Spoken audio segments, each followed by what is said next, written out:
So hey guys, how are you all? Today we are gonna see, what if Harry Potter fallen in love with Natasha, Wonder Woman? This series will have 3 parts. If you want early access of stories, join our Patreon. If you are new here, subscribe, either I will take your quirk.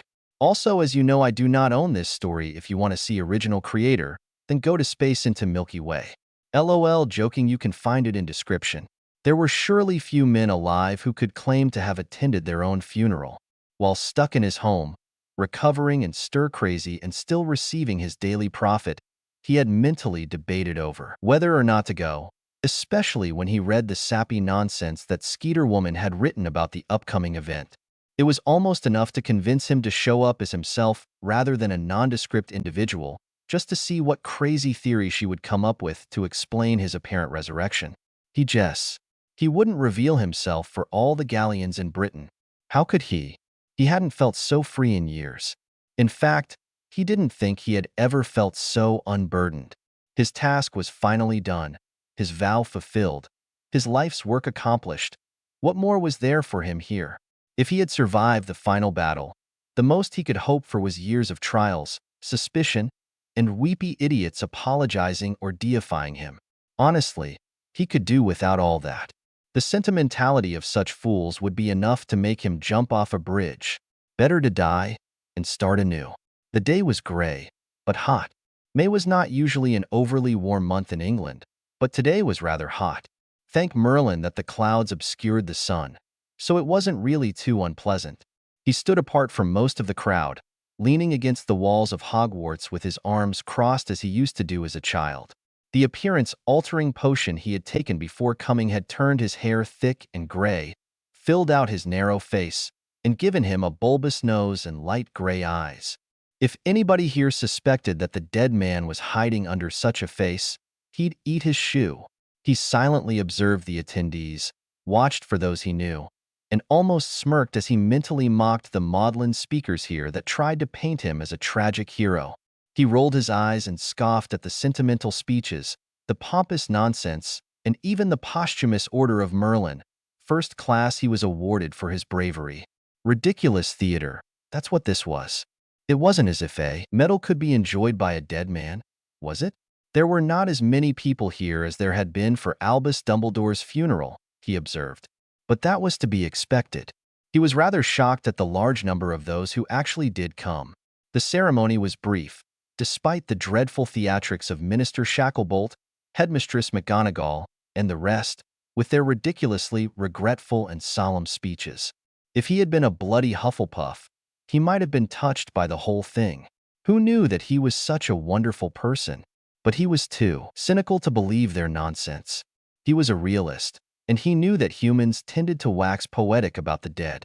He simply sneered and shook his head, knowing that once all of the dunderheads were all finished paying their respects, they would forget about him and move on with their lives. History books would dissect him, investigative journalists would turn up dirt, and the controversy would never end. He could just see Rita Skeeter's next bestseller now, Severus Snape, Scoundrel or Saint. He realized too late that he probably should have just stayed home. This was nauseating. Once the crowds cleared the tomb site, Severus Snape was finally free to approach alone. He could admit that he was curious about what his grave looked like. All he had seen so far was a big black rectangle. Most of the people, those who hadn't left directly after, were up near the Hogwarts entrance hall for the refreshments. Their chatter faded behind him as he strolled around the lake, coming to stop before the black marble slab that housed his supposed mortal remains. It was so odd, visiting one's own grave. The chairs in their orderly rows in the grass, the dome of gray sky, and the stillness of the heavy air made him almost feel that he was in a church. Carefully, as if dreading to disturb the sacred hush of this spot, he approached his tomb and looked down at the words carved carefully into the black stone. Severus Snape, January 9th, 1960 to May 2nd, 1998. For the first shall be last, and the last shall be first. Severus snorted drily and poked the slab of smooth marble with the toe of his shoe. What a ridiculous moniker to stick on his grave, of all people. Well, he supposed that it wasn't any less syrupy than the last enemy to be destroyed is death. At the reminder of Lily, He sobered and glared down at the marble tomb. It really was far too nice for the likes of him, although he had to admit that the black was a nice touch. He would have vomited if it was white for heaven's sake. He sighed and reached up to gingerly prod his healing throat. Concealed under the gray turtleneck shirt he wore, the nasty wounds left by Nagini were slowly healing, but gone was his fine, silky voice. He would speak with a rasp for the rest of his life, likely, but at least he was alive and free. No more masters, no more dunderheads, no more England. He should be rejoicing in his newfound freedom. So why did his chest feel so tight? With a tired sigh, Severus sat down on the black stone, gazing out over the lake. The giant squid put up a tentacle with a splash, and Severus' lips twitched into an almost smirk, imagining that the creature was giving him a cheeky hello. Not far away, the glowing white slab of Albus Dumbledore's marble tomb almost seemed to wink at him. His face twisted in pain, and he deliberately turned away. He didn't need to be reminded. His chest ached more fiercely, and Severus asked himself again what he was doing here. It was stupid, reckless, and selfish. He could be spotted, someone might suspect, and hadn't he learned anything in his time as a spy? But he felt drawn here, somehow. He had needed to come. He knew that. Was he looking for closure? Farewell, perhaps? Hogwarts was the closest thing to a home he had ever had. Minerva was like a stern aunt. Albus like an eccentric, annoying father. Phileas and Hagrid like his irritating brothers, the clever one and the innocent idiot. Even Trelawney and Flitch seemed to have had a place in his ridiculous, dysfunctional family. He was leaving them all without a goodbye, without apologies, and without understanding. He wanted to be free, but he also wanted to leave his life behind with as clean a conscience as possible. It wasn't fair to feel so torn. He must have been deep in thought indeed, not to notice the scrawny kid who silently approached him and sat in the grass nearby. "Did you know him?" the young man asked quietly. Severus jerked in alarm, berating himself for letting his guard down so easily and being surprised like this. Reaching up to his head, he was assured that his hair was still thick and curly, and hopefully still iron gray, and he could only trust that his other physical changes were still in place.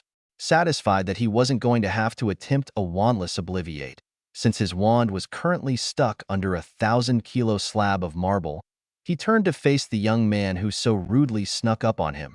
He froze. Even his thoughts turned blank for a terrifying second. Potter. Of course it was Potter. Curse that brat 100 ways from Sunday. Would that idiot Gryffindor never cease to stalk him? There he sat with his glasses and messy hair and Lily's eyes, and he looked so calm and strange that Severus wanted to take points just to see a flash of indignation on that slack face. "What are you talking about?" he snapped, his voice hoarse and rasping so badly that he winced. "I just asked you if you knew him, that's all." Potter shrugged. He looked down at the ground and started to poke at the blades of grass like a bored child, making Severus sneer. The last time he saw the brat, the boy was taking his memories and gazing into his eyes, finally obeying a direct order of his without complaining or rebelling. "Knew who?" Severus retorted, in a very deliberate tone. He was reasonably sure he knew who Potter was talking about, but it never hurt to be sure. "Professor Snape," Potter clarified, peeking up through the fringe of his messy hair. "I guess you must have known him." "Well, I mean, everybody who came to the funeral knew him in some way or other. You're sitting here all alone while everyone else is over there." Potter waved his hand vaguely in the direction of the gossiping guests, all eating cake and drinking punch to celebrate the passing of the great dungeon bat. "Dunderheads. You're over here as well," Severus sneered, coughing a bit when his damaged vocal cords rebelled against his normal tone. "What is your excuse?" he demanded hoarsely once he could speak again. "I don't want to talk to them," Potter murmured. He looked down and started shredding the grass blades again. I came over here because I thought you wanted to be alone," Severus finished. For once, he didn't sneer. The boy was looking up at him now, and those green eyes were so haunted and sad. No child should be fighting in a war, especially not the way Mr. Potter had. He would be surprised if the boy ever recovered from the trauma. Severus felt a twinge of regret, mixed with anger at the old man he had slain. Dumbledore had taken this boy's childhood for the greater good. Lord only knew if Potter could come back from it. Yeah, Potter sighed. He still didn't look up. It's just, I wish I could have understood him better. From the start, you know? But I was just a kid. A selfish, scared little boy who couldn't look any further than his own nose. Severus rolled his eyes and didn't answer. He agreed with that. But it wouldn't have helped his case if instead of being self-centered and defensive, he had been an inquisitive Hufflepuff determined to get past his well-constructed defenses. That would have turned out badly. You know, I always thought he hated me, Potter said softly. Severus stiffened, not sure how to feel.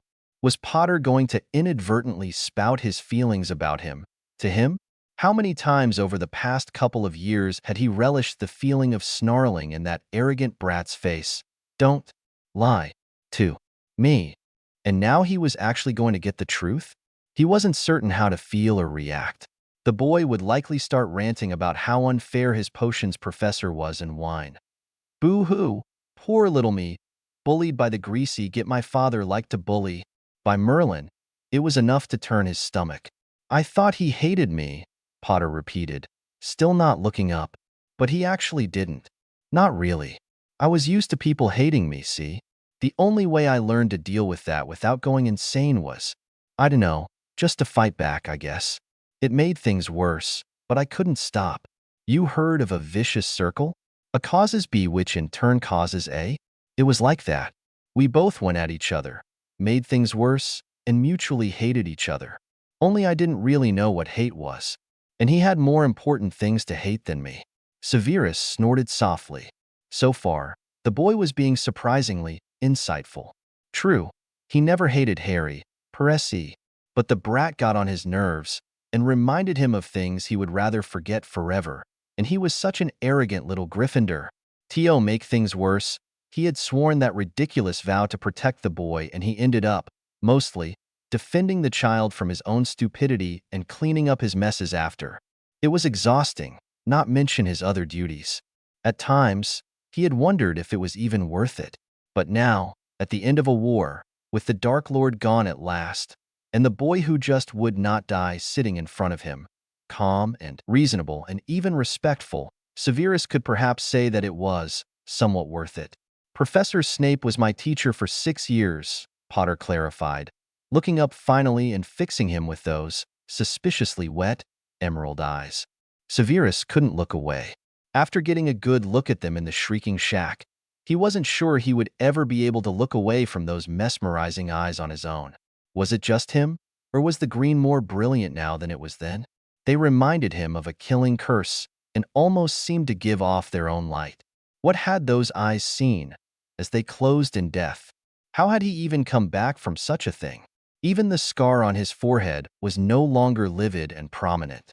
It was a faint white line, like any other scar. Yet more proof that the Dark Lord was gone for good. What did you learn from your teacher? Severus heard himself asking. He hated his harsh, rasping voice. In his old, silky tones, he could have made Potter shiver with fear had he asked that question in the same way. As it was, his question came out sounding terse and gruff. I learned a lot, Potter said honestly, though his thin cheeks warmed with a flush. But I never credited him for it. He taught me my first dueling spell, Expelliarmus, and it saved my life I don't know how many times. He taught me that life isn't fair, fighting the dark arts is dirty and brutal, and he taught me that I shouldn't judge a book by its cover. He taught me that courage means sometimes doing the despicable so that others can do the heroic. He taught me that I was never fighting alone, even though I didn't realize that until after he was dead. Funny, I thought he was a potions professor, Severus coughed, more than a little disconcerted and uncomfortable with the words that had just poured out of the bloody Potter's mouth. Had the boy been hit with a Blarney Jinx? Didn't you ever learn anything in class? Or were you too busy being an insufferable child? Potter smiled ruefully at the question. You know, it's funny. I had to meet his younger self before I respected anything he did in that classroom, and by then, he wasn't even teaching potions. Ironic, isn't it? I told one of my friends that the old book I was using was a better teacher than Professor Snape, and then I find out the book was Professor Snape's. Crazy, huh? Severus ground his teeth at the reminder of the Half-Blood Prince's potions book, but he didn't trust himself to reply without blowing everything to smithereens. I made a lot of mistakes over the years and a lot of wrong assumptions about him in particular, Potter went on, a sad tone to his voice. So much grief in my life could have been avoided if I just listened to him. Professor Dumbledore told me over and over again to trust Professor Snape, but I never did. My godfather would be alive if I trusted him. Bloody hell. He'd still be alive if I hadn't been such an arrogant arse and chased him out of Hogwarts and just stopped to think. Potter trailed off, a look of genuine grief on his face as he turned and gazed out over the lake. Severus was baffled and speechless. Potter had absolutely no reason to be spewing all of this nonsense to a complete stranger sitting on Snape's tomb unless he somehow meant it. He narrowed his eyes as he figured it out. The boy had survivor's guilt. He had post-traumatic stress disorder. He was feeling guilty, so he was painting his past with unicorns and rainbows to try and console himself. It was something he had seen fairly often with other victims of war, but he had always been too jaded to follow such a morose impulse. "Will you get your head out of the clouds, boy?" he snapped, putting more force into his words than he meant to. Severus Snape was a cruel, selfish, sadistic, nasty-tempered man. He was not a hero, nor was he someone to admire. His death, gruesome as it may have been, was deserved. He was a traitor, a spy, and an absolute bastard. Had he not died in the battle, he would have faced a lifetime of criminal charges, perhaps Azkaban. I think he preferred to die quickly and have done with his miserable existence. Potter stared at him, mouth partly open in surprise. "And close your mouth," Severus sneered. "You'll catch flies." He coughed into his elbow and wished he had brought a throat-soothing potion. His vocal cords were burning. Potter closed his mouth with a click, but his eyes burned with intensity. "You're wrong," the boy said firmly. He wasn't a coward. Yes, he was complicated and cruel and bad-tempered, but he was also brave, and he did what was needed, even when it was hard. Especially when it was hard. "What do you know about it?" Severus snarled, his damaged throat giving his voice a remarkably scary undertone. Maybe he could learn to like this new, gravelly voice. "I know more than you," Potter retorted. "How arrogant of you!" Severus laughed at the irony, unable to resist the dig at Potter's superiority complex. "To assume that you know Severus Snape better than I." "I think it's new." "Not know," Potter replied, his face barely twitching into a frown. "He gave me something very precious, and I think it helped me see him as a human being, rather than a whatever you called him." Severus glared at the cheeky brat, his heart thumping hard. He had slipped up in using present tense rather than past. He mustn't do so again. The brat wasn't the brightest boy in the world, but if he was given enough clues, he would be all over the secret in no time. "Regardless," Severus seethed, waving his hand dismissively, "cease and desist from your efforts to turn the memory of Severus Snape into that of a hero and a martyr." He would have been appalled at today's display and would much prefer to fall into obscurity and be forgotten. Potter shrugged uneasily. "Shacklebolt planned the funeral," he muttered. "I actually suggested that they bury Snape in Godric's Hollow, but Professor McGonagall wanted him here instead, near Professor Dumbledore." Severus snorted again. "Oh yes, bury the murderer beside his victim. How tasteful." "I know," Potter said thoughtfully, "but good taste aside, I don't think Professor Dumbledore would have minded. I think the headmaster was the only real friend Professor Snape had. Near the end, there didn't seem to be anything more to be said." Severus didn't know what to make of this side of Potter. This relaxed boy who wasn't defensive or planning mischief or fighting for his life. This boy who was surprisingly astute and thoughtful and strangely poetic. This boy who could forgive his tormentor of 6 long years simply because of a few memories. Severus still recalled the memories he had given, and some weren't exactly meant to be spilled. But he had been in pain and falling into delirium, and he had simply shoved the memories out. Everything connected to the boy, his final task, and Lily's eyes hovering in front of his gaze. While it was humiliating to know that Potter now knew things about him that even Minerva had never known, it did give him a certain bit of satisfaction to see that the memories had been good for the boy. He was far more respectful when talking about Snape than he had ever been while talking to him. For several minutes, Severus and Potter said nothing, simply watching the rippling lake and the guests of the funeral still milling about the entrance. But far from being uncomfortable, the two men sat in companionable silence. The birds started to call out from the forbidden forest and a breeze picked up, stirring the heavy, humid air. Thunder rumbled in the distance. The breeze smelled damp, and Severus felt the urge to smile. He loved thunderstorms. How fitting that there would be one on the day he was buried. But would anyone bother to acknowledge that fact? Draco might, but he wouldn't publicize it. Few others knew of his unhealthy obsession with storms. He would simply enjoy it and not bother with caring if anyone else knew. What do you reckon he would have done with his life? Potter suddenly asked, his voice quiet and hesitant. I mean, if there was a way for him to start over, do you think he would? Severus glanced incredulously over at the boy in the grass, who looked remarkably pensive. Was Potter actually asking such an asinine question? The point is moot, Severus grumbled. He is dead. Humor me, Potter urged. You knew him best. What do you think Professor Snape would do with freedom?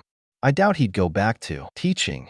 Severus snorted, but he gave the question some thought. He really didn't have specific plans for his own new life, but ideas were floating around. Perhaps talking about them, even if it was with Potter, might help him to clarify his thoughts. Potter was better than nothing, and he was being tolerable today.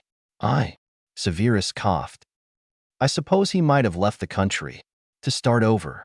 He never traveled much when he was young, and I think he would have liked to. Potter nodded. Travel's a good idea, he said encouragingly. But what do you think he'd do? Where do you think he'd go? I don't know, Severus snapped. How can you expect me to know how a dead man thinks? Just, what do you think he'd be trying to do?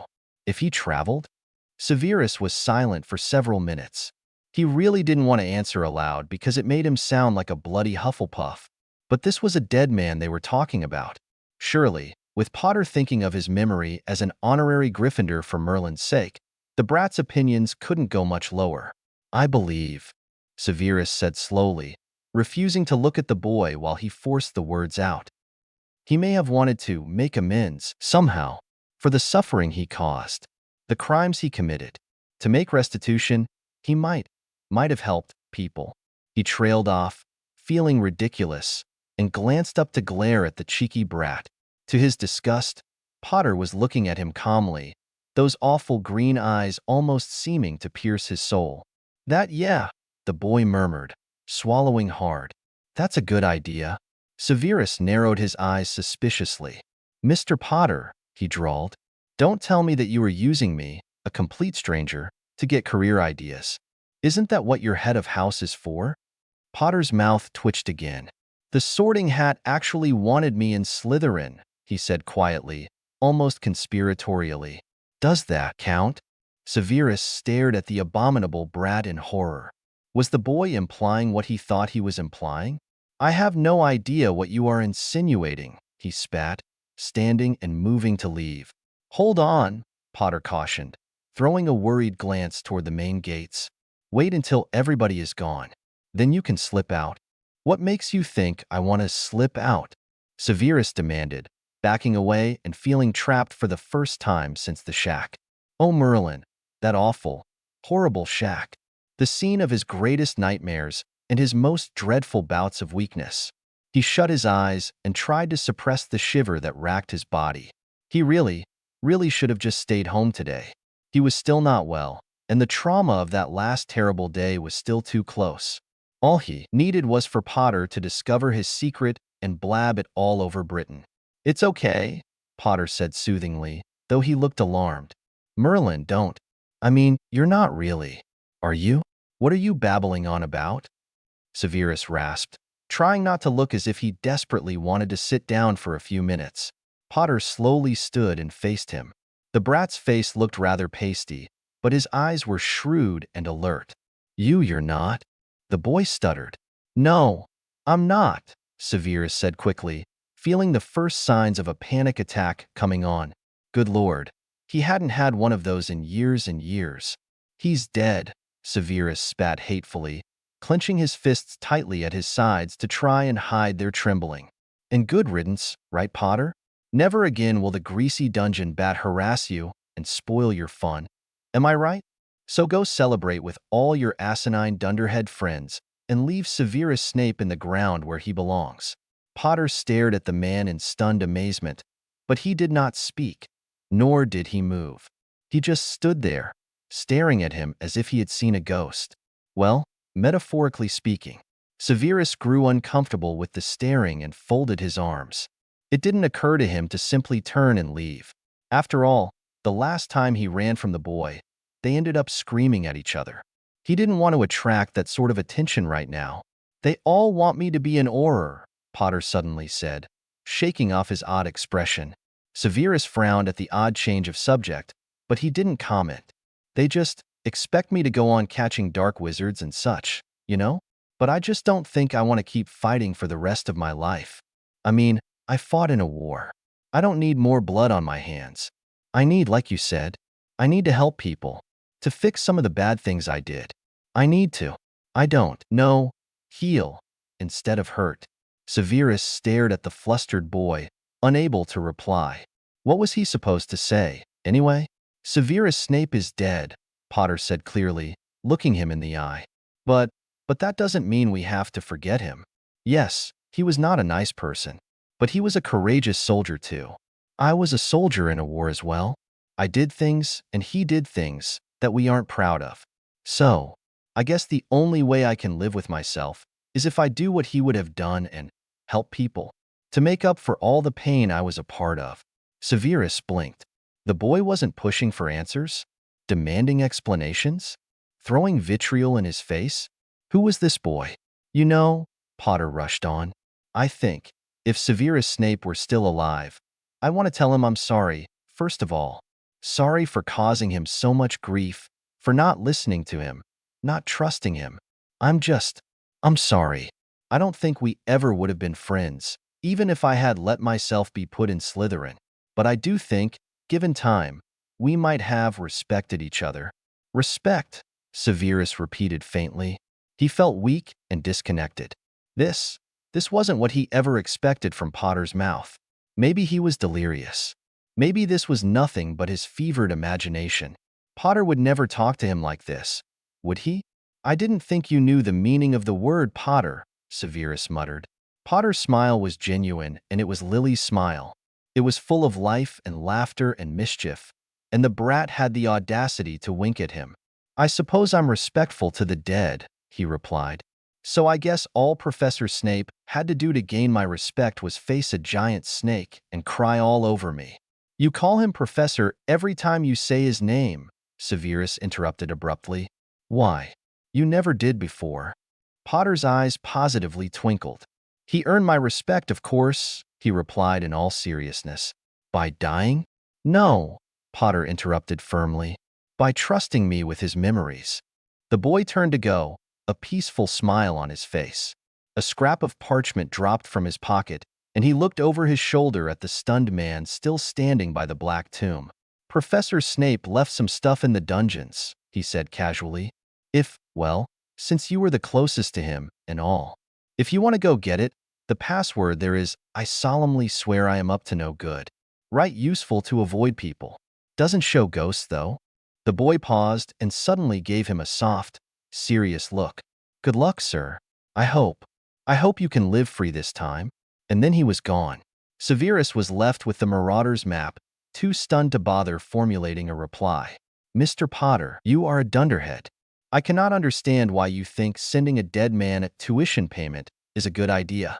You sent 200 galleons for a clemency lessons you never finished, 50 galleons for every time your pitiful life was saved from untimely death or crippling injury. And what in Merlin's name do you expect me to do with it? But sending it all back would be in bad taste, not to mention rude. So I will put the money to use. Better to be rotting in my pocket than in a Potter vault. I disagree with much of the maudlin twaddle you spouted on the day of the funeral, namely your naive belief that we could have come to respect one another. Rubbish. You are not my equal and have never been, that you would earn my respect. But I suppose you have potential. If you would embrace more of your Slytherin side and stop being such an arrogant Gryffindor about things, I think you could one day be a productive member of society. Of course, this depends on whether or not you got more than 2 brain cells from your mother. But without mad dark wizards around to attempt your murder every year, I expect you could study and apply for several newts in the next year. I also wish to express my reluctant appreciation for the ministry. Approved Portkey you included.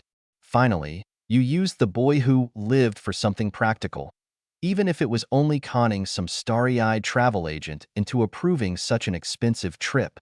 An international Portkey to America was not exactly how I pictured beginning a new life, but I will take what I can. I have obsessively watched The Prophet, and I am mildly surprised that you have indeed kept my secret, even going so far as to prevent an exhuming of my corpse for whatever nefarious purposes those unspeakables had. I appreciate it. I had assumed that you would wag your tongue, as you tend to do, and I will admit that you actually do have some brain cells, likely coupled with a healthy sense of self-preservation.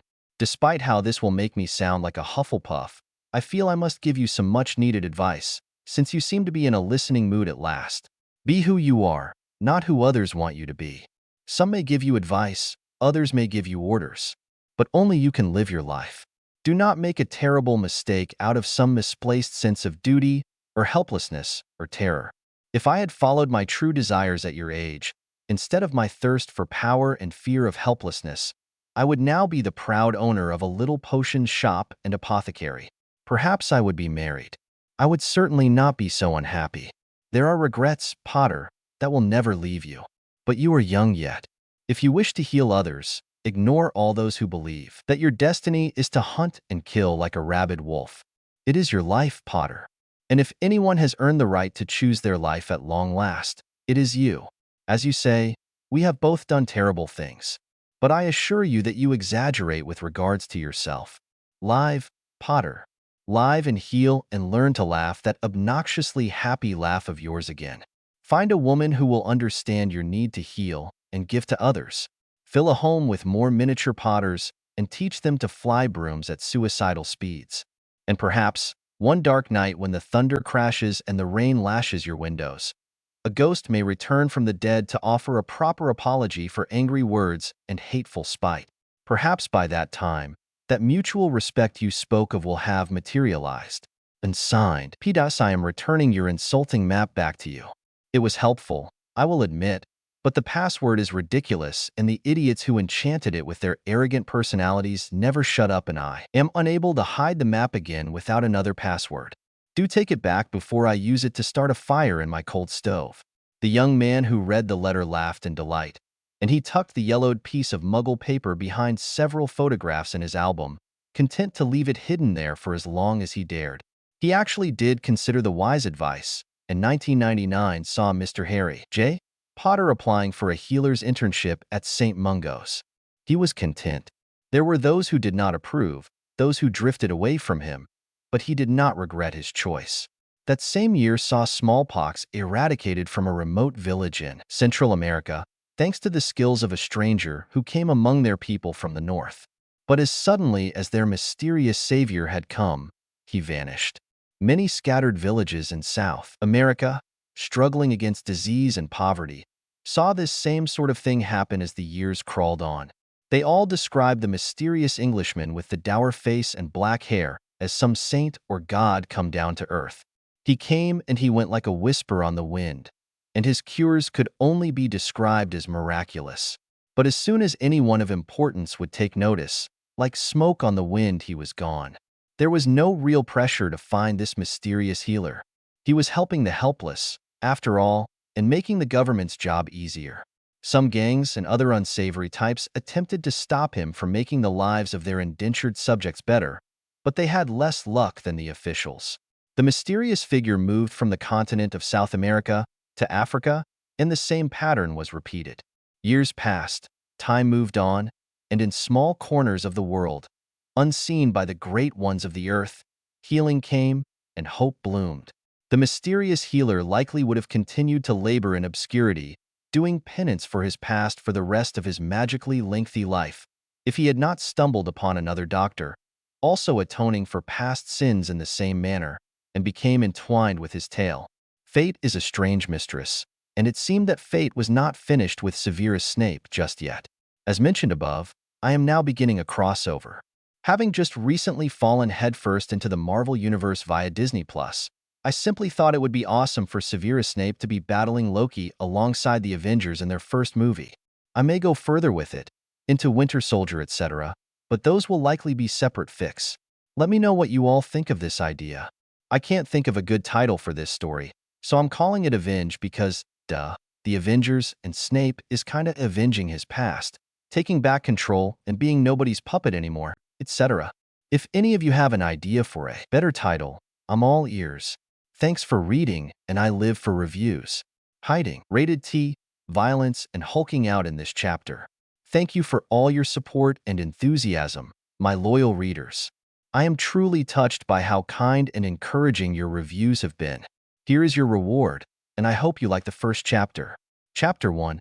Hiding. Give the child 2 spoonfuls every morning for the next week, the doctor ordered. If he does not recover by then, you know where to find me. Oh, God bless you, the young mother gasped through her tears. Her voice was thickly accented, but she spoke English fairly well. Taking the jar of medicine from her benefactor and scooping up her ill son, she left the hovel of the doctor and moved off through the dusty streets of the remote village to her own home. The doctor sighed and ran his hands through his black hair. Years of energetic wandering had tanned his once sallow skin, glossed his lank, greasy hair, given him a beard, and tempered his tongue. Without the stress and fear of his former life, he had found that it took too much energy to be constantly angry and snapping. He was brusque, rude most of the time, but he was no longer so cruel and cutting with his words. Being among the helpless and hurting, those who could not pity or despise him, had been good for his temper. South America gave him a grasp of Spanish, but here in Africa, there were so many dialects. He could communicate in crude Swahili now, but it had taken a year or two. Staying away from magical areas was more difficult than Severus Snape had anticipated. More than once, he had accidentally strayed into a magical village. But so long as he gave them a pseudonym, nobody gave him a second glance, and he was always gone by morning.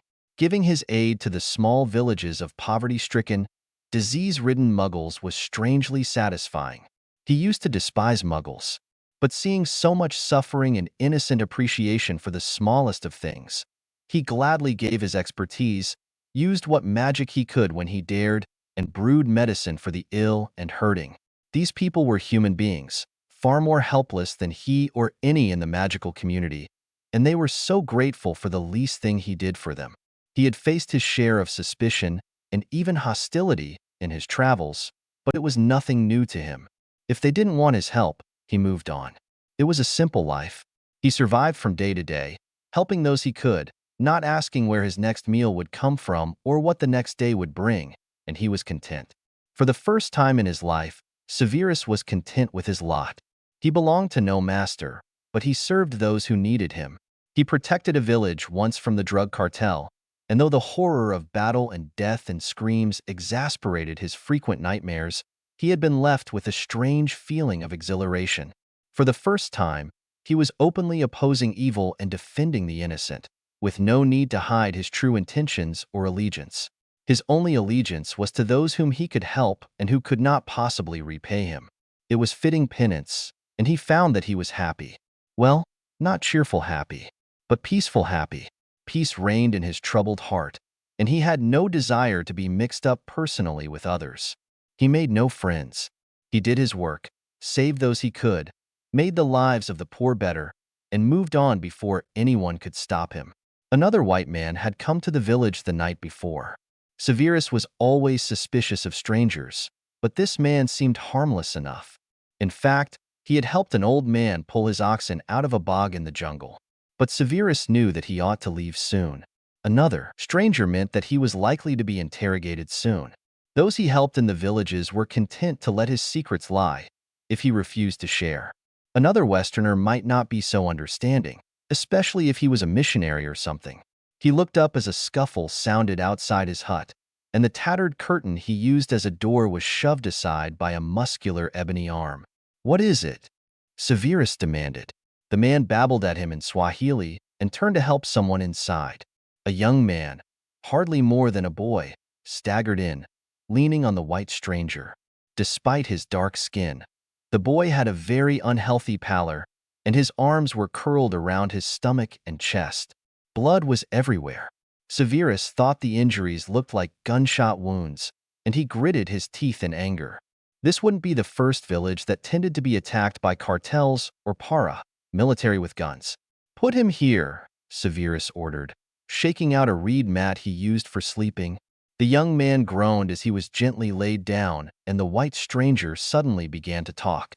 "He says there's some sort of paramilitary group," he murmured, nodding at the worried man who had brought the boy. Severus thought they looked familiar and guessed that it was a local farmer and his son. "They say the guys came out of nowhere and took their goats. The boy here tried to fight them off and got shot." "You understand Swahili?" Severus asked curiously. He still hadn't learned to speak more than a few phrases and could put together butchered sentences. The man shrugged uncomfortably. His accent placed him as American, and his build suggested that he had not always been an active man. Severus clenched his fists and shut his eyes briefly as he intoned a silent, wandless scourgify on his hands. The tingle that followed assured him that he was as clean as he was going to be in this steamy, muddy jungle. He crouched beside the young patient while the father and the American babbled at each other. Severus caught words here and there, but he was paying more attention to the boy. His body was riddled with gunshot wounds, and he was bleeding out quickly. Severus grabbed a blanket and pressed it to the young man's chest, scowling for the umpteenth time as he wished he had his wand. It would make surgery easier. But he had raided an abandoned medical clinic once, and he had plenty of tools. Leaving the boy groaning and bleeding on the mat, Severus bustled around, collecting his surgical supplies, as well as some jars of medicinal potions he had brewed in his free time. The African jungle had plenty of plants he was familiar with, and he had been taught the properties of others by local midwives and witch doctors. "Do you have any experience with medicine?" Severus snapped at the stranger, who was applying gentle pressure to the boy's wounds. "A bit," the man replied uncomfortably. "What do you need me to do?" "Give him some of this," Severus ordered, handing him a jar of liquid.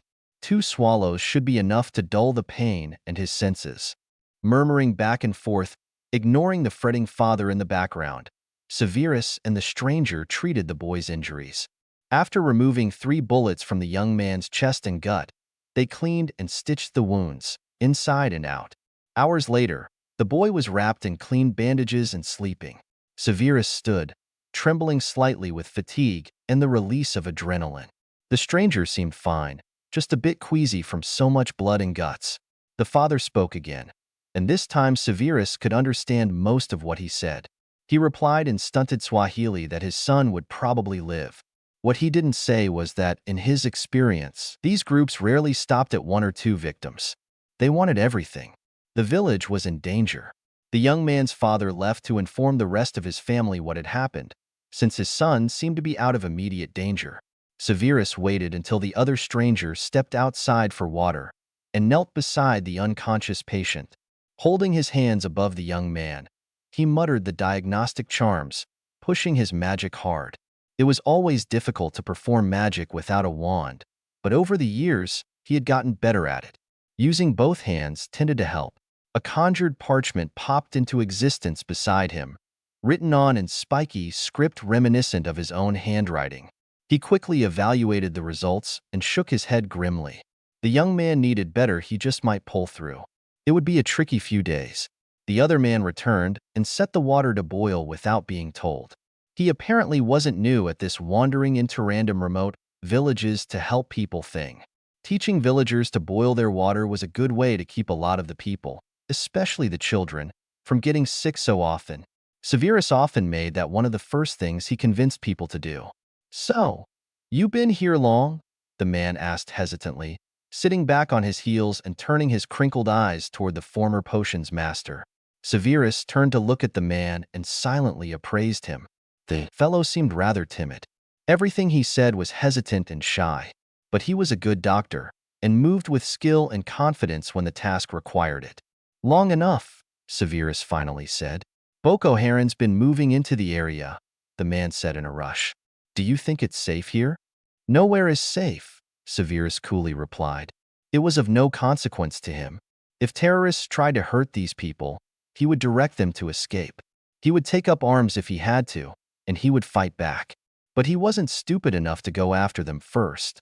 These military groups had been here longer than he had.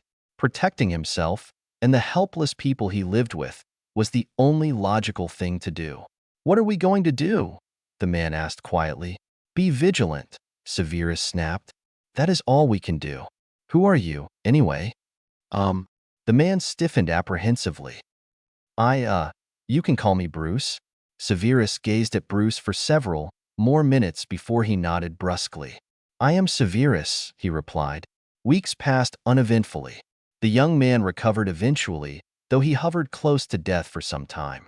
Bruce soon ingratiated himself with the villagers, and though it irked Severus to share his space, he offered the man a place to stay in his hovel, since it was obvious that the awkward man didn't know the first thing about hut construction. They didn't speak much, for which Severus was grateful. Bruce seemed about as reluctant to bring up his past as Severus was, and their arrangement suited them both fine. They helped the villagers in whatever needed to be done, offered medical help when it was needed, and hid when strangers came to the village. The terrorists didn't put in another appearance until the middle of winter that year, 3 months after Bruce had come, and 7 months since Severus had arrived. The shouts and screams came first. Severus woke at once, and he had to shout for Bruce to get up. Gunshots sounded in the night, and the panicked bleats of goats and lowing of oxen answered them. Overlapping it all was the cacophony of human shouts and screams. Get the people to flee into the jungle, Severus ordered Bruce, snatching up his cloak and reaching for the pistol he kept in the pocket. What about you? Bruce asked, stumbling into his boots and grabbing his coat and satchel. Do not worry about me, go. He shoved Bruce out the door, and Severus made certain that his medical equipment was hidden in the little underground cellar he had made in case of such an emergency. He could return later and retrieve his things, most of which were tucked into a bag treated with undetectable extension charms and the like. Right now, he needed to be as mobile as a moon shadow, flitting through the crooked streets of the little village illuminated by fire and powerful beams of light. Severus managed to grab a few panicking people and tell them to run for the jungle in his best Swahili. He knocked one terrorist over the head with his pistol and divested the man of his weapons, stuffing them in his cloak's magical pockets. Wearing a cloak was odd to Muggle eyes, but it helped to break up his silhouette, and it was black, which helped him to move unseen through the village. He shot 2 more terrorists who were in the act of grabbing young women, and he shouted for the girls to run for the jungle and to stick together. He spotted Bruce, briefly, shielding a young family as they hurried toward the trees. One of the attackers spotted Severus and shouted. Suddenly, several men targeted him, sweeping their powerful light beams over him and opening fire with their deadly weapons. Though he ducked behind a flimsy hut to avoid the spattering of gunfire, Severus felt a blinding blow to his side and wondered if he had been shot as he stumbled. The fiery pain seemed to spread, and he gritted his teeth. It wouldn't be the first time he had been shot, but it hurt enough to make white spots dance in his vision. Gathering himself and forcing his pain behind a clemency shields of steel, he tackled a passing terrorist who was chasing a pair of screaming young boys, one of whom was favoring a bleeding leg. They tumbled on the ground, and Severus managed to draw the knife he had taken from the first man he had downed. Stabbing the man in the abdomen and ribs, he left the shrieking terrorist to die. Severus staggered upright, looking for another target and wincing at the pain in his side. Suddenly, he noticed Bruce almost right in front of him, grappling with another 2 men. The man howled suddenly, but Severus couldn't be sure if he was crying out in pain or what. Bruce's eyes opened, looking crazed and desperate, and Severus froze as he watched. Bruce screamed and arched his back. His skin seemed to flush a darker color, and his body swelled as if he had been hit with an engorgio.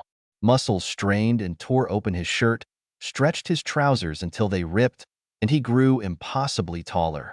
Within seconds, an enormous troll-like being stood where mild-mannered Bruce had been struggling before. With an animalistic roar, the beast threw the 2 terrified men who had been trying to subdue him, and they screamed as they went through the wall of a burning hut. Roaring, the beast chased down the terrorists. Bullets had no effect on his body, besides making him angrier. The villagers wisely fled for their lives, and Severus sank against the wall of a hovel that was thankfully not burning yet, watching the beast wreak havoc among their attackers. When it became obvious that the terrorists were retreating, Severus got up, picked up Bruce's forgotten satchel, and limped back to his hut. It was scorched along one side, but not burned down, and he was able to slip inside pretty easily. He conjured a ball of bluebell flames in his palm for light and dug up his surgical supplies. Severus lit a fire in the central pit for light and examined his injured side, where a bullet had merely torn through the muscle just above his hip. It was a clean wound, no chance of a bullet lodged inside, and he cleaned it before wrapping it and picking up his bag and Bruce's satchel. The village was quiet now, and Severus decided that the best thing to do was follow the monster. He didn't think the villagers would think too highly of the strangers anymore once they made their way back. To simple folk, superstition came easier than common sense. Severus knew it was safer for him and Bruce to disappear than to be mistaken for omens of bad luck and persecuted as scapegoats. He left some of his potions behind, trusting that some of the people around here would remember what they were for, and tramped off into the jungle, easily following the beast's path of destruction. He found 3 more dead terrorists and 2 who were unconscious, and he marveled at the creature's strength. More than once, he wondered who and what Bruce really was. He was apparently a shapeshifter of some kind, but Severus hadn't recognized the creature he had changed into. It would be fascinating to see if the man was magical, simply a mutant of some kind. He had heard of such things, especially after years of wandering the Muggle world. Especially in America, ordinary folk talked of humans with superpowers, and Severus had assumed that they meant wizards or the like. Americans were much more open-minded about that sort of thing, and he still didn't really know what America's policy on the statute of secrecy was. Ordinary Muggles seemed just as likely to believe in magic and superheroes as they were to scoff at such things. Skepticism and childlike wonder alike seemed to find a home side by side in America, the land of the free. It was a topic to consider later. Right now, he had a giant shapeshifter to find. Dawn was approaching when Severus at last found his quarry. Asleep from sheer exhaustion, Bruce was sprawled in a bed of broken ferns, naked but unhurt, and certainly no longer a giant raging beast. Severus draped his cloak over the man for decency's sake and settled down to watch. He dozed off for a few hours, but when he woke, Bruce was still asleep. He wandered around, warily watched the monkeys that eyed them curiously, and gathered bananas from a nearby tree. They weren't exactly ripe yet, but Severus was too hungry to care. He left a pile next to Bruce and wandered off again, exploring the area and looking for a good tree to climb so he could figure out where they were. He rolled up his sleeves and clambered up into the crooked arms of the giant tree, being careful with his injured side.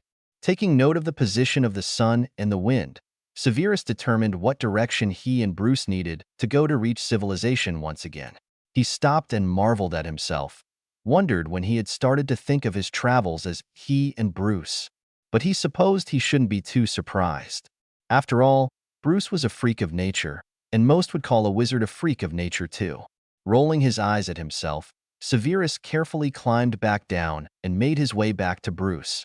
He was awake, wrapped in the cloak and eating bananas. Bruce looked up at him, and his face darkened in a blush before he looked away. Severus sat down near the 2 bags and gazed at Bruce without blinking or speaking. He stared until the poor man flushed a brighter red and squirmed under the scrutiny. "I'm sorry," Bruce murmured, not looking up.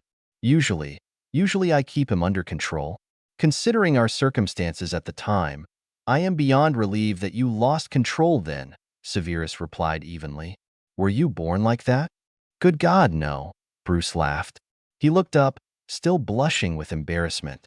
I was, well, it was sort of an experiment gone wrong, if you know what I mean." Severus nodded slowly. He knew all too well how experiments could go wrong. He was rather lucky that in all his years of potion experimentation, he hadn't maimed himself in a cauldron explosion. "What were you experimenting with?" he asked carefully.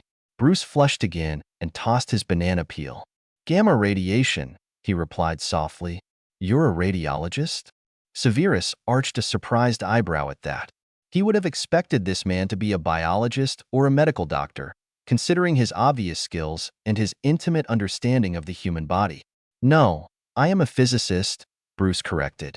A radiologist is a doctor who treats cancer or other ailments with radiation. I study gamma radiation, but I am not that type of doctor. Or at least, I used to study gamma rays. Not anymore.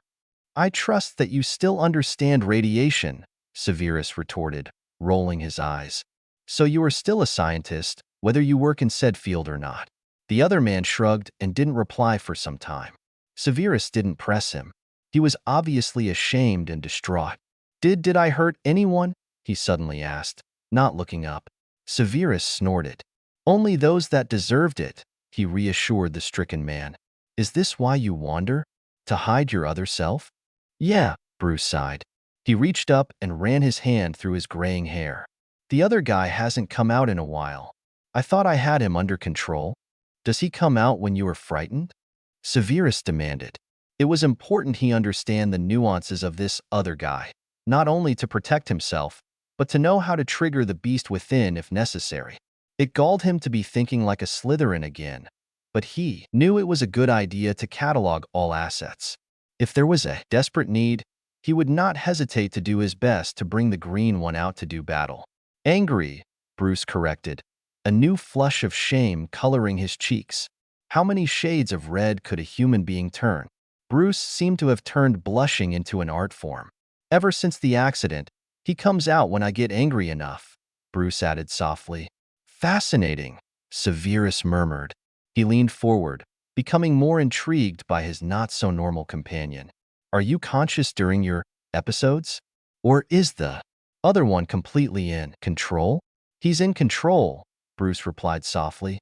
I never remember anything after. Do you communicate at all? Is he in your head? Or does he lie dormant until you awaken him? Bruce frowned. I feel him. Sure. But talk to each other? No, not really. He's kinda always awake whenever I am. He just comes out and pushes me in when I lose control. I see, Severus mused. Legilimency might give him a clearer picture of Bruce's actual state of mind, but he wasn't ready to reveal his magic just yet. Common courtesy called for him to assure Bruce of his acceptance and continued. Well, not friendship or trust, certainly. But he wouldn't abandon the awkward city boy here in the jungle, even if he could just change into his raging monster to defend himself or get food. I get it if you want to go, Bruce said quietly. Thanks for following me and all, but I think I can find my way out of the jungle fine. Severus scowled at the man. Bloody self-sacrificing martyr, he seethed. Besides, there was strength in numbers. Did Bruce really think it was safe for either of them to be alone in this jungle? You wish for me to leave you? He asked in a frigid voice. And no, Bruce stuttered, putting up his calloused palms in a show of surrender. Well, most people are nervous around me once they find out, so? You do not worry me, nor does your alter ego, Severus retorted impatiently. He rummaged in Bruce's satchel and pulled out a spare set of clothes. Get dressed, and then we go east. He tossed the clothing at Bruce, got up, and marched off into the ferns. He had spotted some cassava plants earlier, and the starch would be good for their energy. He sighed as he shoved a large fern aside so he could pass. He had a feeling it would be a very long few days before they could return to civilization. It was rather tiring to babysit, but wasn't that what he'd been doing since the bloody First War? It seemed fate had a sick sense of humor, because there was no way he was leaving Bruce on his own. Capable as the man might be at the operating table or workbench, he was certainly hopeless when it came to survival. The green troll couldn't always be counted on to keep him alive anyway, if Bruce's ridiculous martyr attitude was any indication. Just as well he didn't have complete control over his changes, or he'd likely be dead a dozen times over. Severus had always wondered why people spent so much time moaning over things that couldn't be helped. He never did. He just took out his frustration another way. Bruce was quiet as they tramped through the jungle, his feet wrapped in the remnants of an old shirt since he had lost his shoes. He followed Severus closely and obeyed his terse orders without question. Once the man's nerves calmed down, Severus could admit that he was a pleasant companion. He did not chatter needlessly, and when he needed to say something, he was calm and to the point, like when he spotted a leopard watching them from a tree. A Gryffindor might have panicked or attacked, and Severus did not need a trigger-happy comrade right now. Thankfully, Bruce was level-headed and smart. He was quiet, and he didn't bother Severus with anything. Even when his foot coverings began to unravel, he simply paused, fixed them, and hurried on. Of course, Severus knew that he had an intimidating personality, so maybe this wasn't how Bruce always was. Maybe Bruce was merely attempting to placate him by being quiet and respectful. Severus didn't care either way. At least he had peace and was able to concentrate on getting the two of them back to some semblance of civilization. Bruce did not spot the dangling tree snake until it hissed in Severus' face, and Severus cried out in shock as he fell back, thrashing against the air as his panicked mind dragged him back to that horrible shack, back to Nagini's body floating in that magical bubble, the bared fangs, back to the feeling of blood and icy pain and delirium and the agony of feeling his protective potions and anti-venom kicking in to save his life. He couldn't even summon the presence of mind to occlude, so immersed he was in the terrible flashback. When he came to, he was lying on his back in soft jungle plants, trembling and achy. Bruce was hovering over him, looking alarmed and worried. Severus had to gulp several times before he found the breath to speak. "What happened?" he rasped. There was this giant snake hanging right in the way.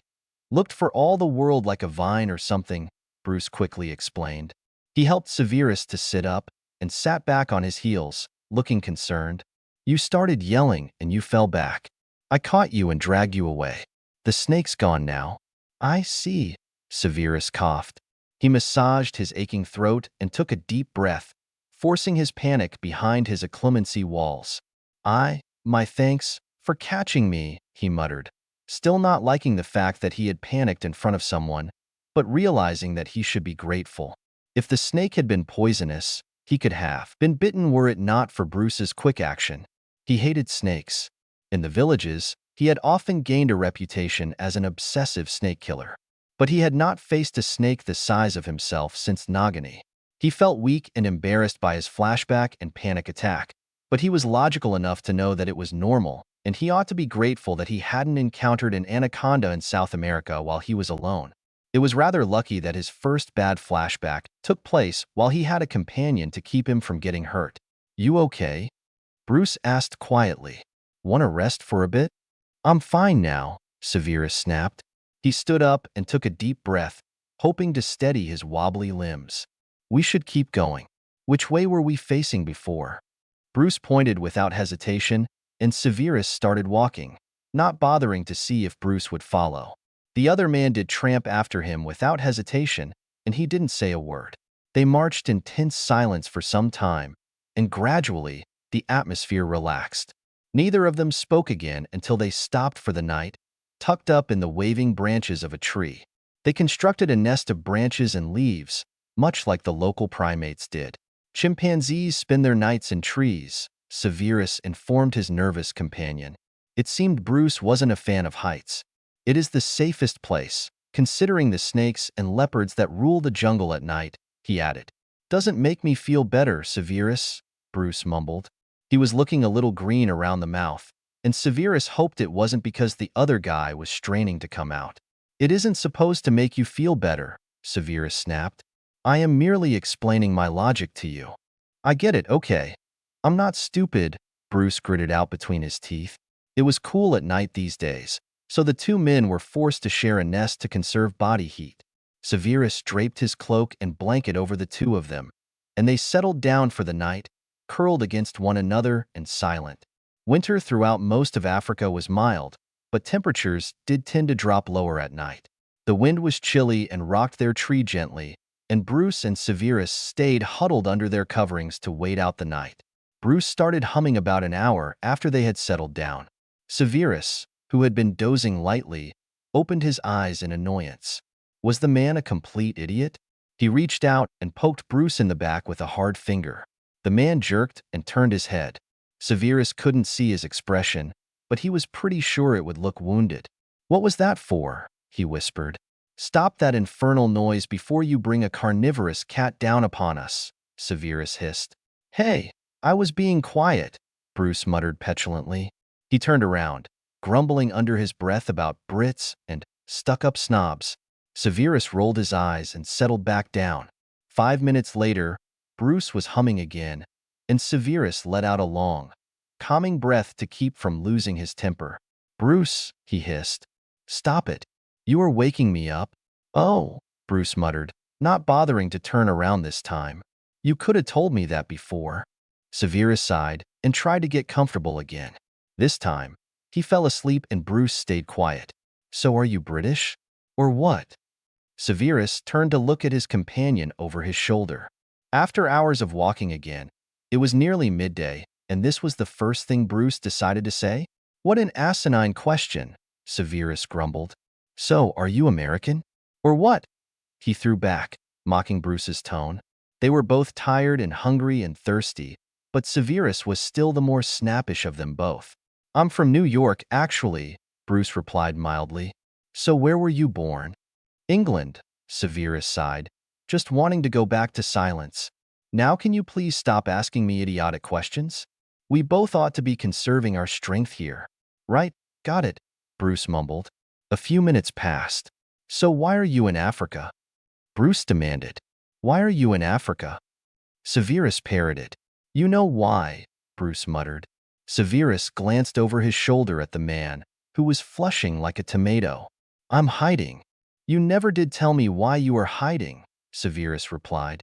I thought Americans appreciated their, what do you call them? Superheroes?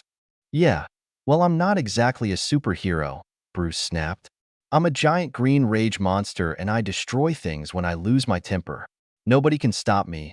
Ordinary weapons just bounce right off me, and the government would rather just lock me up so I don't hurt anybody. But as far as I've seen, there isn't any prison on Earth that can keep me in.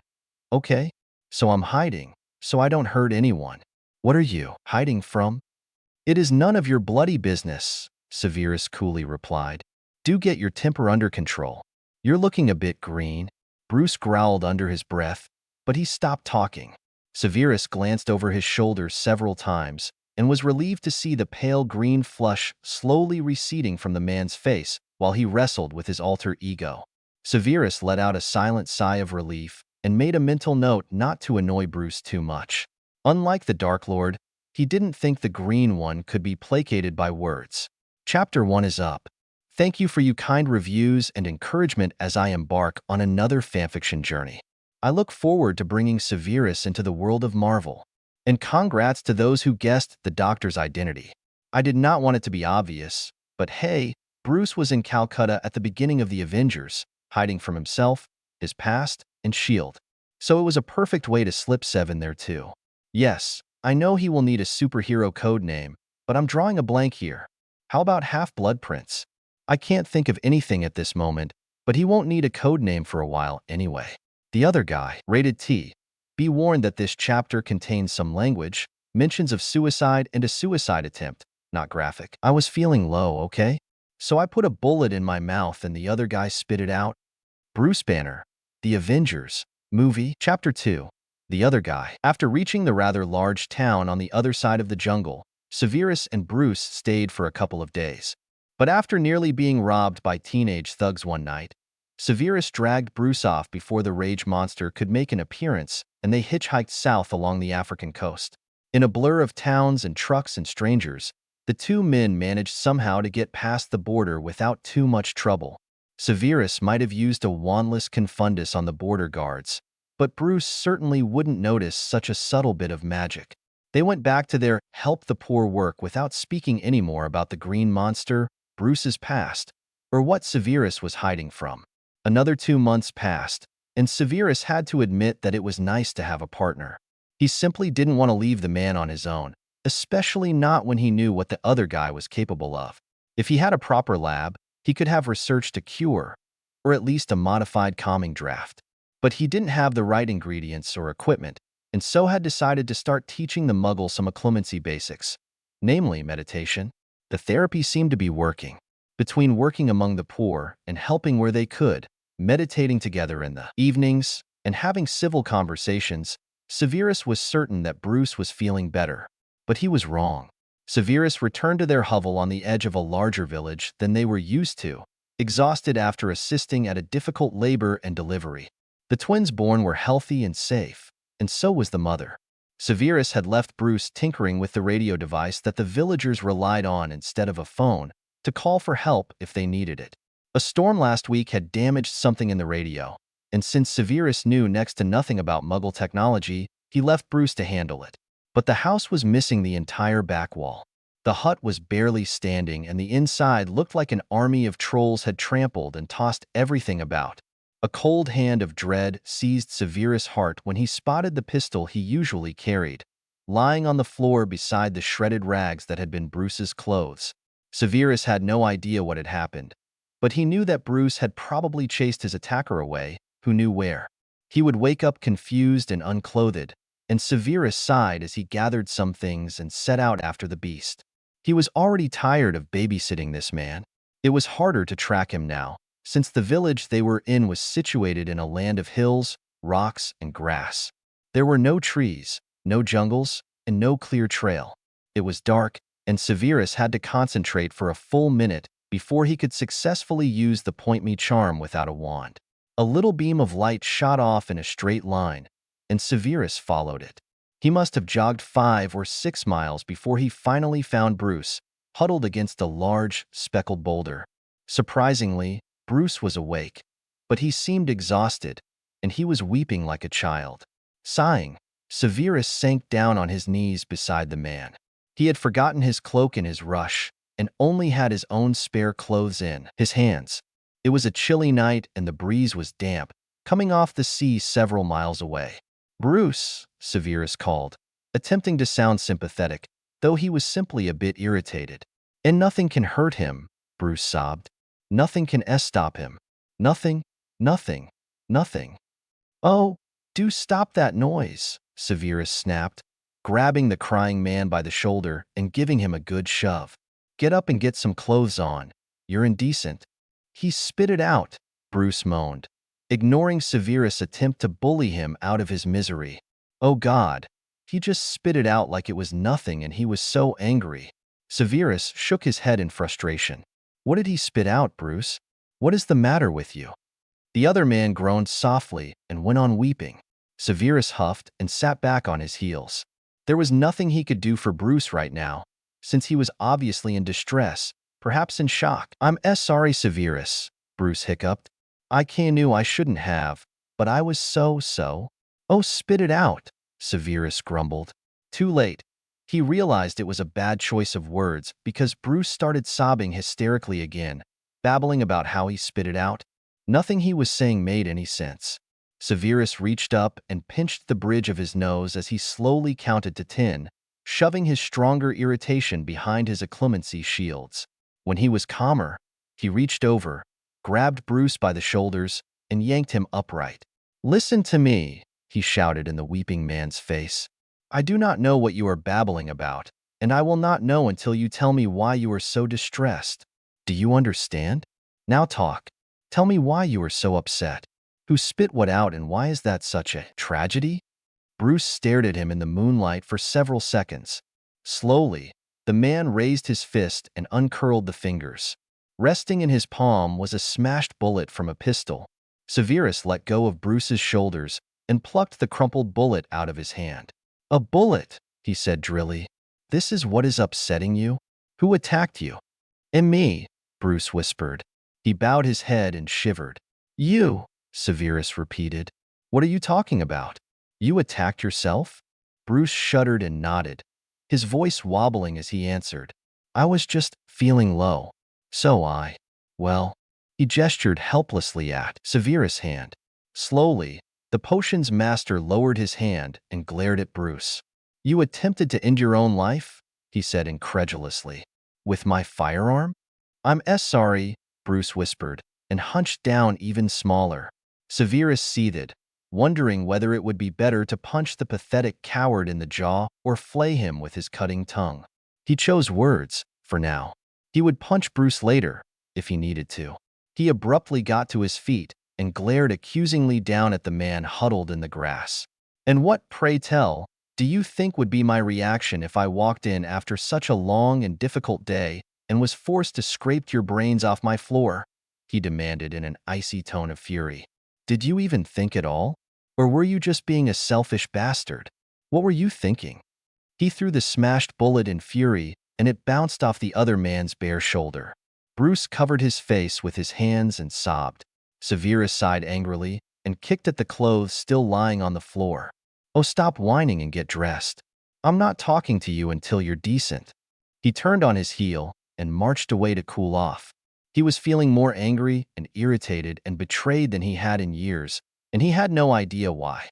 Bruce meant nothing to him, right? Why should he care what Bruce did with his own pathetic existence? Severus supposed his reaction was based in part on his own rage against personal temptations to end it all. He had not so far for a very simple reason. Suicide was the coward's way out. That was why he had never seriously considered it in light of his own miserable existence. He was no coward. He supposed Bruce had always seemed been a bit timid. He'd known that from day one.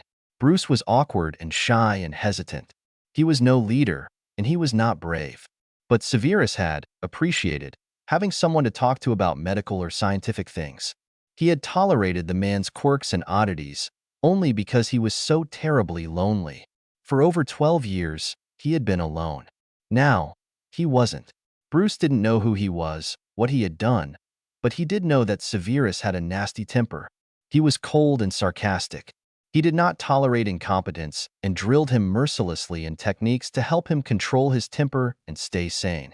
Maybe Bruce did not realize that Severus was doing these things because he cared. Severus groaned and rubbed his face. His own thoughts were sounding a bit like those of a bloody Hufflepuff.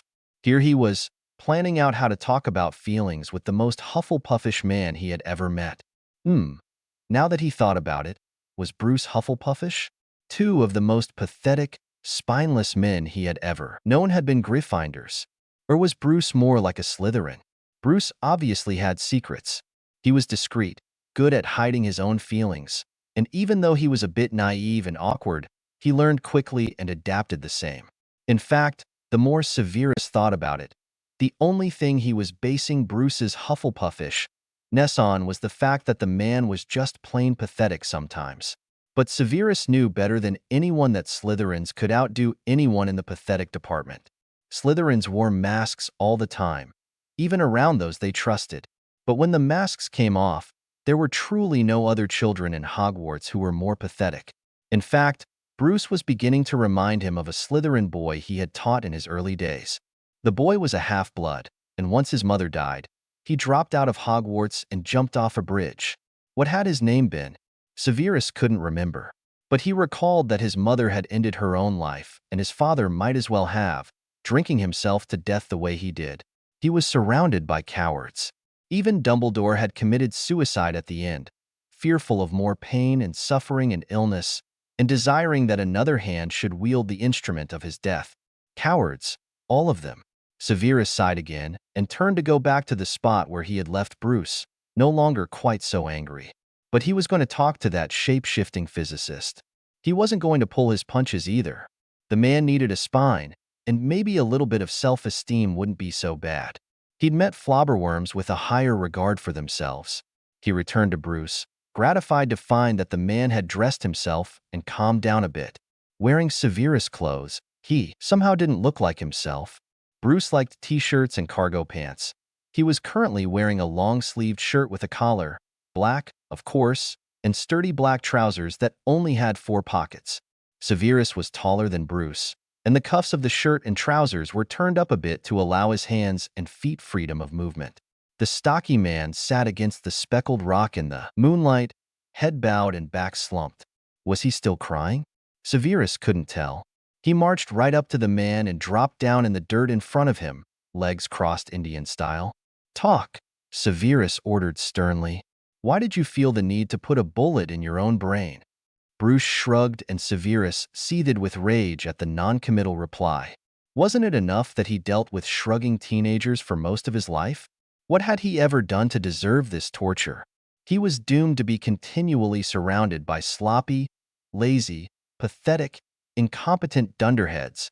Are you a man? Or are you a sloppy teenager? Severus hissed. Look me in the eyes when I am speaking to you, and do not shrug your shoulders like some featherless bird attempting to fly. Bruce flinched and trembled, but he looked up obediently, reaching up hastily to wipe his wet face. His thick hands were dusty and dirty, and naturally, he probably looked a right mess, but Severus couldn't tell in the dim light, and he didn't really care right now. Do you truly hate my company so much? Severus demanded. I believe I gave you the option of traveling on your own at the last village, did I not? Why stay with me if my presence is so unbearable? And no, Bruce stuttered, cringing at the accusation. Why, you've been wonderful, Severus. Really? I've never had a better friend. Is that so? Severus sneered, drumming his fingers on his knees. Then why did you attempt to remove yourself permanently from my presence with a firearm that belongs to me, I might add? I wasn't. I didn't. So explain it to me, Severus interrupted with a snarl. Because, although you are pathetic to the core, I thought we were making progress.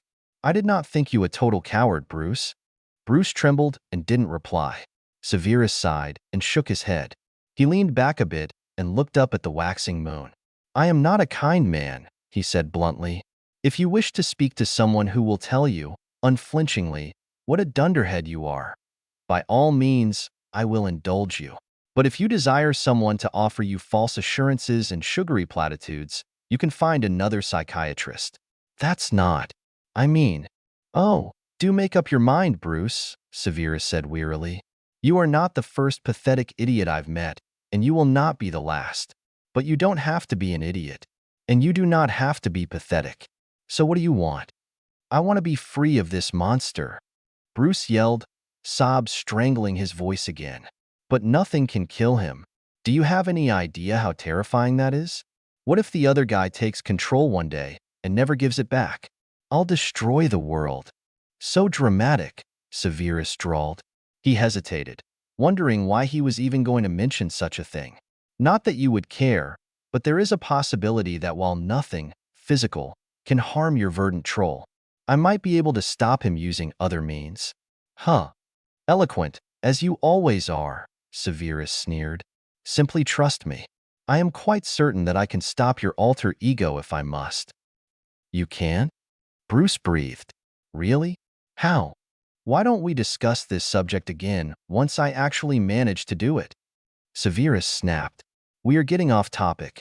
Now, I am not going to ask again. Why did you think it would be an appropriate welcome home gift to splatter your brains all over my house? Our house, Bruce mumbled. Answer the question, you insufferable Gryffindor. Insufferable, what? Never mind that, Severus growled through gritted teeth. By Merlin and Morgana, he wanted to either storm off and forget this whole thing, or else just strangle the intolerable idiot. Are you going to speak sensibly and help me to understand this whole state of affairs, or are you going to sit there feeling sorry for yourself until the moon falls into the sea? Bruce was quiet, taking deep breaths in the stillness that almost seemed to echo with the timbre of Severus' snarling voice. Well, I thought you'd be better off without me, he said quietly, fiddling with the hem of the shirt he wore.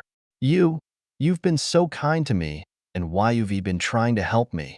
But I didn't think it was doing any good, see? I can still feel him simmering under the surface all the time, and I'm just sick of it. I saw your semi-auto there and next thing I knew I was putting it in my mouth and the other guy spit it out. Severus stared at the man's grief-lined face for several seconds. Bruce was telling the truth, and to be honest, he felt a twinge of sympathy. While he didn't have a giant green raging beast trapped in his skin, he had his own anger issues to deal with.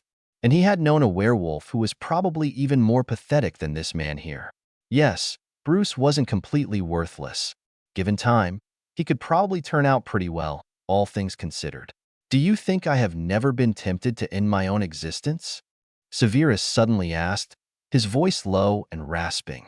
What he would have given to have his silky, smooth baritone back. But he would make do with his damaged vocal cords. Do you think I have not stared at my weapon, in the dead of night wondering if I could do it, wondering if should do it? Because I have, Bruce, and it is not the way. Suicide is the coward's way out. What is braver, nobler, saner, is to stand back up and face the world, using whatever means you must to stay upright and continue on. Do you think I am here in Africa for a vacation? My own amusement? We all have out demons, Bruce. But the way to slay them is to live. To truly live. Bruce stared back at Severus, a few more tears sliding down his gaunt cheeks. You're helping me, he whispered. For no other reason than that I find your company to be not horrible. Bruce blinked and suddenly, a shy smile graced his face. You don't mind me around? Even though I'm messy and forgetful and stupid? You are not stupid, Severus snorted, almost fondly. Despite the fact that you are technically the elder, occasionally you act like a child. You are absent-minded and disorganized. You are naive and sporadically reckless and impulsive. But you put up with my temper, my snarling, and my obsessive need for order. You endure my cooking, and you haven't even commented on my frequent nightmares. Having you as a partner in my work has been mutually beneficial. I would be angry if I were to lose you now, after all the work I've put into you. That's the nicest thing anybody said to me in long old time, Bruce murmured, scrubbing at more falling tears. Then you've had a poor life. A lonely one, Bruce agreed. Been on my own for about a year now, since Harlem, he added in a whisper, a haunted look coming over his face. Severus closed his eyes and scrubbed at his face wearily. I have been alone for some time as well, he muttered.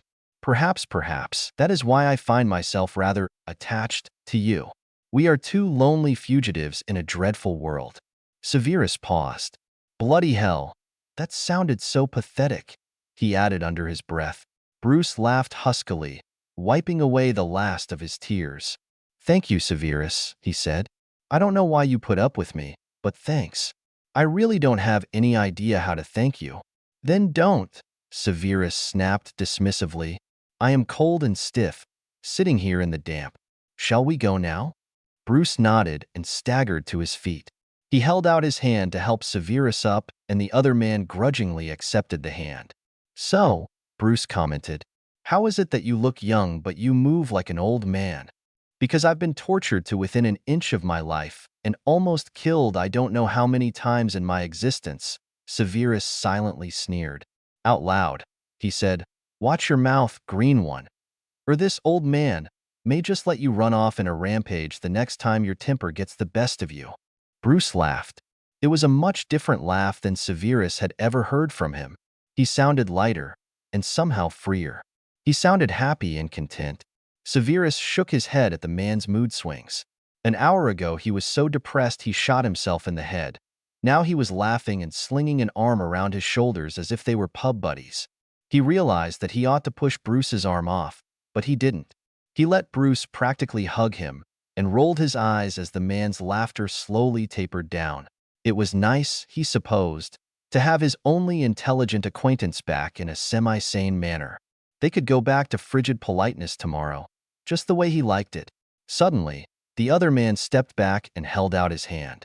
Bruce Banner, he said, with a trace of shyness in his suddenly exuberant behavior. I used to put doctor in front, but there you have it.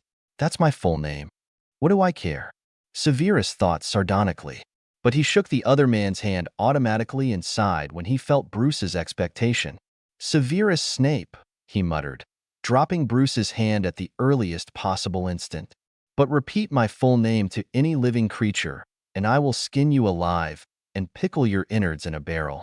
Bruce simply laughed at the threat as if it was the funniest thing he'd ever heard, and they set off back up the beaten track toward their village. Severus didn't even really mind that the man walked much too close and their shoulders touched every so often. He supposed it was the least he could put up with, for Bruce's sake, of course. Time passed, more or less peacefully. Severus and Bruce moved to another village eventually, and they gradually began going north instead of south, when there was no longer any south to go to, unless they planned to sail to Australia. Though they bandied the idea back and forth, to tell the truth, Severus did not feel like melting more of his galleons for such an expensive fare, and Bruce did not know of their existence yet anyway. They continued on their pilgrimage on foot or by hitchhiking.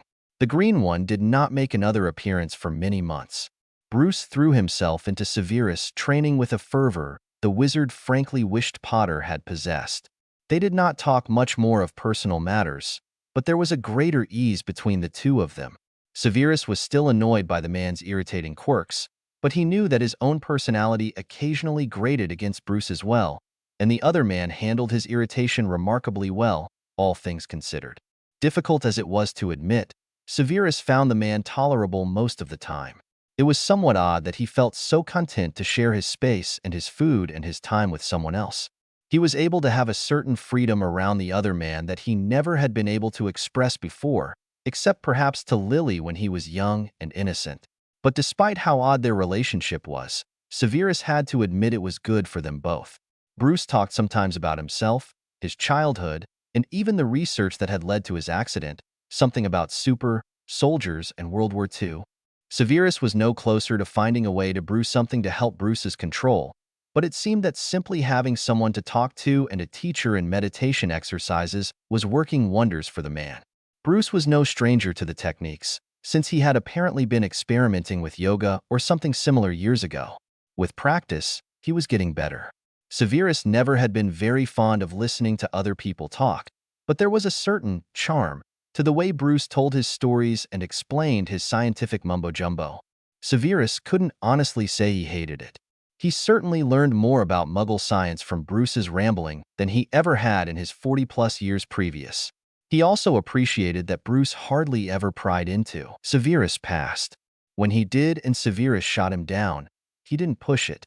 In return, Severus did not push Bruce when he did not wish to speak of something, of which there were quite a few. They maintained a careful distance, yet they were inevitably getting closer. They were companions on their journey, partners in their work, and neighbors at best in the various ways they interacted. It was a careful dance they played, neither willing to step closer in fear of pain or rejection or inevitable betrayal. Bruce had been betrayed before. Severus could see that, and bitter experience had taught the wizard not to trust anyone on principle. So they continued their careful acquaintance with one another, trusting each other to hold a scalpel steady or to hammer a nail in straight, but not to carry precious information. HPV, and HBGHBHPRHBS. Why do they always end up calling you doctor? Severus glanced up in annoyance from the battered medical dictionary he was perusing. The city on the coast of Sierra Leone was small by Western standards, but at least it had a library. Severus had always been obsessive about knowledge, as it was a currency one could never have too much of, in his opinion. He gave his companion a glare that clearly was ordering him to shut up and stop asking silly questions. Bruce calmly turned a page in the book that had caught his interest, a simple text about nuclear physics, whatever in Merlin's name that was. I mean, Bruce said quietly, not looking up from his book, you never call yourself a doctor, but in every village we go to, people end up calling you doctor anyway, and you never correct them. So are you a doctor of some sort then? I have a basic knowledge of human physiology and the effects of many organic materials on various illnesses and injuries, Severus muttered in reply, glaring at Bruce. He was trying to concentrate here. Why was he being bothered with such a silly question? But why did Severus even bother wondering? It was in Bruce's nature to be childishly curious. He was also dreadfully awkward, and seemed to have no sense of when was a good time to start conversations and when wasn't. You've got a degree? Bruce asked, almost casually, as he adjusted his thick reading glasses. Severus glared at the insufferable American and returned his attention to his book. What does that matter? He snarled, half under his breath. I would guess you don't then, Bruce said thoughtfully, finally looking up at him with a glimmer of admiration in his eyes. That's pretty amazing, he added. I've got 7 PhDs and I can't do half of what you can do with folk remedies. How do you do it without an education? Do I need some sort of fancy schooling to treat people who obviously can't treat themselves? Severus demanded testily, slamming his book shut. No, I suppose not, Bruce blinked. I mean, I'm not a doctor of medicine, but I help you a bit anyway. I was just saying you're odd. Severus snorted, almost laughing. You're one to talk. He smirked inwardly as he flipped his book over to scan the words on the back. Bruce turned another page in his own book. You just seem to know so much more about doctoring than me, but you've never been to university, don't have any degrees? I never said I don't have any degrees, Severus muttered, moving off to thumb through more books on his side of the shelves. Oh, so what sort of degrees do you have? I mean, it's so hard trying to figure out a safe subject to start up with you. I don't really know much about you at all. And you thought such a conversation was prudent to have in a library? Severus hissed over his shoulder, getting irritated. Well, he was always irritated. Now, he was just annoyed. Sometimes, Bruce talked too much, or just at the wrong times.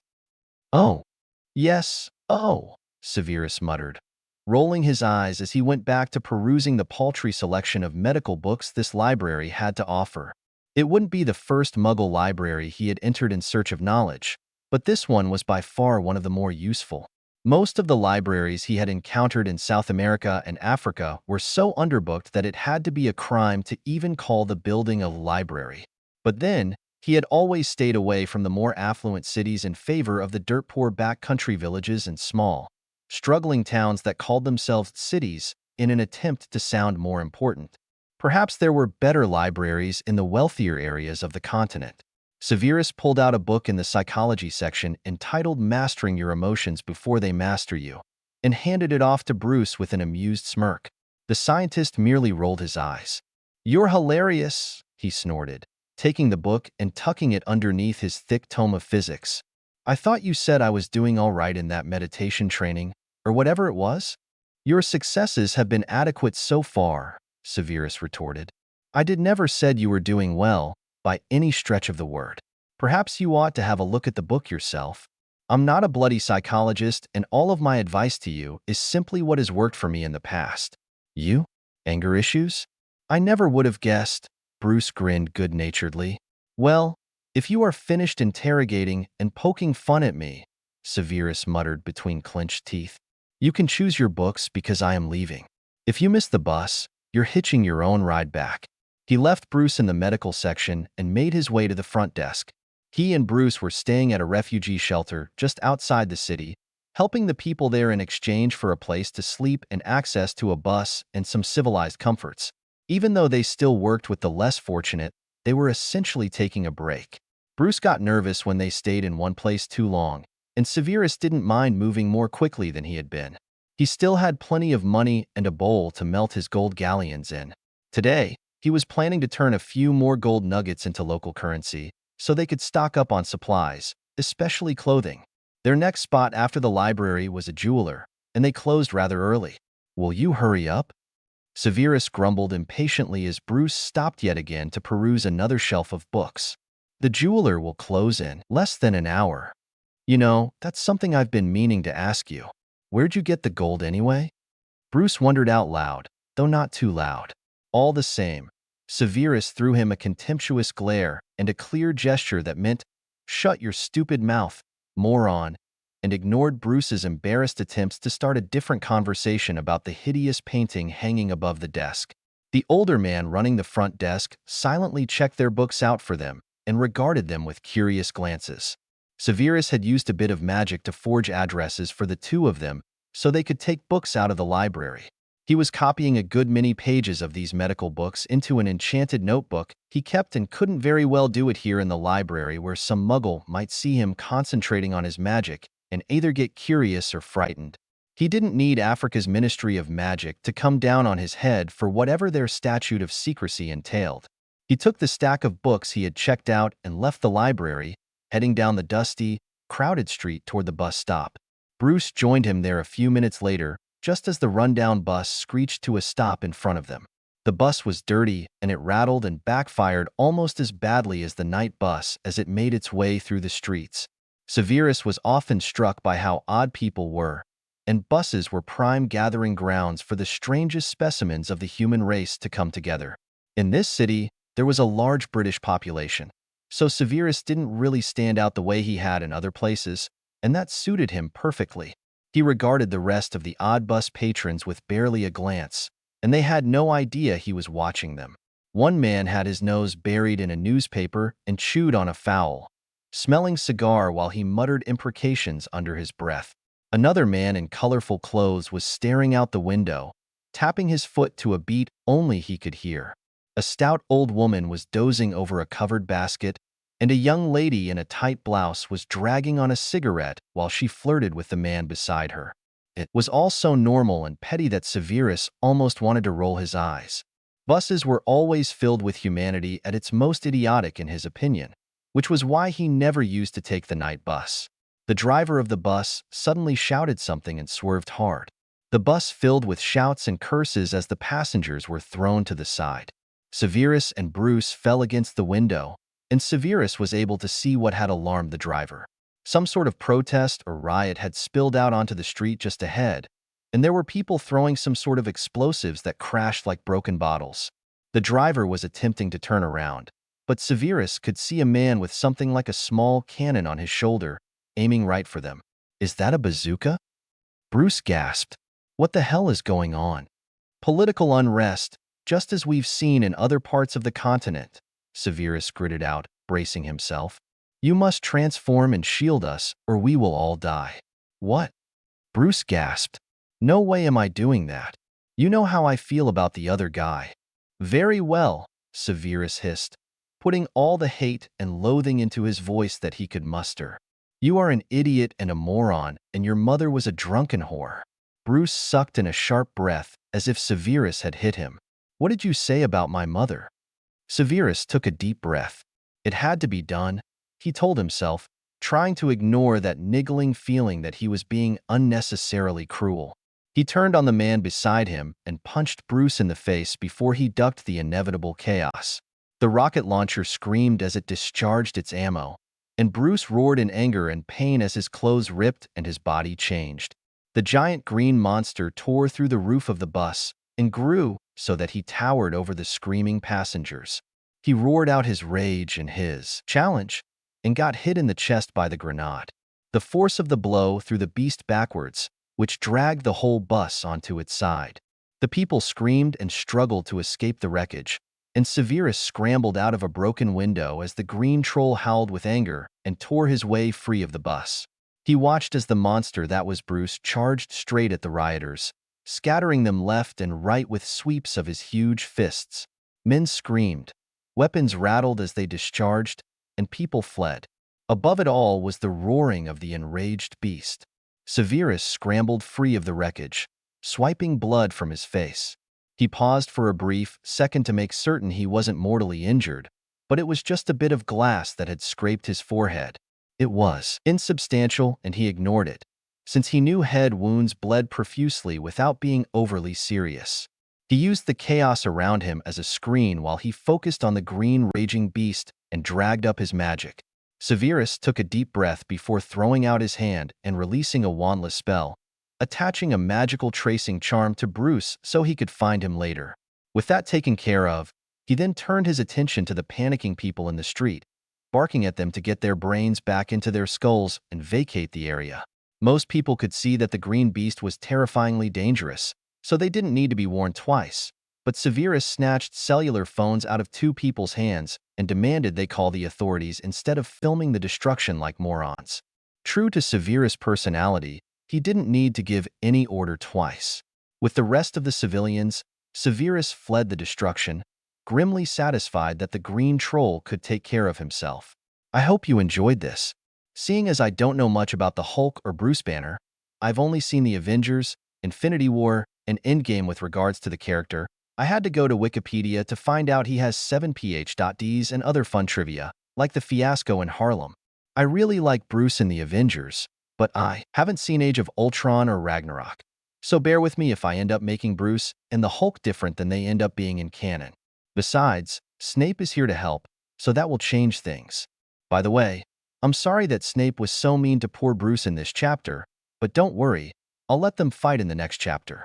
Smiley face. Thank you all for your enthusiasm and for your lovely reviews. By the way, I'm agreeing with whoever said Snape would hate having a superhero name in the first place. He would hate it on principle, but I can see Tony bugging him about it anyway, because Iron Man's just like that. Annoying. I can't wait to let them at each other's throats.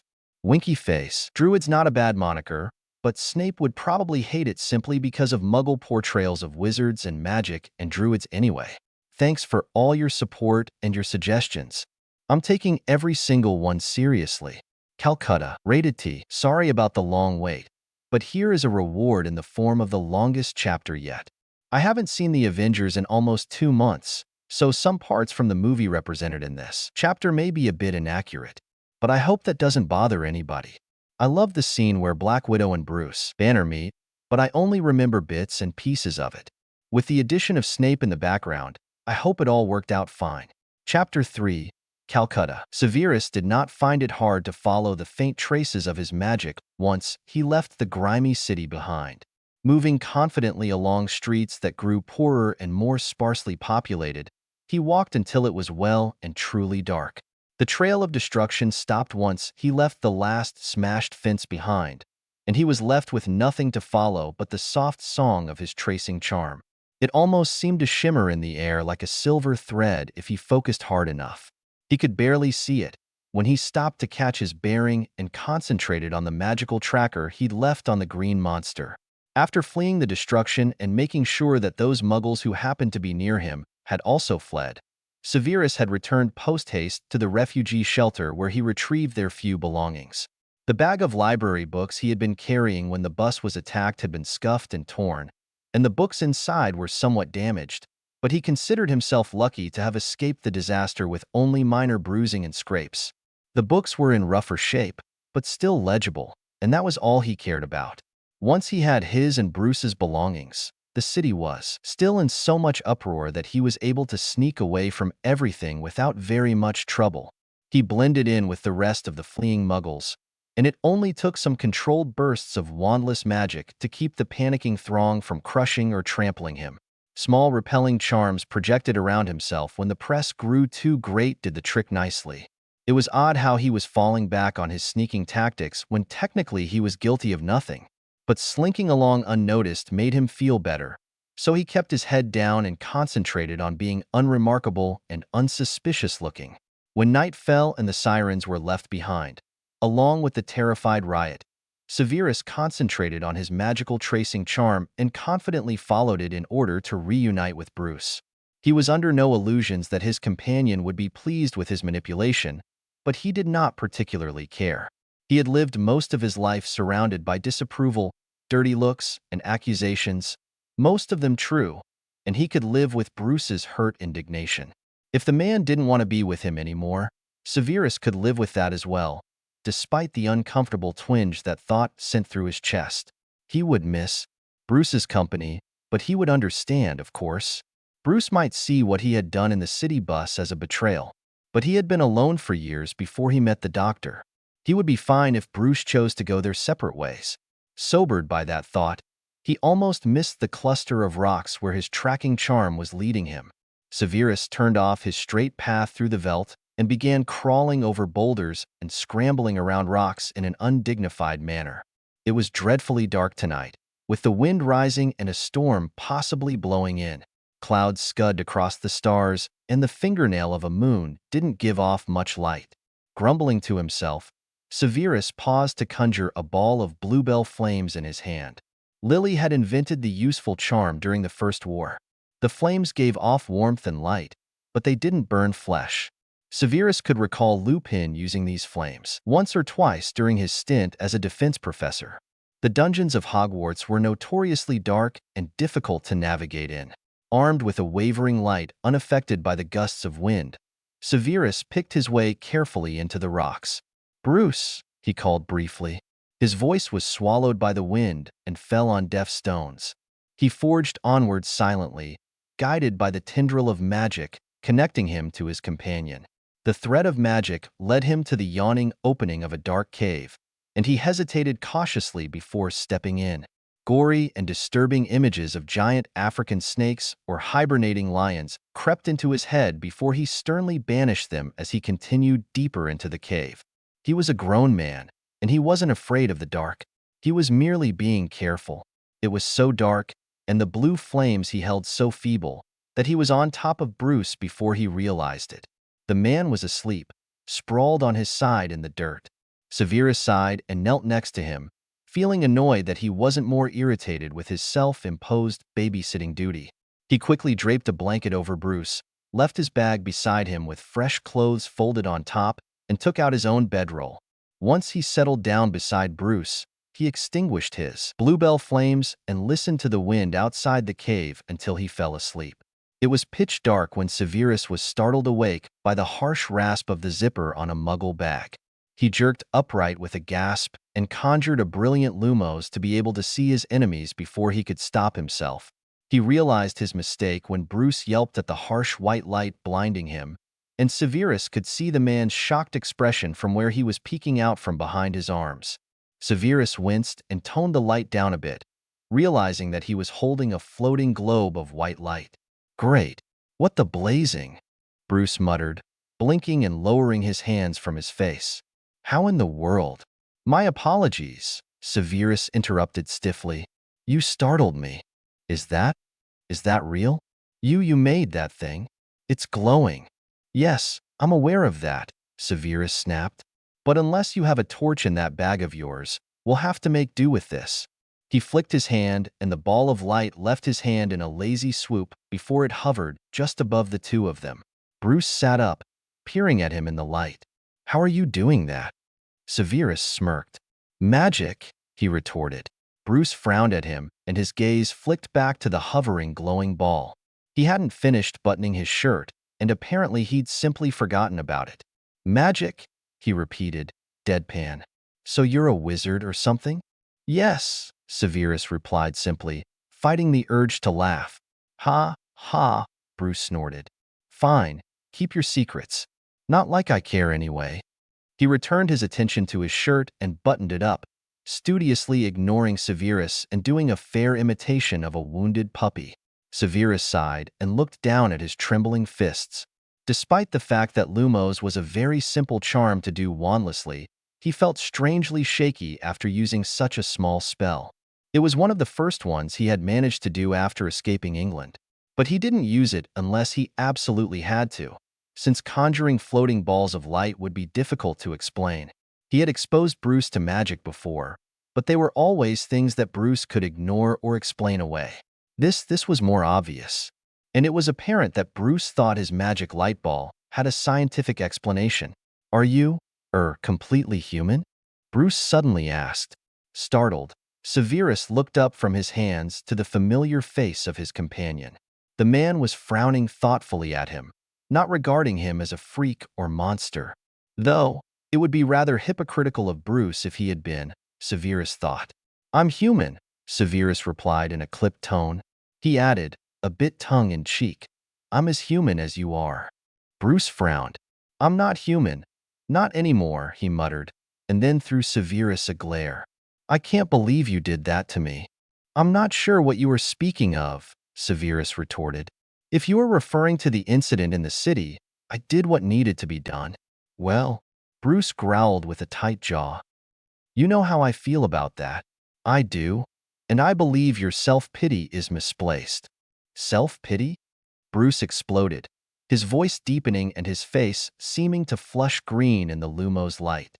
Severus scrambled out of his bedroll and beckoned his light closer to himself in unconscious self-defense as he pressed against the cave wall.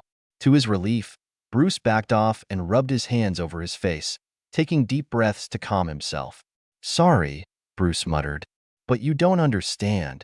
I don't hate the other guy because of some stupid self-hate or something. I'll hurt innocent people. I can't afford to let him loose. Ever."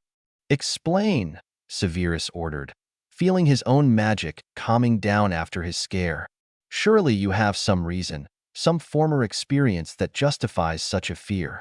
"I destroyed Harlem, all right? I've destroyed other places too. I didn't go after the regular people on purpose, but they got hurt anyway. Every time I lose control, people get hurt, killed. Do you have any idea what that's like? I'm not in control, but I end up killing people and destroying their homes and livelihoods." For several minutes, the two of them glared at one another. Severus thought back to all of the crimes he himself had committed, some in the name of the greater good, and some not. Who was Bruce to have a monopoly on guilt? Severus knew he had more than enough for the both of them.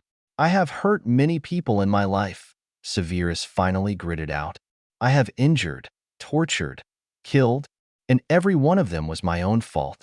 I deliberately chose to harm them. Do you not think that is worse? Bruce stopped short, staring at him in some kind of stunned horror. You what? I am a cold-blooded killer, Severus said calmly, barely flicking his hand at the floating lumos so the light wasn't obscuring Bruce's expressions. The other man slowly shook his head and set his jaw stubbornly. No, he said quietly. That's not. I am 100 times worse than you, Severus snarled. You have no control over your beast. I, however, am a beast. I have killed for petty reasons, and sometimes no real reason at all. Stop thinking of yourself as a monster, Bruce, when the true monster is before you now. You're not a monster, Bruce protested. You've killed people in your past, sure, but that's not who you are. I've seen you working. I've been with you for months. You're compassionate, and you help people. You don't hurt them. And what I did to you in the city? Severus demanded. I manipulated you against your wishes to save my own skin. Well, you were worried about the people in the bus too, I suppose? I did not care one whit for those people. Yeah, you did. You must have. I did not.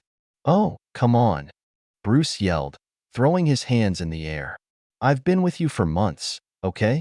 You love to act all businesslike and all. Like you don't care about these people beyond a professional interest, whatever the hell that's supposed to mean. But I know you care. What about that pregnant girl a couple months back? Remember her? She knocked on our door looking for help, and you're the one who took her in, helped her see that her baby was worth keeping. I simply didn't want more blood on my hands. I have killed enough innocents without being responsible for the life of an unborn. And then there was that little boy who got gangrene on his leg, remember? You ended up seeing him like 10, 20 times, and you were always so gentle and understanding with him. Even when he was scared you'd have to cut his leg off, remember? There was no reason to exacerbate his fears by being cruel. Oh, shut up, Bruce roared, the green flush darkening his neck. You act like you don't care, but you do. Why in the world do you keep following me around? Helping me? I was just fine before I found you, and you know it. There's nothing keeping you with me. You do care, but I have no idea why you're so scared to admit that. Severus trailed off, at a loss for words. He no longer had any excuses that didn't sound foolish and flimsy. With a sigh, he slumped over and rubbed his face in frustration. Bruce was stubborn. He'd give him that. He didn't see any reason to keep fighting when Bruce could see the obvious anyway. When we lose patience, you're more devastated than me, Bruce added more calmly. You act like every person we treat is precious. Bad people don't value human life. You do. And you probably care even more than you would want to admit. Very well. I care, Severus muttered reluctantly. I care to such a degree that it is foolish. But that does not change who I am, what I've done. So maybe you've done bad things in your life. But don't you dare tell me you're some kind of monster. You're a good person. Well, so are you, Severus snorted. This is ridiculous. The two of us are so pathetic we are arguing over who is the real monster when clearly none of us are. I am a monster. You see what I am, what I do. I am a dark wizard, Severus shouted, his lumos light blazing stronger with his emotions. I served a maniacal Dark Lord during 2 wars, and at the end, I sent a teenage boy to his death because of some idiotic prophecy. I staged my own death and fled justice. I am a criminal on the run, Bruce. Stop thinking of me as some sort of saint. Because I can do worse things to people than drop a building on their heads. My magic can cause pain like you cannot imagine. Bruce stared at Severus Snape, finally at a loss for words. Severus dimmed his light until they were left in the dark and conjured some more bluebell flames in his hands. He built it bigger than he had before and cupped it in both hands, realizing that he was cold.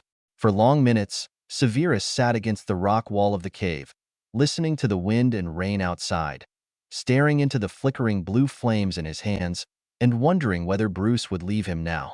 The thought filled him with a peculiar kind of pain. When had their conversation turned into a contest to see which of them was the worst monster? He shouldn't have blurted all that information out. Was he a spy or not? Didn't he have experience hiding and lying? Why had he broken the statute of secrecy like that? Well, technically he hadn't really. Bruce might not believe him. He was a man of science, who owed his own unique powers to radiation, not magic. But he wasn't saying anything right now. Severus poured a bit more power into his flames and looked up, peering through the eerie dancing light for Bruce. He found that the other man was sitting rather close, which was startling because he hadn't heard Bruce move at all. "You move like a cat sometimes. You know that?" Severus pointed out, his voice more hoarse than usual. "You're a real wizard?" Bruce asked softly, nothing but awe and wonder in his voice. "A dark wizard," Severus corrected. "My skill set lies in the dark arts." "Well, you're not a dark wizard anymore, right? You left all that. Once a dark wizard, always a dark wizard," Severus retorted mildly, shifting so Bruce could share the warmth of the blue flames. "There is no leaving the dark arts," he explained. "They leave their mark upon your soul. Killing, especially with dark magic, it cements one's tether to the darkness. I have used the dark arts to kill. Thus, I am bound to it." "That can't be totally true," Bruce protested. "If you were really bound to this darkness, you wouldn't be capable of being good, right? Being a dark wizard does not mean that all one's innate goodness is stripped away," Severus admitted. "But I have never been a good person. As a child, I was a bigot with a nasty temper who chased away my one friend with my own cruelty. As an adult, I was a professor at a boarding school, the most feared and hated teacher there. I was a cruel, vindictive, petty bully.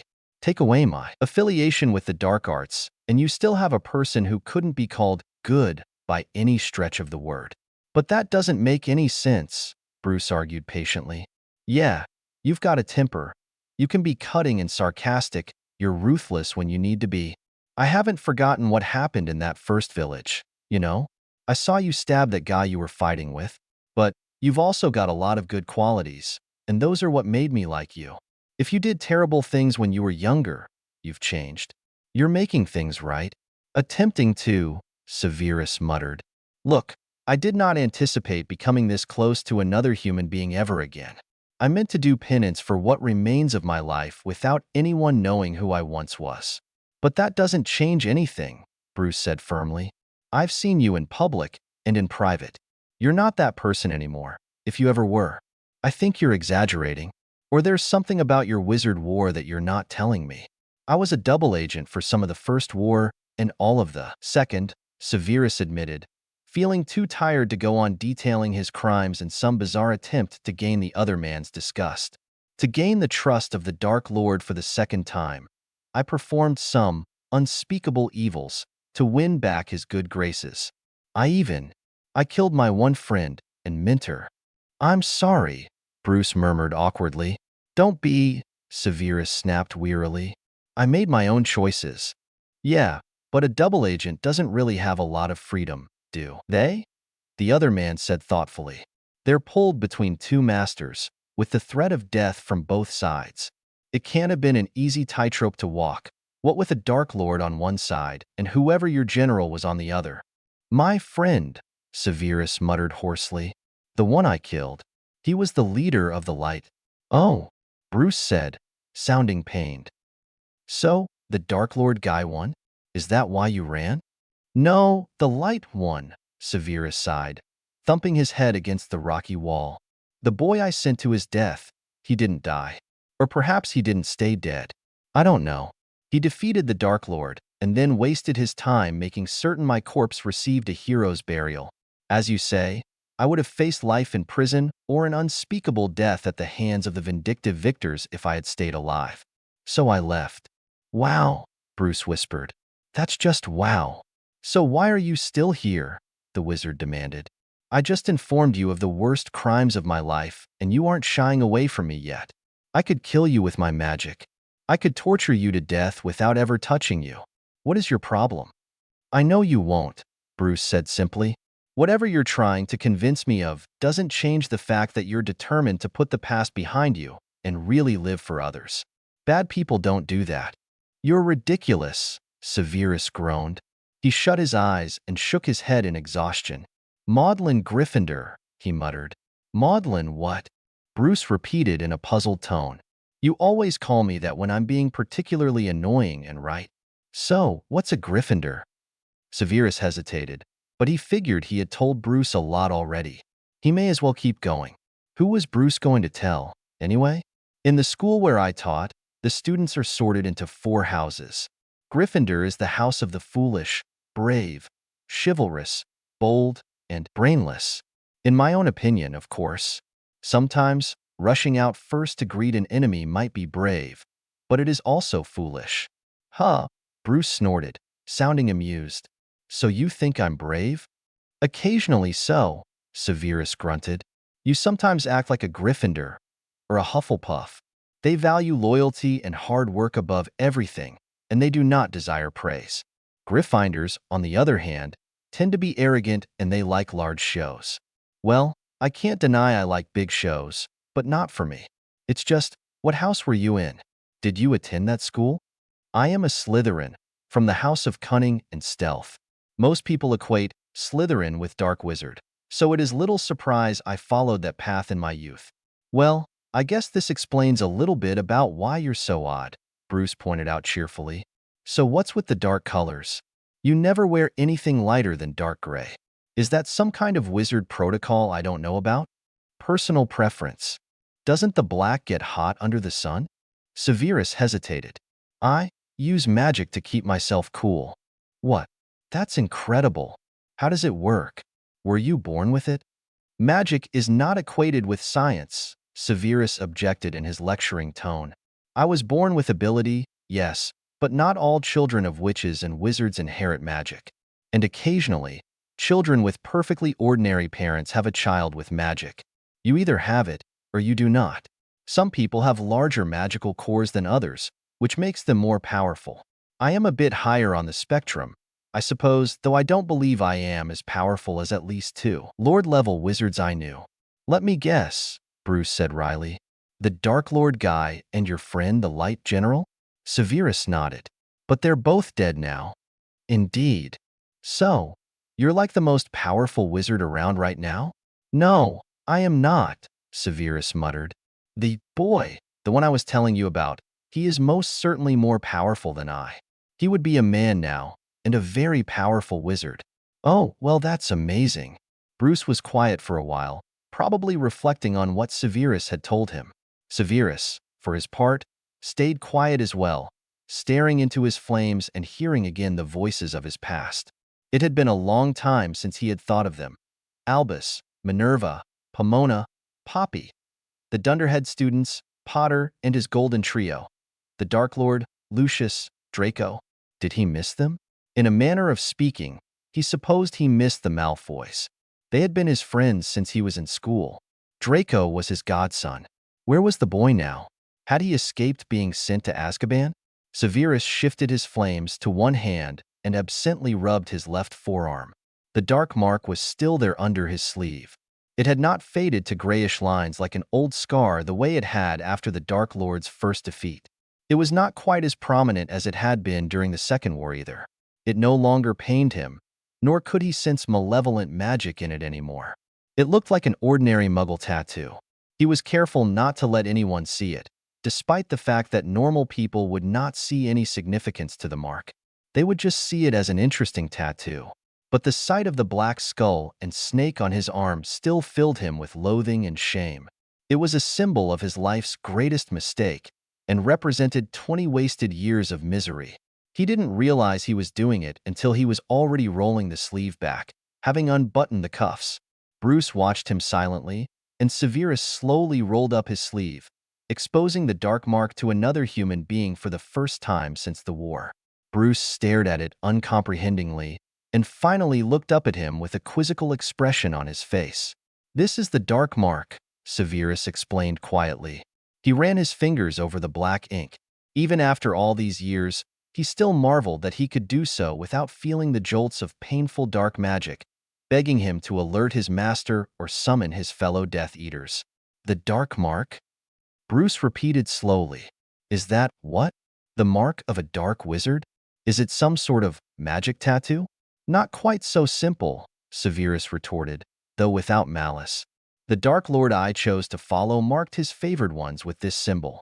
They were called Death Eaters. Bruce snorted before he guffawed. Severus scowled at the man as he laughed. This is quite serious, Bruce. Do pay attention. Death Eaters? So what did you call your Dark Lord? The Death Muncher? Will you stop laughing?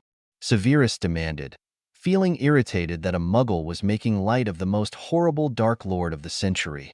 Do you have any idea what these Death Eaters were capable of, despite their regrettable name? Bruce sobered up and wiped his eyes. I'm sorry, Sev. I really am.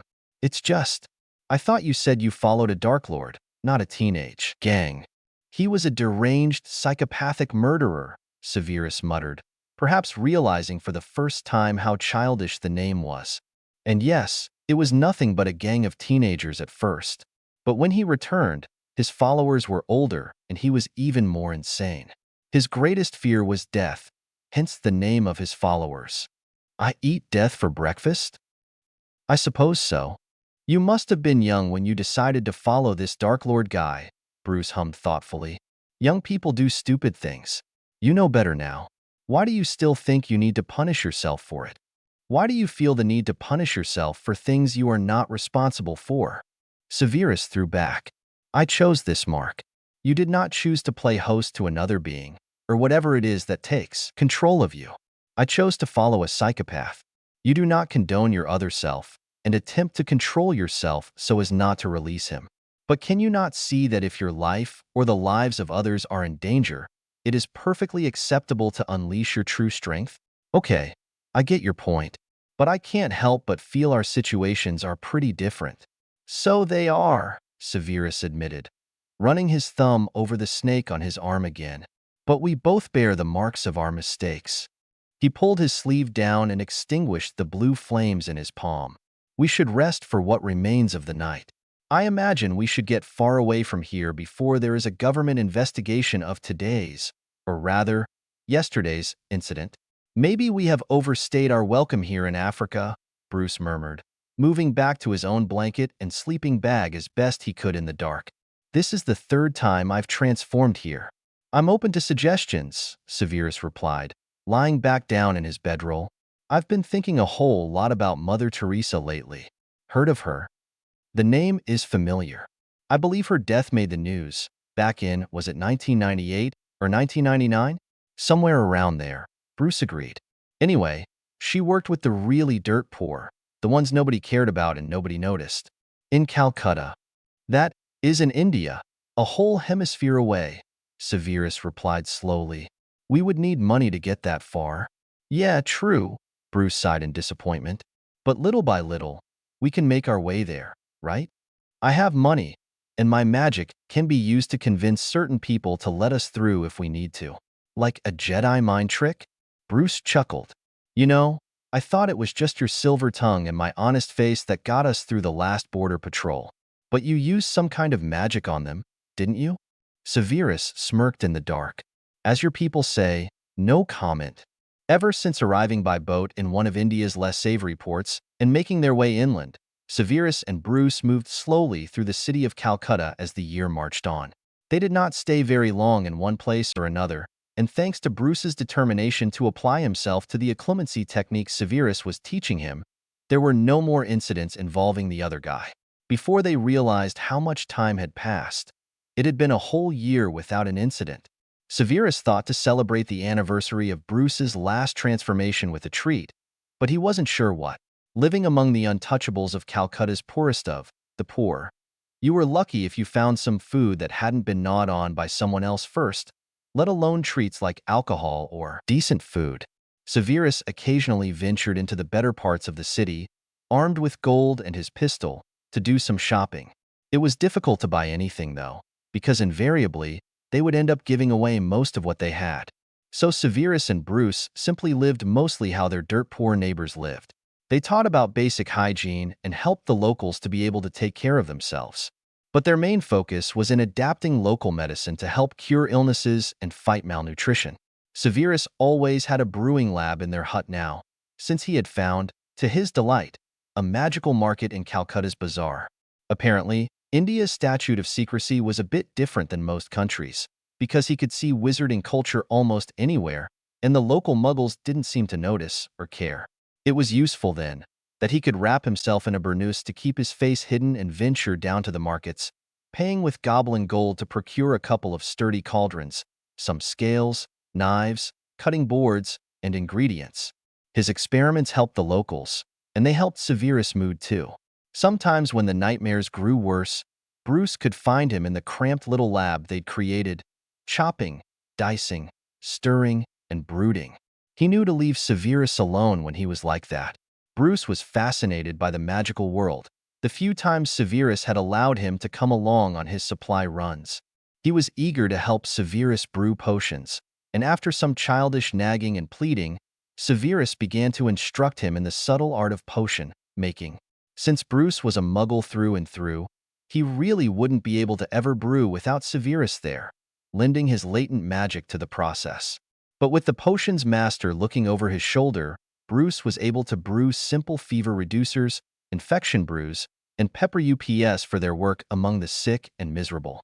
He was a good pupil, and his obvious enthusiasm for the subject made Severus feel, sometimes the way he had when he was teaching Newt's students. He sometimes enjoyed teaching, when his instructions were heated, that is. Bruce didn't seem to mind his brusque manner, and simply laughed at his insults by now. After their confrontation over who is the worst monster of the two of us, they didn't talk much about what they had discussed that night.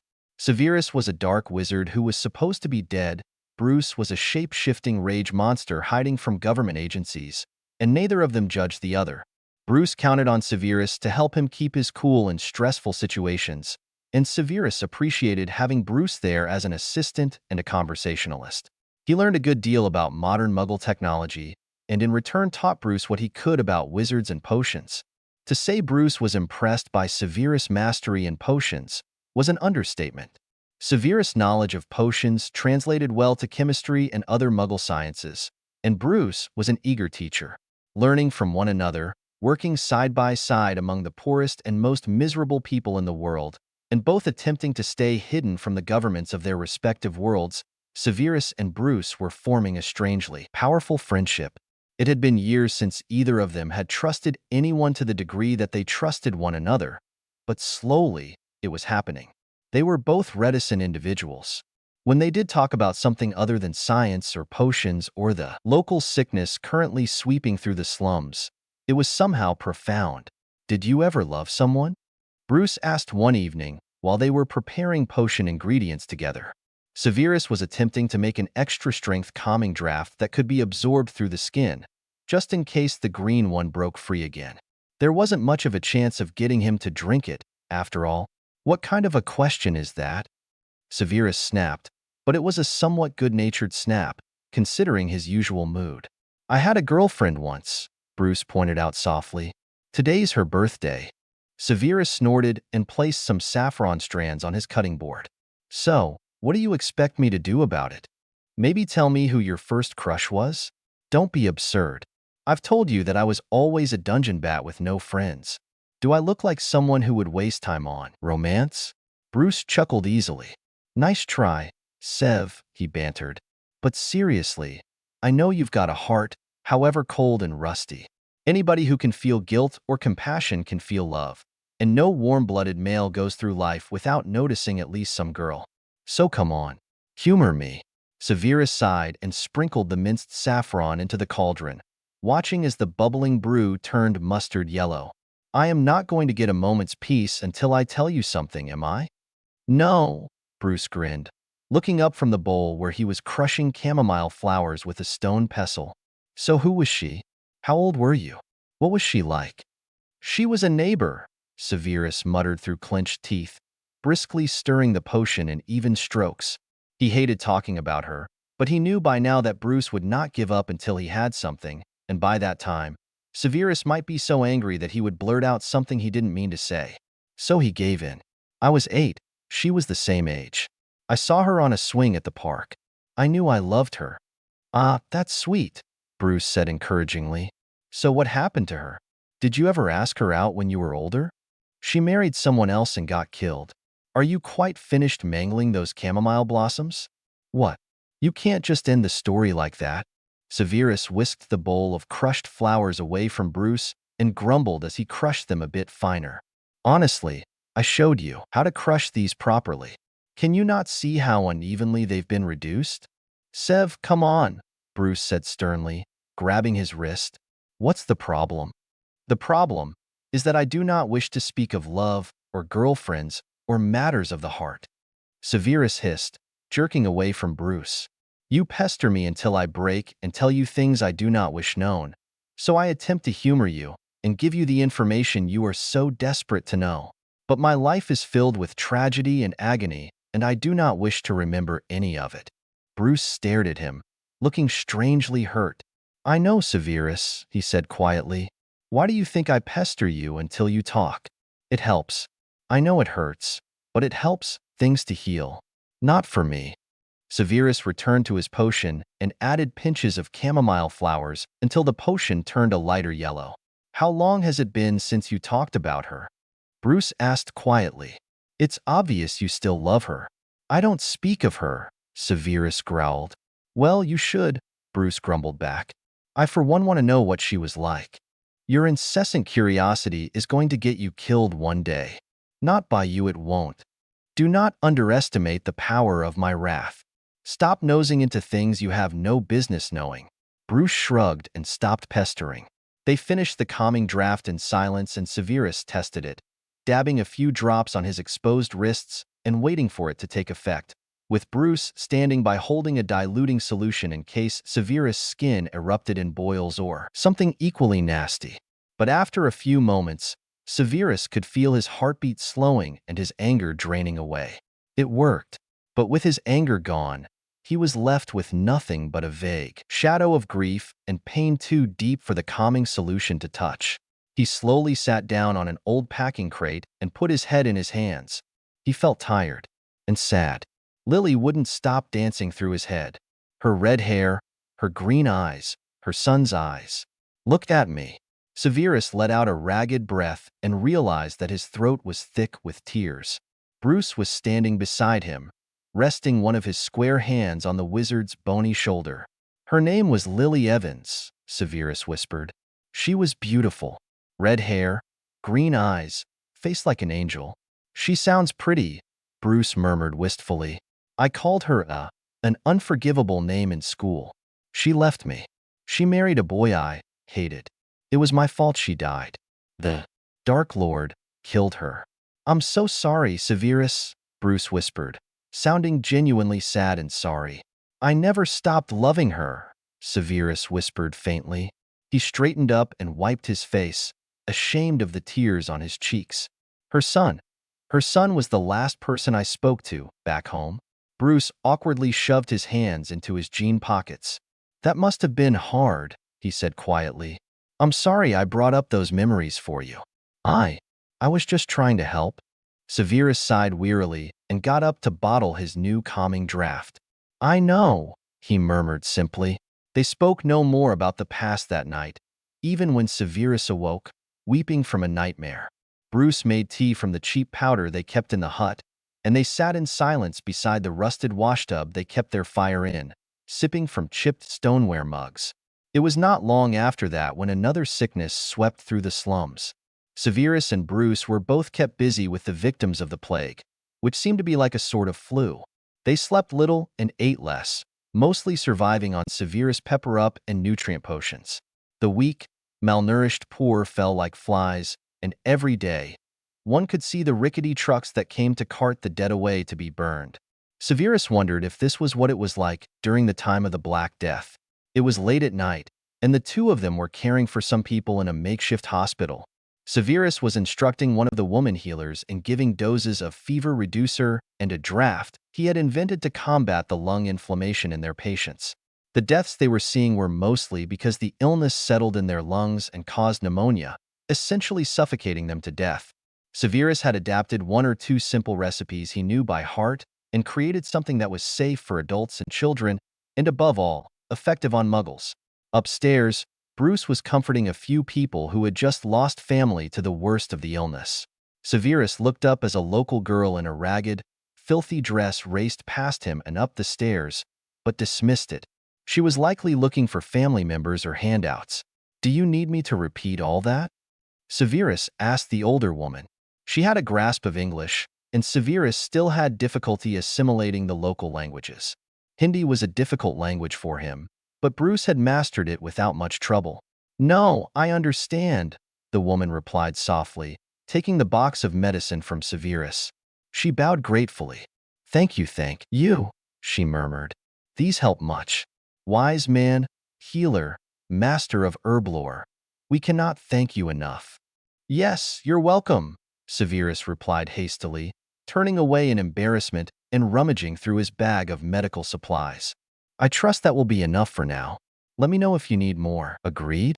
We tell you if we need," the woman nodded. She turned away with the box and began talking rapidly in Hindi to the other woman who was helping her here. Severus swung his bag onto his shoulder and stretched his aching back. He was ready to go back to the hut he and Bruce shared, back to grab a bite to eat and start brewing more of his anti-pneumonia potions. Bruce would be along when he was finished doing whatever it was he was doing. They had a system, and though they didn't speak much anymore, they communicated a great deal in gestures and in their rhythmic schedule. He stepped outside into the musty, heavy night air of India and took a deep breath that wasn't full of the stench of sickness and unwashed bodies. He was surprised when Bruce suddenly appeared next to him, holding his own bag and following the same ragged little girl that had darted past Severus a minute ago. "Going home, Sev?" Bruce asked wearily. "There's more brewing to be done," Severus replied. "Are you finished here?" "Not yet. The girl says her father's ill." He nodded at the child standing a few feet away, nervously watching them and clutching a handful of dirty paper bills in her small hand. Severus glanced at her, noting how nervous she seemed. She opened her mouth and babbled something, skipping away a few more steps. "She says I need to hurry," Bruce said apologetically. "I'll come back to the house when I'm finished, all right?" Severus sighed. "I may as well come with you. Someone needs to check the rest of the family, I suppose. I believe I have some more immune system boosting potions in here." He patted his bag. Bruce shrugged. "Won't hurt, I guess." Silently, they followed the small girl through the maze of the filthy slums. Beggars, drunks, and other unfortunates littered their path, but Severus and Bruce were skilled at avoiding them by now, and the girl skipped on ahead of them, seemingly without looking where she was going, but she didn't trip or slip. The houses began to thin out, and Severus felt odd, as if he was being watched. He kept glancing surreptitiously from side to side, without giving any indication of his rising nerves. He marveled that Bruce couldn't sense it. His companion was sometimes even more paranoid than he was. The dark streets looked normal, at least for Calcutta. They had passed their own hut about 2 blocks back. They lived on the edge of the city for safety, just in case the potions lab exploded or something. The house the girl was leading them toward, looking over her shoulder every few seconds to be sure they were coming, was far removed from the others. A rickety shack in the middle of a junkyard. Everything about the remote location, the lone light bulb glowing behind the ragged curtains, and the sense of being watched screamed, "Trap," to Severus. He grabbed his companion's arm to stop him as the girl darted into the house. Through the empty doorway, they saw the little girl jump up on a shelf at the far wall and disappear out through a window. "This was a trap," Severus hissed.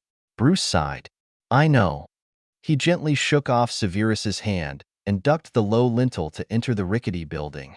Severus glared at his companion's back, glanced to the right and left, and followed, gripping his bag of medical supplies so tightly that his knuckles were white. A young woman stood up from a chair at the back of the house. Her short hair was a brilliant red and her face was calm and intelligent, as well as quite attractive.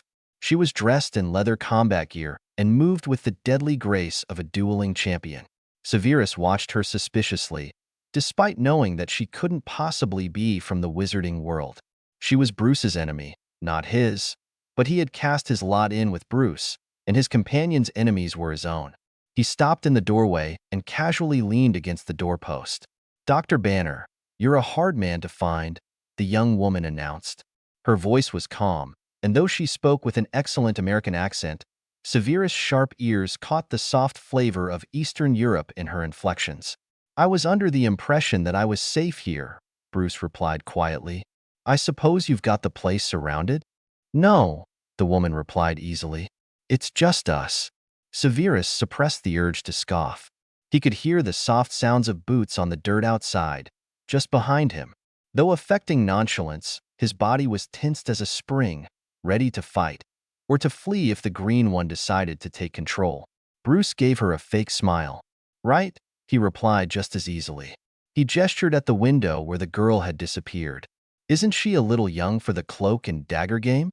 No older than I was when I started, the woman retorted. What do you want? Bruce asked, his soft voice suddenly firm. Natasha Romanoff, the woman replied. I am an agent of S.H.I.E.L.D. and I was sent to track you down. Bruce frowned, a flash of temper rising in his eyes. Of course, so Fury can put me in a glass cage? No, nothing like that. Stop lying to me, Bruce thundered, slamming his palms down on the flimsy table between him and the woman. Quick as thought, Natasha Romanoff drew a pistol from her hip and stepped back, aiming between Bruce's eyes. Severus stepped forward, one hand slightly raised, his magic roaring inside him, but not visible. Not yet. Sorry, Bruce muttered. He raised his hands, which were visibly trembling. I'm sorry. I'm good. Natasha stared at him for several more seconds before she slowly reholstered her weapon and turned to murmur into a communications device in her collar. We're good here. Stand down. Bruce raised an eyebrow at Severus, who scowled and shook his head before finally lowering his hand. Just us? Bruce repeated, with a sardonic look in the young woman's direction. It was just a precaution, the woman replied unapologetically. It's been over a year since your last incident. What's your secret? Yoga? Bruce smirked at Severus. You wouldn't believe me if I told you, he replied. But seriously, what did you track me all the way here for? There's a reason I'm here. Wasting your potential, Natasha interrupted. You're one of the most brilliant physicists in the world, and here you are, playing Mother Teresa. It's safe, Bruce shrugged. I'm here to ask you to come back. Fury's putting together a team. Right? Bruce scoffed. He folded his arms.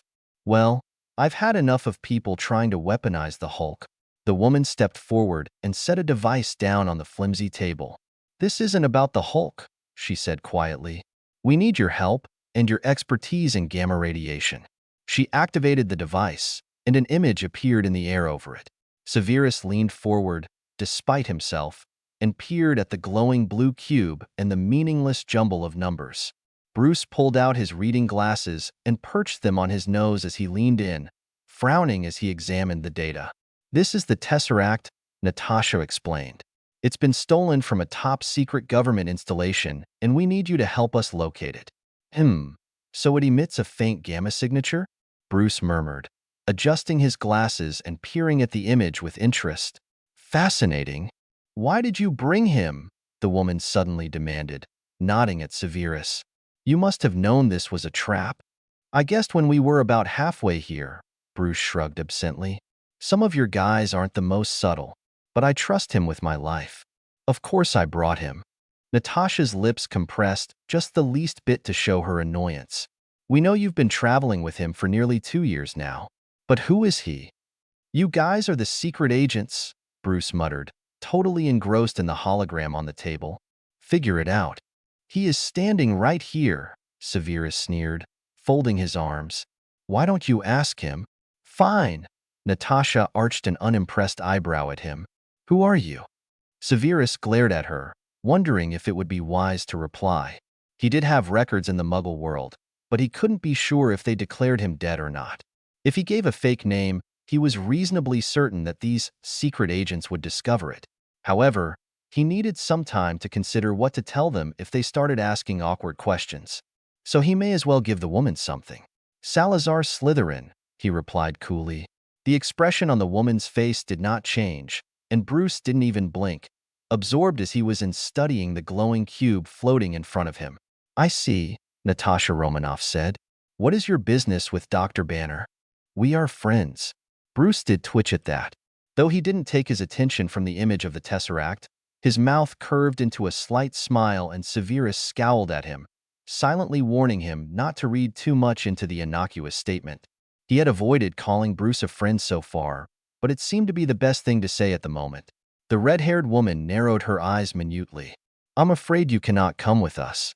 "I'm afraid you'll have some trouble in stopping me," Severus retorted. "He may not be able to track gamma radiation, but he's a doctor too," Bruce suddenly announced, pulling his gaze away from the device's floating images. "Plus, the other guy needs him around." Severus gave Bruce a glare, but he could understand why they should be reluctant about the existence of the calming draft he had invented. "Oh." Natasha's gaze suddenly turned sharp. "You are able to control the Hulk?" "I have no power over the green troll," Severus replied calmly. "But there is a chance that I can pacify him should the need arise." "How?" Severus scowled at her. "That is our business. I cannot bring an unknown into the equation here," Natasha protested calmly. "If you don't give me a good reason to take you along, you'll stay here." "He's coming," Bruce interrupted, his normally calm tone suddenly icy. "Or I'm not." The woman sighed. "You're making things very complicated for me. You know that?" "We didn't ask you to come here and bother us," Bruce shrugged. That seemed to settle the matter, at least as far as Bruce and Severus were concerned. They were barely allowed enough time to return to their hut to gather their belongings. Bruce was able to distract their armed escort long enough for Severus to pack his lab and potions equipment into his magically extended bag. "Severus, hurry," Bruce hissed as he came into the back room. The potions master was practically done. He was simply wiping down their makeshift workspace. "What are you doing?" "I will not leave my workspace a mess," Severus snapped. "Don't you know me yet?" Bruce shrugged and looked around the drafty little space where they had spent so many peaceful, educational hours together. "Pity. I never thought I'd miss this awful place. Should we return? Hopefully the rats won't have taken it over," Severus said, for lack of something productive to add. He wasn't all that attached to the hut where they had lived for the past 4 months, but if Bruce was, he wouldn't begrudge the man his sentimentality. "We probably won't be coming back," Bruce murmured in a tone of regret. Severus finished his cleaning and hung the rag from a wooden peg on the wall. "Do you anticipate trouble with these people?" he asked quietly. Bruce smiled sadly. "I don't trust them, if that's what you mean. The SHIELD folks, they're secretive, like most government organizations. I'm sure they've got other reasons for bringing me on board. I'm not the only physicist out there who can track gamma radiation. Then it is all the more imperative that I go with you," Severus grumbled, checking his bag for the 2 bottles of extra-strength topical calming draft. "Not that I wouldn't love to stay here fighting the flu all by myself."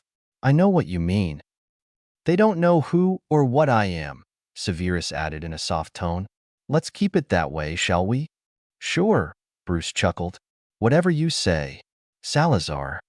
Been reading a few Harry Potter/Avengers crossovers, mostly looking for different ways that other authors have done the movie scenes with the addition of HP characters. My personal favorite is one called Cupboards and Cryogenics, and it features the Winter Soldier and a 5-year-old Harry. It is seriously so very good. Go ahead and check it out for my favorites. Snape is in it, though not a main character, and I really liked how the author handled Severus Snape interacting/fighting with a super soldier. Up in the Air, rated T. I don't claim ownership to the Avengers or Severus Snape. Chapter 4.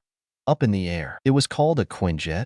Severus had never cared for flying vehicles much after a disastrous episode involving brooms during a Slytherin-Gryffindor Quidditch match in his 4th year. Suffice it to say, it was years before he got on a broom again. He preferred to fly under his own power if possible. He simply didn't trust flimsy machinery or enchanted objects to carry him far distances. If Bruce noticed that he was stiffer than normal and kept glaring at everyone as if they were suspects in a murder case, he didn't comment. Severus sat as still as a statue in his seat throughout the entire flight, ignoring Bruce's attempts to make conversation. The red-haired woman, their captor, as Severus thought of her, did not answer most of Bruce's questions, calmly insisting that he would be briefed when they arrived. Wherever that was. Severus refused to look out the windows, hating to admit that he was afraid the view would cause him enough vertigo to make him thoroughly humiliate himself. He fought the queasiness in his gut and firmly told himself that he was not airsick. He could fly through the air like a bird, for Merlin's sake. He could still ride a broom as well, though that wasn't one of the most enjoyable things in the world, in his opinion.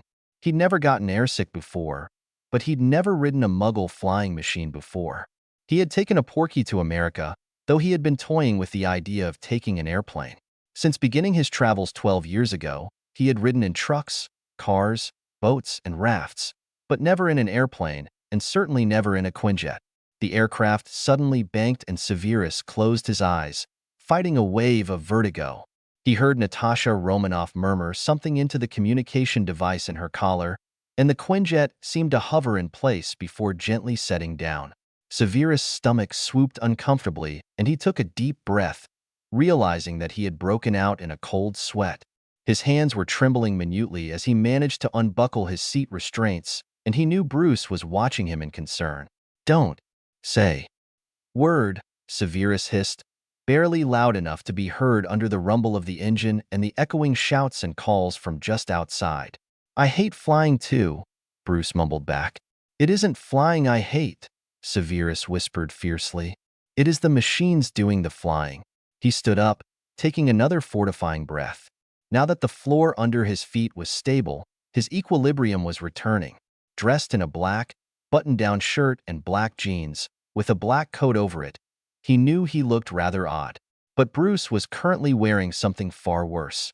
Plain wrinkled jeans and a purple shirt of a ghastly shade under a simple coat of nondescript color. Despite Severus' greasy hair and the scowl on his newly shaven face, he looked more like the physicist half of their duo. The back of the Quinjet opened, and the red-haired woman led them down the ramp into a noisy, busy cargo bay. Bruce was tense and nervous. He could tell by the way he clutched his bag and looked around at all the strangers. Severus stayed beside Bruce and watched him closely, while being careful not to appear as if he was keeping an eagle eye on the nervous Dr. Banner. Natasha Romanoff greeted two men who met them just off the ramp as if they had been waiting for them, though they appeared to have just arrived as well. The slim, brown-haired man who greeted the woman was middle-aged, though he was one of the lucky individuals who appeared younger than they truly were. His businesslike suit seemed perfectly ordinary, but the easy way he walked and the observant glint in his intelligent gaze told Severus that he likely had weapons and technology stashed under his innocent-looking coat. The man with him was a well-muscled blonde with an interested expression on his face. He carried a bag over one shoulder, was dressed in ordinary clothes for a Muggle man of this day and age, and he moved like a soldier, with the self-assured rhythm of an active man. They exchanged pleasantries, and the blonde stranger reached out to shake Bruce's hand and smiled, seeming glad to meet him. But when he turned to greet Severus, the wizard gave him and his hand a withering glare and swept past him, following Bruce, who was following the red-haired woman and the man in the suit. Nonplussed, the young man fell into step beside them. "So you're the wrinkle, eh?" the blonde man asked with a friendly smile. Severus glanced at him with just the right amount of contempt. "Do you not have somewhere else to be?" he demanded coldly. The Muggle surroundings, machines and metal and military-style people everywhere. It was all making him feel trapped. "Not really," the man shrugged, readjusting his bag strap. "I only just got here myself. Did we get introduced? I'm Captain Steve Rogers."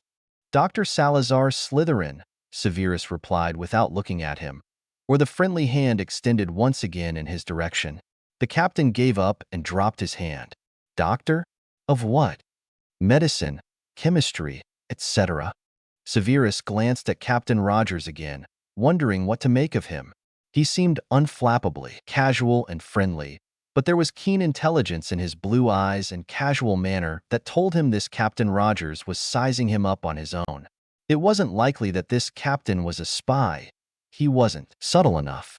But he was definitely someone to keep an eye on, regardless. The young man nodded thoughtfully. "Interesting," he murmured. "So, why did you tag along?" Severus greeted that question with the contempt it deserved. "I am only here to prevent a tragedy," he replied firmly, and refused to speak further. Severus busied himself memorizing the route they took from the hangar to the laboratory that had been set up for Bruce to begin tracking the Tesseract, while Severus still had yet to be told what exactly it was. He hoped he wouldn't be that bored, watching the physicist work and watching for potential triggers to the Hulk. They passed through a security scan on their brief walk, and Severus was silently relieved that his bag didn't trigger any alarms. Apparently, undetectable extension charms were just that, undetectable. When they reached the laboratory area, he could glance through glass walls along the hallway into the separate areas set up for different research. The lab provided for Bruce's work was filled with technology and computers of various sorts. Even though Severus didn't know very much about Muggle technological advances, even he could tell that this laboratory was filled with the most state-of-the-art equipment the government had. On the main desk were engraved the letters SHIELD. Absently, Severus wondered what the letters stood for. On some of the computers he could read, Stark Industries. Again, he wondered what the acronym meant. STELT racking AND are a distribution of K-knowledge floated through his mind, and he recalled lazy summer days spent with Lily, creating acronyms out of the names of schoolmates or acquaintances. Captain Rogers and Natasha Romanoff went off together, leaving Bruce and Severus to observe their new workplace with the suited man staying behind, watching them with a patient smile on his face. "Well, here we are," Bruce sighed, dumping his bag behind a desk and slumping over to peer at the narrow computer screen. "This sure is fancy," he added in a mutter. "I'm sure you'll want to get right to work," the man in the suit announced cheerfully, though not overly so. "I can answer any questions you have. You do not expect us to sleep in here, do you?" Severus interrupted, glancing around the sterile computer lab in distaste. The machines were rather quiet, but the hum of the various electronics would keep him awake simply by being unfamiliar. "I think I'll be too busy to sleep much anyway," Bruce commented absently. He poked a stubby finger at the screen and blinked in surprise when it responded. "It's all touch screens, huh?" he murmured to himself. "So, is there anything you need before we jump right into the equipment?" the suited man asked in a friendly manner. "Yes, there is," Severus snapped before Bruce could open his mouth. "You expect us to sleep here with the machines?" "Oh, that, of course," the man smiled apologetically. Severus felt a sudden desire to take points or give detention to wipe that asinine smile off his face. Not that taking points would do anything here, and he had no authority over this young-looking man who was probably older than he looked. "I'm sorry. I can show you to your room if you'd like. It isn't far from the labs." "Labs?" Bruce perked up. "There's more than one?" "Of course," their guide beamed. "This is the computer lab, but we've got others in this area. Not that I expect you'll be allowed in there without clearance. You were only pulled in to track gamma rays anyway." "Our room?" Severus interrupted, feeling utterly annoyed by this man's upbeat manner. With another, genuine smile, the friendly man led them out of the lab and up the corridor to another sliding door. Beyond the door were some other doors without glass in them, and they were all numbered. Halfway down the hallway, the man stopped and tapped a keypad beside the door. "You can change the code to whatever you want," he informed them. "Just hold 1 and 0 for 5 seconds until this screen flashes, and then enter your 5-digit security code. For now, it's 12345. Easy to remember," Bruce mumbled as the door slid open, disappearing into the wall. Severus stepped in first and glanced around the Spartan quarters. A metal bunk bed and a small shower and toilet in a recessed alcove without a door were against one wall. A bench was running the length of the other wall, and there was a set of 2 recessed shelves and 4 drawers in the far wall. Severus stuffed his bag into one of the shelves and Bruce took the other with his own bag, and they glanced at each other briefly before deciding to return to the lab rather than waste time unpacking and freshening up. The faster they found the Tesseract, the faster they could get off this artificial fortress, which was making both of them more uneasy by the minute. Their suited guide was still waiting by the door with that perpetual smile on his face. Severus scowled murderously at him, but he didn't even blink. "Fury would like you both to join us on the bridge when you've gotten settled," he informed them cheerfully. "It's easy to get lost on this thing, so whenever you're ready." "I should like to reset this security code before we go," Severus interrupted.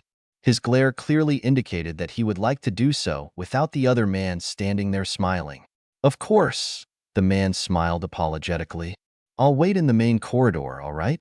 "He's far too friendly," Bruce commented, voicing Severus' opinion exactly. "But I guess they picked him for that alone." "What do you think?" "I think everyone in this place is mad," Severus muttered dismissively. Let's find their precious toy as soon as possible so we can go back to the important work." Bruce nodded and turned to the keypad beside the door. "Any code in particular you've got in mind?" Severus frowned. His birthday came to mind, 10960, but that was absolutely ridiculous. "Set something we will both remember," he replied in a low tone. "It is likely our hosts can override anything we put regardless." "You're probably right about that," Bruce sighed. He stepped up to the keypad and entered the month and year they'd first met. April 2008. It had been autumn when Bruce first came to that village, but south of the equator, what they had thought of as summer and winter months when they lived in the northern hemisphere had been thrown out the window, metaphorically speaking. 3 months after they met, in the dead of Africa's winter, Severus had seen the other guy for the first time. "Okay, guess we'd better go see what Coulson wants," Bruce mumbled once the keypad accepted their new code. 42008. "Coulson," Severus repeated, wondering how he'd missed that in the introductions. "You were distracted with Rogers," Bruce smiled nervously at him. "He's Phil Coulson, agent of S.H.I.E.L.D. Like Romanoff." "Yep." Severus and Bruce left and joined Coulson out in the corridor. He'd been talking to someone in a low voice, but since there was no one around, he likely had a communications device hidden on his person somewhere. "Ready?" Phil Coulson asked needlessly. Bruce mumbled something and Severus shot the agent a look of contempt, and Coulson, completely unbothered, led them through the metal hallways to a large door that opened into a large space filled with sunlight and computer stations and people hurrying around, doing their work. Severus melted against the wall and folded his arms to observe, while Bruce timidly stepped up to the railing of the walkway, noting all the exits and nervously reaching up to try and smooth down his rumpled hair. They saw Captain Rogers standing not far away at another railing, watching everything with undisguised awe on his face, and the red-haired Natasha Romanoff was down closer to the other people. Coulson drifted away from the two of them and approached a bald, dark-skinned man in a long black coat in the middle of the bridge. The man turned, and his one good eye fell right on Severus. His other eye was covered with a black leather patch, which gave him the look of a dangerous pirate. Severus returned his impressive glare with one of his own, infused with all of the contempt and sneering dislike he could muster. "So this is Fury," he concluded with some amusement. "If he were a Legilimens, I might be worried." Since he knew that the man was a muggle, he returned Fury's glare quite openly, but he said nothing. Fury eventually turned to the red-haired woman and seemed to be chewing her out for dragging someone else into their operations. Severus could have rolled his eyes, but he resisted. It wasn't as if they could have stopped him from joining them anyway. If worst came to worst, he could have made Bruce angry enough to unleash the Green One so they could make their escape. He would not allow anyone to use Bruce or his beast against his will, even if they were a fancy secret government agency. "I sure hope this isn't a submarine," Bruce suddenly spoke from beside him. "You don't think it is, do you?" Severus glanced at him and fought the urge to shrug. As a child, he had utilized that method of expression just as most teenagers did. Instead, he arched an eyebrow at the other man. "Is that a rhetorical question?" he demanded in a low voice. "I'm just saying," Bruce said with a nervous smile. "Putting me in a pressurized underwater container probably isn't the smartest thing to do." Severus paused to think through the ramifications of the green troll punching a breach through a wall if they were underwater. "Probably not," he murmured back. "But who said these people are all that intelligent? Dragging a potential disaster aboard their own vessel is their folly, not ours." Bruce smiled at the joke, though he looked anxious, and returned his attention to the bustling crew members and their flashing computer screens. "You are claustrophobic?" Severus suddenly asked sharply. How could he not have known that about Bruce after 2 years? "A bit," Bruce said quietly. "Closed-in spaces just make me nervous, like being locked up." "Relax," Severus said sharply. "Run through your breathing exercises. Quiet that overactive brain of yours. This vessel is so large you may not even notice how sealed off it is." Bruce gave him a grateful, if nervous, smile, and they both watched with detached interest as Fury issued orders to the crew like the captain of a sailing vessel of old. The blue ocean outside the clear panoramic walls stretched on forever, and Severus knew it would be near impossible to guess where exactly on the earth they currently sat. But he supposed he could always apparate out of here should he need to. Shaking himself out of planning escape routes, he straightened up in surprise as the ship started to lift from the water. Slowly, like a great leviathan taking to the skies, the monstrous Muggle fortress began to fly. And then, with an odd shimmer like a disillusionment charm, the outer deck that they could see simply vanished. Severus could still tell everything was there, but some cloaking technology was making it near invisible. Captain Rogers certainly looked impressed and crossed the bridge to slap something into Fury's hand. Judging from the smirk on the dark, skinned man's face as he pocketed whatever it was he'd just received, Severus could have sworn there had been some sort of bet between the two which Fury just won. Now that they were in the air, Severus supposed that the excitement was over. The crew members were settling down with the air of routine.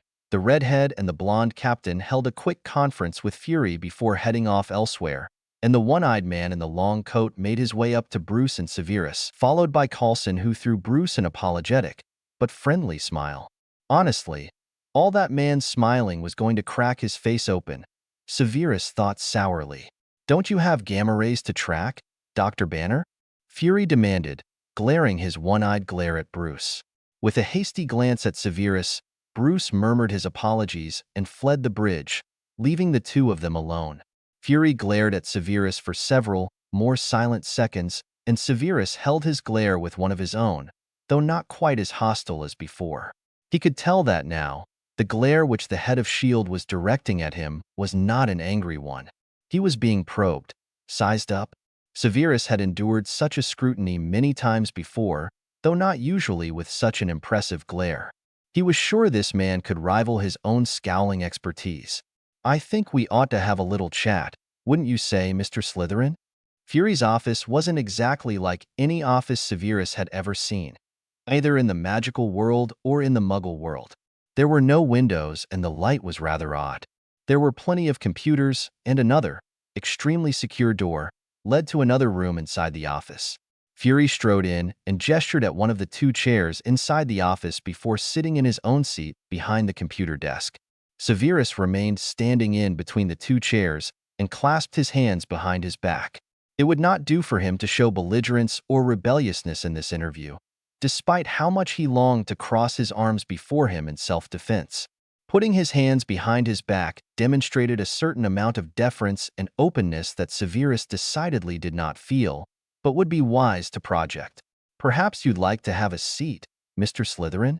Fury asked in a deceptively calm voice, steepling his hands before his face and watching him like a one-eyed hawk. "I would prefer to stand for now," Severus answered calmly, completely unbothered by the other man's obvious suspicion. "And it is Dr. Slytherin." "So you say," Fury retorted, arching a dark eyebrow. "But I would much prefer it if you sit." "Dr. Slytherin." Severus knew an order when he heard one. Suppressing his irritation, he inclined his head deferentially and sat in the chair on his right, acting for all the world like an innocent, unsuspecting victim.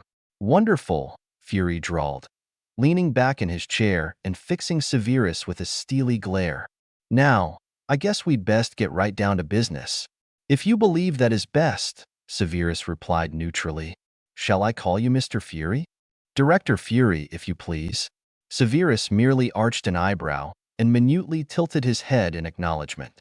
Director Fury fixed him with that gimlet stare again, holding it for several seconds before he spoke. "I'm afraid I've run into a bit of a problem, Doctor," the director of S.H.I.E.L.D. announced. "Maybe you can help me out." He reached out and tapped his computer screen a few times before abruptly flipping the screen around. Severus frowned at the sight of his own face glaring back at him. He recognized the photo on the screen as one he had taken a few months before the end of the war when applying for a Muggle passport. Had he ever finished the application? He was sure he didn't currently have a British passport. What he did have was an empty passport case in his bag that he simply bewitched border agents into seeing as his own. "I see it," Severus finally replied after scanning the information contained there, including his old address in Cokeworth. "What is your point? Besides showing off the fact that you've already uncovered my true name, that is?" "Well, We here at S.H.I.E.L.D. get mighty curious when somebody gives us a fake name.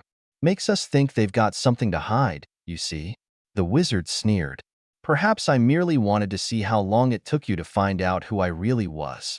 Fury snorted disbelievingly. Some sort of test, you mean? You could say that, Severus replied with a hint of sarcasm.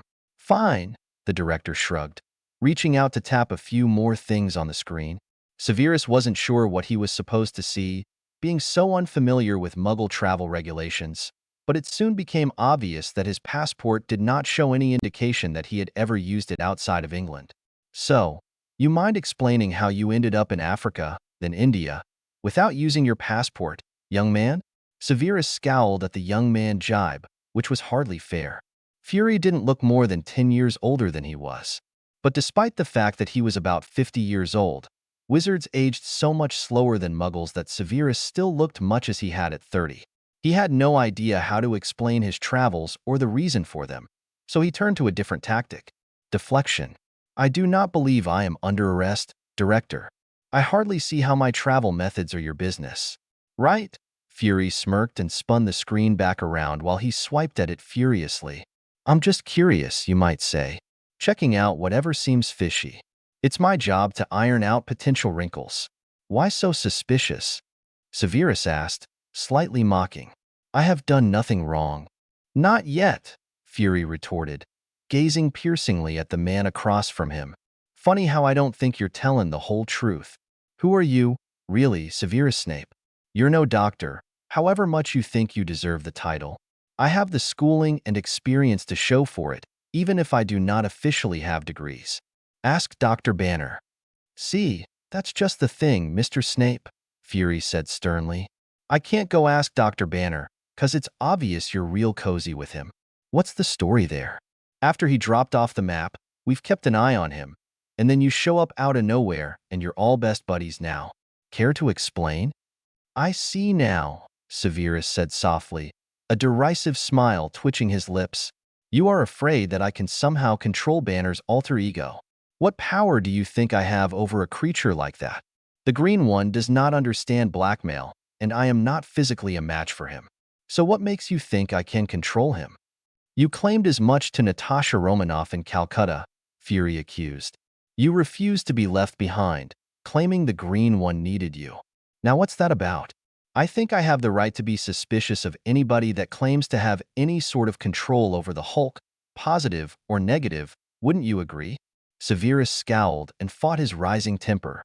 Do you fear that I will order the Hulk to destroy your precious flying machine? In a manner of speaking, that is ridiculous on multiple levels. On the one hand, causing this Hulk to destroy the flying vessel I happen to be on would be suicide. Additionally, Bruce and I have been friends for 2 years now. He has explained to me his reluctance to bond with his alter ego. I would not consciously aggravate the other fellow unless it was a life and death situation. And who decides what counts as life and death? You? The director demanded, pressing his hands on the desk.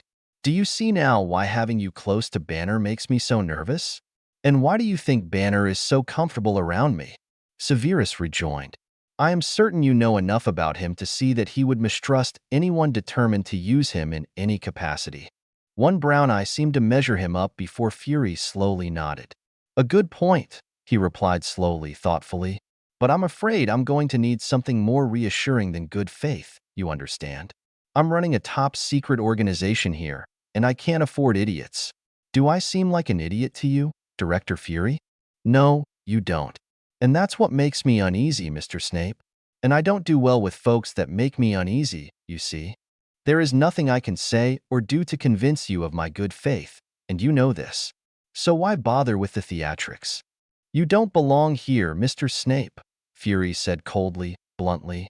And I'll be damned if I let this ship go down because I didn't see the rat right in front of me. Severus stared coolly at the man before him. He was being threatened. But it wasn't anything new to Severus Snape. In fact, Fury's attempts at intimidating him were almost laughable. You do not frighten me, Director, Severus sneered softly, missing his old silky tones more than ever. At any rate, speaking softly helped to cut down on the rasp in his throat. I have dealt with far more powerful men than you, Severus went on in the same quiet tone. You will not keep me away from Bruce Banner, and I will remain with him for as long as he needs me. He stood and straightened his coat with one decisive jerk. If that is all, I will be returning to Dr. Banner's laboratory now. It was enlightening, speaking with you, Director Fury. I assume you know where to find me if you wish to continue the discussion. With that, he turned and left, half expecting Fury to lock the door or call guards. But instead, he heard soft chuckles from behind as he left the office, and the genuine amusement in the man's voice made him far more nervous than anything else the director could have done. HP, VHP, HP, and HP, GHP, HPR, HPS. So what did you think? Natasha Romanoff stepped into the office from where she had been watching the interview from an adjoining room. He's not a threat to the mission for now, she replied dismissively as she stood before the director's desk. But you already knew that. Fury nodded, all traces of amusement gone from his stern face. He folded his hands and tapped his thumbs thoughtfully together. He seems like all kinds of trouble regardless, he mused, staring at the scowling face of Severus Snape on his computer screen. I trust you're still running recognition software on him? Through all known databases, the red-haired agent affirmed. He's too good at this to be anyone that ordinary. She gestured derisively at the information on the screen. Severus Snape, citizen of the United Kingdom, lifelong resident of Cokeworth, England, never got into trouble with law enforcement or neighbors, and had apparently been unemployed all his life since losing a job at a pub when he was 16. It was all too clean and too empty. I'd agree with you. There, Nick Fury murmured, swiping the screen and scowling at the mostly empty page. What else did you get on him? He is neither intimidated nor worried by you, Natasha announced. He has strong feelings concerning Bruce Banner, and I believe it is safe to assume he was being truthful concerning his allegiance and alleged friendship with Dr. Banner. But he does not particularly care about collateral damage if he is forced to make a choice between releasing the Hulk and staying alive. He's not an essentially cruel man, but he's got the air of someone who makes life and death decisions with as much emotional involvement as a rock. A soldier of some sort, then? Fury suggested.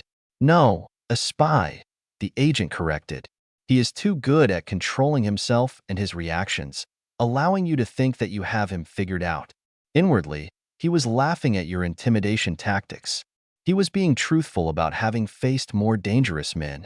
I thought so, Director Fury smiled grimly. Just so we're all agreed. Keep an eye on him and keep him away from Banner for now, would you? Heaven help us all if you're wrong, and he's some sort of infiltrating agent or something. Natasha Romanoff inclined her head silently before gracefully stepping out of the office. Director Fury gazed moodily at his computer screen for a few more minutes before he shut it off and marched out of the office as well. He had other things to do, other responsibilities to take care of. He could trust the Black Widow to keep an eye on Mr. Snape until they had more intel. If their recognition software turned up anything else in their incredibly thorough database, they might have something else to go on. Everything about the guy screamed, enemy agent. But it could be that the guy just had a suspiciously bad guy-like appearance and was really as innocent as he appeared on paper. But he doubted it. In Nick Fury's personal experience, nobody in this world was who they appeared to be. Severus Snape made his way back up the wide corridor from the bridge, glad that he had memorized the route. He knew that Fury had only pulled him in for an interview to observe him, throw questions and accusations at him, and see how he reacted.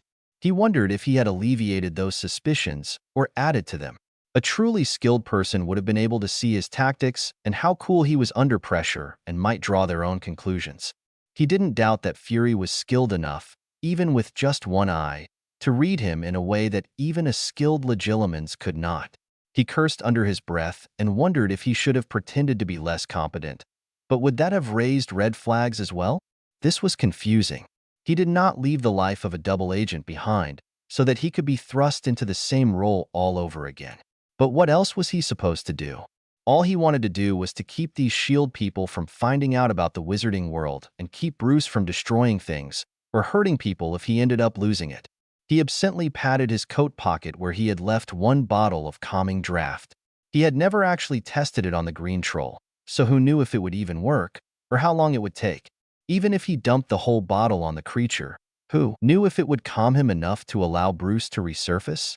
He suddenly cursed himself. All those months after Bruce learned he was a wizard, he could have revealed his skills as a legilimens to examine the doctor's mind. But he simply didn't think of it after the fact. It was a thought that had come up almost 2 years ago and had never been revisited. Severus sighed and kept walking. He was passing another laboratory when he heard the unmistakable, though muffled, sounds of harsh Muggle music and someone attempting to sing along. It only caught his ear because as he had heard that particular song before somewhere, and loath as he was to admit it, he rather liked that style of music. Dumbledore had loved folk music and orchestral compositions in equal measures, and had attempted to share his interest with all of his staff members. But Severus would have died before admitting that he actually preferred Muggle rock and heavy metal to the dulcet tones of harp and fiddle. Before he even realized what he was doing, he was curiously approaching the room from which the music seemed to be emanating. Through the glass wall, he could see a man working while warbling along with the lyrics. Though, to be fair, he looked like he was simply scooting around the room on a chair with wheels, messing with things at different stations around the laboratory as the mood took him. A blue model of the Tesseract thing was floating above one table alongside 2 computer screens full of data that made Severus' head spin. Some sort of robotic hand or gauntlet was lying on another table in pieces. A mess of wires, tiny circuit boards, and a soldering iron lay scattered on another table, along with a cell phone spilling half its insides around the area. The man on the swivel chair seemed to be simultaneously examining the data on the Tesseract, tinkering with a robot's appendage, and rewiring something in the cellular phone, all while listening to and yelling along with whatever the Muggles in the song were yelling. Severus forgot about the automatic doors, and when he was close enough, the door whispered open, nearly making the wizard's heart jump out of his chest when he heard just how much the glass had been muffling the sound of the clashing music.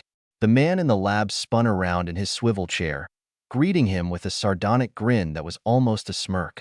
"Hey, Igor, I think you've got the wrong lab," the man yelled over the music, his smirk widening. The morgue's a few levels down. Severus narrowed his eyes at the rude man, but to his surprise, the stranger wasn't even fazed by his impressive scowl. If anything, he grinned wider. The stranger's hair was dark and tousled, and his unshaven face had a carefully tailored look to it, as if he didn't shave certain parts of his face on purpose, just to get the roguish, devil-may-care look. His jeans were fashionably tight, his sneakers were untied, and his black t-shirt proudly bore an emblem for a rock band called Black Sabbath. He was about Severus' own age, but his sloppy appearance, the mischievous glint in his dark eyes, his teasing smirk, and the way he slouched in the chair while zipping around from project to project like a hummingbird completely put Severus off from desiring any sort of communication with this Muggle. "Excuse me," Severus sneered, loud enough to be heard over the crashing beat. "I do believe I took a wrong turn. I'll be going." "Whoa, whoa, whoa! Don't go anywhere," the man cried out cheerfully. "Jarvis, turn the music down a few notches, would you? There's a pal." The music volume immediately lessened by about 70%, to such a degree that Severus could now conceivably enter the room without destroying his hearing, but he did not. He scowled at the strange Muggle, who was so unlike the brisk professionals he'd met so far on this vessel, the way he would study an interesting new species of insect. Who was this sloppy technician, and why did he act as if he owned this place? "I was just kidding about the morgue, Igor," the man announced with a grin. "You just couldn't resist the music, I bet. Ever heard anything like it?" "Black Sabbath," Severus replied automatically, guessing correctly by the way the man's eyes lit up. "I have heard the song before, and simply did not expect to hear it in this place." "Who? Fancy accent you got there," the stranger whistled, giving him a keenly curious look. "So, Mr. 007, where'd old Nick Fury dig you up? Bristol? Or are you a SHIELD agent? I mean, you've got the Fury scowl and the pirate jacket down pat." Severus scowled all the more and turned to leave. He wasn't going to stand here and be interrogated and insulted by this idiot when Bruce was probably wondering where he was. "I'll be going," Severus retorted stiffly. "Ah, come on, don't be such a spoil sport," the man cajoled, jumping off his chair and hopping over to him with the expression of a puppy on his ridiculous face. I never saw you at the briefing earlier, so I'm just curious, man. Go satisfy your curiosity elsewhere, Severus growled. I have my own work to do. Good day. He spun on his heel, making his overcoat swirl around his legs, and marched off at a furious pace, cursing himself and his morbid curiosity for stumbling on such a lion's den. He had a bad feeling that he would never be rid of the irritating imbecile now. Yeah, nice to meet you too, sunshine, the man hollered after him. Maybe next time we can go out for coffee, or tea, or whatever it is you Brits do instead. Gritting his teeth, Severus decided he didn't like the meddling idiot and his loud music. Never mind that he had actually liked it. Black Sabbath? Huh? Maybe one of those computer things in Bruce's lab had access to some music if he got too bored.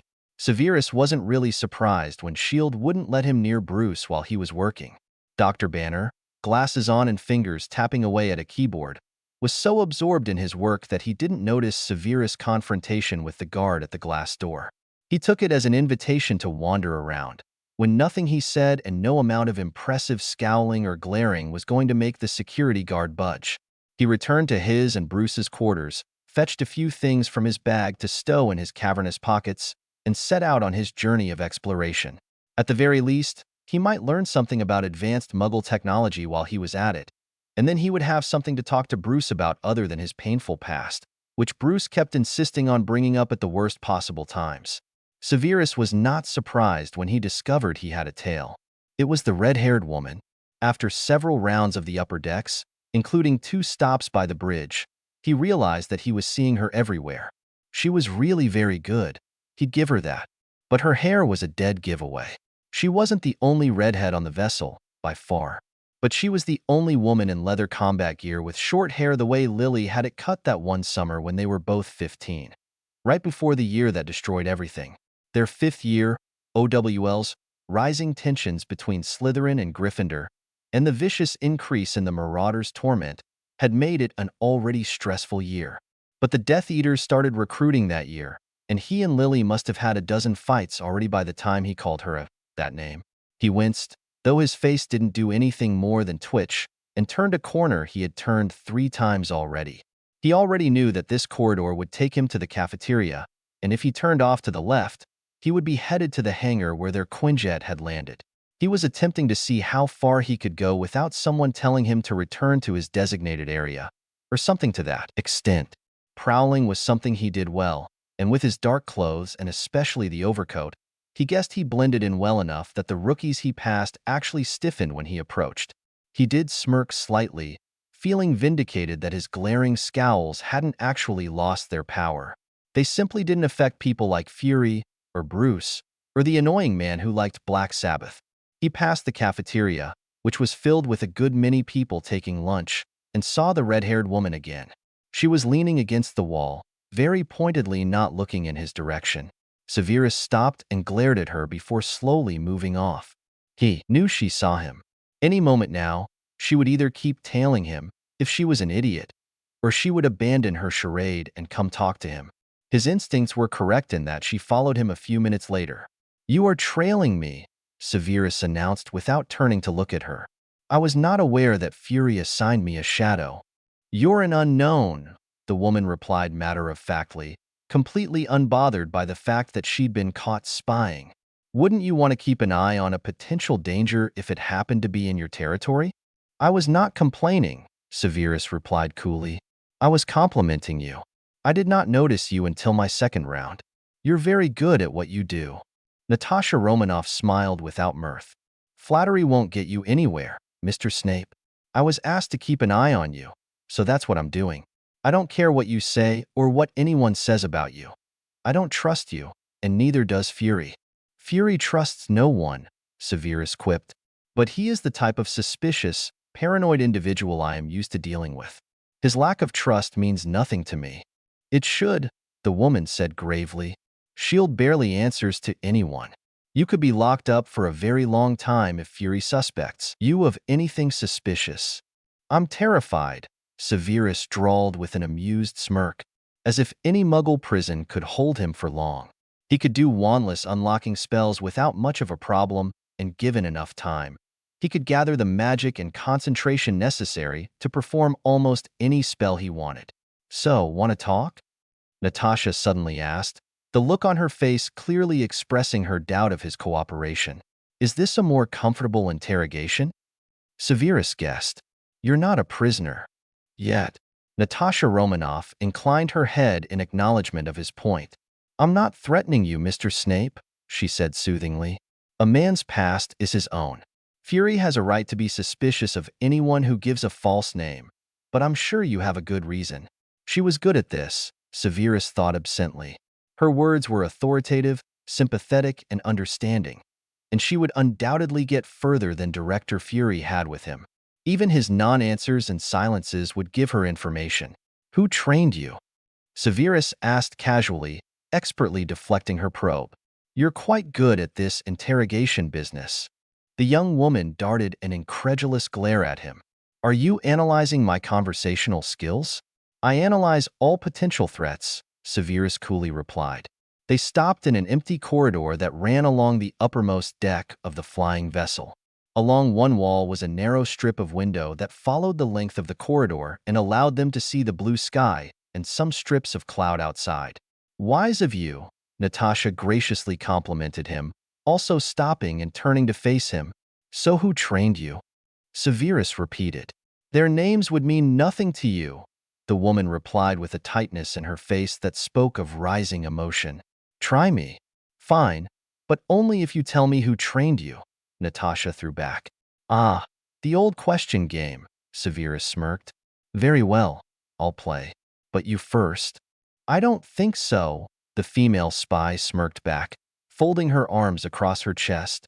"I was here first, so you answer my question first." Severus wanted to chuckle. She was good-naturedly going along with him, but he wondered how far he could drag this out. "I asked before you did, and besides, I am a gentleman. Ladies first." Natasha graciously inclined her head, once again conceding his point. "I was trained as a spy by the Russian KGB," she replied. "There were many different agents who I trained under, but most of them I knew only by their code names. I was one of several girls inducted into their program, codenamed Black Widow. Like the deadly spider," Severus mused. She was right. He had no idea what she was talking about, but he could imagine what she was describing.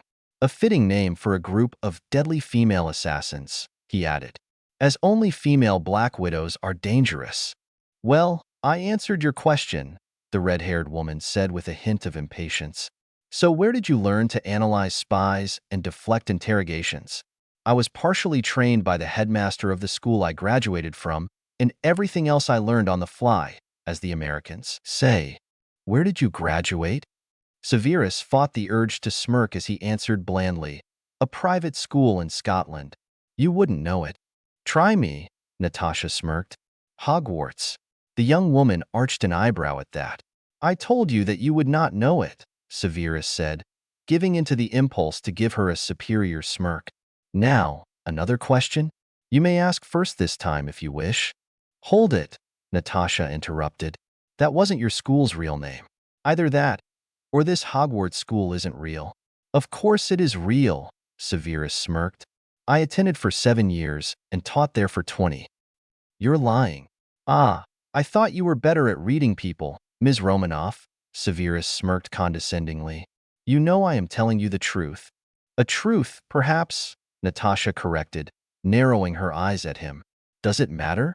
The red-haired woman held his gaze for several more seconds before she spoke again, not allowing her eyes to leave his. "Fine, here's my question. Why are you here?" "I wanted to take a walk and then you started stalking me, and we ended up here," Severus replied facetiously, despite knowing that she wasn't talking about the corridor. "Oh, I think you know what I mean," the woman murmured, stepping closer and parting her ruby-red lips. Severus took a defensive step back, scowling at her in confusion. He felt rather off balance, taken off guard by how suddenly her voice had turned sultry and seductive, and even her body language had changed. He realized now, very uncomfortably, that there was no way he could match her in this battle. She was purposefully crowding him, using her body and her tone of voice as weapons to throw him off balance and confuse him. He felt his face warming slightly, and he stepped back again, confused and angry with himself for being so easily affected by a woman's presence. "Why are you here, Severus?" Natasha repeated in a whisper, now so close her crossed arms were brushing his. He could smell her when she stood this close. She smelled like the oils and metal of a firearm and treated leather, but there was a soft scent like strawberries underneath that could only be her shampoo. Surely a woman like her wouldn't use perfume, would she? He couldn't deny that the way she said his name made his skin prickle all over. "Why are you crowding me?" Severus hissed through clenched teeth. "Are you going to answer me?" Natasha asked. Her tone was innocent enough, and her lifted eyebrow could have given her face a teasing expression, but he grew more uncomfortable and attempted to shift to the side. But her arms shot out, and she pressed her hands to the wall on either side of Severus, trapping him. Severus shut his eyes briefly to shut out her face and attempt to restore his equilibrium. But it didn't work. Her expression was burned into his retinas, shrewd and sharp, and her gray-green eyes were probing his with an intensity that simply shouldn't be natural. He fought the feeling of panic rising in his chest and struggled to find out why he was reacting like this. Could it be that he was simply nervous because a beautiful woman was flirting with him? Girls had never exactly flirted with him before. Bellatrix used to sometimes like to toy with him just to make him angry, but that was really it. Even Amicus Caro had never bothered him. She was too busy terrorizing children. He knew he was simply unattractive. Women just didn't flirt with him, period. "Get back," Severus hissed, opening his eyes and glaring furiously at her. He tried to disguise how his limbs had begun to tremble as he battled his magic to keep it from bubbling up to his defense. He could not afford to allow S.H.I.E.L.D. to see his abilities. To his relief, Natasha stepped back and dropped her arms back to her sides. "You were lucky this time, Ms. Romanoff," Severus snarled, his voice more hoarse than usual. "Do not crowd me again, unless you wish to defend yourself." Natasha gave him a blank look before quirking her head slightly to the side in acknowledgement. Severus immediately turned and started walking up the empty corridor again, needing activity to steady his adrenaline-fueled muscles. He was completely unsurprised when Natasha Romanoff followed at his elbow. "So, why are you here?"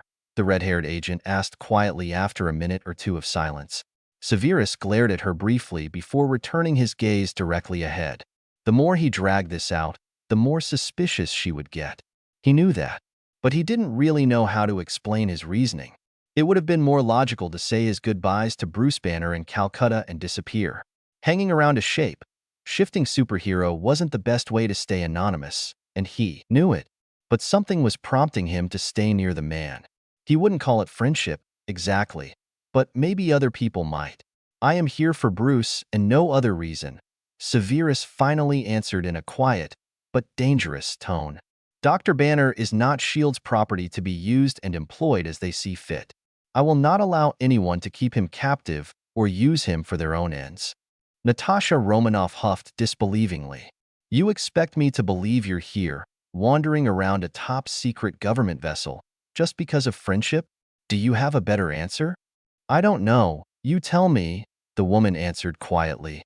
"That's the problem, Snape. You're more of a mystery the more I talk to you." "Then stop talking to me," Severus sneered. "Not that simple," the red-haired agent chuckled sardonically.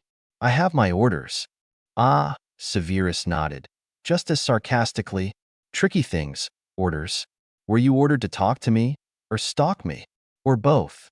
"I was ordered to keep an eye on you and find out what I can about who you really are and what your plans are." "Plans," Severus repeated, resisting the urge to snort with sarcastic laughter. "You say that as if I were some criminal mastermind.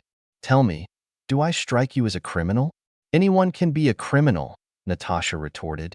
"But you're right. You seem off. For a criminal, I mean. What was that back there? You almost had a panic attack with me so close." "I am not used to being crowded," Severus replied through gritted teeth. "I am a defensive and private person." So when's the last time a pretty girl flirted with you?" Severus did not dignify her teasing question with an answer. He stepped out of the familiar corridor and took a turn that he knew would lead to the hangar. "Seriously, did you have a bad experience with a Scarlet Woman?" Or what? Natasha demanded teasingly. It is none of your damned business, Severus snarled, truly angry now. Ask me one more time, and I will forego my status as a gentleman, and you will find yourself fighting for your life. The woman took his advice and stopped talking, but he could feel her gaze, heavy with speculation, crackling on the back of his head. Hope you enjoyed this. About 3 chapters just flew off my fingers this past long weekend. That last scene between Black Widow and Snape just came off the top of my head. I never planned for it. I also didn't exactly plan for Iron Man and Snape to meet so soon, but it was just too perfect an opportunity. I have a very hard time writing Tony Stark, although his lines of dialogue are some of my favorites in the Avenger movies. He's got a juvenile way of mocking and analyzing just about everything in the universe that's really difficult for me to capture organically. I hope I did all right here. And yes, he's calling Snape James Bond. Picture Snape in a Fury-style long coat, and of course his perpetual scowl, and I thought he just fits right in with S.H.I.E.L.D. and secret agents. Winky face. Let me know what you think, and thank you for your favorites, reviews, and enthusiasm. Neil, rated T. I've had an Avengers-obsessed weekend, and my writing has carried me about 4 chapters ahead, up to the battle for New York. Sorry to my Child of the Dark Moon followers, but I don't have the next chapter for that FIC ready yet, thanks to Snape wanting to play with the Avengers instead. So I decided to let him wear himself out here, and I'll get back to Dark Moon when I can. Enjoy. Chapter 5. Neil, Severus, and Natasha Romanoff made one more round of the flying vessel's upper deck in silence before anything happened. The red-haired woman suddenly lifted a hand to her ear, and her eyes sharpened while growing slightly distant. Severus realized she must have a communications device in her ear, as her footsteps slowed and she stopped altogether, clearly listening intently to something that made her lips tighten and her eyes flash dangerously. She blinked, murmured, "On my way, Black Widow out," and spun on her heel, walking quickly back toward the hangar they had passed a few minutes back. Severus didn't hesitate and simply followed her, gliding soundlessly along in her wake like a shadow. "Where do you think you're going?" Natasha demanded over her shoulder. "Are you planning to leave me unguarded?" Severus asked with a slight smirk. "Who knows what secrets I could uncover or nefarious plans I could carry out while you're gone." Natasha slowed and frowned slightly. "You should return to Dr. Banner. Your friend's probably wondering where you've been." "The guard will not allow me in," Severus rejoined with a knowing smirk. "So unless you approve of letting me wander your top-secret flying machine unchaperoned, I will be forced to accompany you so that you can continue your mission of stalking me." The red-haired agent stopped altogether and glared impressively up at him. "Fury didn't say anything about me taking you anywhere." Severus allowed his lips to twitch into an amused sneer. "Ah, has Fury already forgotten about me? TSK, I'm almost offended." Natasha scowled still more. "I'm not taking a civilian into a battle zone. You'll be in the way." "Ms. Romanoff, I can assure you that I am most certainly not a simple civilian, and I think you know this already," Severus said in almost a whisper, stepping closer to her in order to flaunt his superior height. "And I will not be in your way. Have you forgotten that I am a doctor? Should you or your compatriots need medical attention, do you have an adequate field medic among your number? You're seriously a medical doctor? I may not have degrees from the best medical schools in the world, but I can assure you that I can work miracles with barely any equipment." Natasha studied his face with a suspicious scowl. "Why are you so eager to come along?" she demanded frostily. "You don't even know where we're going or who we're fighting." Severus allowed a smirk to grace his lips. "Call me curious." He was curious, yes, and bored. Going along on some mission with a S.H.I.E.L.D. agent could be educational, not to mention entertaining. He was desperately curious to know what could possibly be threatening such an advanced and secret organization that they would risk bringing the Hulk aboard their secret vessel.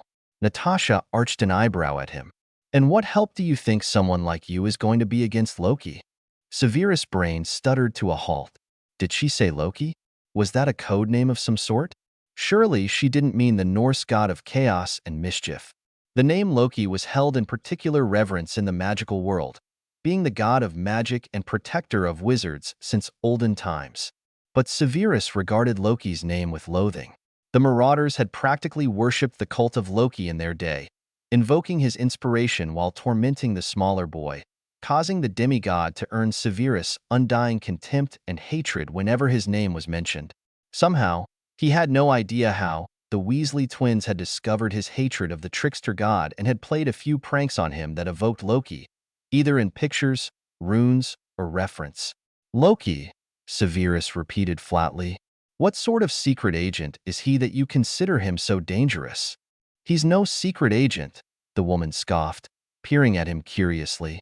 He isn't even human. He's the one who stole the Tesseract. Haven't you ever heard of Loki? From the Norse myths? Again, Severus was struck dumb. It couldn't possibly be, could it? You are telling me, Ms. Romanoff, Severus hissed icily, that Loki, the same immortal being of chaos and deception from Norse mythology, stole a piece of human technology and you, a mere mortal, are planning to meet him in battle? Pretty much. Natasha smiled dangerously. Still want to tag along? You are mad, Severus stated flatly. Do you truly think that you have any chance of survival battling against a creature like that? Her eyes grew cold and deadly. He captured my partner, she said flatly. Hawkeye, Loki will die for that. Ah, a personal vendetta, Severus sneered. Going into battle filled with righteous indignation and thoughts of revenge will serve you ill. Loki will manipulate your emotions to the fullest, if he truly is the same creature of legends. Fury's sending a team in. It won't just be me, Natasha said impatiently. But if you want in, you'll stay with me, where I can keep an eye on you. A team of humans against a god. Severus shook his head pityingly. Surely you see how futile it is. We're the Avengers. We don't do futile missions. Natasha Romanoff gave him a cold, dangerous smile. So are you saying you'd rather I lock you in your room? Because if you're too scared to come, I can arrange that. But nothing in the universe was going to keep him from joining her now. If she died because of her stupidity, he would blame himself for not coming along. If he was going to reveal his abilities, doing so while battling Loki the Cursed seemed like as good a time as any. On the contrary, Severus said dismissively, it seems someone must come along to make certain you are not slain indiscriminately by an immortal being of immeasurable power. Simply allow me to scold you for your arrogance later as I tend to your various injuries. If you survive, you're on, Natasha Romanoff replied coolly. Now we'd better hurry or we'll miss the jet. The Quinjet was running and ready to go as Natasha Romanoff strode across the noisy, bustling hangar. Severus followed her, the air draft from the jet whipping his coat around his body. Every emotion and instinct was telling him that this was probably the stupidest thing he'd ever done. He was going into battle against a being calling itself Loki with the powers to back up his claims, alongside several unknown individuals who would more than likely regard him with suspicion, if not outright hostility. He should have just snuck off when Natasha got the call. But perhaps Albus Dumbledore was right. He'd been sorted too early. Years of fighting alongside idiotically impulsive Gryffindors had caused him to pick up some bad habits, apparently. This was probably the most impulsive thing he had ever done. What was he thinking? But he couldn't deny that he was excited. Yes, that was the best word for the fluttery flame that had been ignited in his chest. He had gone too long without heart-stopping danger around every corner. Lily once accused him of being an adrenaline addict. Dumbledore had even asked him once if he enjoyed being a spy more than a teacher, because of rather than in spite of the danger. He couldn't say either of them had read him wrong. There was something about matching himself against a stronger enemy that invigorated him, matching his wits against the Marauders, who outnumbered him 4-1. Matching mind magics against the Dark Lord, the greatest legilimens of his generation. Matching his prowess in battle against both the Death Eaters and the Order of the Phoenix. He had enjoyed the challenge, and if anything, being up against impossible odds just made him stronger. Maybe he was a masochist, but the thought of fighting Loki after so many years of hating his very name filled him with giddy excitement. If at any moment his magical abilities would be revealed, it would be best and most impressive if they were revealed in battle against a superior foe. Call it the Slytherin in him, but he only wanted to reveal his capabilities in the best possible light. Stepping into the aircraft behind the red-haired agent, he observed only two others joining them. One man, his blonde hair and blue eyes unmistakable, was Captain Rogers, but he had changed his clothes. He now wore a form-fitting suit of blue and silver with a star emblazoned on the chest. He carried a round metal shield, painted red and blue, with a silver star in the center. He regarded Severus with a suspicious look, his blue eyes sharp and focused, and Severus gave him a very contemptuous sneer before turning his attention to the other man. He was wearing a bulky metal suit of Gryffindor red and gold, and his face was unfortunately also familiar. "Hey, looks like James Bond's gonna be joining us." The man in the red suit of armor greeted him cheerfully. "You don't happen to have a bazooka hidden under that jacket, do you?" Severus gave him the sneer that his juvenile comment deserved and took a seat. He wondered if it was too late to back out. If this annoying music-loving technician was joining them in a bulky-looking suit of armor, he wasn't sure if either of them would survive the trip. But he had always been a glutton for punishment, so he stoically ignored the dark-haired idiot and settled himself in a seat, checking his pockets for the ointments and other medical supplies he had fetched from his room earlier. "He's coming?" Captain Rogers asked, arching his eyebrows at Natasha. "I thought you said he was a wrinkle." And Fury didn't say anything about Dr. Slytherin coming along for the ride. "Change of plans, Cap," the woman replied carelessly. She sat down across from Severus and strapped herself in. Severus copied her example even while his stomach flipped nervously. He wasn't looking forward to flying right back out so soon after his last Quinjet flight. Captain Rogers shrugged, even while giving Severus a suspicious look, and sat down, strapping himself in with about as much difficulty as Severus. The man in the red armor remained standing, and his metal hand grasped a bar overhead to steady himself. "We're off to see the wizard," the armored man announced in an overly cheerful tone. "Can I be the Tin Man?" "Sit down, Stark," Captain Rogers said sternly. "I'm not picking you up if you fall down." "Okay, now that's just mean," Stark retorted, making no move to sit. "But I'm perfectly fine here, and thanks for caring." "Hold on, we're taking off."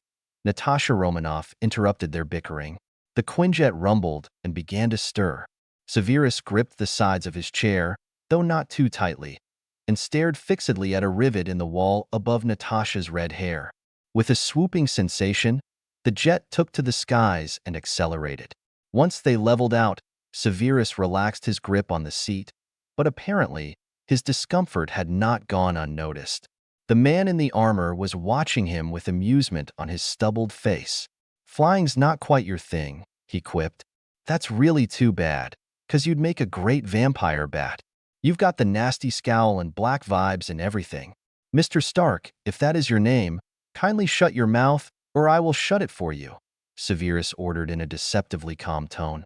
"Real people person, isn't he?" Stark snorted. He didn't shut his mouth, but he stopped quipping at Severus, so the wizard ignored him. He tuned in again when he realized they were reviewing the mission. Someone activated a holographic map of the city they were traveling to, and Severus gave the map his attention, while silently absorbing the banter of his travel companions. "So they managed to pinpoint the energy surge already," Captain Rogers said. "Fury said it would take about 20 minutes from the first surge to full power before it became a stable portal. It's centered in Stuttgart," Stark in the armor added.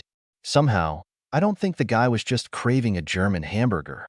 It could be that his operations are in Stuttgart, or it could be that he is attempting to open a gateway in Stuttgart," Natasha speculated. "But what's in Stuttgart to bother with?" Stark shrugged. "Besides some of the best sausages you'll ever eat and some damn hot German chicks, I've got nothing." "Don't tell me you're familiar with Stuttgart?" Captain Rogers asked curiously. "I own like 2 hotels in the old section," Stark smirked arrogantly. "Plus, a lot of my stocks sell really well in Stuttgart. Somehow, I doubt Loki's going to invade Stuttgart for bratwurst and prostitutes."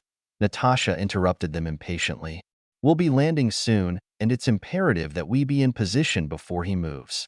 Looks like the energy surge will put him awful close to the opera house," the man in the red armor said flippantly. "Do you think he just really wants to see himself in a Wagner play?" "Wagner wrote operas, not plays," Severus suddenly interjected, his low voice dripping with scorn. "And Loki is not a character in the Ring cycle, regardless." He is simply choosing a theatrical stage where he can threaten the world. Many rich and powerful people will be in Stuttgart, at this very opera house you speak of. In fact, it is only logical that he would decide to make a demonstration before taking over the world. Well, excuse me, Professor Einstein. We can't all be experts in tasteless foreign entertainment, Stark snorted, folding his metal, encased arms. What's your official role in this impromptu mission again? He's medical and backup, Natasha Romanoff replied too quickly for Severus to respond. He'll be with me. Just so long as I'm not babysitting, Stark shrugged. He checked something on his wrist and reached up to his head. A helmet literally grew out of nowhere and encased his head in glowing red and gold. ETA in 5, I'll fly recon, he said briskly, his voice muffled by the helmet. Stepping to the Quinjet door, he turned his robot face and said over his shoulder, "See you on the ground," and dove out into the dark, windy night. Their pilot dropped them off a block away from the square, leaving them free to jog to where Stark said Loki had appeared. As they hurried along the damp, dark street, Severus accepted the earpiece Natasha handed him, still not understanding why she seemed to trust him with them so easily. Rogers obviously didn't, but perhaps, Severus thought, he was being tested. After all, Severus had pointed out to Fury that he wouldn't be trusted on blind faith. If they were attempting to analyze his threat potential, he suddenly realized that under all circumstances, he must keep his abilities under wraps. One side of a spell flying from his fingers, and S.H.I.E.L.D. would never get their claws off him. It was almost a disappointing realization, but Severus could live with that. He would still get to see these Avengers in action, and from the looks of things, it would probably get interesting. After managing to secure the small device in his ear, he could hear Stark feeding them audio from the square in front of the opera house and museum, and it sounded like a fine panic was breaking out. People were shrieking and screaming and crying out for others to call the police. All in German, of course. Severus, ever terrible with any language but Latin, didn't understand much, but someone named Jarvis was overlapping their cries with translations in crisp British tones. Severus didn't know why this annoyed him. The wizard almost dropped to a halt when a crisp, arrogant voice suddenly appeared in his earpiece, thundering at the crowd to kneel. The riot quieted down almost instantly, bewildered mutters taking the place of panicked screams.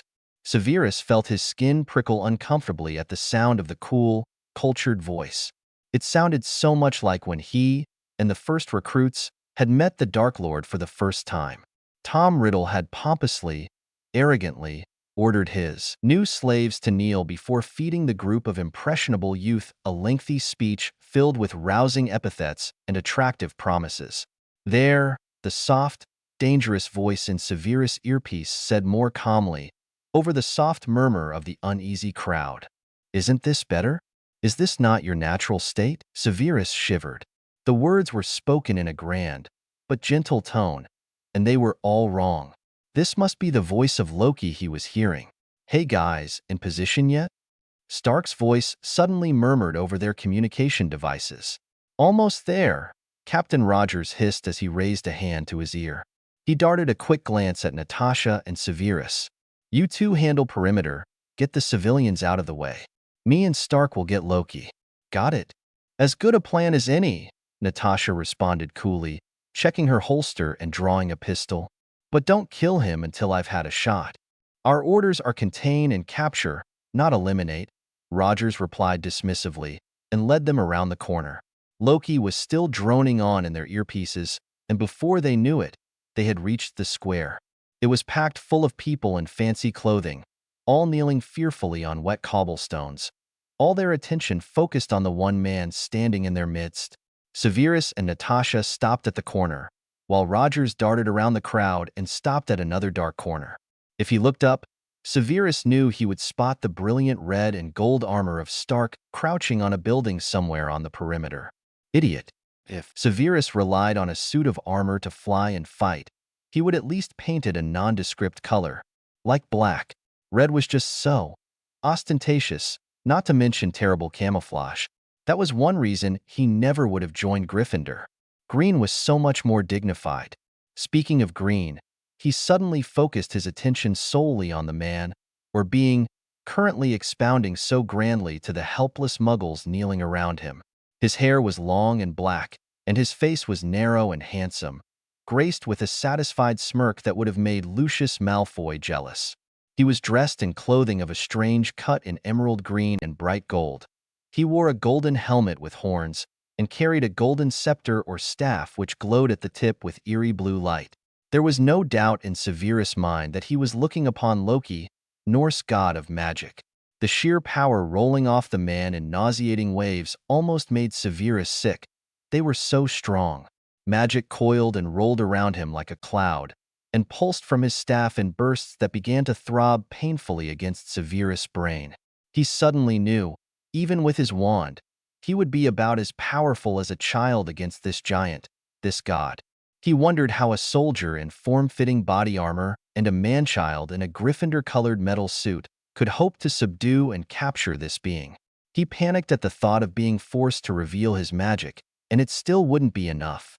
In the end, Loki was finishing grandly, a beatific smile on his face. "You will always kneel." Severus squinted against the compulsive magic beating against his senses and resisted the urge to bend his knee and fall down in worship before this creature of power and wisdom. He knew it was Loki's magic, and he was likely so susceptible because of his history in bowing before powerful magicians. Natasha showed no sign of struggle beside him, and no one else was complaining. He resisted the pull and fought back, dragging up his strongest acclimacy shields and reinforcing them against Loki's power. Suddenly, he winced in shock when his arm, the one marred by the dark mark, gave him a vicious throb. Loki's magic seemed to be awakening any remnants of dark magic he had in his body. Suddenly, even more alarmed than before, he gripped his painfully throbbing forearm and bared his teeth at the creature in green.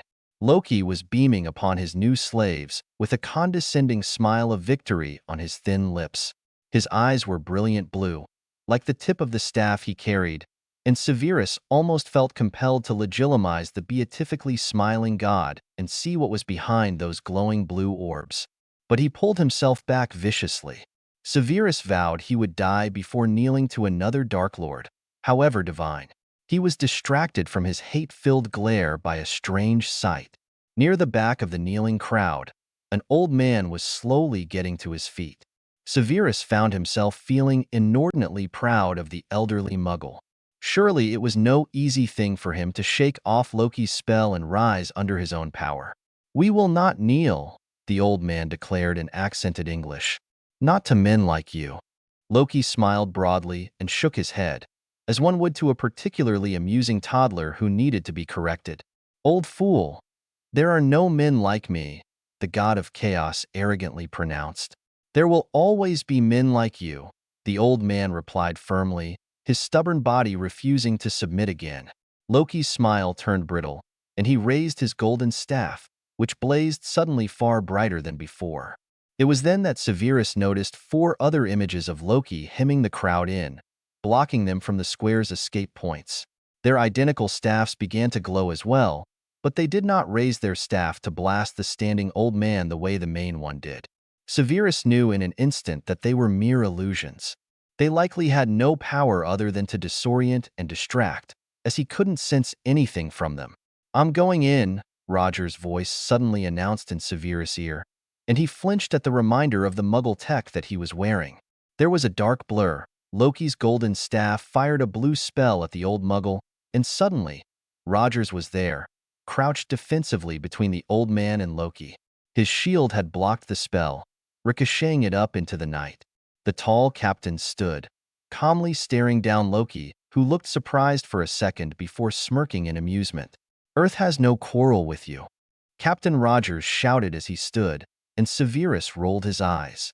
As if a god would listen to such a Gryffindorish statement of the obvious in the first place. Loki had invaded Earth, whether or not the humans had a quarrel with him anyway. Loki shrugged, and his smile grew wider. "An ant has no quarrel with a boot," he replied dismissively, and raised his staff again. "Come on."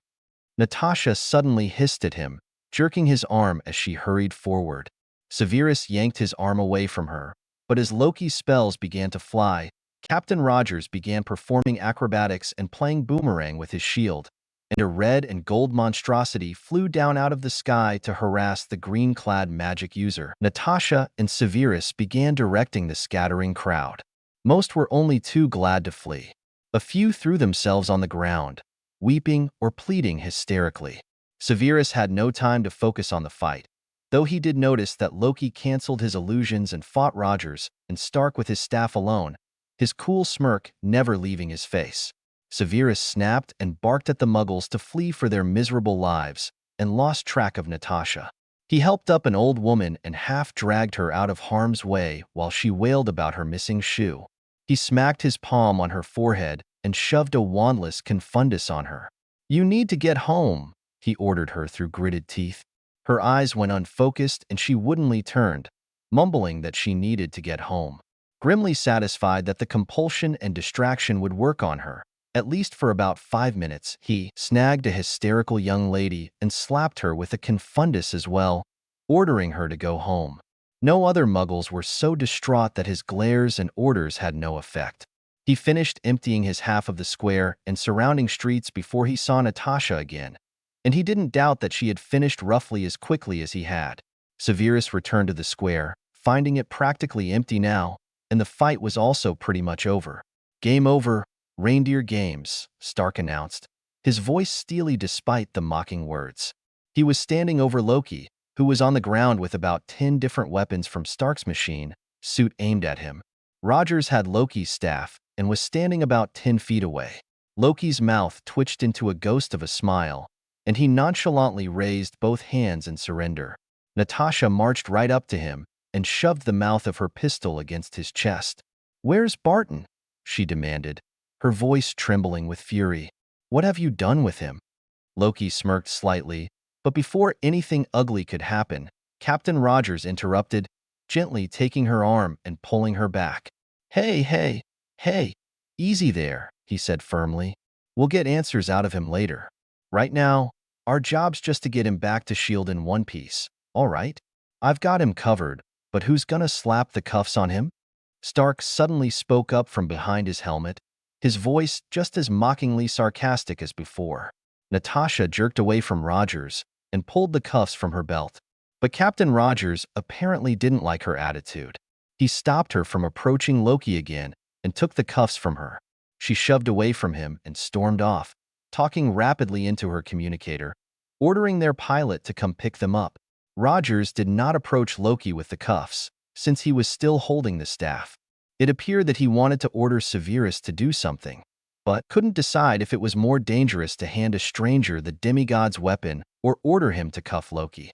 "One of you had better decide who's going to cuff me, or we'll be here all night," Loki suddenly commented in his smooth, cultured tones, smiling mockingly at Rogers and flicking his gaze dismissively over Severus, who was purposefully standing in the shadows just outside the circle of light the nearest lamppost gave off. Captain Rogers gave Loki an impressive glower before he turned stiffly to Severus, holding out the cuffs. "Doc, would you mind?" Severus was moving before the blond man finished speaking. He strode forward, snatched the cuffs from the captain, and spun on Loki, who was sitting on the steps of the large, elaborate fountain, smiling serenely. A prickle of danger raced over Severus' skin as he approached the god of magic, and he desperately fought his own magic, which was roaring up in sympathy with the power so very close to him. He couldn't afford to look any different than a Muggle, but he feared Loki would feel it anyway. He stepped up and grabbed Loki's arm, jerking him to his feet and pulling the god's hands quickly and roughly behind his back. He spun Loki around before their eyes could meet, having absolutely no doubt that the legends of Loki's mental prowess were understated rather than exaggerated. He would rather not reveal his skills as an occlumens right here, where Loki could possibly tear his mind apart and leave him a gibbering idiot. For that matter, why was he being so docile right now? It didn't seem right. Severus quickly secured the cuffs and silently gave Loki a little push forward as the loud hum of the Quinjet approached. "Let's go," Captain Rogers announced needlessly. He turned and led the way, still carrying the staff loosely in one hand. His shield was on his back again, and Severus briefly wondered how he was able to keep it there and yet deploy it with such speed when he needed it. Seeing that he was now unofficially Loki's guard, he tightened his grip on the arm he held, marveling that it was warm and felt just as real as any man's arm of flesh and bone would feel. But why had he thought a god would feel differently? He propelled Loki along in Roger's wake, again feeling dreadfully uneasy at how submissively Loki was going along. He held his dark head up proudly, his steps were firm and unafraid, and he didn't comment or flinch at how tightly Severus was holding him. If anything, he appeared to be amused. Stark in his red armor brought up the rear, obviously watching for any funny business. Severus glanced around the calm, empty square and wondered where the Muggle authorities were. Hadn't some people called the police? For that matter, where were the German Ors? Surely they had sensed the terribly strong magical presence here.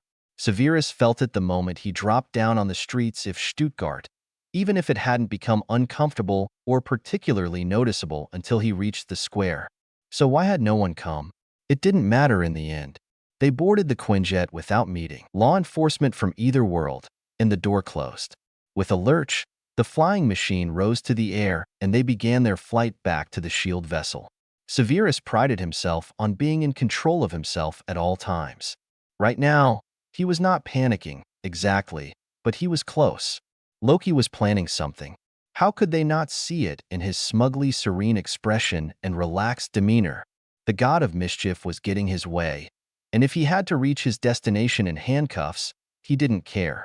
Severus was fighting with the desire to break out his magic and do something to seal Loki before something nasty could happen. But he knew that any hint of special abilities of his would go straight to Fury, and he didn't need the suspicious pirate hounding him right now. Besides, who was he to think his feeble power would be any match for Loki anyway? Regardless, he was mentally running through his catalog of restraining spells when the Quinjet shuddered. Severus looked up and noticed Loki was frowning slightly. The aircraft lurched again, and Severus observed his companions. Captain Rogers and Stark, helmetless again, were conferring in low tones near the pilot, and Natasha was sitting near them, not speaking, but obviously listening. Severus and Loki were sitting nearest the Quinjet door, and Severus suddenly felt strangely vulnerable. The aircraft shuddered again and seemed to swerve, and Rogers crouched down to ask the pilot what was going on. "We've hit turbulence," the man explained, his voice sounding tight with strain. "Some freak storm that wasn't there before." "Fools," Loki whispered, suddenly looking grim. "He is here already." Severus turned to glare at him, forgetting about his silent promise not to look him in the eye, but it didn't matter. Loki's blue eyes were unfocused, and his expression was slightly panicked. "Who is here?" Severus demanded hoarsely. At his pronouncement, Stark, Rogers, and Romanoff all turned to him, just as there was a distinct thud on the outside of their aircraft. A window suddenly exploded, like it had been hit from the outside. Rain and cold wind roared in, and a huge, muscled arm snaked in through the window, grabbed Loki's shoulder and dragged him out, ripping him out of Severus' grip as easily as a grown man would snatch a toy from a baby. Severus cursed foully as he was left soaking wet from the rain, covered in broken glass and furious. He'd failed to keep a hold of Loki. If he'd used a sticking charm, perhaps the strange being wouldn't have been able to take their prisoner. His companions were already jumping into action, especially Stark, who went straight to the Quinjet door and opened it, letting in even more rain and cold air. "Wait," Captain Rogers shouted.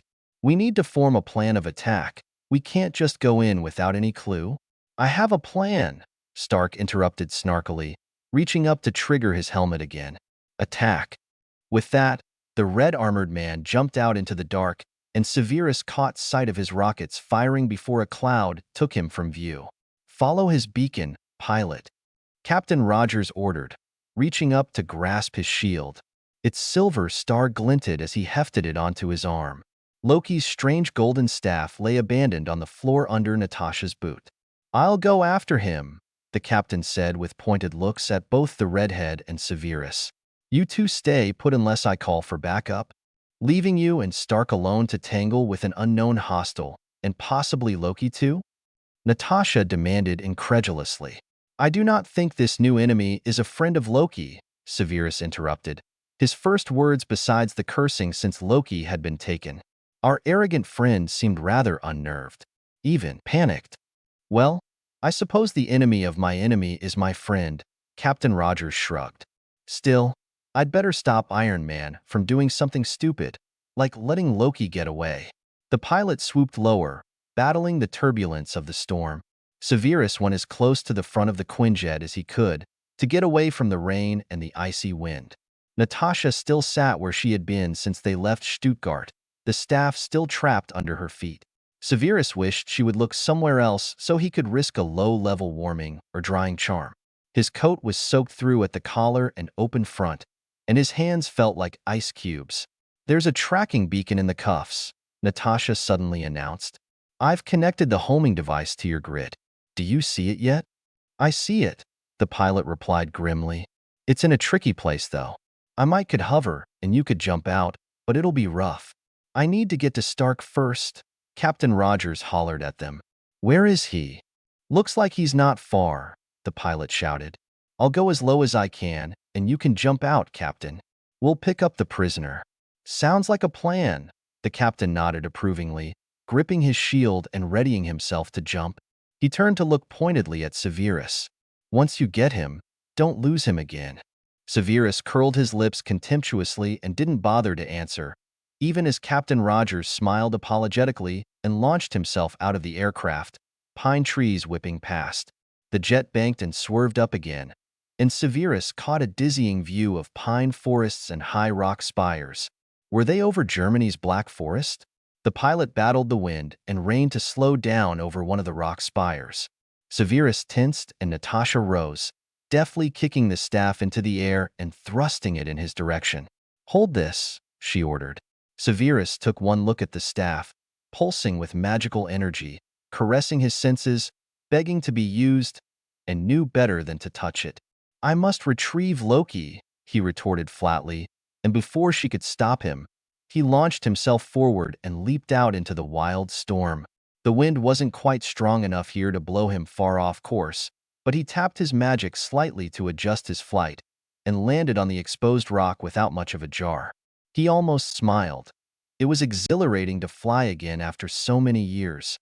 The last time he flew, he'd been fleeing Minerva's wrath on that last day of the Dark Lord's reign. It was a funny thing that everyone assumed that the Dark Lord had taught him unaided flight, when in reality Severus himself had passed on the skill to the Dark Lord. He never corrected anyone who said otherwise, having enough self-preservation to allow his master to take the credit for such a remarkable skill.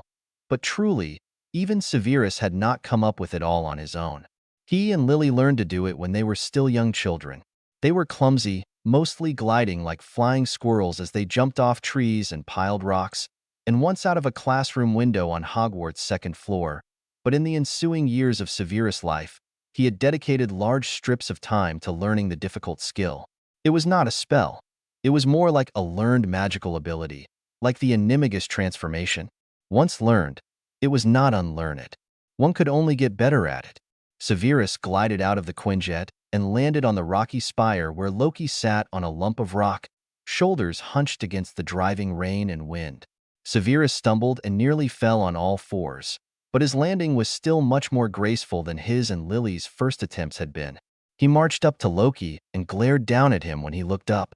Loki was not dripping, even though he sat in the rain. He must be using magic to keep himself dry, and Severus felt inordinately jealous. Loki had no need to hide his magical ability, of course. "Are you injured?" Severus demanded stiffly. "No," Loki replied with a smirk. "Would you care if I were? I was merely asking why you're still sitting there when I have clearly come to retrieve you," Severus retorted. "Get up." Loki shrugged and obeyed, a bit unsteadily with the wind. His hands were still bound behind his back and his hair stirred in the wind, but he stayed as annoyingly dry and unperturbed as ever. "How do you expect us to return to your friends in the sky?" Loki asked silkily. "I see no way, unless you can fly." "I can fly, just not with a passenger," Severus thought in irritation. An enormous bolt of lightning suddenly flashed out of the sky, striking down in the valley below them. It was so brilliant that Severus had to shield his eyes, and the boom of thunder afterwards nearly blew out his eardrums. What the bloody, sodding hell? Severus snarled, blinking away the bright spots from his vision, making out Loki's bored, smug expression, clearly not looking directly at him, but obviously amused nonetheless.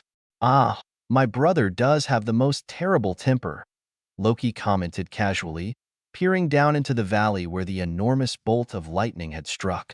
"Even after all these years, he still can't control it. Or won't, shall I say." Severus grabbed Loki by the arm as their Quinjet suddenly came back around, hovering in a spot where they could hop onto the exposed ramp without much trouble. "You have a brother?" Severus demanded. Could his day get any stranger? The aircraft touched down in a forest clearing just as the storm was finished. The sun came out through the shredded clouds, and the rain abruptly stopped. Severus wondered whether the storm had been magical in nature, though he hadn't felt any surge of energy, other than what he usually felt from thunderstorms. He had always loved storms, but he'd never really noticed anything all that special about them. The energy released when they broke filled his blood with exhilaration, and very few other witches and wizards he had met experienced the same thing. Loki was safely sitting between Severus and Natasha when Rogers and Stark returned, accompanied by a tall, broad stranger in strange clothes. He wore armor of some kind which left his well-muscled arms bare, a brilliant red cloak, and he carried a broad hammer in his large hand. His head was bare, save for the thick mane of bright yellow hair he had, matching the neat full beard on his face. His blue eyes blazed with power beyond that of mortals, and he stood fully a head taller than Stark in his armor, who was the tallest of their group when in his suit.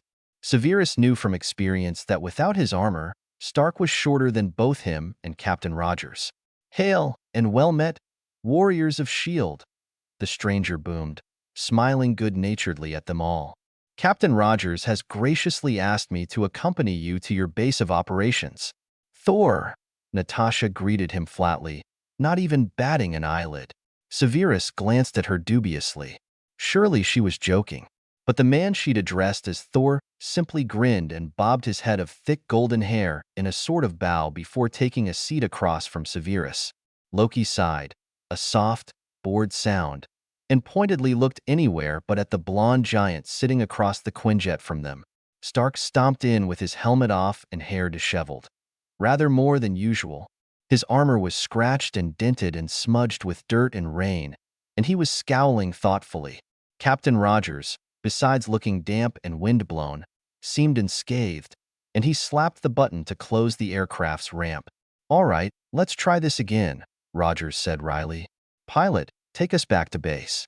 "Roger," the pilot cheekily retorted, obviously poking at the captain's name. The Quinjet rumbled and tilted as it took off, and soon they were back up in the air, heading back to the S.H.I.E.L.D. vessel. As they took off, Natasha was explaining to Stark and Rogers about how S.H.I.E.L.D. had bumped into Thor somewhere in a place called New Mexico, and Thor was enthusiastically agreeing and asking if he could get coffee and pizza sometime soon. Captain Rogers was attempting to get a word in edgewise, and every so often, Stark interrupted, rudely talking over everyone else in order to make his attempts at cleverness known. It was like being stuck in the Gryffindor common room, Severus thought.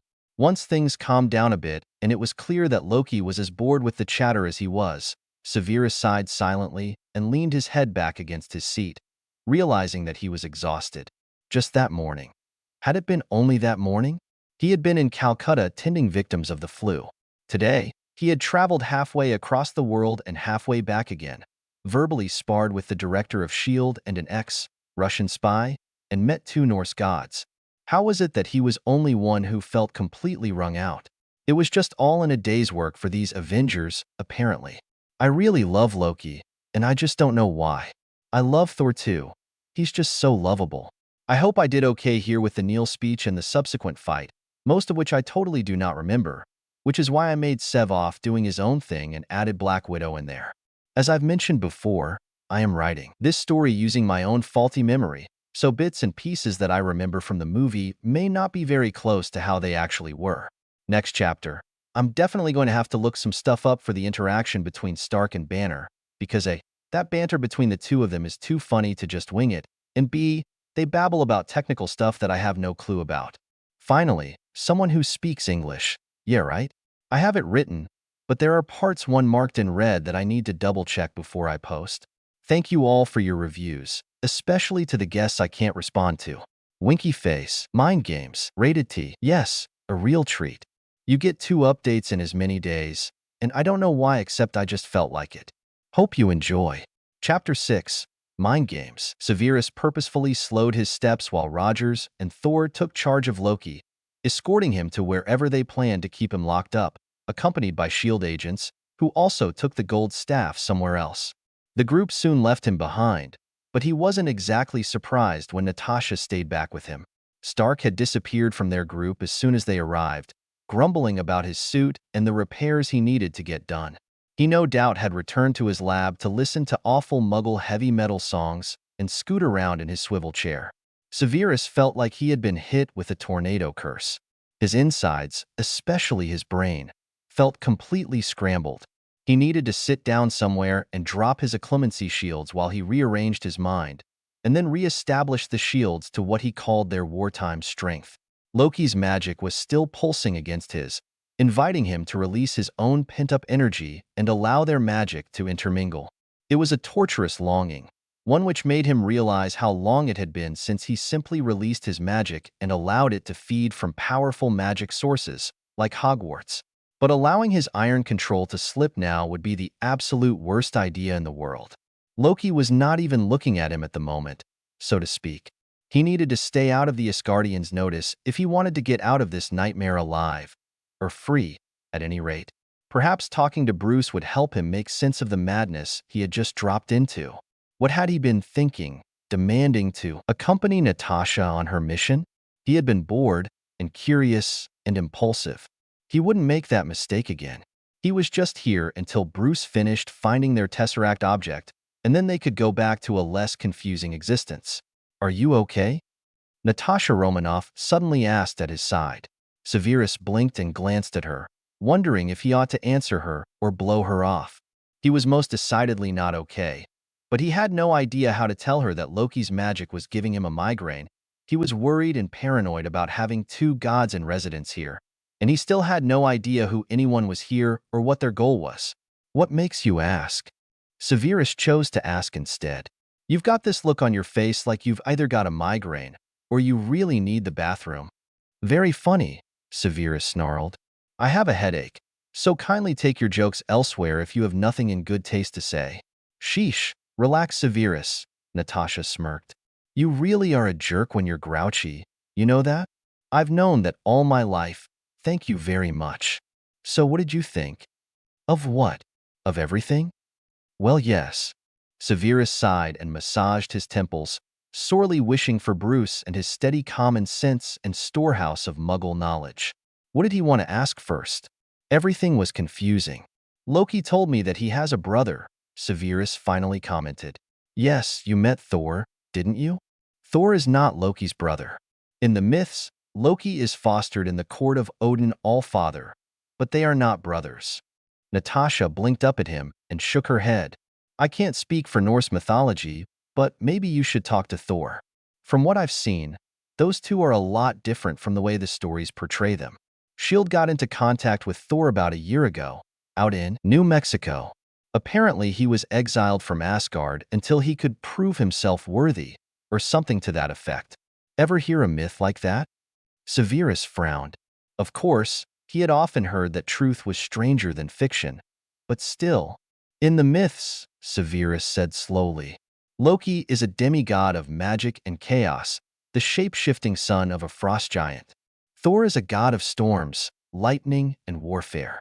He is the son of Odin, father of the gods. How can they be brothers? Adopted? Natasha suggested. Anyway, is that really what's bothering you? You've looked off ever since Loki started talking in our earpieces. Severus internally winced. The redhead was really too good at her job. He supposed the best thing to do would be to tell as much truth as he could afford to say. He was too tired to play games right now. I dislike arrogant upstarts like him on principle, he answered slowly. But the real issue is, I simply do not trust him. With power like his, Why is he allowing himself to be captured like this? It makes no sense. I know, Natasha murmured. He's definitely up to something. Don't worry. I plan to dig it out of him one way or another. I wish you luck, Severus muttered. They reached the area with the laboratories and noticed Bruce exiting his lab, looking nervous and uneasy and even more rumpled than he had hours earlier. But he lit up when he saw Severus. There you are, Bruce exclaimed. You didn't come back to the lab, so I called Fury to ask, and he said you'd come back here, but I hadn't seen you, so I was worried. Where have you been anyway? You look terrible. He came along on our Capture Loki mission, Natasha answered before Severus could, with a slight smirk. She suddenly tilted her head to the side, and her smirk vanished as she received information in her earpiece. Severus had his in his pocket. It was rather uncomfortable. Fury wants us on the bridge, Natasha announced briskly. It looks like Fury's pulling us all together for a briefing now that Loki's behind bars. So to speak, Bruce added in an uncomfortable murmur. Where would they find a prison secure enough to hold a being with the kind of power I've heard about? S.H.I.E.L.D. is pretty resourceful, Natasha replied dismissively as she led the way up the corridor at a rapid pace. Come on, you two. Severus and Bruce exchanged a loaded glance before following the red-haired agent back to the bridge. Severus stood near the wall as he had while the S.H.I.E.L.D. vessel was taking off into the skies, observing the gathered individuals and the screen that showed a large room where Fury was taunting Loki in his glass cage. He could have told the one-eyed pirate that it was a bad idea to taunt a clearly powerful magic user, but he didn't think Director Fury would think much of his advice. "Ant, meet Boot," the director pointed out smugly after finishing up a lengthy description of the god's new prison, not seeming put off by Loki's condescending smile. "Oh, it is an impressive cage," Loki agreed calmly, his smile widening. "But not built, I think, for someone like me. Built for something a lot stronger than you," Fury retorted. "Ah yes, the mindless beast. Makes play he's still a man," Loki replied on the screen, glancing up to smirk at the camera in his glass tumbler. To those watching from the bridge, he looked rather like he was smirking out at them in particular. Severus narrowed his eyes furiously at the god's innocent blue eyes and noticed Bruce stiffen slightly beside him. "How desperate are you?" Loki continued, tilting his head to the side. "That you call upon such lost creatures to defend you? How desperate am I?" Fury snorted. "You come here and threaten my world with war. You kill 'cause it's fun. You steal a force you can't hope to control. You've made me very desperate, and you might not be glad you did." "Oh, I see. It burns you to come so close," Loki scoffed, his smirk growing wider. "To be this close to having unlimited power." He paused and smiled wider, as if he were laughing inside. "And for what? A warm light for all mankind to share? And then to be reminded what real power is." Fury scoffed and shook his head, apparently finished with the discussion. "Well, let me know if real power wants a magazine or something," he flippantly threw over his shoulder as he exited the brig, his leather coat swirling impressively around him. Severus let out a breath he hadn't known he was holding, and noticed Bruce looking painfully tense, while nobody else in the room was looking at him. But it was such an obvious, "I'm not looking at you," that Severus felt suddenly angry on his friend's behalf. But no one was speaking up in defense of the man. "He really grows on you, doesn't he?" Bruce suddenly muttered, attempting to bring some levity into the situation. No one answered or looked over. The silence was getting extremely uncomfortable. "Bruce is not a beast," Severus gritted out through clenched teeth. Captain Rogers turned surprised blue eyes on him. "We never said he was," he replied softly, giving Dr. Banner a brief smile before he returned his attention to the screen where Loki was slowly pacing his prison, an amused look on his face. "But Loki had a point," Natasha pointed out shrewdly. "He's a bloody, arrogant bastard with delusions of grandeur," Severus snapped. "Can any of you see that?" "Have a care how you speak," Thor suddenly spoke up, his tone sharp with warning. "Loki may be a criminal now, but he is an Asgardian and of royal blood. I will not suffer my brother to be reviled by common mortals." Severus glared dismissively at the blonde god and his flashing blue eyes, and decided to needle him further. Well, this common mortal isn't all that impressed by your brother, royal or not, he sneered mockingly. It was all too easy to subdue him. He's right, Fury suddenly spoke up, entering the bridge from a door behind Severus. It was too easy to reel him in. I get the feeling that Loki there's the only one who really wants to be on this boat. We need to find out what he's up to, Natasha spoke up firmly. We need to find out where that damn Tesseract is, Fury contradicted her. And we need to figure out how that magic staff works before he turns more of my men into his personal flying monkeys. Monkeys? Thor coughed in confusion. I do not understand. I do. Captain Rogers suddenly cheered, a relieved smile on his face. I understood that reference. Severus rolled his eyes. For the love of Merlin, this was why he could never reveal his magical abilities. These were people who would look at him with a magic wand and think of Glinda the Good Witch or the Wicked Witch of the West, for heaven's sake.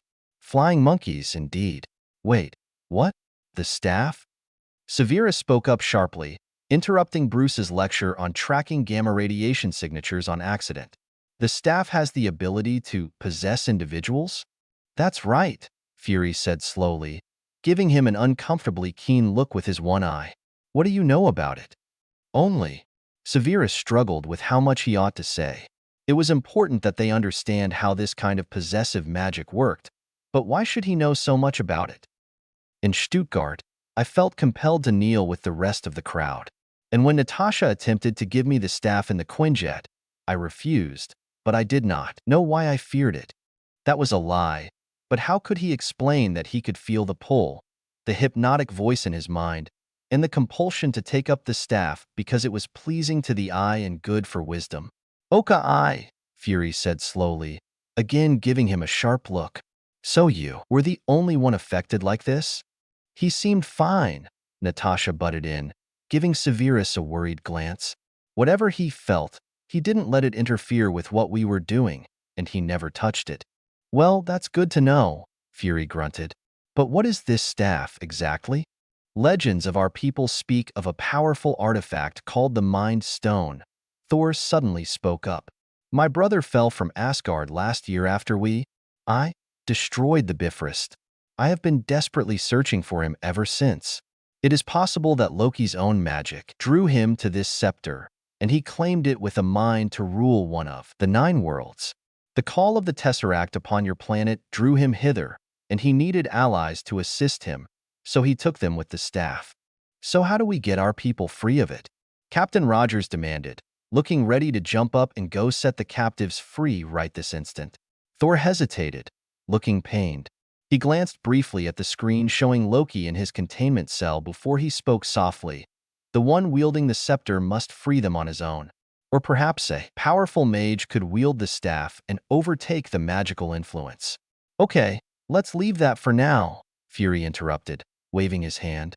I received word that some of those folks broke into a shield vault and stole some equipment and supplies. The one-eyed man turned to one of the screens at his elbow and tapped it, and on the screens where Loki was supposed to be shown, a list of things appeared. Severus couldn't understand most of it, and he felt annoyed at the fact. But one glance at the politely blank expressions on Thor's and Captain Rogers' faces, and he didn't feel quite so ignorant. Well, that was relatively speaking. Realizing that he was just as ignorant as the 2 griefinders in the room wasn't exactly comforting. What would he need iridium for? Fury demanded, striding toward the large screen and glaring up at it. They need it as a stabilizer, of course. The snotty, arrogant tone of Mr. Stark intruded on their discussion. The man sauntered through a doorway, dressed in his original clothes, though he had thrown a suit jacket and a tie on for appearance's sake. Following him was the patiently smiling Coulson. Severus felt his lip curling instinctively as Stark waltzed in like he owned the place, hands in his pants pockets and head in the air. The iridium means that the portal won't collapse in on itself like it did at S.H.I.E.L.D., Stark announced with the air of someone explaining basic math. He grinned suddenly at Thor and sauntered over, slapping his casually on his broad shoulder. Hey, no hard feelings, Point Break. You've got a mean swing. Thor looked suitably confused, and Severus huffed softly, wondering if the man ever stayed on topic for longer than a sentence. Also, It means the portal can stay open as long as Loki wants, Stark continued with a shrug. It took a second to realize that Stark was back on the topic of iridium. The man wandered over to Fury's command station and waved his hands theatrically. Arg! Raise the midmast there. Up the main sails. Absently, Stark reached out and poked one of the screens, and then covered one of his eyes with the other hand while he twisted from side to side. Honestly, how does Fury see any of this stuff? He turns, Captain Rogers replied, sounding almost as annoyed as Severus felt. Sounds exhausting, Stark commented flippantly. Severus did not miss how Stark's hand strayed under one of the command screens and stuck something like a small round magnet to the underside as he was speaking and waving his other hand around as a distraction. That man's playing Galaga. Stark suddenly interrupted himself. He was pointing accusingly at a technician at a computer off to the side like a child tattletale. Thought we wouldn't notice, he shrugged. But we did. Severus sighed again, wondering how long this was going to take. He noticed that he wasn't the only one already exhausted by Stark's high energy, bouncing from subject to subject while they were attempting to have an intelligent conversation. The rest of the raw materials Barton or the other guys can find pretty easily, Stark was saying, back on topic once again. Only major component he needs is a power source, high energy density, something to kickstart the cube. Natasha eyed Stark with distaste. So when did you become an expert in thermonuclear astrophysics? She demanded. Last night. Stark peered at her, as if he couldn't believe that she wasn't an expert in thermo whatever it was like him. The packet? Selvig's notes? Extraction theory papers? Honestly, am I the only one who did the required reading? Did you say Selvig? Thor suddenly interrupted, looking strangely pained. He's an astrophysicist, Bruce explained with a sigh. If Loki's trying to turn the Tesseract into another portal, that's why he'll need Selvig. He was taken by Loki, Natasha added. Friend of yours? Thor's face pinched. He's a friend, he confirmed softly. Captain Rogers suddenly thumped his knuckles on the table to get Stark's attention. So does Loki need a particular sort of power? He demanded. Have to be a hell of a lot of power, Stark replied, nodding thoughtfully. He'd have to heat the cube to 120 million Kelvin just to break the Coulomb barrier, Bruce commented gravely. Sure, Stark agreed easily. Unless Selvig's figured out how to break through the quantum tunneling effect. If he could do that, then he could achieve heavy ion fusion at any reactor on the planet. Bruce scoffed and Severus looked at him with interest. It had been a while since he saw the doctor get this interested in something. The last time had been when Severus was trying to teach him potion making. Finally, someone who speaks English. Stark cheered.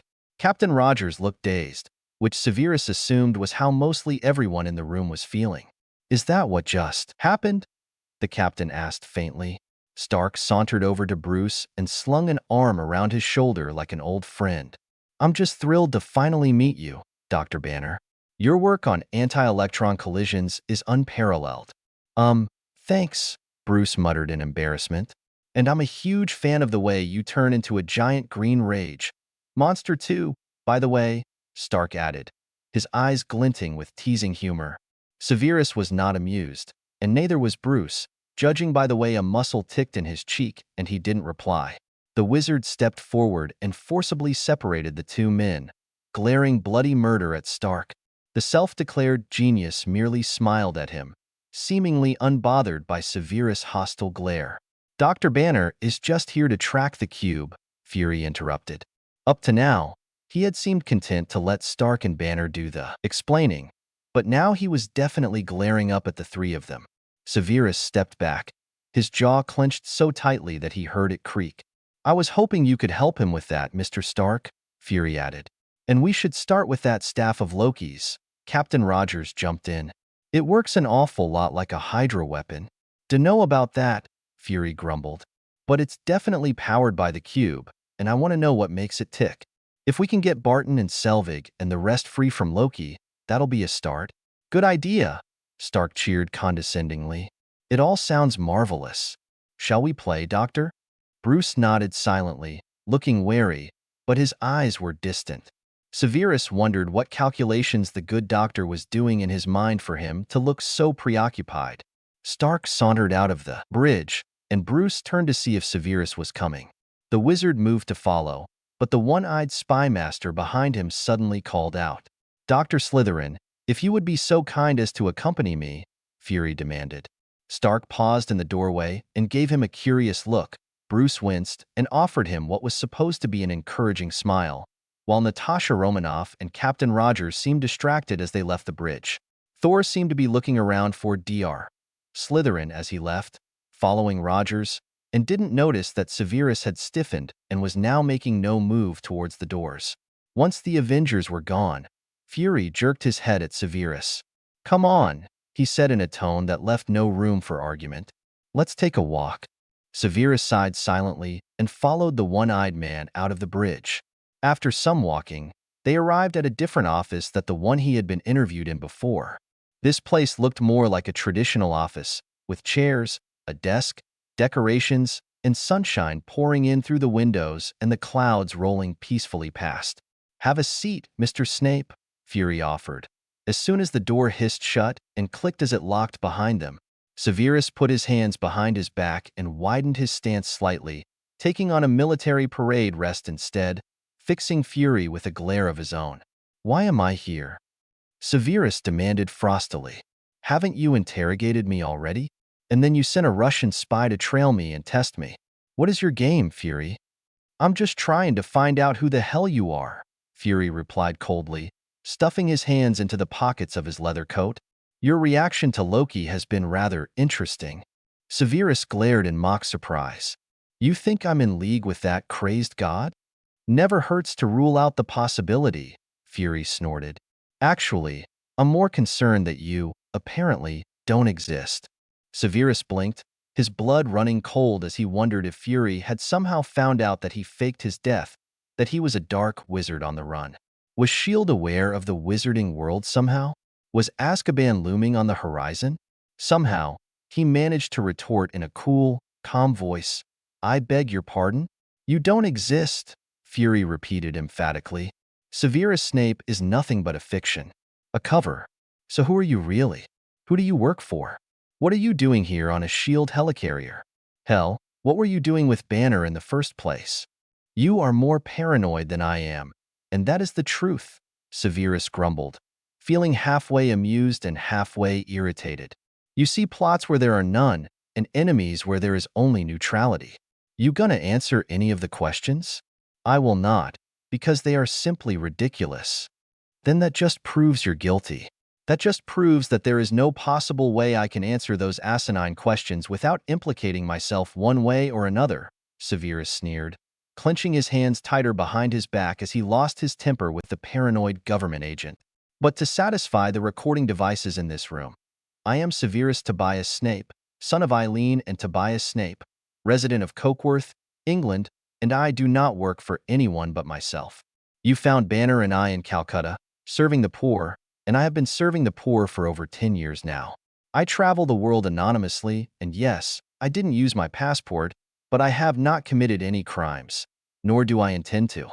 I already told you that I only accompanied Dr. Banner aboard this flying monstrosity merely in an attempt to lend him my support and hopefully prevent the stress of this task from bringing out the green one. Any other questions, Director?" Fury glared at him, unperturbed by Severus' nasty tone. "Your records have precious little information, Snape," he finally said, in a snide tone of his own. "One might say they almost look like the files of a ghost agent. Your birth certificate and any info there could easily be forged. Your last job was a dishwasher in a seedy pub when you were 16. So what VE you been doing the past 30-something years?" "I've been wandering," Severus said stiffly. "And before that, I was a tutor." "At what school?" Fury scoffed. "Or rather, under what name? Believe you me, I checked everywhere possible, and even places that shouldn't be possible. What are you hiding?" Severus kept his jaw clenched shut. He had nothing else to say, no more excuses, and there was no way on earth that he was going to talk about the wizarding world. It was frustratingly ironic that right when a government caught up with him, he couldn't possibly defend himself, despite the fact that he had done nothing wrong this time. "What are you going to do with me, Fury?" Severus asked softly. "Put me in Loki's cell? We've got other cells," Fury snorted dismissively. If I am so dangerous, who is to say I cannot escape them? Believe you me, you won't. You know nothing about me, Severus hissed viciously as his temper boiled uncontrollably to the surface. You're right, I don't, and you're not talking. Severus fought the urge to scream. How could anyone be so bullheaded? What am I supposed to say? He demanded. You believe nothing I tell you. You're a good liar, but not good enough, Fury retorted as he raised one eyebrow. Severus clamped his mouth and throat shut against a howl of frustration. He glared murderously, but he refused to speak any further. He didn't trust himself not to say something he would regret. Snape, the only reason I'm not throwing you in a cell right now is Romanoff, Fury suddenly said, eyeing him thoughtfully. She sees something in you I can't fathom. I trust her judgment of character. Do you know why? I don't see why I should care, Severus seethed. She was once where you are. No past, no future. Just a dead-end life that'll end with your corpse. You don't have to be a slave, Snape. You can leave it all behind and work for something meaningful. If you're trapped by your employers, S.H.I.E.L.D. can always use a good man. Severus blinked in surprise. He was too shocked to be angry. They hadn't even seen him do anything yet, and already they were trying to recruit him. What was it about manipulative bastards that they simply wanted him to work for them? Was it something in his face? I am not trapped by anyone but Director Fury of S.H.I.E.L.D. at the moment, Severus replied sarcastically. I am not employed by an enemy country, nor am I a secret agent of any sort. Every life ends with a corpse, and every man is a slave of something. I am free, however. I could leave this vessel at any time, yet I choose to stay. Is friendship a concept you do not understand, Director? Do you not fathom the intricacies of loyalty? Fury gazed at him for several more minutes before he slowly nodded. Fine, he said calmly. If that's the way you want to play, we can do that for now. But I'm watching you. Of course, you must keep an eye on me, Severus smirked. But then what will happen when you take your eye off other, more dangerous targets? Are you threatening me? Warning you, Severus snapped. Loki is plotting some disaster, and he seems to think that he is right where he wishes to be. Ask yourself why. Where is the Tesseract now? And where are the ones he has possessed? Do you have any reason to believe that he cannot still mentally order those people from the confines of a cell that does nothing to block his magic or seal it away? You are wasting your time interrogating me, when the true threat is someone else entirely. Fury blinked and suddenly pressed a hand to the communications device in his ear. His face morphed into a furious scowl, but he also looked surprised. Rogers? He asked tersely. Frowning thoughtfully, he nodded. All right, I'll meet him in the lab. Fury turned with a snap of his coat toward the door, and Severus smoothly stepped in front of him, grabbing the door when it opened and quickly slipping out behind him, letting the door close behind him. I'm not risking you locking me in here, Severus explained with a triumphant sneer. Nobody said I was locking you up, Fury scowled. Yet, he added. But he didn't stop the wizard from following him. It seemed that the director had other things to worry about right now, which was a good thing. As Severus followed the man down the corridors, he wondered wearily when Bruce would finish his work so they could leave this nightmare behind. Severus was surprised to see Stark, Bruce, and Captain Rogers all in the laboratory, bending over a strange weapon on the table beside Loki's golden staff. None of them looked happy. Even Stark, in his black Sabbath t-shirt and sardonic smirk, had a dangerously suspicious look in his eyes. Somehow or other, Severus and Fury picked up Thor on the way, and he squeezed into the small lab behind the wizard. What are you doing, Stark? Rogers? Fury demanded. I've been sorta wondering the same thing about you. Actually, the man threw back, nonplussed. Captain Rogers spun around to face them, a strangely tight look on his face. I want to know why S.H.I.E.L.D. is making Hydra weapons. Fury actually blinked at that, and he frowned as he glanced at the muggle contraption on the desk. Rogers, we gathered everything related to the Tesseract, including weaponry, Fury drawled, regaining his composure. This does not mean we dash. Are you using the Tesseract to build weapons of mass destruction? The captain interrupted, distress evident in his voice.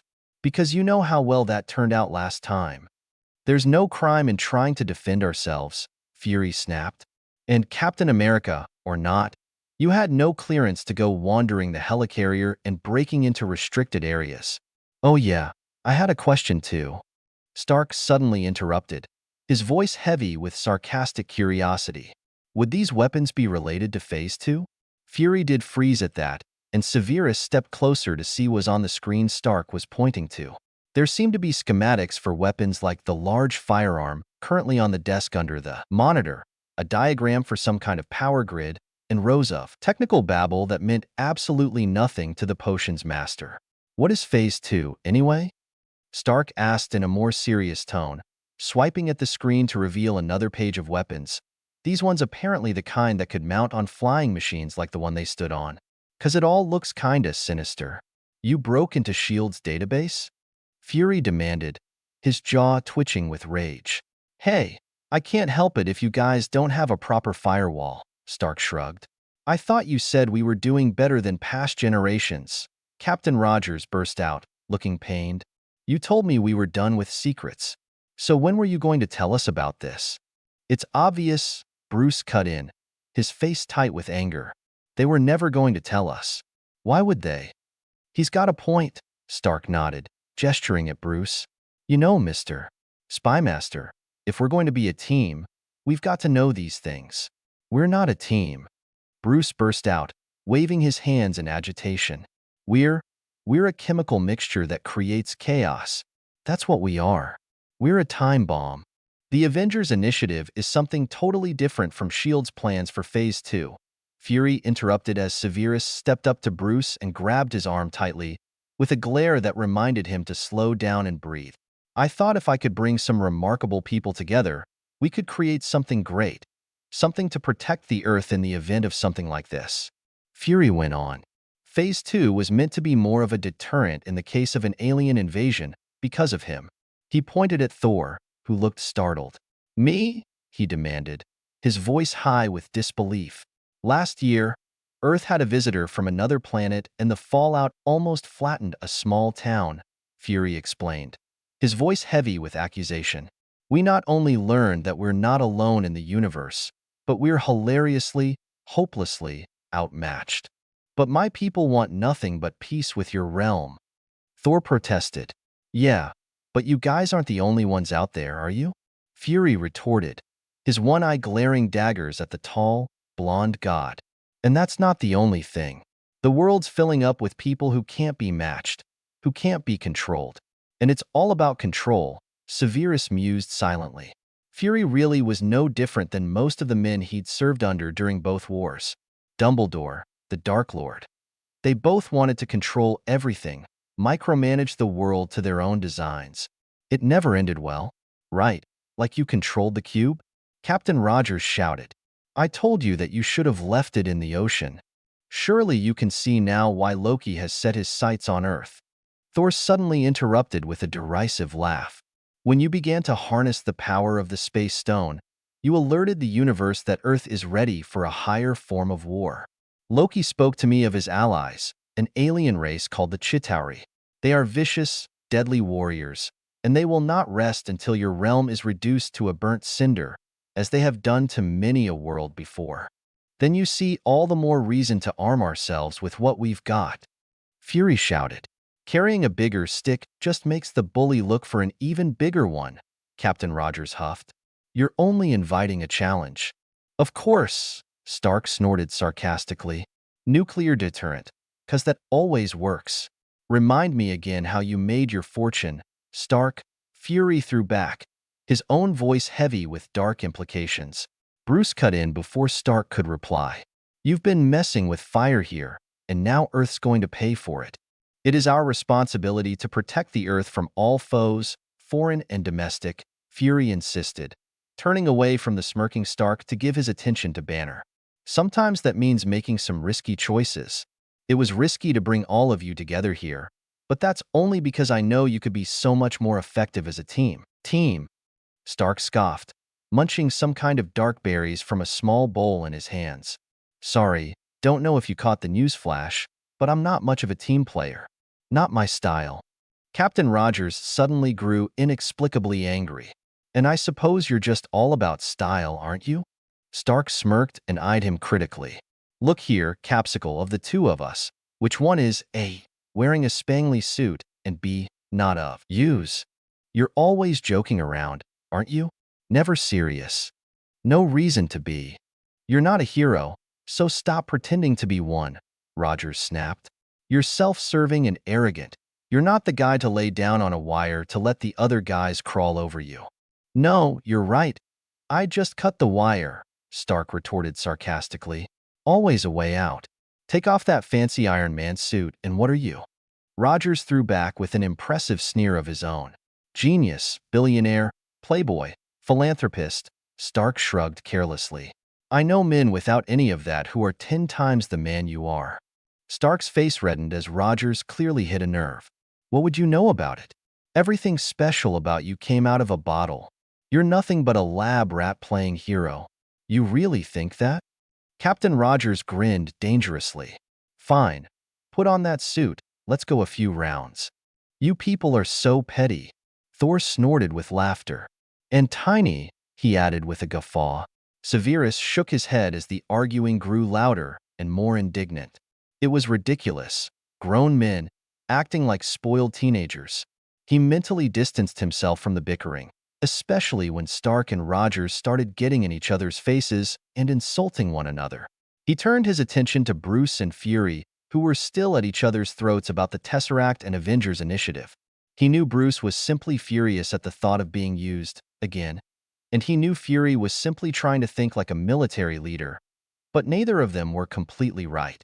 Yet, they weren't wrong either. The simple fact was, life was messy, and precautions really should be taken to protect themselves from outside threats. But humans ought to be given choices in their own lives. When a single group advocated taking all the choices upon themselves for everyone else, tyrannies arose. Yet, if there were those who could help and didn't, they doomed the world to destruction anyway. Severus had been in just such a position during his own war, and he truly didn't like the idea of fighting in another one. He was about to open his mouth and say something to that effect when he stopped himself, wondering why he suddenly felt pushed to say something now when it was obvious his added voice would only make things even more chaotic. Severus suddenly realized that the presence of the Mind Stone was beating a soothing rhythm against his consciousness, urging him to take it up and stop these petty people from bickering like children. He was wise and powerful, the soothing voice assured him. He could wield the scepter as it was meant to be used. Severus yanked off his coat, gritting his teeth against the power pulsing through the room, and he blinked. Sometimes, he could see magical energy, and now was one of those times. He could see the seducing tendrils of the Mind Stone, like soft white lines of spider thread, stretching out and touching the heads of everyone in the room. Only Thor appeared unaffected, but everyone else, all quarreling and shouting, was being subtly influenced by the stone. Muttering protective charms under his breath as he shook out his coat, he hoped it would be enough, before simply throwing his coat over the glowing tip of the golden scepter. All at once, the soothing voice disappeared from his mind, and everyone else in the room fell silent, apparently realizing how silly they had been acting. Captain Rogers blinked first and focused on Severus, who was still standing over the Mind Stone, his hands clenched in his coat as if he wanted to strangle the golden scepter. Severus lifted his head a bit, peering at the sheepish, bewildered men in the room through his limp, somewhat greasy hair. The Mind Stone apparently is powerful enough to influence those around it who are not strong enough to resist, Severus explained roughly. You mean? Stark trailed off, looking sheepish. It lowered your inhibitions and encouraged you to act selfishly, Severus interrupted irritably. Do you think Loki can control it from all the way in the brig? Captain Rogers asked, sounding bewildered. I wouldn't be surprised if he could, Severus muttered, glancing down at his hands. He slowly untangled his fingers from his coat and stepped back, fighting the urge to reach up and press a hand to his chest, since his heart was trying to pound its way out of his rib cage for some reason. He had a very bad feeling. He hadn't had such a feeling since the last time he was in the Shrieking Shack and the Dark Lord had gone on about that stupid Elder Wand and his giant snake was right there. But you stopped it? Fury demanded with a suspicious glint in his eye. How? I don't know how, Severus snapped impatiently, his heart still pounding as he could feel the power of the stone beating against his binding spells and against his occlumency shields. It did not like being covered up. If he'd had a wand, this would be so much easier and obvious. But I'm covering it, so perhaps it needs to be exposed in order to work its magic, so to speak, Severus added. It may take some time for the stone reach out again, but in the meantime, I believe you should consider putting this thing in a safer place. Before anyone could respond, Natasha Romanoff came through the lab door at a fast pace, her face pinched and angry. He's planning to release the Hulk, she snapped out. Who? Fury demanded, drawing his pistol. Loki. Natasha spat. Don't ask me how he knows about Banner, or any of it, but that's his plan. All his digs about his prison and a beast and real power. All of it refers to his plan of escape. Then why allow himself to be captured? Fury demanded incredulously. It's gotta be more than that.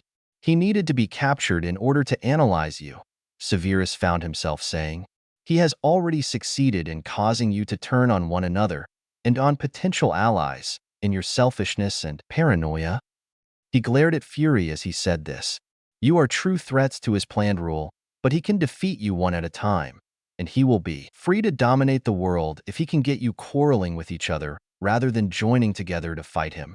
My brother has ever been skilled in manipulation, Thor reluctantly agreed. He is so subtle that most never realize that he has been playing them as skillfully as a gifted harpist until it is too late. So how do we stop Loki from doing that? Captain Rogers demanded. The awful silence that followed ended with every eye turning to look at Banner, who was trembling slightly, and his jaw was flexing with emotion. Severus knew enough to realize. Bruce was angry. He was furious. And worst of all, he was frightened. Bruce? Severus said warningly. You're gonna lock me up? Bruce said softly. Severus realized that what most did not know about Bruce was that he got loud when he was frightened or nervous, and quiet when he was angry. He was blissfully silent when he was happy, but his eyes also had a glassy, faraway look. Bruce was completely alert right now. His eyes were snapping with rage, and his hands were flexing at his sides.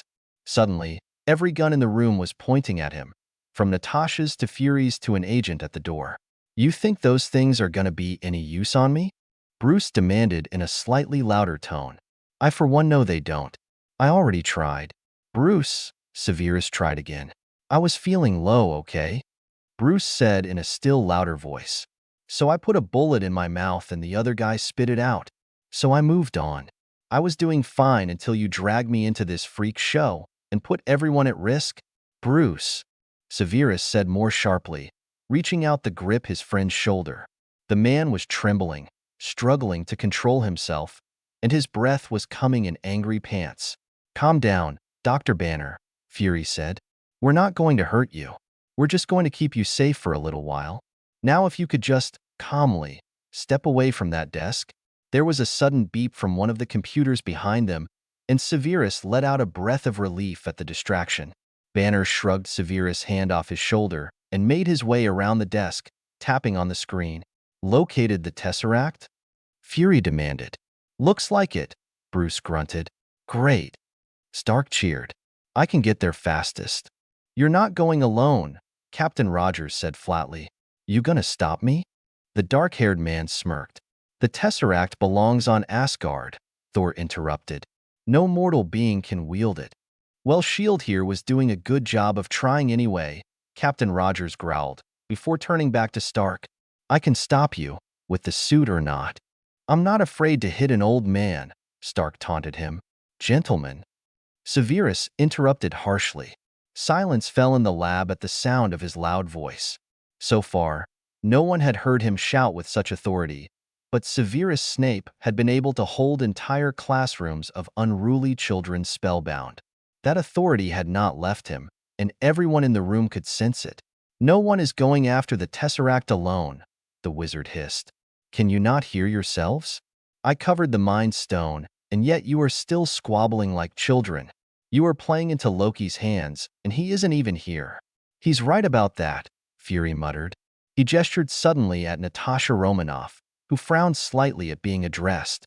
Agent Romanoff, could you escort Dr. Banner to his room, please? Now that we know Loki's play, it'd be a good idea to dash. You're going to put me in a cage, Bruce interrupted with a growl, his veins swelling again as he struggled to contain his anger. Severus held his breath even while he cursed Fury for setting Bruce off again. The cell is just a precaution. In case you need to kill me. Bruce cut in, his voice higher than normal, slightly hysterical. Weren't you listening? The other guy won't let me be killed. Please come along, Dr. Banner, Fury growled, suddenly turning his pistol on Severus, to the wizard's shock. And you, don't move. Bruce tensed at the threat to his friend, and Severus groaned silently. Could Fury be any more stupid? Bruce growled slightly between his teeth, and the veins on his neck suddenly bulged while he clenched his jaw so tightly that Severus could hear it creak. It was almost too late, he realized. Disregarding Fury's warning, the wizard plunged his hand into his pocket for the extra-strength calming draft before. The world exploded. This chapter was a pain to write. I remembered a lot of disjointed scenes from the movie, but I actually had to look up the script to put it some semblance of order.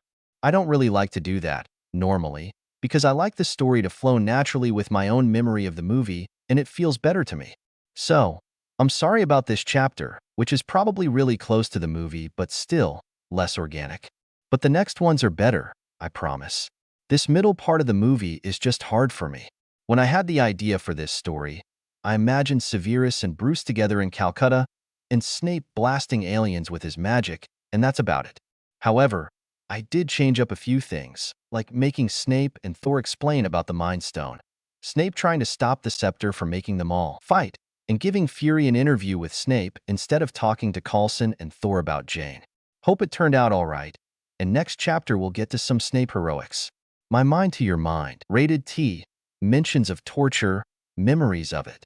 A bit of cursing. This chapter title is a shout-out to a guest reviewer Newboy, who commented that Snape could use a Vulcan mind melt to free Barton. While I always planned for Snape to free everybody from the Mind Stone, the thought of Vulcans gave me the idea for the name of this chapter. So thanks. One guest reviewer asked about Snape's wandless magic. My theory about it is that a wand works like a magnifying glass to focus the power and make it easier to perform magic. Without a wand, magic on a broad scale is definitely possible, but counts on belief and practice. Also, it helps if one has more magic at their disposal. In my universe, I have it that Snape has a larger than average magical core. He is really powerful, and he is gradually learning that the only limits to his magic are what he imposes on himself. So he won't be getting a wand anytime soon. He'll fight aliens with wandless magic, and he'll be totally awesome. Winky face. Some of you have asked about a Snape Romanoff pairing. I am uneasy about writing a blatant pairing because don't think I can write romance smoothly or well, but I have thrown some subtle things into the chapters one already wrote that show how they have a certain chemistry together. If I get some ideas, and if it flows naturally enough, I think Severus and Natasha would be a great pairing, and not just because she has red hair. Her and Snape have a lot more in common than Severus and Lily ever did. Okay, so after such a lengthy author's note, on to Chapter 7. Chapter 7. My Mind to Your Mind. Severus' head was ringing painfully. His whole body hurt, and he couldn't understand why.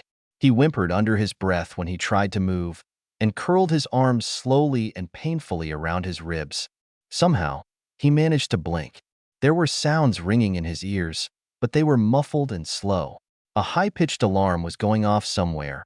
Pounding feet were clanging on metal floors, and Severus was lying on his side surrounded by rubble, and twisted metal and broken was swirling all around him, choking him when he tried to breathe. What happened? Suddenly, with so much force that he gasped, he remembered the explosion, the Mind Stone, the calming draft. Gasping and shaking with a fresh burst of fear-fueled adrenaline, he frantically dug into his pockets for the bottle. He almost groaned with relief when he found it, still in his pocket and still miraculously unbroken. The ringing in his ears was giving way to sounds. A frantic, breathless female voice attempting to assure someone that they were safe, they were all right, that she wasn't going to let anything happen to them. And the low grunts, and pained growls of Bruce fighting the inevitable. Severus levered himself up on all fours and fought a wave of dizziness that made his vision go black and his ears ring louder. He shut his eyes and bowed his head, struggling to get up off his hands and knees, and a roar shattered his eardrums. He cried out and flinched back, wrapping his arms around his head as fresh rubble was scattered across him. He could hear the giant green troll roar again before smashing something made of metal. "Stop!" Severus croaked, lurching to his feet and stumbling toward the noise. "Bruce, stop!" he shouted hoarsely. Through the dim haze and the jungle of rubble and metal struts supporting the floor above, Severus could see the huge shape of the green one, smashing metal support beams aside like twigs, breaking through rubble like children's blocks, and grabbing at a small, black shape that kept darting away. He caught a glimpse of red hair, and Severus' heart lurched inexplicably in his chest. "Lily?" "Hulk!" the wizard shouted, yanking the bottle from his pocket and limping toward the beast. "Hulk, stupid beast, I'm behind you." The Hulk stopped and turned, growling low in his throat, his brutish face twisting in an enraged snarl. "Hulk, not stupid beast," it rumbled angrily, and then roared like a furious troll before smashing his enormous fists into the ground and running back toward him. Severus uncorked the bottle and threw it with all his might at the creature's face, heart pounding painfully against his bruised, probably broken, ribs. He watched in wary fascination as the solution splashed all over the Hulk's green face and chest and the glass shattered. But the Hulk merely howled in even more rage and took a swipe at Severus. The wizard ducked the blow and scrambled for cover, feeling sick. His potion didn't work, and he was going to die. It would have been nice to die properly this time, but no, he was just doomed to be killed by freaks of nature. Every single time. Suddenly, just as Severus was sure that a giant green fist was going to snuff out his life for real this time, the beast roared once more before it suddenly swayed and blinked in confusion. Severus peered out from behind the metal strut he had been uselessly hiding behind, hardly daring to breathe. Slowly, ponderously, the green Hulk went down on one knee before he laboriously fell on his rear end, blinking at him as if wondering what he was supposed to be doing. "Don't be angry," Severus breathed softly. He inched forward, his hand held out as if he were approaching one of Hagrid's dangerous pets. He had never approached the green one before, knowing the wisdom of staying out of the path of destruction, but now, with the Hulk being so calm and obviously disoriented, he felt that it was worth the risk. "No! Smash?" the creature asked thickly, looking more like someone hit with a powerful confundus. "No smash," Severus affirmed. He was close enough to reach up and touch the beast's face if he stood on his toes. The green chest was moving in and out in a steady rhythm, and his bewildered eyes looked rather heavy. "No smash," the green giant mumbled, still blinking in confusion. Severus reached out and laid his hand on the Hulk's cheek, pushing a large amount of magic into his spell, one he had not often tried wandlessly. "Somnium," he whispered. "Sleep, my friend. I will see you when you wake." The Hulk blinked, and a strange smile graced his square, brutish face before he abruptly fell on his side and jumped back in fright when the Hulk fell so quickly, but he let out a soft breath of relief to see him peacefully sleeping. The wizard was suddenly aware that his heartbeat was slowing, his breaths were easier, and the sense of urgency and panic had left him completely. Absently, Severus wiped his damp hand on his trousers and realized that he had soaked up a bit of the calming draft from the Hulk's face. It wasn't enough to render him stupid or sleepy, but it was more than enough to allow him to look up and assess his surroundings. He froze in horror as he realized that he had an audience. Black Widow was crouching a few feet away, staring at him in open awe and a little bit of fear. Severus' blood suddenly chilled, though he was spared the shaky rush of adrenaline thanks to the calming draft in his system. He had been seen. There was no mistaking the fact that he had somehow put the Hulk to sleep with nothing but his hand and a whispered word, not to mention the incredible effect his calming draft seemed to have. "How much did you see?" the wizard demanded in a whisper. He stepped calmly toward her, and her eyes widened as she scooted back, one hand reaching for her gun. "Tell me, Natasha," he growled softly. You're. Who, what are you? How did you do that? The red-haired agent demanded in a shaky voice. It is none of your concern, Severus hissed. And if one word of this gets to Fury, I will know who is responsible, and you will never be safe from me again. He paused, realizing that he sounded like he was threatening her. I would simply appreciate not being treated like a freak, he amended. Do you understand? Natasha stared at him with wide eyes for several seconds, and she didn't move from her defensive position. I'm not going to hurt you, Severus said a bit more calmly, feeling apologetic. Slowly, he straightened his spine and shoved his hands into his pockets, assuming a non-threatening position.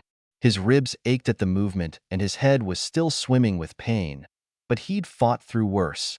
I am not with Loki, and I'm not working against you or S.H.I.E.L.D., Severus added carefully. I am simply a gifted man, trying to make his way in the world without being subjected to experiments or glass cages. That's why you're so sympathetic to Banner, Natasha said quietly, pulling her hand away from her holster. Severus tipped his head in agreement.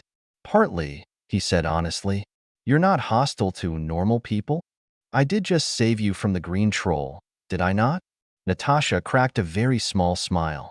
Thank you for that, by the way. What did you throw at him? It smells like flowers. It is called a calming draft, Severus explained. I was not lying about my skills in botany and chemistry. I developed it in the hope that I could use it to make Bruce's alter ego more passive. Otherwise, my magic doesn't have much of a chance with him. Magic, huh? Do you have a better word for it? Natasha glanced at the snoring Hulk and a better smile tugged at her lips.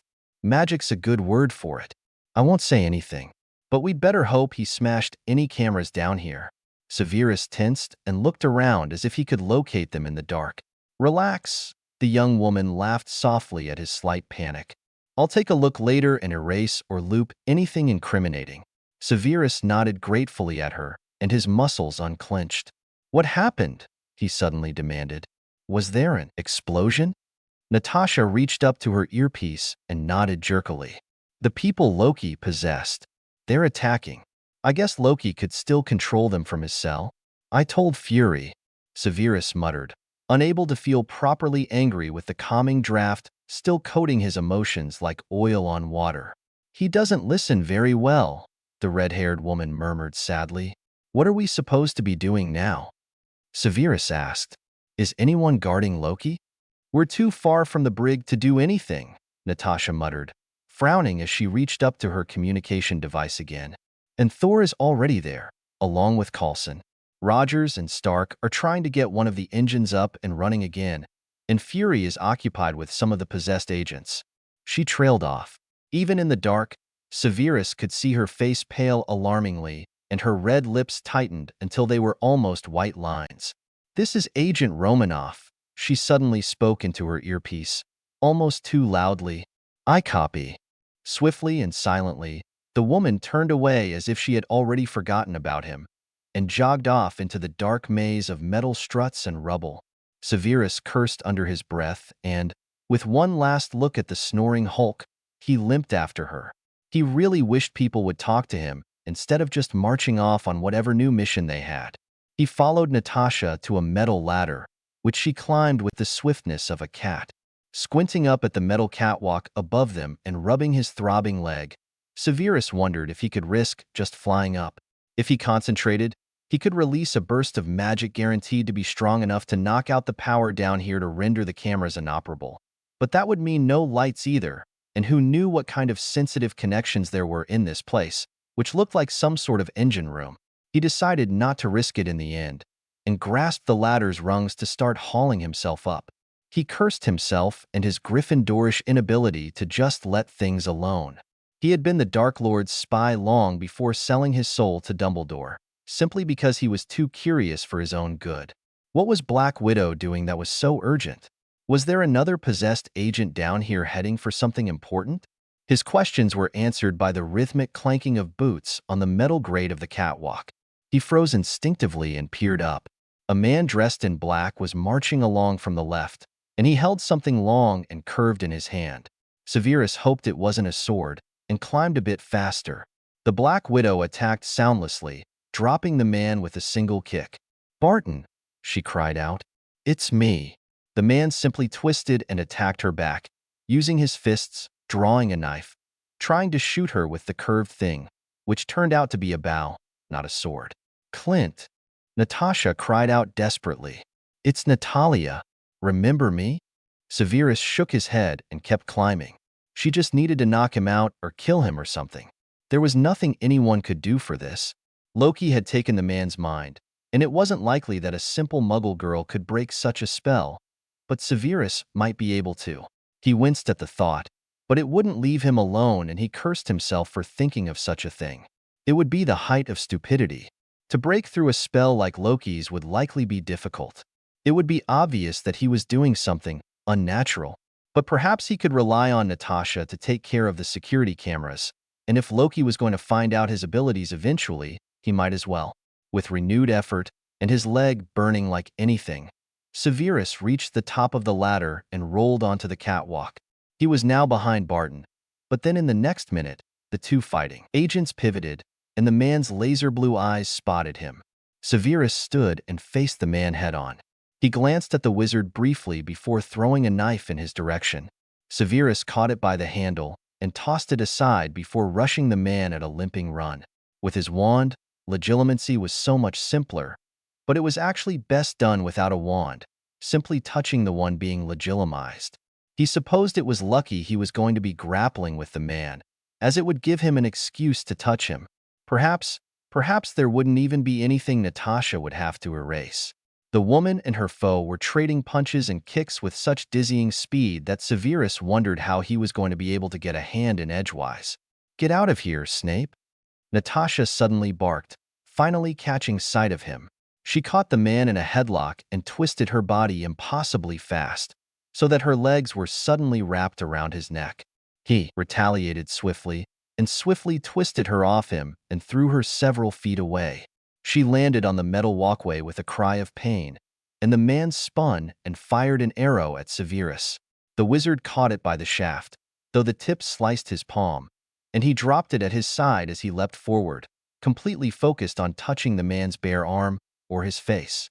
He ended up ducking a punch, parrying a kick, and literally throwing his opponent off balance when he caught the man's boot and jerked up. The man fell heavily on his back with a grunt and tried to sweep Severus' legs out from under him. Severus hopped over the leg sweep and threw himself on top of the man, wrestling with him desperately. The first thing he noticed was that the man smelled rather bad. He smelled like sweat and blood and like a man who hasn't washed in days. He smelled like metal and smoke and burning. He smelled like desperation and despair. His eyes were bright blue, unnaturally bright in the gloom, and his short dark hair was almost dripping with sweat. They wrestled in near silence for several seconds. Quickly, the man managed to roll over on top of Severus, and they went on struggling, grunting and panting in the dark silence. With a sharp twist, Severus freed his hands from the man's iron grip and slapped both of his hands on either side of the man's face, which badly needed a shave. "Legilimens!" he hissed, and fell into the blue eyes. Down he fell, or was he falling up? He was flashing past an infinity filled with stars and brilliant colors where the predominant color was blue. Was this what Loki's mind control looked like? Severus pushed past all of it and dove to the core of the man. The man's mind was so layered in images of space and empty infinity and meaningless beauty that it was disorienting. But suddenly, without warning, he fell into a memory. Explosions, gunfire, screams. It is dark, except for the flares of explosives. The eyes he is seeing out of are darting frantically back and forth, searching for a way out, an escape. Rubble, enemies, explosives, they're everywhere. They're going to die. Chest is heaving. He's desperate for air. Lungs are burning, eyes are streaming. He's fighting the urge to cough because that would give their position away. He turns and looks down at the one he is protecting. Her red hair is filthy and matted with blood and dirt. Her clothing is ill-fitting and ripped and filthy. She still holds a pistol in the hand that isn't crushed and broken, though she isn't normally left-handed, he thinks. Her silver-green eyes catch his. "I was glad to know you," she whispers, a soft flavor to the words that he suddenly places as Russian. She's speaking in Russian, and he can understand her, Severus thinks in bewilderment before he slips back into the memory. Don't do it, Nat, his own voice rasps. I'll knock you out and drag you out of here myself if you dare. Clint, she whispers with a soft smile. It's the only way. No. Severus jerked out of the memory, glad to find that he was still in the man's mindscape, and another memory suddenly rushed at him too quickly for him to escape. A hospital room. It's quiet, save for the soft breaths of the woman sleeping in the hospital bed beside him. He feels a happy smile curl his lips as he looks down at the bundle in his arms. A baby rests there, with a head of dark hair and a wrinkled little face. Hello, Lila Flower, he whispers tenderly. Want to say hi to Daddy? The baby's dark blue eyes open sleepily and a tiny mouth opens wide in a yawn. Severus pulls away from that one too, and searches for a way to free the man's mind. This fellow's mind seemed to be intact. In fact, he seemed conscious. Was his consciousness here somewhere? What was it Natasha had called him? Barton? Severus calls into the man's mind. Clint? Another memory swallows him whole before he can see if his calling made a difference. The room is dim and poorly furnished. It is night. A man rises from a wooden chair to greet him. He's dark-skinned and bald, and wears an eye patch and long leather coat. Clint Barton? I'm Nicholas Fury. Pleased to make your acquaintance. You're a hard man to run to ground. I'm Hawkeye, he corrects the strange man in a rasping voice. His stomach groans, and his vision doubles for a minute. He's sick and injured. He won't be able to defend himself if this stranger attacks him. I'm here to offer you a job, Hawkeye, the man says crisply. I've heard that one before, he rasps, and starts coughing. I know, Fury says with a hint of understanding in his steely voice. That's why I figure you've got nothing to lose. I'm doing fine, he spits viciously. He tastes blood in his mouth. Well, it's either take my offer or rot here, Nicholas Fury shrugs. You've got some important people mighty upset lately. I'm here to offer you a second chance. Your choice, Barton.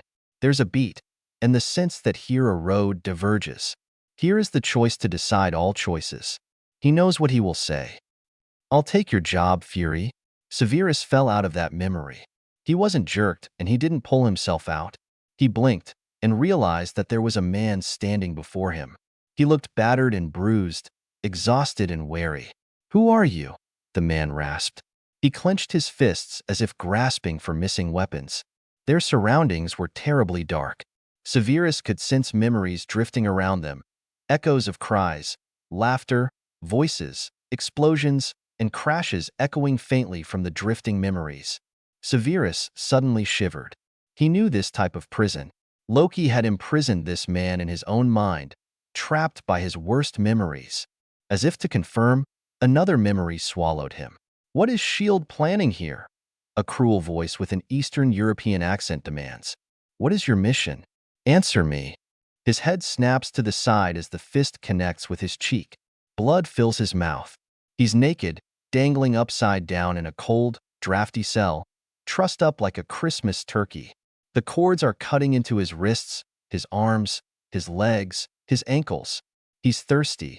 His body is one huge bruise, and all the blood has settled in his throbbing head. He's pretty sure he couldn't talk even if he wanted to. Any progress? A harsh, accented voice echoes. He cracks open swollen eyes. The light is too harsh, too bright, and he closes his eyes, trying to concentrate past the pain in his battered body. He thinks he has gone through this before. He'll be fine. He just has to hold on until Nat or Phil come for him. Fury won't forget about him. He's a stubborn Sanuvovich, the first voice growls. But I'll get him singing in no time, Mainher. See that you do, the other voice growls. But we've captured another one for you to play with. A pretty redhead. She'll sing if he won't. No, no, no. His head screams. Not Natalia. Anyone but her. He was supposed to protect her. She was supposed to save him. Please no. He'll do anything. Severus cried out in pain as he jerked himself out of that memory, finding himself back in the dark bubble of memory torture. The man was still crouching close by, watching him with a dead, exhausted look on his battered face. He looked much the same as his real, world self, just more battered and bruised. Every memory seemed to be leaving its marks on the man, or rather, on this representation of the man's mind. In no time, he erected a clemency barriers around the two of them, and the whispers and echoes disappeared. In fact, the darkness seemed to thin and he could see sunlight, as if he was peeking through shreds of cloud. It was more proof that this man had a strong will and was still fighting for his mind. That would make Severus' job easier. "Who the hell are you? What are you doing to me?" the man rasped, standing shakily. "I am Severus Snape," the wizard replied. "You are Clint Barton? Or Barton Clint?" "Clinton Barton," the man answered, still looking suspicious. "Why re you in my head? I've never met you before." "I am here to free you from Loki, Mr. Barton. Can you think of what happened when he took your mind?" "I must know exactly what happened, and it is simpler if I view it rather than rely on hearsay." The man nodded, looking rather stunned. He closed his gray eyes and concentrated, and the two of them were swept away in yet another memory. He crouches high above a contraption that sparks and surges. He stares at the glowing blue cube in the middle of the array, feeling apprehension starting to claw at his throat. People are scurrying around down there, panicking and evacuating. He readies his bow as the blue thing suddenly surges even stronger than before, creating something like a window to something else. A portal opens, and when the light fades, a man dressed in green and gold and crouching there on the contraption's platform. His back is to the man, and he raises his bow. But the stranger moves incredibly fast. He swings a golden staff and bats the arrow away before shooting some kind of blue beam at one of the agents, demanding he stand down and declare himself. His hair is dark, his face is thin and handsome. The smirk on his face is cruel and arrogant. As he launches down to help the technicians, a blue beam hits him in the side and he falls, and suddenly the man is over him. He jumps upright and draws a pistol, gritting his teeth against the pain. He won't go down without a fight. He won't. Suddenly, the dark-haired man in green is standing very close, smiling sardonically into his face and pressing the point of his golden staff to his chest. "You have heart," he murmurs, and power floods his body. It is as if he never knew anything before this. Knowledge pours thick and fast into his brain, and it hurts because it's too much. His head spins, and he wonders why he was worried before. A soft voice whispers in his mind to raise the pistol in his hand and shoot the man called Fury. Fury. He knows that name. He obediently raises the pistol and aims at the dark-skinned, one-eyed man, and memory flashes through him. Of this man saving him from a life of crime as a bounty hunter, this man giving him missions, this man allowing him to take Natalia under his wings. He can't shoot. He won't kill him, but he can't not do it. Already his finger is on the trigger. Hawkeye never misses. But today, he shifts his aim from a headshot to a chest shot, knowing somehow that it won't kill the man. He fires. He is ordered to shoot all resistance. He shoots them without thinking and curses himself for obeying. He fights the comforting voice in his head, but it's too confusing. He has no control over his limbs, and even his head wants to obey. Dr. Selvig, a portly man, whose eyes are now an eerie glowing blue, takes up the tesseract in its container and follows the master from the room. "Wait, no." He stops and shakes his head briefly. He calls no man master, not after that circus he grew up in. The voice hisses in his mind to forget the past and follow his new god. While he is puzzling over that, he finds that he is driving a military jeep. He is swerving to avoid a collision. There is a woman in the other car. He knows her, he thinks. She accompanies Fury around a lot. He won't kill her, just slow her down. When they leave the collapsing caves behind, he is directed through the dark to an abandoned subway station at the edge of the city. He fights again. He won't be taken underground. Under the earth is where torture happens, where your bones are left to rot. And no, he croaks, fighting, clawing for freedom. He clutches his head. Get out, get out, get out. The man in green whirls on him, his blue eyes furious. He is slapped. Hard. It hurts. Blood trickles from his lip, and he battles against the strain of fighting this fog. This thing that controls his body and forces him to do things he doesn't want to do. He can hear that soothing voice telling him to kneel down, and he does it. A hand settles on his hair, and soothing words comfort him. He was doing the right thing. He is a good soldier. Now he needs to stop thinking so much and just do it. Fulfill his orders, and there will be peace. "No!" he screams, and claws his way up and out. He rises to his feet and takes a swing, but that damned staff hits him in the chest again, and he's swallowed by a void filled with dizzying colors and terrible memories. He is so busy fighting them off that he can't pay any more attention to his body. Severus blinked as the memory faded away. The man was impressive. It was rare to meet a muggle with such a strong will, and he actually broke free on his own once, for a few seconds. It shouldn't be hard to snip the strings connecting the man's mind to Loki. "Can you get me out of here?" the man rasped desperately, his body soaked with sweat and his limbs trembling with weakness. "I can help you," Severus replied at once. "Follow me, if you can. Simply think about me as strongly as possible. I believe that if I pull out, and you follow, you can reassert your own will. I will fight Loki if he retaliates." "Agreed?"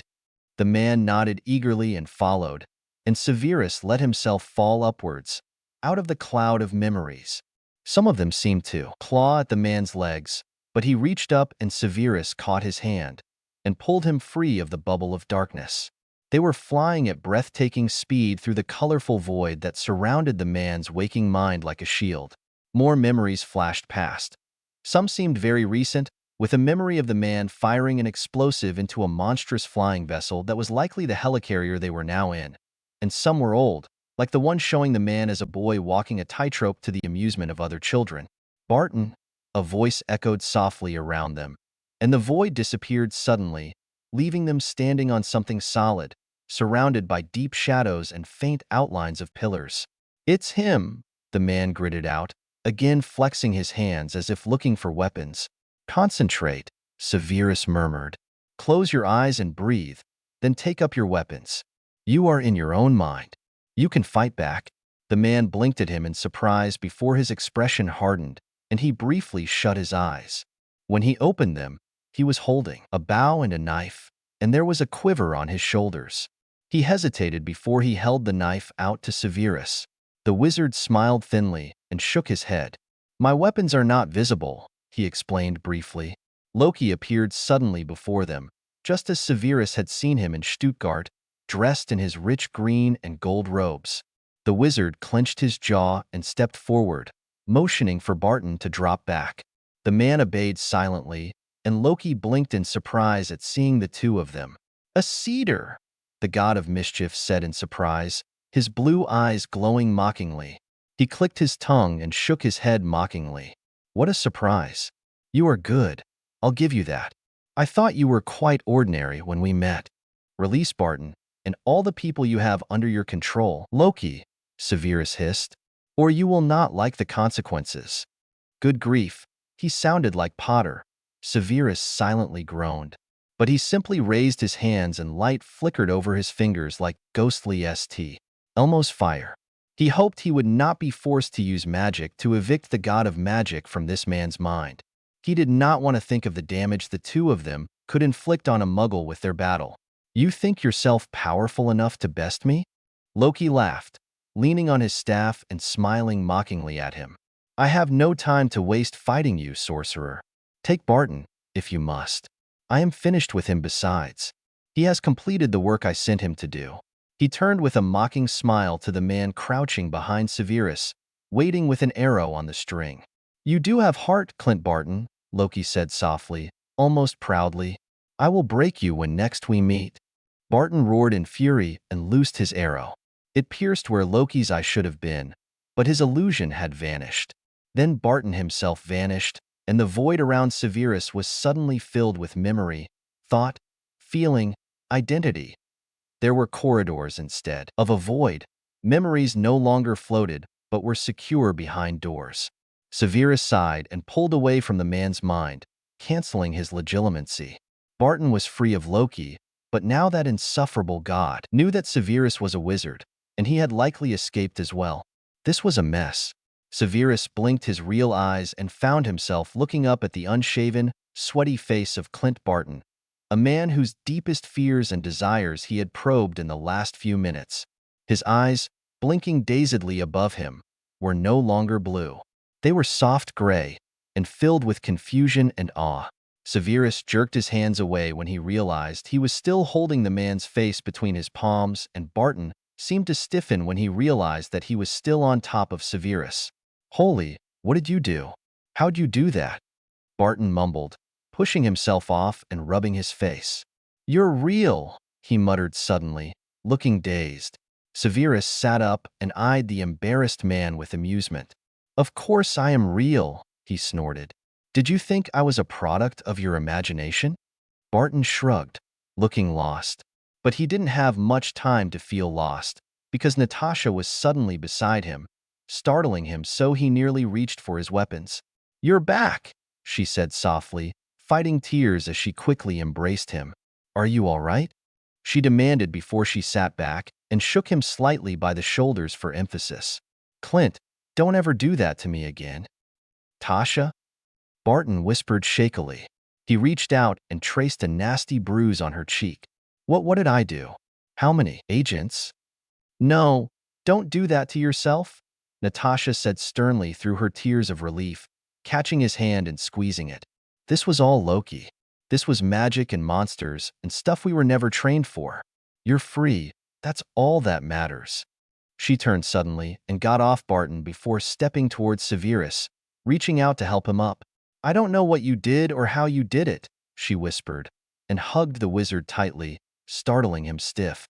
"Thank you, Severus," she whispered, her voice thick with tears. "I'll never, ever forget this."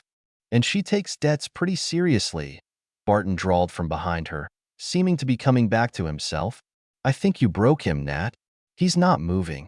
Laughing wetly, Natasha pulled back and wiped her tears. Severus blinked at her before painfully hauling himself to his feet.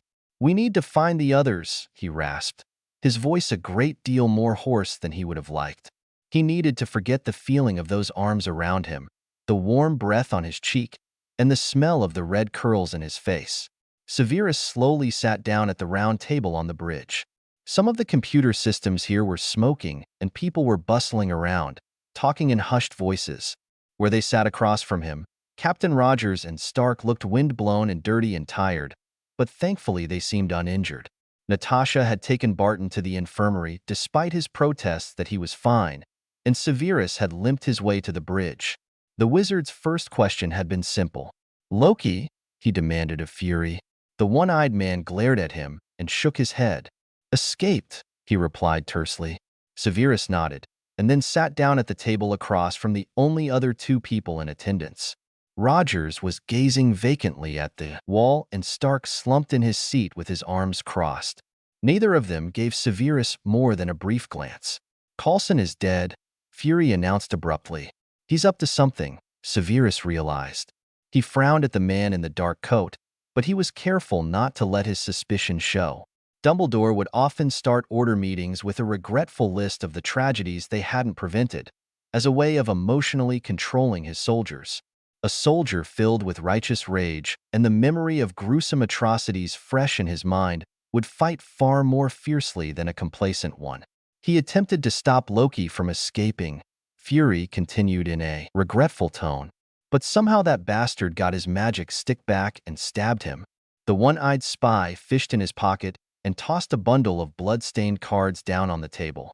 Severus glanced at them and was mildly surprised that he recognized them as Muggle trading cards, featuring a picture of a cartoon man that looked a lot like Captain Rogers in his spangly suit. "I guess he had those in his pocket, waiting for a chance to get you to sign them," Fury said slowly. "But that never happened."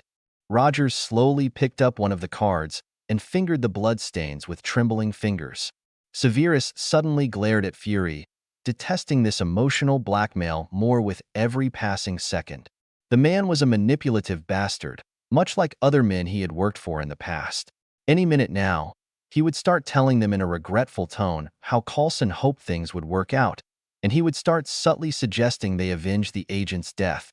"Phil Coulson died, still believing in the Avengers initiative," Fury said, right on cue. He turned to face the panoramic windows and clasped his hands behind his back. "He believed that we could bring together a team of remarkable individuals to fight the battles we never could." Fury turned and looked over his shoulder at them with his one steely eye, and Severus felt the urge to roll his own eyes at the man's taste for drama. And I still believe in heroes too. There followed an uncomfortable silence. Stark sighed and got up before leaving the bridge altogether. Well, Fury said softly, it's an old-fashioned notion. Captain Rogers didn't reply, his eyes still riveted on the card in his hand. Severus sighed sardonically into the silence and rubbed his aching knee. He probably had a fracture, but he could keep going for a while still. He absolutely was not stepping foot into a Muggle infirmary where they might take his blood and see his scars.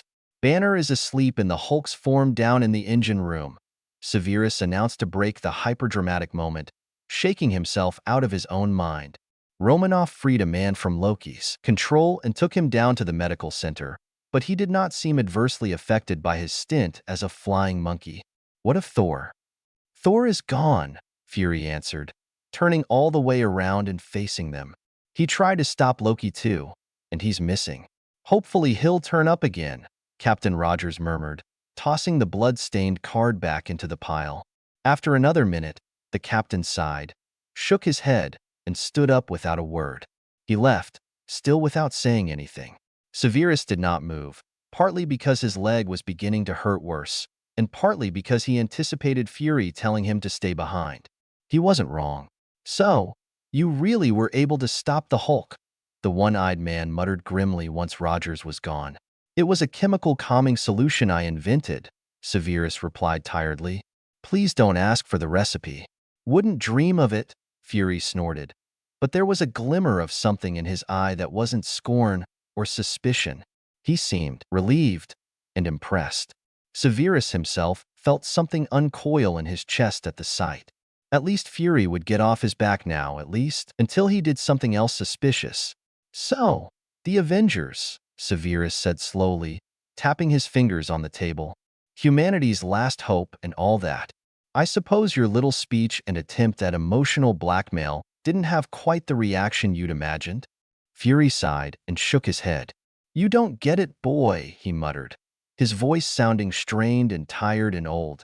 I've given them the challenge. Now all they've got to do is take it. I know these people, probably better than they know themselves. Stark acts like a self-centered jackass, but he really would find it hard to stay out of this fight, team player or not. Romanoff and Barton jump on board as soon as they hear about it. Rogers is rounding them all up as we speak, 'cause that's just who he is. And my part in your little plan? Severus demanded, feeling peeved and used, but not surprised. You've got to go wake up Banner. Hopefully he's stable enough, and you're going to escort him to the rest of the team. Lord knows having the Hulk on board will be more in enough to stop Loki. I imagine Loki's gone to get a power source, and the only one that comes to mind is Stark's reactor in New York. Clean energy and all that. Then I guess you can take a nap here until they come back? Severus drummed his fingers on the table and bowed his head so his lank hair hid his face. He was at a crossroads, and he had a choice here. But what did he want? It was possible at this very moment to play the part he was given, get Banner, hopefully Hulky by now, and then he could sleep off this crazy day and wake up after the drama, hopefully in a better mood. So why was his heart screaming at him that he shouldn't do that? He was a Slytherin. He lived by his wits, and he used his wits logically. There was no room for nobility, or semantics, or heroism. A Slytherin was cunning, and always looked out for himself first of all. But Severus Snape had never been a typical Slytherin. In school, he had always been more of a Ravenclaw than a Slytherin. If it weren't for the bullies making his life harder, he probably would have preferred learning books of magical history to learning vicious curses. As an adult, Dumbledore had occasionally hinted at him that he was more of a Gryffindor than he would like. And lately, he realized that his loyalty to Bruce had crossed into dangerous Hufflepuff territory. Who was he, really? And like a lightning strike in the dead of night, Severus Snape suddenly knew, in that moment, what he truly was. He had once fought the Marauders not only to defend himself, but also to defend the other Slytherins targeted by them. He joined the side of light during his first war to take vengeance for the death of Lily. He fought throughout both wars to defeat a Dark Lord bent on world domination and mass genocide, and never was he given anything but suspicion, scorn, and hatred as his rewards. From both sides. All his life, he had preached that life wasn't fair, when somehow he knew it should be. Like a child, he had believed that somehow he could even the scores and avenge the wrongs done to the innocent. For the past decade, he had been traveling the world to even his own scores and pay for his sins. Now, he could not step back and let a megalomaniac take over the world when he could do something about it, however futile, because that was just who he was. He never did it for praise, or for ridiculous notions of doing what was right, or standing up to evil. He did it because no one else would. And if no one else stood against evil, it would win. Always. The right and wrong sides in a conflict didn't matter to him, most of the time. All that mattered was that people would suffer if evil won, and Severus could not allow more sins to darken his life. He'd had enough sneaking and spying for a lifetime, and for once, he was free to do something about this threat to the world. The thought was amazingly freeing. It almost made him want to smile, but he didn't, because he didn't want Director Fury to think he was up to something. Severus rose silently from the table, ignoring Fury's murmur of good luck, and left to find heart pounded uneasily, but he held his head high. He knew who he was, who he'd always been. He didn't personally like the revelation, but he'd had enough of hiding who he truly was, even from himself. He was an Avenger. I hope it wasn't too much of a stretch to say how Snape has always been an Avenger of some sort. But this was my whole idea behind the FIC, realizing that Snape has always been a man of his convictions, who doesn't give a damn what anybody else thinks, and his entire reason to committing to the light was Lily, not himself, and certainly not Dumbledore. He is a good liar when he needs to be, but he hates hiding, hence the reason he was such a nasty guy to the kids, since he had to do something with all that pin-up frustration. He may have acted like he liked being a nasty jerk, but he really didn't. He just wanted to be left alone. And teenagers are so stressful to be around all the time. I'm surprised other teachers at Hogwarts didn't have grumpy days. Now that Snape's living a life he chose, he's a lot mellower. Plus, not having a painful dark mark throbbing in his arm 24/7 has gotta be a good reason to be cheerful. Thank you for your reviews and encouragement. I've almost finished this FIC. I'm in the aftermath of the Chitauri attack already. The Avengers Unite. Rated T. I don't own anything here, from Harry Potter or the Avengers. Good spotting to one reviewer who noticed how Fury's words ended up spurring Snape to action too. Although Fury doesn't know what Snape can do, he pretty much worked his magic on the wizard without either of them totally realizing it. Snape is used to Dumbledore's manipulative tactics, and he was so lost in his own head he didn't even notice how neatly Fury controlled him. But don't worry, he'll get plenty annoyed when he realizes what happened, though it'll be a few chapters before that happens. I'm still writing the aftermath, and it's like 3 chapters long already. Chapter 8. The Avengers Unite. Severus stopped at his quarters and bound up his injured knee. He cleaned his other scrapes and injuries, changed his clothes, and wished for his long coat. He had to make do with a dull gray sweater, and not for the last time, curled up his lip at Muggle fashions. He slung his bag over his shoulder, after stuffing Bruce's bag in as well, since he hoped they could quietly escape after all of this and never come back, and Severus left. He wondered if he would have to find the rest of the Avengers and spell it all out for them. He disliked leading things, but if he had no choice, he still limped, but not as painfully. After ducking unseen past a security guard who was cleaning the shattered hallway, Severus found that the lab was still a shattered wreck. It was a pleasant surprise to find his dark coat under a pile of broken computer parts, but it was covered in dust and debris, and Severus rolled it up before stuffing it in his bag. He couldn't wear it until he cleaned it off. Climbing carefully down through the gaping hole in the laboratory floor, he picked his way through the rubble from the explosion, until he found the spot where he had thrown the calming draft at the Hulk.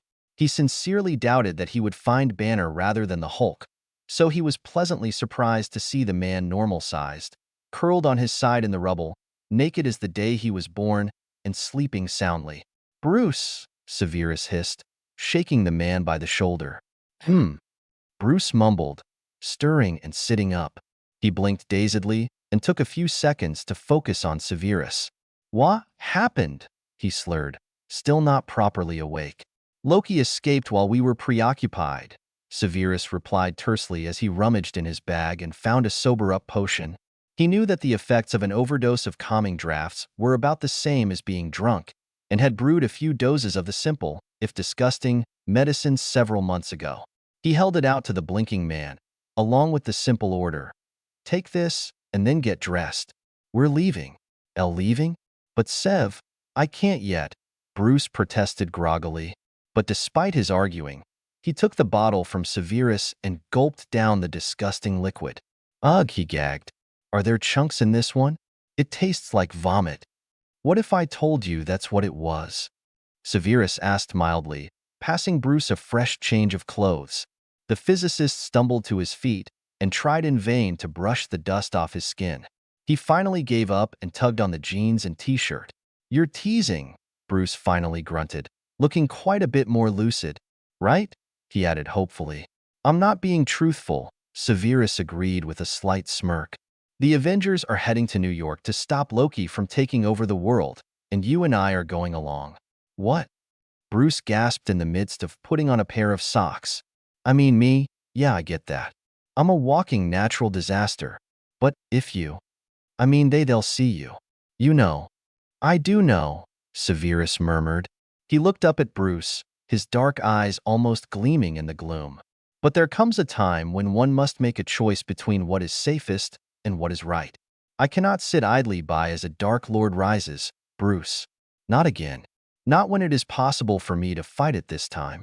Bruce stared at him in shock for several seconds before he shook his head fondly and put on his spare shoes. "Well, stick by me anyway," he grumbled. "Don't think the Hulk will let you get hurt." "Oh?" Severus asked with some amusement. "After I threw a glass bottle in his face and called him a stupid beast?" Bruce winced, but then his face lit up. "It worked," he gasped. The new calming thingy?" "Beautifully," Severus smirked triumphantly. "I have another bottle in my pocket, just in case. Are you ready to go?" "More than ready," Bruce agreed, grinning from ear to ear. "Let's go save the world." Severus led Bruce out of the engine room, and the physicist consulted one of the computers on the wall for the medical center, since Severus insisted on making certain Romanoff and her friend were well enough to come. They found the medical bay on another floor. Bruce opted to wait out in the hall, since he hardly knew Romanoff and had no idea who Barton was. Severus entered the bustling, sterile bay and winced at the sheer number of injured. One of the medics on duty directed him to the bed where Natasha and Barton were. The man was pulling his boots on, and the two of them were speaking to each other in soft voices. Severus immediately recognized the language they were conversing in as Russian. "Ready?" he asked casually as he reached their bed.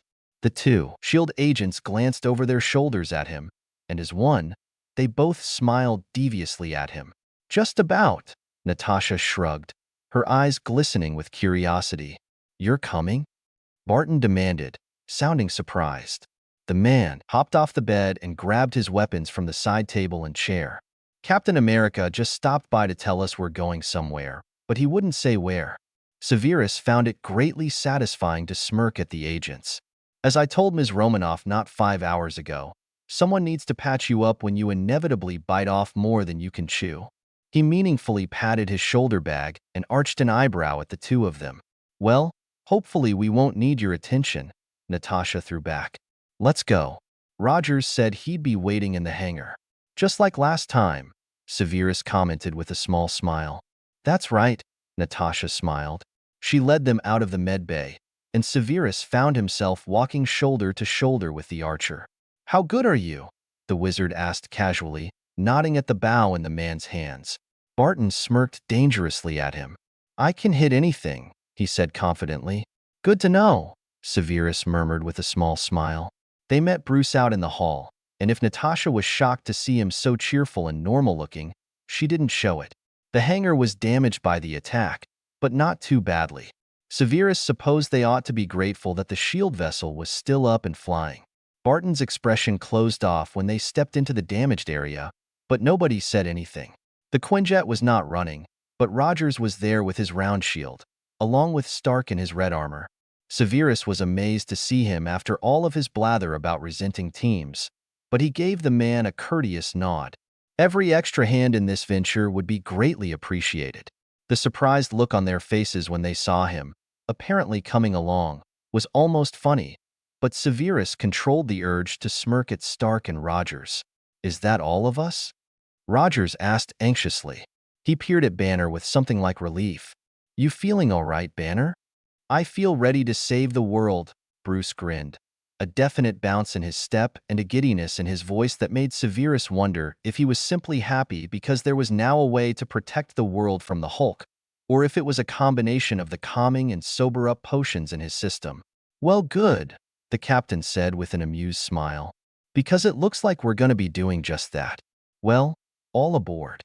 The Quinjet closed behind them, and Stark gave Severus a sardonic eyebrow lift. "I assume your non-existent role's the same as last time?" the billionaire asked sarcastically. "Not quite," Severus replied mildly. "I will explain when we are underway."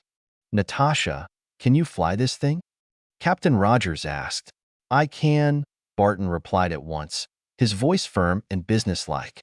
"Clint Barton," Natasha explained. "Codename, Hawkeye. He can fly literally anything." "You got a suit?" Rogers asked, a note of surprise in his voice.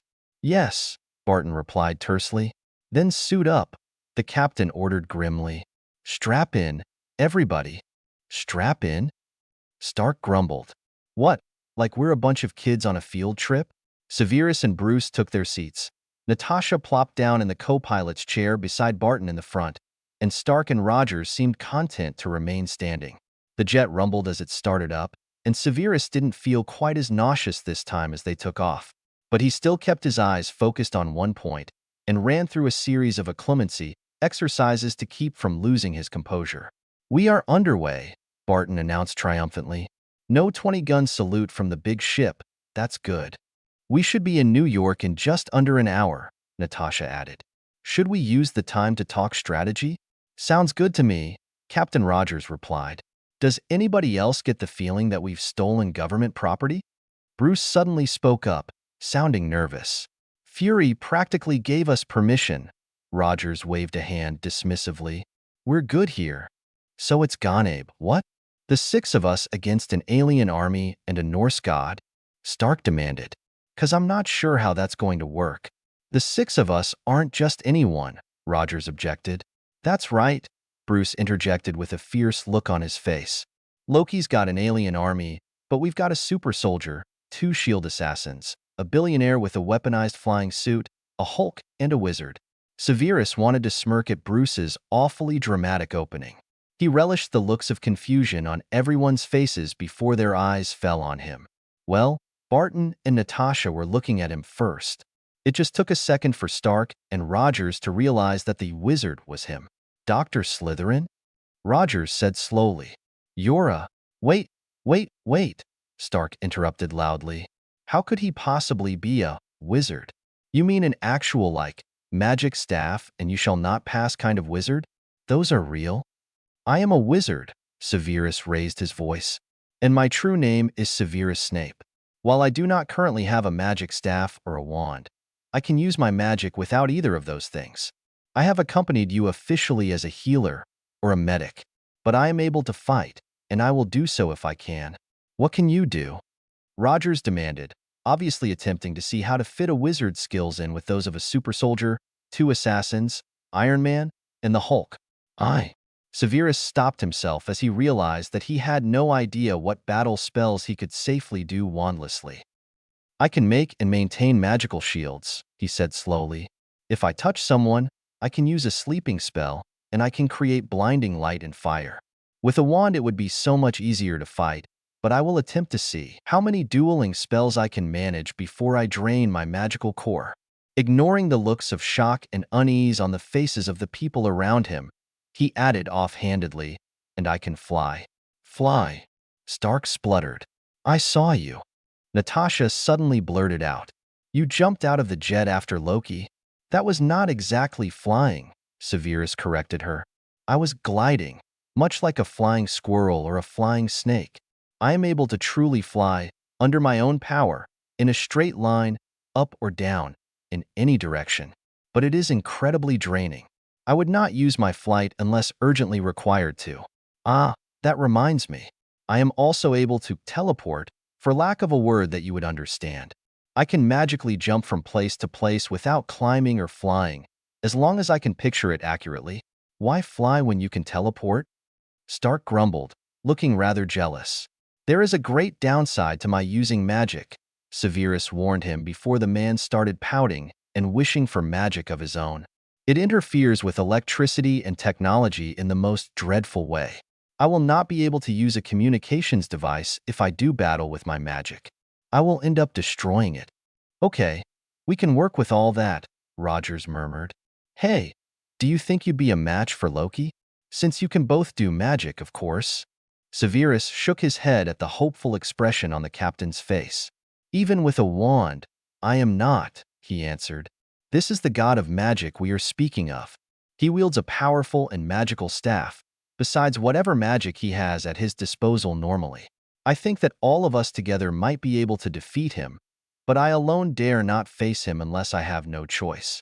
Hang on, Stark butted in, his brown eyes keen with suspicion and excitement, no doubt hoping for a demonstration. How do we know you can do magic at all, Slick Heron, or Snipe, or whatever your name is? We're just taking your word for it.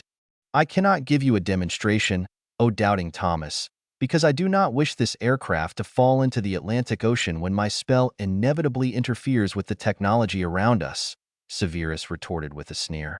Besides, I saw him doing magic, Natasha spoke up.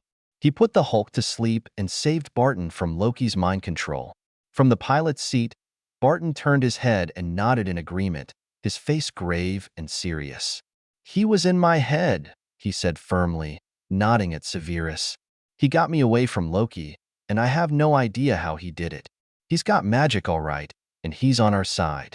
I vouch for him as well, Natasha said, and I think we should go back to planning. We've gotten sidetracked. Hey, rabbit trails are interesting, Stark shrugged, and turned back to Severus with a keen smirk. And we're gonna talk later about all that magic and tech don't mix crap. Got it? Because if anybody can build technology to withstand magical energy fields, Tony Stark can. New York loomed on the horizon. Severus waited by the open Quinjet door with Captain Rogers and Dr. Banner. Stark had flown out to run recon and check Stark Tower to see if they were right about Loki using his arc reactor to power the Tesseract.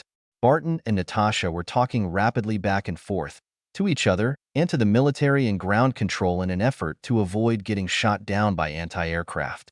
This was it. Severus did not exactly feel nervous. After all, he was in a Clumans. Bruce and Rogers did not seem overly nervous either, which was good. He was glad to be alongside such competent warriors in this battle.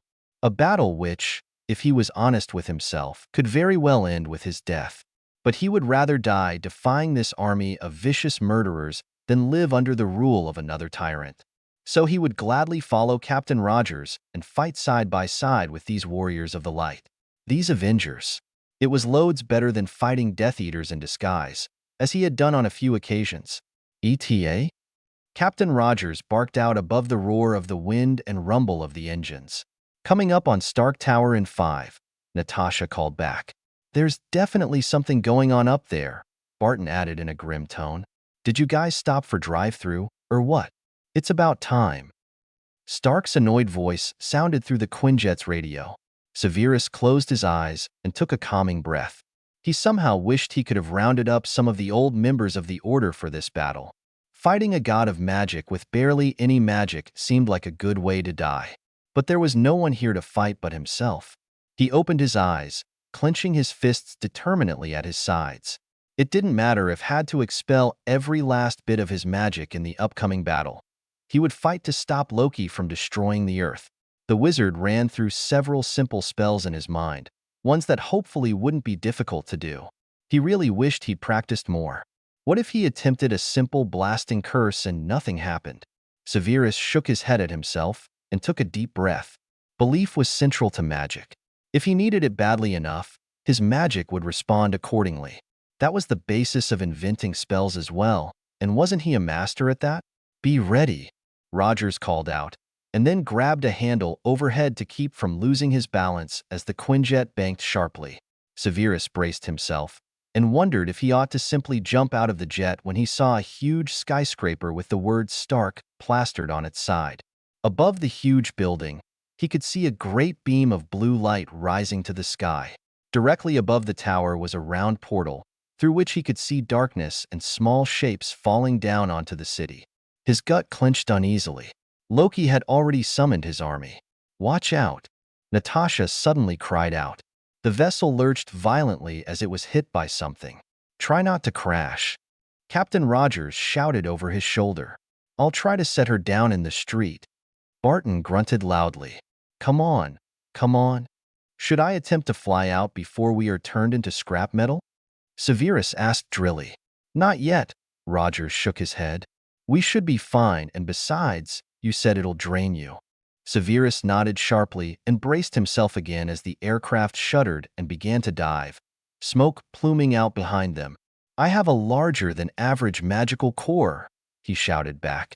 "Do not worry over much about me exhausting myself, not until we have been fighting for some time." Captain Rogers gave him a searching look before he pulled on his helmet and adjusted his grip on his shield. "Hold on," he shouted. Severus glanced at Bruce, who was looking rather airsick where he sat stiffly in his seat. And then Thequinjet hit the street of New York City with a sickening crash and a jarring crunch. The vessel skidded forward before lurching to a halt, listing on its side. "Move!" Captain Rogers shouted, leaping out of the Quinjet, followed by Severus and Bruce, who managed to unbuckle himself rather quickly. The blue-clad captain flung his shield at an alien swooping overhead on some sort of flying vehicle like a horseless chariot. When the creature fell, shrieking, Severus gestured sharply at it, feeling his magic boiling up inside, desperate to be used. "Sectum Sempra," he bellowed, feeling somehow elated to be using that spell, his signature spell, once again. To his relief, it worked, though not as precisely as a wand-cast curse would have. The alien lost his arm and got his chest split open as if he had been bludgeoned with an axe, and landed in the street with a wet smack and a gurgling sigh. Captain Rogers' shield bounced off a wall and came right back to the man's arm, and Severus wondered absently how it did that.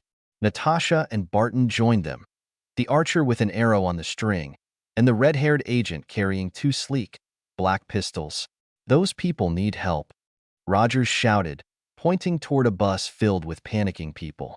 They were trapped inside, and some were struggling to help their children climb out the windows. "Go ahead, we've got this," Natasha shouted, emptying her firearms into the aliens streaking by overhead on their strange chariot vehicles. As Captain Rogers dashed off, Severus experimented with a few more simple spells, nothing too complicated. He was able to use cutting curses, wind and light charms, and some blasting curses as well without much trouble. He decided to stick with those for now, leaving the more complex ones to try later if he needed them. For now, what he had was working. "What should I do?" Bruce suddenly yelled, sounding overwhelmed. "Get angry," Severus shouted back. "Good thing I'm always angry," Bruce replied before morphing, his clothing ripping apart as he did so. Severus sighed, wondering if he even had another spare change of clothes for Bruce once he'd hulkied. The green troll roared with fury and charged off into a large group of alien creatures. Severus turned his attention back to the fight. He used a powerful wind charm to blow 3 chariots into each other, and Natasha shot the 3 pilots in quick succession. None of the fighters had much time to say much, other than quick directions and warnings. Severus found to his delight that his magic wasn't suffering as much as he thought it would, from using so many of his spells without a wand. They were wider-ranged and more powerful than he would have liked, but he supposed having overpowered spells was a much better problem than underpowered, so he really couldn't complain. "Nice job, wizard," Barton suddenly complimented him from where he was shooting aliens with his bow and arrows, hitting one every single time. "You are not so bad yourself," Severus replied graciously, gesturing sharply and chanting Defendo, slicing an alien's throat and stepping aside as the body flopped at his feet. "Your level of prowess with that weapon is frankly disturbing." "Thanks," Barton chortled, twisting at firing 2 arrows at once into a larger-than-average creature flying past. "It's meant to be. Just like Budapest all over again." Natasha shouted over at them, her weapons cracking sharply as they fired. Barton's mouth twitched into a bemused smirk, and he shot a chariot overhead, causing it to crash into a wall and smash its driver. "You and I remember Budapest very differently," the archer commented drily. A sudden massive clap of thunder and a flash of lightning overhead made them all look up, warily waiting for a new enemy to appear. Severus couldn't see, but judging from the looks of relief on the faces of Romanoff and Barton, he realized that Stark had probably identified the source of the disturbance and relayed the information to the rest of the team. The wizard, of course, didn't have an earpiece. "It's Thor," Natasha explained, throwing Severus a brief grin. "He's back." "I'm back too," Captain Rogers announced as he ran up, flinging his shield so it bounced off two aliens before ricocheting back to him. "Anything exciting going on here?" "Always," Barton quipped, loosing another flurry of arrows at their foes. His stock seemed to be dwindling, even though he'd come to the battlefield equipped with enough quivers for a small regiment. "That shield acts like a magical artifact," Severus commented as the captain's shield did another series of physics-defying stunts before returning to its owner's arm. "Are you certain you aren't a wizard, Captain?" "Don't think I am," the man barked a laugh, turning and throwing his shield again while he punched another alien in the face. "It's just a special shield." Severus arched his eyebrow at that, determined to get a good look at the so-called special shield after the battle, if he could. But he didn't have breath for another question as he was forced to pivot, flicking his hand and chanting a narrow-field blasting curse right in front of two flying chariots before they reached Rogers with their energy-blasting weapons. "Little help, Cap," Natasha suddenly shouted from where she was leaping and vaulting over cars and rubble to escape a large swarm of monstrous aliens. Rogers dashed over to help her, and Severus found himself back-to-back with Agent Barton. "There sure are a lot of him," Barton shouted, sounding strained as he loosed an explosive arrow into the air. "I'm running low on arrows. Do you have more?" Severus demanded, flipping his hands up and clapping them together, causing a shockwave curse to ripple along the street, knocking a large group of aliens off balance for Captain Rogers and Natasha to take care of. She had somehow gotten a hold of an alien weapon and was using it like a staff. "In the Quinjet," Barton panted. "Cover me while I get him." "No need when I am swifter," Severus grunted, straining as he used a powerful hovering charm on several huge chunks of asphalt, letting them drop on top of several charging enemies. The splatters and crunches heard when the asphalt crushed the Chitauri was most satisfying. "Are the arrows in quivers or loose?" Severus asked, pausing in his spellcasting to shake out his cramping arms. "Quivers," Barton replied with a curious glance at him. "And loose," he added as he shot another alien in the brain. "They're in the compartment behind the pilot's seat. Get 2 quivers full if you can." "Accio would probably spill them," Severus mused aloud. "I will disappear for a few seconds, and I will return to this exact spot. Keep it clear." The wizard threw himself to the side to dodge a crackling alien energy weapon and turned on his heel to disapparate back to the Quinjet. To his relief, he materialized inside the vehicle and found the compartment without any trouble. He'd seen Barton stow his extra gear in it when they took off. After all, he fetched 2 full quivers of sleek, fiberglass arrows and twisted in place, hoping that Barton had kept that spot clear. To his relief, he arrived in one piece and Barton's back was to him, grappling with a large creature. Severus yanked one of the arrows out of the quiver and stabbed the alien creature in the throat with it. It howled and staggered back, and the wizard shoved the quivers at Barton before hitting the beast with a nasty sectum sempra that knocked the head from its body. "Wow," Barton breathed. Whether at the bloody spell or the swiftness of his return, Severus didn't know, and grinned at him as he strapped his extra quivers onto the belt at his shoulder. "Thanks." Severus nodded in a quick jerk before returning to the fight at hand. But it seemed for every alien they took down, a dozen more appeared. "Incoming," Rogers shouted, his voice sounding tight and preoccupied. Severus spun and realized that his shoulders ached horribly. The Hulk was roaring somewhere, and the aliens kept coming. Where were the New York Ors? Surely this counted as a breach of the statute of secrecy anyway. Anybody who saw wizards fighting aliens in the streets would just attribute it to the entire crazy battle going on here. Honestly, if the magical world had decided to simply bury their heads in the sand while their world was being invaded by aliens, that was just sad.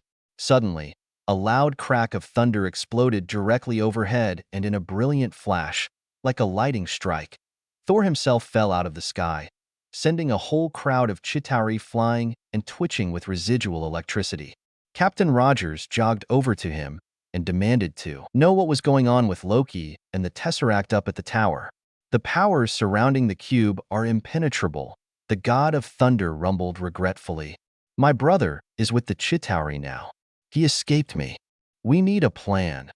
Natasha barked as she hurried up, emptying the last of her ammunition into the twitching aliens as she came. How are we going to do this? As a team, the captain told her grimly. I have unfinished business with Loki, Thor protested. Get in line, Barton muttered beside Severus, clenching his hand on his bow. If I can put an arrow through that arrogant bastard's, it'll go a long way to helping me sleep at night. Well, he is adopted, Thor said uncomfortably, but I'm not certain if he was actually a bastard son, though it is highly probable given that my father found him abandoned to die in the snow. Severus blinked at the thunder god and was aware that the other Avengers seemed to have stopped to stare as well. There are so many things wrong with that statement. I don't even know where to start, Captain Rogers finally said, a puzzled look on his face. Now I almost feel sorry for the guy.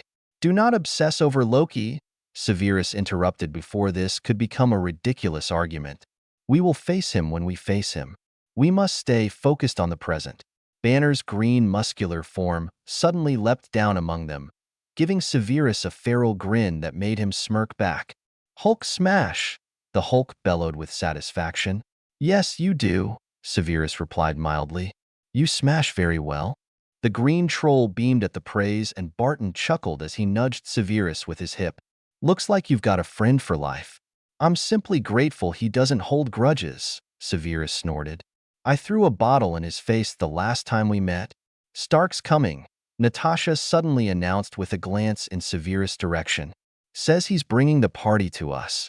The red and gold suit flew into sight between two skyscrapers, followed by a whale-like creature covered in glowing bubbles and somehow swimming through the air. Severus tightened his jaw at the sight because it very much wanted to drop onto his chest. He had never even imagined such a creature existed. How would one go about fighting a monster like that? I don't see how that's a party, Natasha muttered incredulously.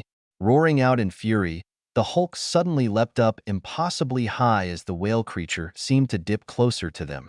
Narrowly missing the red and gold suit flying past, the Hulk landed right in the monstrous flying thing's face with a loud S-red flying suit suddenly twisted in midair and launched what looked like a missile from his back. It hit the Leviathan in a soft spot and exploded, raining guts and flesh down on the city. The Avengers held their collective breath until the beast suddenly began to fall from the sky, a loud whale-like groan echoing in the air around them. The Hulk appeared to give the beast another few solid punches before he jumped off, smashing into the asphalt of the street. Severus found himself smirking. It wasn't his imagination. The green troll was most certainly waiting for congratulations. Don't get cocky, Barton suddenly said. There's more flying whales incoming. Form up. Captain Rogers ordered, stepping back and gripping his shield before him. The Hulk lurched a bit closer to the group, eyeing the aliens zipping past. Barton shot a few with his bow, somehow making one explode before it crashed into three others, and Natasha fired her guns, clocking an alien with every shot. Severus concentrated as he created a magical fireball of blue flames before he threw it into the air, catching an alien in the face. It didn't burn the monstrous-looking creature, but it shrieked loudly as it was knocked off balance in surprise, and as the alien fell, the Hulk batted it out of the air and it went through the wall of a building. Orders, Cap? Natasha demanded tightly, pausing to reload her semi-automatic weapons. Okay, listen up, Captain Rogers announced. Stark, you've got perimeter. Try to keep them bottled up around here so we can take them out. Any get past your net, turn them to ash. Barton, I want you up high, eyes on everything. Call out patterns and strays. Romanoff, Snape, stay in the street with me and take out the aliens as they come. If you see civilians, try to get them to evacuate. Thor, keep the portal bottled up as much as possible. Light him up with everything you've got. Hulk, he paused while the green beast focused on him. Smash, the captain ordered. The feral grin that appeared on the troll's face at the order inspired Severus to give a sly smirk in return. The Hulk darted away and leapt up a wall, crawling up like a gigantic ape, tossing aliens left and right. Severus shook his head in admiration, suddenly extremely glad they had Banner on their side in this battle. Small Wonder Fury and the rest of the S.H.I.E.L.D. people were nervous around him. He was a marvel on the battlefield. Want to give me a lift? Barton shouted to Stark as he swooped low. Sure, the billionaire replied, his voice sounding strange from behind his helmet. Hang on, Legolas. Barton rolled his eyes and took the ride, seemingly unbothered by the maniacal speed with which Stark whisked him away. Thor spun his hammer in his fist and launched into the air, lightning crackling around him as he flew. Severus positioned himself in between Natasha and Rogers, and then the battle began anew. Severus' two companions quickly split up, Rogers running to take down some aliens on foot and Natasha continuing to pour gunfire into the flying chariots. Severus managed a strong protego to prevent the fiery debris from one of the chariots from landing too close to Rogers, and used a blasting curse on 3 aliens who got past the captain. Natasha cried out as a foot soldier attacked her with its weapon. It looked similar to a Muggle rifle with a bayonet at the end, shaped like a wide-bladed sword. Severus glanced over at her and made a quick calculation before he twisted in place and disapparated behind the creature. He used a hovering charm on it to throw it off balance. Natasha hit it with a stun baton, and Severus hovered a piece of rubble over its head as it fell. He then simply dropped the chunk of concrete without a second glance, knowing from the wet crunch that his impromptu weapon had done its work and crushed the monster's head. They just keep coming. Natasha gasped, pausing to reload and throwing Severus a grateful smile when he stepped close to guard her, erecting a revolving shield around the two of them and throwing simple cutting curses at the aliens who got in his range. Defendo, defendo, sectum sempra, he chanted, slashing and jerking his hands to accentuate his spells, throwing every bit of himself into his fight. Is that Latin? Natasha asked conversationally as she turned and started emptying her guns into the enemy once again. Yes, Severus answered tightly. Ventus Maxima, he bellowed, conjuring a small tornado to throw a fresh wave of chariots into the wall of a skyscraper. One of the chunks landed on a car, and the engine exploded in a ball of fire. Wincing at his mistake, Severus twisted his hands and threw both palms forward at the blaze before it could catch the building on fire. Aguamenti, he shouted, and was grateful that the jet of water that he conjured from nowhere was strong enough to reach and douse the flames. Cool, Natasha cheered enthusiastically, spinning in place to clock an alien with her baton.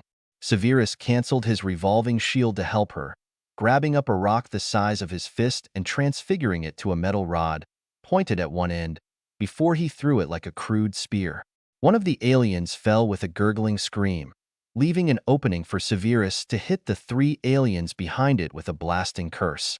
So far, he had used simple spells that would have been negligible if he'd been using his wand, and they were actually easier than he'd thought they would be.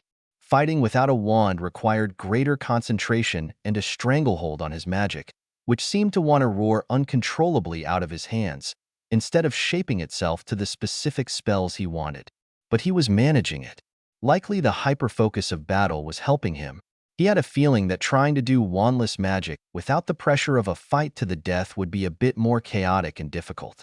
He spotted Captain Rogers having his own difficulties, surrounded by aliens not far up the street. I'll be back, he informed Natasha, before turning on his heel and leaping through the tight bottle of apparition. He appeared beside the captain a second later and threw up a protego around the both of them before stomping his foot and throwing up his hands, causing the asphalt to crack around them, right under the aliens' feet, throwing them to the ground.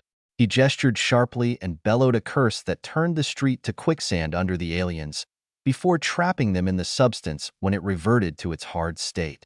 Some were dead, but the others were screaming and howling as they struggled to free themselves. One more set of spells later, and several cars and chunks of rubble crushed the survivors. Severus canceled his shield and stepped back, feeling slightly uncomfortable at the look of awe Captain Rogers was giving him. "I thought you said you couldn't do much," the man commented in an impressed tone. "I am finding that many of these simple spells are not as much of a drain on my magic as I had originally thought," Severus explained, reaching up to push his sweaty hair out of his face. His face was grimy and damp with perspiration. "How goes the battle with the rest of the Avengers?" he demanded, turning to catch an approaching group of aliens with a blinding spell, and then hitting them all with a lightning strike that left them twitching and moaning. That last curse left him a bit lightheaded, and he resolved to stick with the simple spells. Nothing above 5th year level, he decided. "Thor's doing all right with the portal, but we still don't know how to shut down the Tesseract," Rogers answered, bouncing his shield off an alien chariot and breaking the neck of another ugly creature with just one punch. The Hulk's making his way towards Stark Tower. "If anybody can break that portal machine, it'll be him." Barton's jumping around on the rooftops, and Stark's taking out another flying whale. "Whom would you have me assist?" Severus asked, deferring to the man's impressive leadership skills. He caught 2 charging aliens with a bombardo and another one with a burst of controlled fire. The alien screamed as it magically burned to death, but by then, Severus had turned his attention to something else. "Maybe you should get back to Romanoff," Rogers suggested. "I'll let her know if I need you somewhere else." "Affirmative," Severus replied abruptly. He twisted in place and disapparated to Natasha's back, helping her to take down a much larger alien wielding a mace of some sort. Sectumsempra to its ugly face did the job, and the red-haired young woman smirked sideways at him. "Perfect timing," she complimented him. "Did you expect anything less?" Severus smirked, flicking his hands sharply and sending a chariot into a wild tailspin. It crashed into another chariot and exploded. He grinned, wondering why it was simply so fun to do that. "We need to close that damn portal," Natasha shouted. "Back to business?" She cried out as she fired her alien energy weapon, frying several Chitauri creatures with the blast. "Our biggest guns can't touch it," Captain Rogers shouted as he ran up, panting and filthy. He had blood on his uniform, and Severus wondered if he had enough energy for a wandless healing charm. "Hold still, you're injured," the wizard barked, grabbing the man's arm and gesturing down at his bleeding leg. The captain shook his head with a tired grin. "Nah, I'm good," he panted. "I can do this all day." "Hold still, you insufferable Gryffindor," Severus snapped. "It is a simple spell to stop the bleeding, and you bouncing about isn't helping matters. Stop moving for 2 seconds, I pray you. Then you can go back to fighting." Rogers stopped moving and held still while Natasha covered them. "Evanesco," the wizard muttered, waving his hand in the gesture for a cleaning charm. He winced as it seemed a little stronger than he meant, but Rogers didn't flinch. "Aguamenti," Severus directed a gentle spray of water on the wound so he could see the damage, and was surprised that it actually seemed to be healing already. He arched an eyebrow in surprise before reaching out and tracing his finger along the wound, sealing it with a whispered chant he had invented for healing wounds. Thankfully, he had invented it to be used with or without a wand, so it was no problem at all. With a brisk nod, Severus straightened up and backed off. "Nice," the captain nodded appreciatively. "I've an idea," Natasha interrupted, having cleared the area around them for now. "If I can get up to that cube, maybe it's not about guns." "If you're going up there, you'll need a ride," Captain Rogers replied, shifting his shield and turning to face her. "I have a ride," the Black Widow smirked and nodded up at the aliens zooming past in their chariots. "Could use a lift, though." "Excuse me?" Severus interrupted incredulously. "Are you seriously planning to hijack one of those flying contraptions?" "Got a better idea?" the red-haired agent demanded, arching an eyebrow at him. Severus sighed. Honestly, he stepped forward and grabbed the woman's arm before he apparat to the top of Stark's tower. Natasha gasped and her knees almost buckled as they landed, higher up than any building in the city. She looked around wildly before she realized what had happened. Her eyes narrowed and she gave Severus a hard shove that made him bark out a laugh as he released her. You couldn't warn me, she demanded. The look on your face was worth it, Severus smirked. She huffed and marched toward a portly man on the floor next to the humming contraption, holding the glowing cube. Dr. Selvig, shut this thing off. It is impossible, the man crowed, his blue eyes pulsing with maniacal excitement. He wants to show us something. A new universe. I'll show him a new universe, Severus growled viciously. He shoved Natasha aside and flexed his hands as he approached the doctor. He wasted no time in grabbing the man by the face. Legilimens, he muttered, and dove into the eerie blue eyes of the old man. Again, he fell in a disorienting spiral through what appeared to be a galaxy of spiraling memories. This was a smart and learned man. He had built a complicated contraption to harness the powers of the cube, and the stolen iridium stabilized the tesseract so it didn't collapse the portal it had created. He had no time to be impressed, however, and he pressed onward to the core of this intelligent man to free him from Loki. Just thinking that guided him to where the portly man was standing, bewildered and lost-looking, surrounded by complicated algorithms and blueprints. "What's going on?" the fellow demanded in a wobbly voice. "Where am I?" "You are in your own mind, Doctor," Severus replied crisply. He thought he might be able to detect Loki's influence and simply snip the threads connecting the two, rather than trying to guide the man out the way he had Barton. This Selvig was certainly not as strong-minded as the shield archer. There was too much possibility that he would simply get lost on the way out. He examined the blue tendrils anchoring the doctor in place and gathered his magic carefully into his hands. Mind surgery was extremely dangerous if done carelessly. He wielded his magic like a surgeon's knife and carefully snipped the first thread. Loki was suddenly there, looking livid. "You can't leave well enough alone, can you?" he hissed, his eyes pulsing blue like the rhythm of the glowing tesseract. "I have a bad habit of meddling," Severus hissed back, and dove toward Loki. But instead of meeting the god in pitched battle, he sidestepped Loki's staff and viciously cut the rest of the blue threads with one swipe, hoping that he hadn't damaged the man's mind. Loki shrieked as his image vanished, clutching his head in pain. Severus did not pause, and threw up some temporary occlumency shields around the doctor's fragile mind before he pulled out. There was a tremendous crash from somewhere close by, and Severus winced as his head throbbed with a fresh headache. He reeled back and took a deep breath. His magic was beginning to show signs of exhaustion, but he could still fight. He could do this all day. To quote that Gryffindorish captain, all that mattered was if this Dr. Selvig could shut off his contraption and stop the rest of the alien army from coming and leveling New York. "What?" Selvig groaned, coming back to himself. "Doctor, is there a way to shut this off?" Natasha barked at the old man. "What? And no, theirs isn't," the doctor moaned, clutching at his head. "Ah, my head. I apologize for your discomfort, but I was in a hurry," Severus said crisply. He got up and dusted off his black trousers. Was that blood on the knee? He couldn't even remember scraping himself.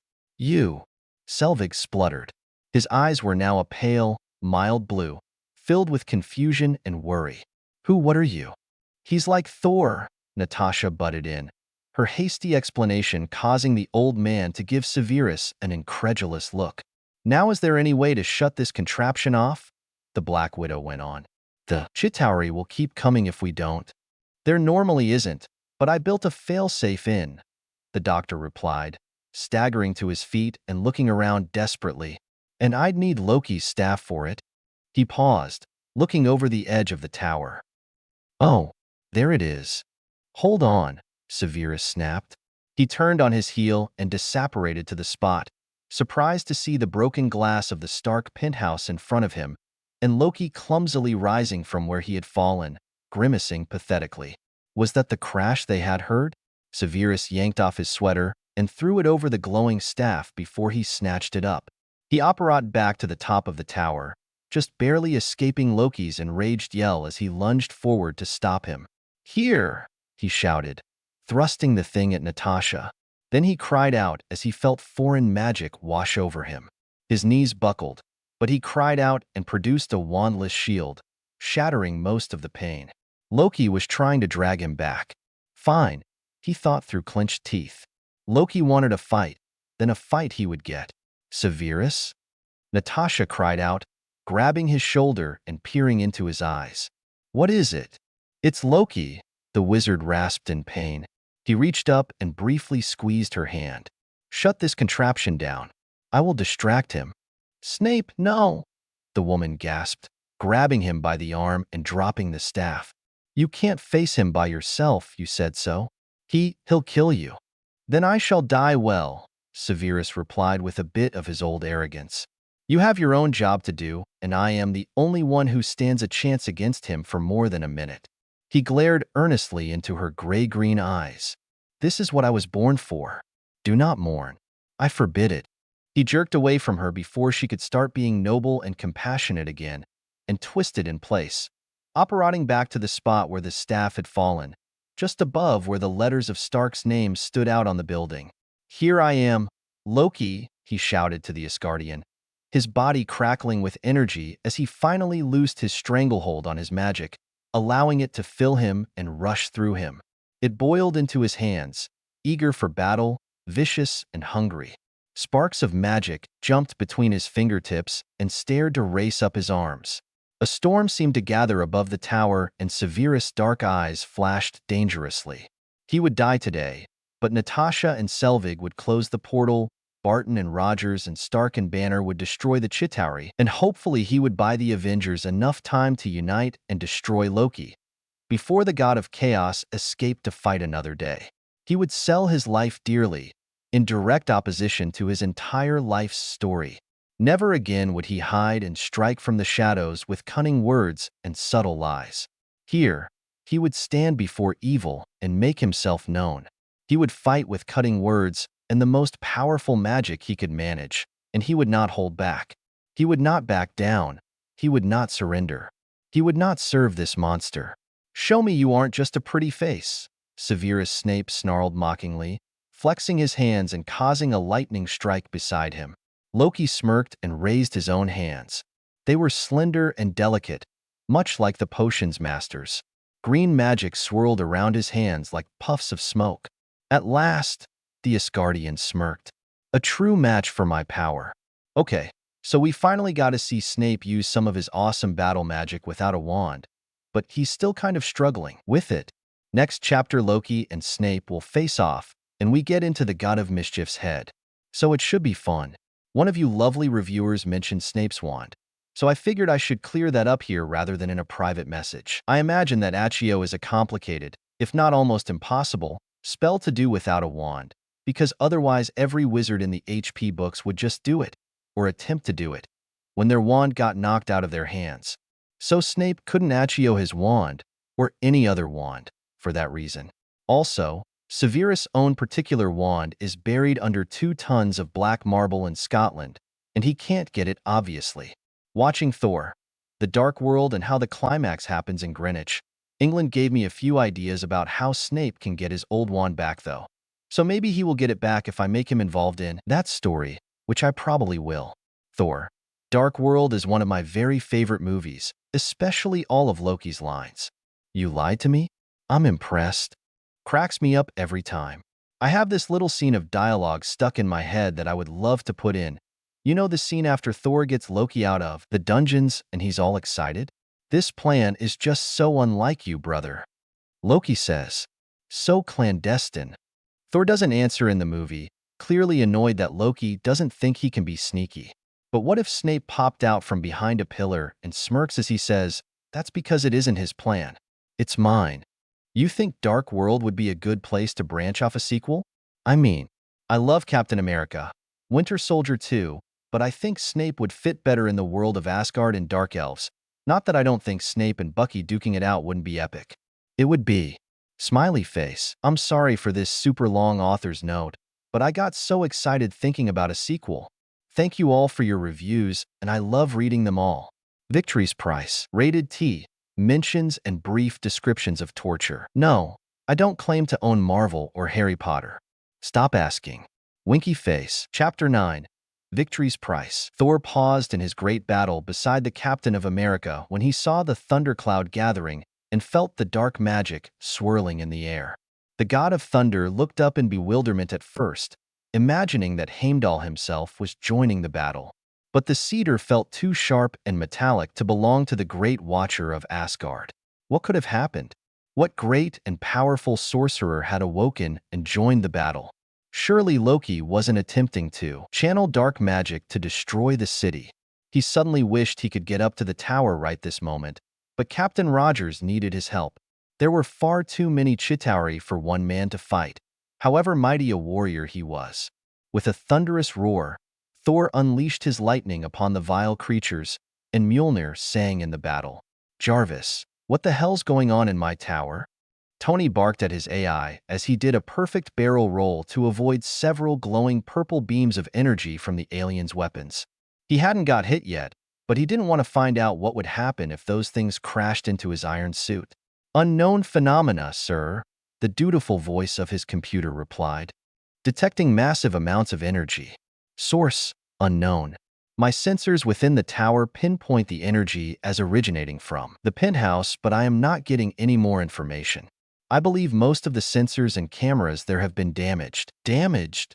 Tony growled. "What the hell?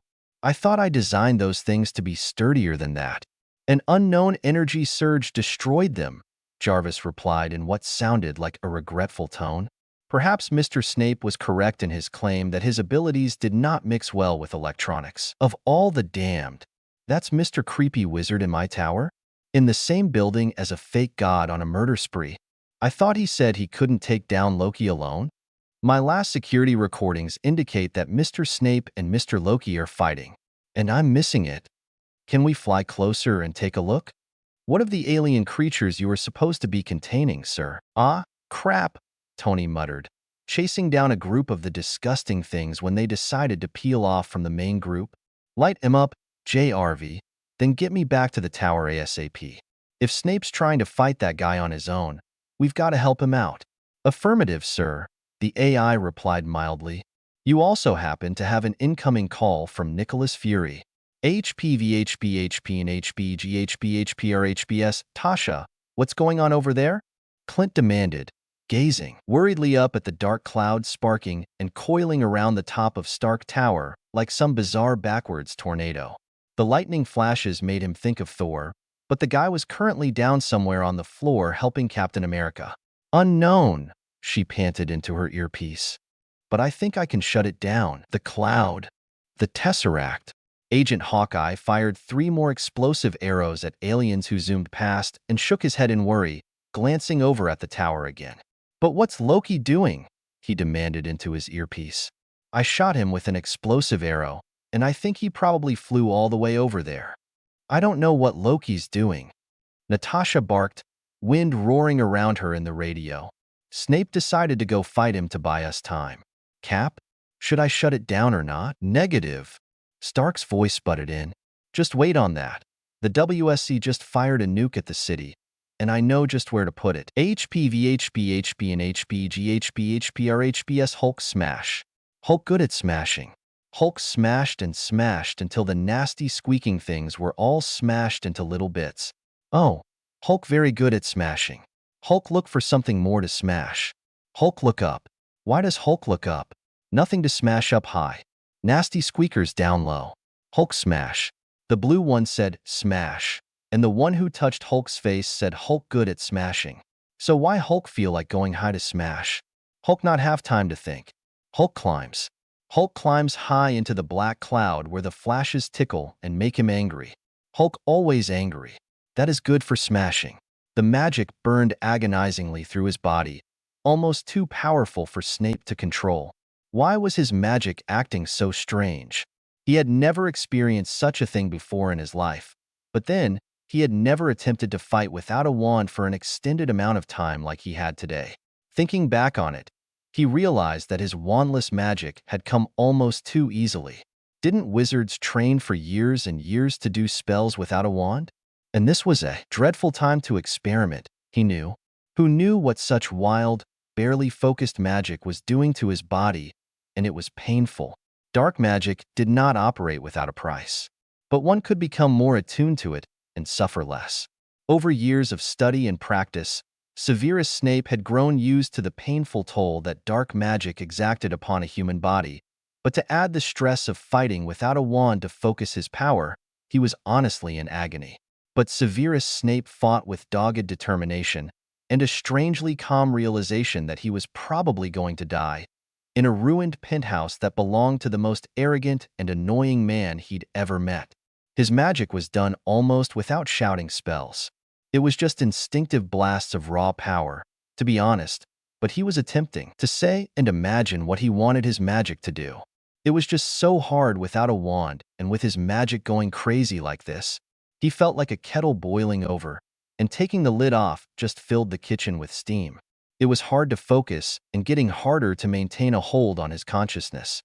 Was this why ancient wizards had taken up wands rather than simply attempting to master their own wild magic? Because if it was, he no longer wondered why ancient mages had taken up such tools to focus and control their power. Loki fought back, of course, and he was a nightmare. Never before had Severus been in such a duel. His opponent was skilled and fast and dangerous, and the human wizard didn't have breath for more than his attempted spells, even while his throat was definitely hoarse from all his shouting already. Doing magic without a wand and without his voice would be nigh impossible, even though his wild magic was simply consuming him. It was almost like he was being torn apart from the inside by his own magic. How was that even possible? Was that why wizards used wands? To protect themselves from something like this? But he had to keep trying. His only consolation was that Loki seemed to be fighting hard. The Asgardian didn't even have time to mock him. His spells were silent, though he occasionally burst out in what sounded like Nordic swearing. Severus could feel his head getting light and his hands were shaking. His spells were losing power, and he kept getting hit. He was flung against the wall, thrown over a glass-covered bar, and hit with rubble. His bones were broken, and he was bleeding to death. But he kept getting back up. "Why do you rise?" Loki finally taunted him. He was slightly singed and bruised, from a few lucky hits, but only barely. Asgardians were apparently much sturdier than humans. "Why do you keep getting up over and over, when I will only knock you down again, and again, and again? Because every time I rise is another round you are stuck, fighting me," Severus rasped, and flung a hasty, and probably very weak, blood-boiling curse at his opponent. Loki easily stepped aside and suddenly flicked his hands, his blue eyes flashing with amusement. To his shock, Severus found his ankle jerked up into the air. He yelped in surprise and humiliation, for this curse had nothing but terrible memories for him. It was harmless, so why was Loki bothering to use this particular curse? Was it only to humiliate him? "How do you like that?" Loki taunted him with a mocking laugh. "Or how about this?" He viciously dropped Severus on his back, and the wizard felt his mouth fill with soap suds. He coughed and gagged, and sent a wandless, wordless Wingardium Leviosa at his tormentor. Loki was distracted by the slight hovering charm, which probably threw him off balance. It gave Severus the time he needed to get back on his feet. He dodged a blast of blue-tinged magic from Loki. A dagger flew past his face and then spun back around like Captain Roger's impossible shield, driving a gash through his arm when he dodged aside. The wizard cast a simple netting jinx on the Asgardian to buy himself some time to spit out the soap, but it kept foaming up in his throat and bubbling out his nose, and his eyes were burning at the vile taste. How did that blasted Asgardian even know about these curses? "I have seen into your mind, you foolish man," Loki hissed, his blue eyes flashing like lightning in the gloom of the penthouse. Since they were surrounded by the storm of magic, no light entered but the flashes and sparks of lightning and the brilliant glow of the tesseract above them. He tossed the shredded remnants of the conjured net away from him. "Your mind is an open book. Your magic mingles with mine. I know all your deepest fears and all your crimes. A person's mind is usually considered private," Severus gasped, doubling over to cough up blood and wrap his arms around his shattered ribs. He couldn't fight anymore. The storm he had created was drifting apart and sunlight was peeking through again. But Severus could still feel his magic boiling inside, scorching him and spilling out of his pores. He had never experienced such strange and maddening thing before. Loki was laughing at him. You think to make amends for so many crimes by doing pedantic works of charity and battling a god? You are a fool. I know. It is not enough, Severus panted, his vision swimming as he struggled to breathe and to somehow strike another blow against his enemy. He gave up and cast a stupid jelly-legs jinx instead. Well, I'll tell you what is enough. Loki laughed as he deflected it and watched the wizard fall on his side, his knees trembling. You, humanity, and all like you. You are all so petty and childish. You plead for your miserable lives 1 minute and throw them aside the next. I will not rule Earth. I will destroy it. I will kill each and every man, woman, and child on this miserable planet, and I will make you watch dash. Langlock. Severus gasped from the ground, gesturing with the last of his strength. He smiled wearily when he saw the Asgardian's tongue cleave to the roof of his mouth. Loki's blue eyes snapped with fury and something else. Was that a streak of green in his eyes? The Asgardian marched forward and clenched his fists, trembling as his body glowed bright blue and seemed to swell with power. The magic crackled around the tower, and the bright air hummed with energy. Severus flinched when the magic hit him, making him feel like he was burning alive. But it wasn't fire. It was ice. Ice was in his veins, burning his skin, searing his soul, and freezing him alive. He screamed. Loki did not really know why he even cared about these idiotic mortals. Sometimes, he could almost squirm out from under the possessing force crushing his skull, but then that droning voice would ask if he wished to play again, and he would retreat with a whimper and do as he was ordered. It was of no consequence, he tried to assure himself. These people of Midgard lived such short and meaningless lives compared to Asgardians. It was no more sinful than stepping on ants. He was weak, he knew, letting some Titan slave control his body with that stone. But he had no choice. Asgard abandoned him. Not even his brother came to look for him. He thought surely Thor would comb the void for his corpse, at the very least. The Thunder God was not the brightest of Asgardians, but he was not completely stupid either. But night after night, month after month, Loki had languished in a cell that was like an oven. As a frost giant, such heat was deadly to him. He grew ill and weak. His magic was drained from him, since it relied on the element of water for its strength, and in the dry heat of his prison, all water turned to steam, until even the steam was gone.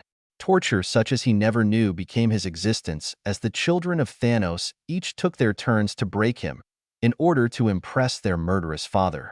With whip and blade, fist and boot, with hot irons and flames and nameless contraptions of torture, they all sought to make him beg for mercy, to force him to fall on his knees and call the mad Titan father as they did. But he would not. Call it his pride, or his grief at discovering his real parentage and then killing his true father. But he refused to call anyone father again. When the torture failed to do more than nearly kill him, the one called Ebony Maw invaded his mind while torturing him with telekinetic magic. Even then, Loki resisted with all his strength. He would rather die than be subject to anyone else in the universe again. He would rather die than call a purple giant father. He would rather die than be controlled against his will. Or so he thought. He was weak. Thor might have lasted to the bitter end. Poor stubborn fool that he was. But Loki was not strong. He had known it all his life, which was why he sought to be clever, rather than strong. He weakened in the end, finally breaking and begging for mercy, begging for the torment to end. He would call the Mad Titan master, but never father. Never, ever father.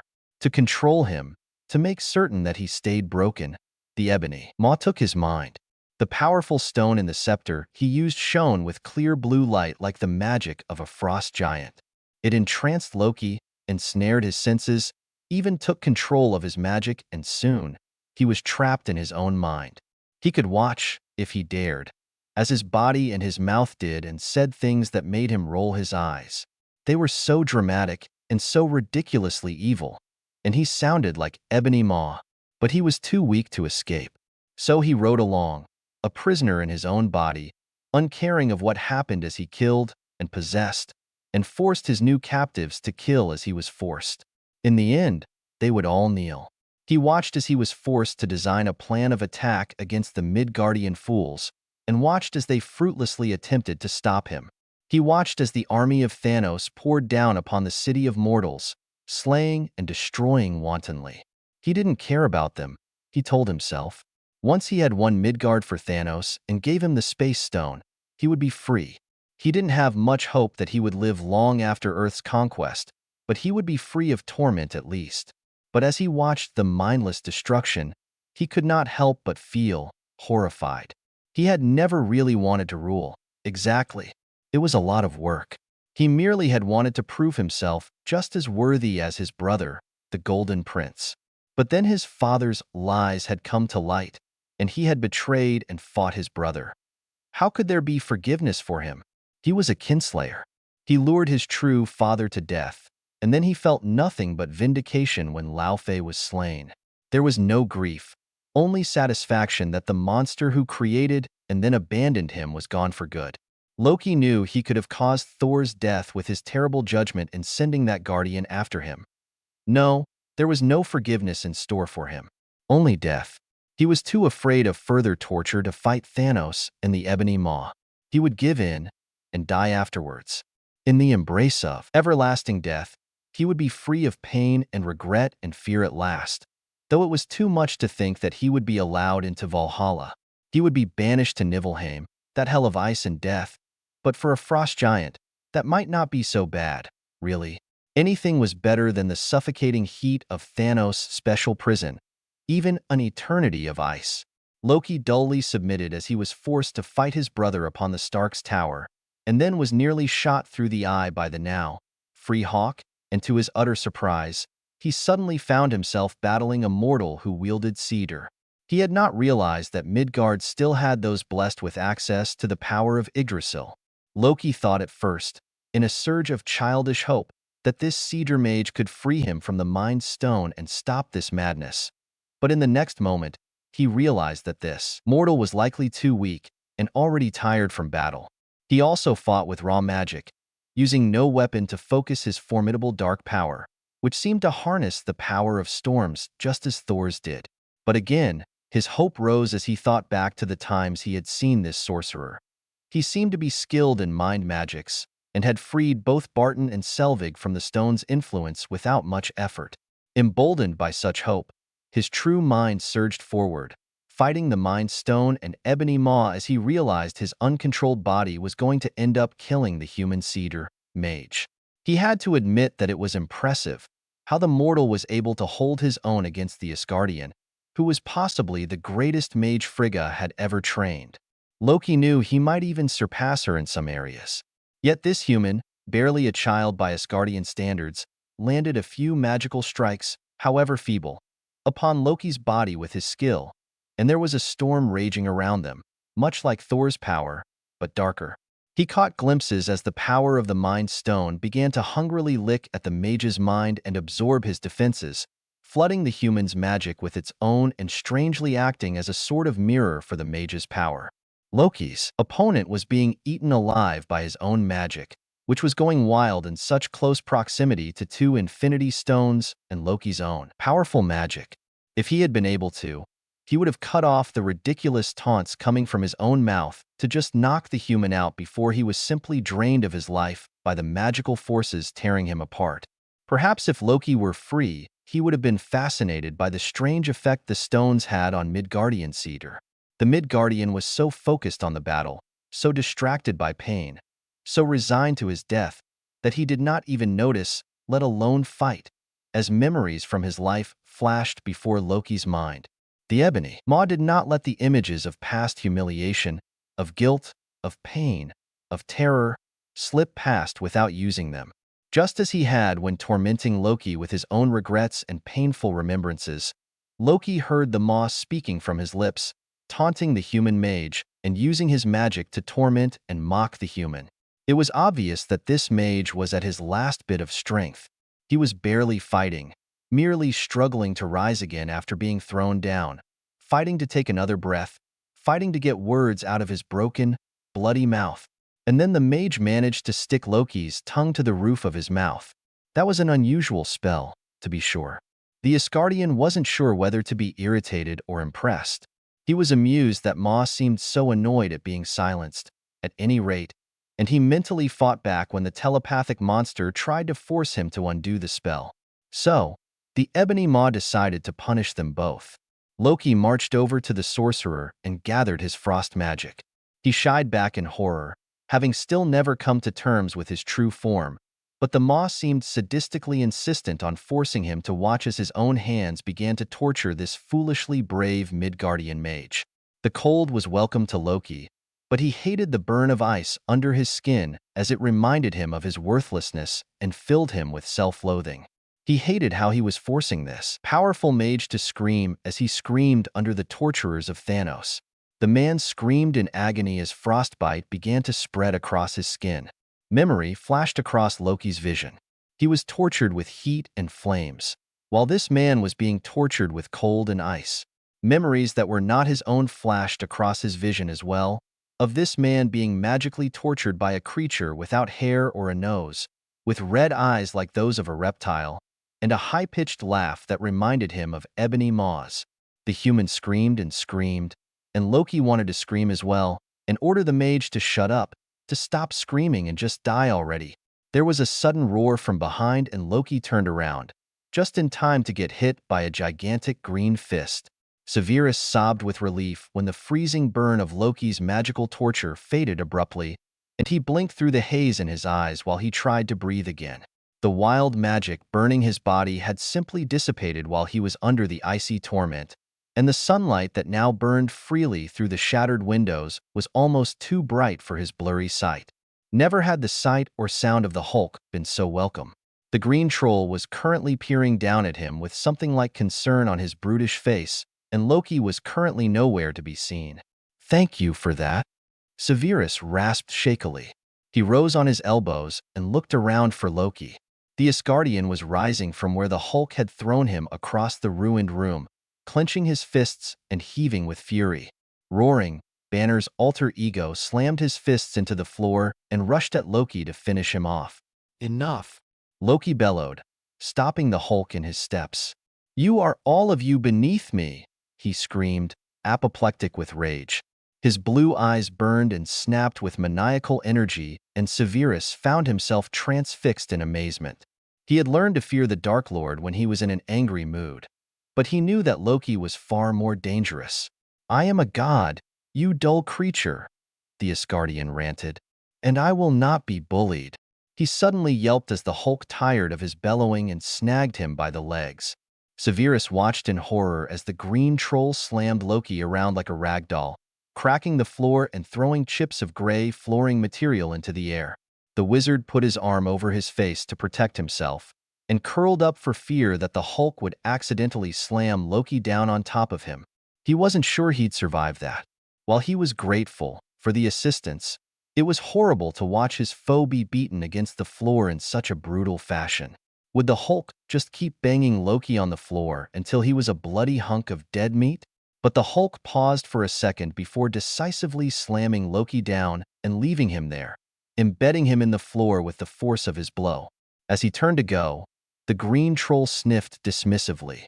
"Puny god," he muttered, before he trudged off for more smashing. Severus relaxed a bit and took a painful breath into his aching lungs. He was distracted from his relief by a pained whimper coming from Loki's direction. The wizard held his breath and blinked dizzily. Was the Asgardian still alive and conscious after being flung around like that? Severus only hesitated for a second before he crawled forward until he was beside Loki. He wasn't sure he had the strength to finish the Asgardian off, or even knock him out, but it might be worth a shot. The eyes that looked up at him looked concussed and dazed and green. Blue was pulsing behind them, though, like lights that flickered in an electrical storm. Severus held his breath as he wondered if, perhaps, Loki had not truly been acting of his own accord. They had always been blue, that he could recall, like Bartons and Selvigs were before they were freed. Were they not the only victims in this entire charade? Loki's eyes were clearly green, blinking up at him with strange calm after being beaten against the floor like a rag doll. "What color are your eyes, normally?" Severus demanded in a strained voice, grimacing against the agony in his lungs with his broken ribs crushing them.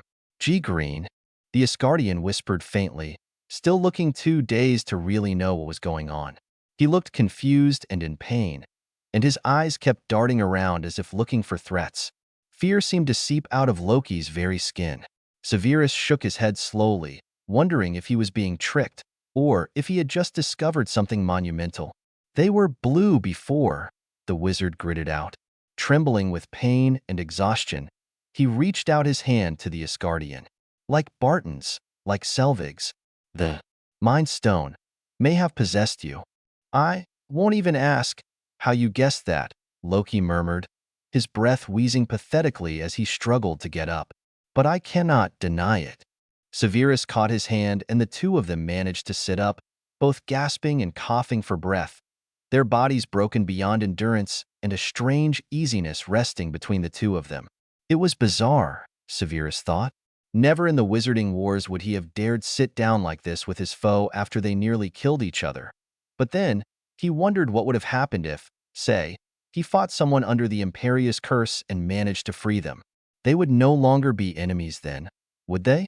You're not going to try and kill me again, Severus panted.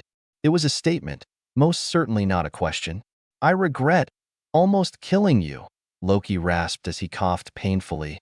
You are powerful to hold your own against me. I was foolish to try, Severus rejoined wryly, still breathless with pain. As I have no wand, it makes magic difficult. A look of panic washed over Loki's face before he could reply. His green eyes washed blue briefly before the Asgardian whimpered softly and raised his hands to his head. Green slowly returned to his eyes, and Loki suddenly turned to Severus. Mage of Midgard, you must render me unconscious. The Asgardian prince spoke so quickly that his words tumbled over each other, and Severus saw the naked terror and apprehension growing on Loki's face. Looking at him now, Severus realized that he had seemed pale and haunted from the first time they saw one another in the square at Stuttgart. Loki was now dreadfully gaunt and haggard, and his eyes bore dark circles under them like bruises. How had he missed such obvious signs of stress and torment? Or had Loki forged an illusion of himself to keep them from finding out? Who controls you? Severus demanded, his own pain forgotten as he considered the possibility of an even greater enemy eyeing their planet. If he knocked Loki out, the god of magic would simply escape once he awoke with his possessor in full control again. But if he could free Loki, knock me out. Now, Loki hissed, visibly fighting some mental force as he tangled his fists in his black hair, his face filled with panic and agony and dread.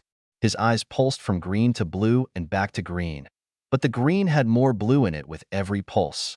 The look of desperation he threw Severus was so raw and painful that the wizard didn't even consider the possibility that Loki was lying, which he very well could be. Severus sighed and wondered why he was even doing this. It could very well be the death of him, but he had some mental ability still, even if he wasn't strong enough to keep fighting physically. He wasn't sure he could put the necessary power into a simple stupefy strong enough to knock out an Asgardian who got slammed into a crater by the Hulk without looking more than a little cross-eyed. So, he reached out and roughly grabbed Loki's face, grumbling that he was going to regret this and he had definitely picked up too many bad habits from Gryffindors, and shouted the mind-invading spell with all that his cracked voice had left. Legilimens. Legilimency was not an exact science, and Severus was not truly a master at that particular art. He was capable of it, of course, but he was like a muggle bulldozer, rather than a subtle shadow as Dumbledore had been.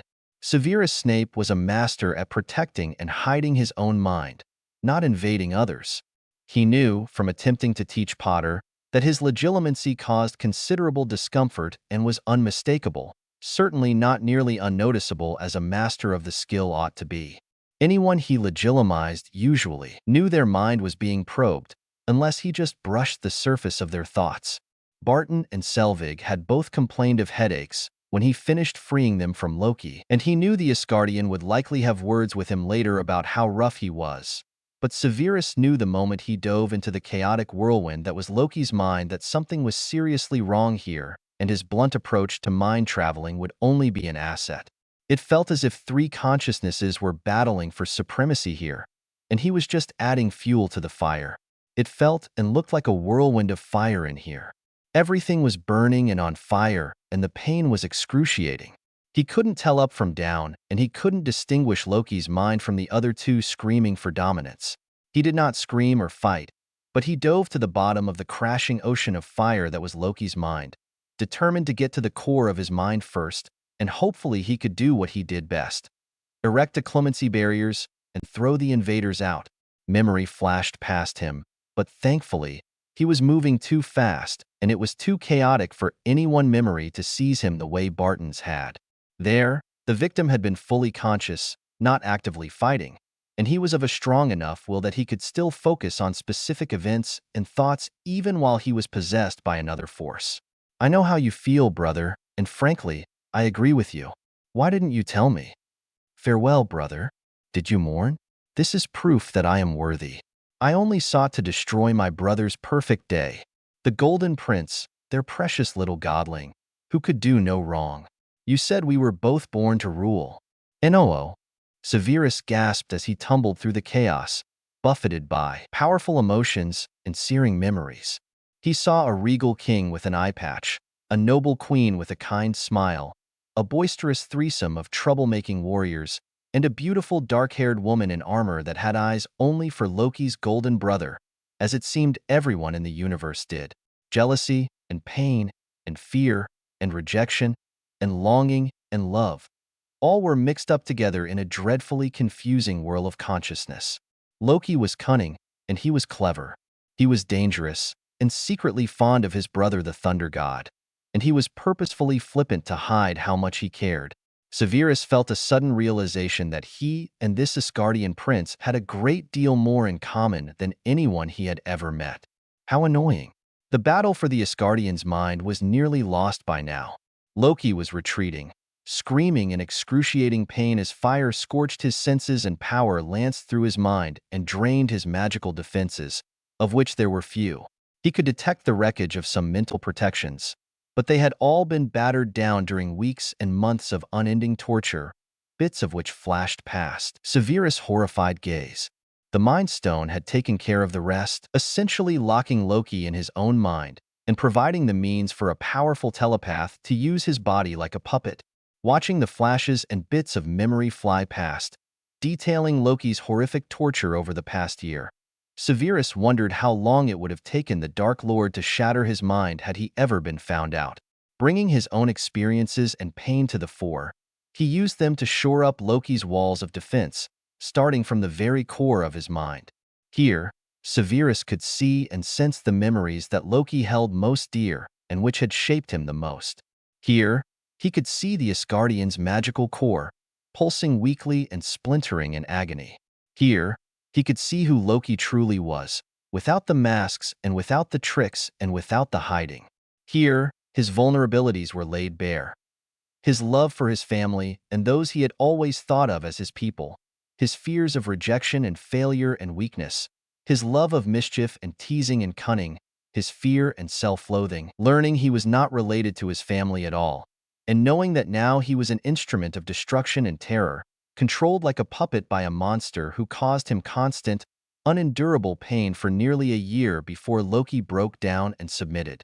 There was also a deep sense of shame that colored everything here. Shame of his parentage, shame of his actions that caused him to fall from Asgard, shame that he was not strong enough to die rather than submit to a mad titan, shame that he was controlled so easily by the Mind Stone's siren song of power, shame that his family had witnessed his fall from grace, and the fear that they would hate him, the fear that maybe they had always hated him a little. After all, no one had come looking for him, no one had rescued him. In his sweltering prison, he had begged for forgiveness and called for Heimdall, for Odin, for Frigga his mother. Even for Thor, though he had no gift to see or hear across the 9 realms. But no one had answered, and no one had bothered to find him. He had felt utterly abandoned, and the telepathic torturer had delighted in mentally torturing him with these thoughts of despair and self-loathing and grief. Severus could relate to all of that, and it was annoying. He could not afford to be distracted by thoughts of pity or compassion. He had defenses to build, hopefully before the Ebony Maw or Mind Stone detected his presence. The wizard built some basic occlumency shields around the core of Loki's mind and threw out a legilimency feeler for Loki's consciousness. He needed to reel him in behind the shields in order to keep layering, but Loki was still fighting for his life and sanity against both the power of the stone and the telepath controlling his actions. Ebony Maw. Severus had to admire the strength and tenacity it took to battle two such powerful foes when Loki was so utterly exhausted. This Loki was not the true villain. True, he could have held out until death against the demands of his tormentors, but Severus was logical enough and experienced enough to recognize that Loki fighting back for almost a full year was more than anyone could have expected of him, and becoming overwhelmed in the end was not a cause for shame. It was merely a battle lost.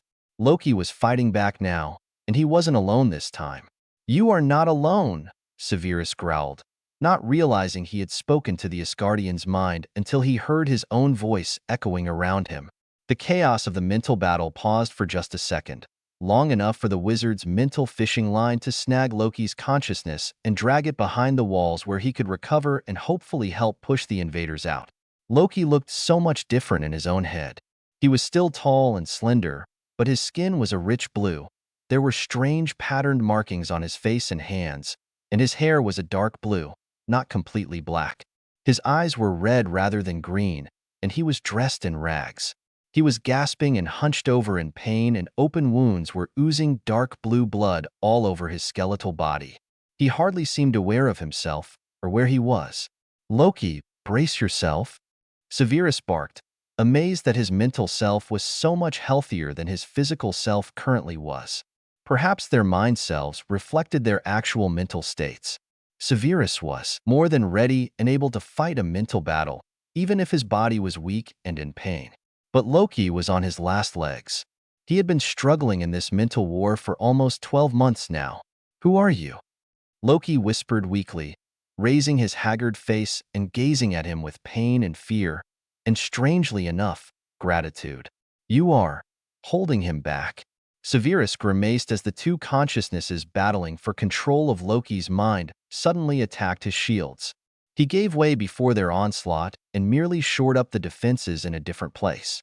It was an old technique that came as second nature to him after so many years of practice. Keeping occlumency shields flexible was what allowed him to fight so well to protect his mind. The defenses were fluid, and he could shift what memories or emotions or thoughts were shielded or not at the blink of an eye, allowing the enemy to exhaust themselves with useless information. When the Dark Lord used to think that he was submitting, Snape was merely allowing his flexible defenses to be pressed in at one point, while he built up the defenses elsewhere. "I believe together we can force these two invaders from your mind," Severus grunted, throwing more of his magic behind the shields and feeling a warning pang in his chest and head that warned him he was dangerously close to overspending himself. Magical exhaustion would not be a good way to die. Loki looked around in skeptical and reluctant admiration. "I have never seen shields like this before," he commented in a soft voice that might have been filled with awe. "Which means that the Ebony Maw has likely never seen such shields either, which gives us an advantage," Loki added decisively. "Tell me at once how you do it, and we will throw them out at last."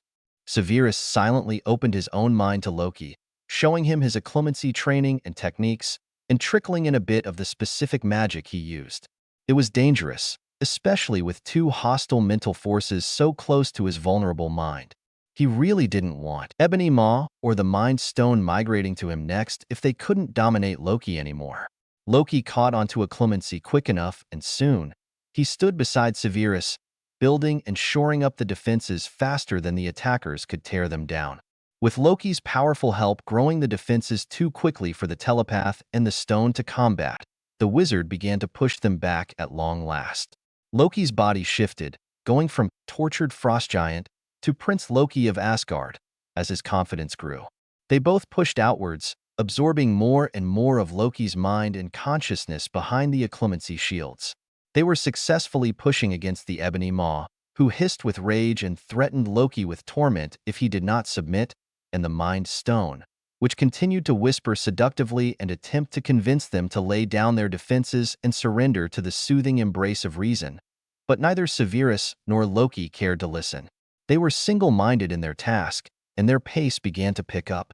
The Maw was not capable of fighting them both, especially because his telepathy was being conducted from an entire galaxy away. He would be forced to retreat, lest his mind be destroyed. "I think, can we do it?" Loki asked breathlessly, a hysterical laugh of disbelief bubbling out of his throat. He had been without hope for so long. It was as if he had forgotten what it felt like. "We will do it," Severus retorted, as if the idea of not succeeding was absurd. "Now focus, and when I say push, we both push outward as hard as possible. Hopefully that will be enough."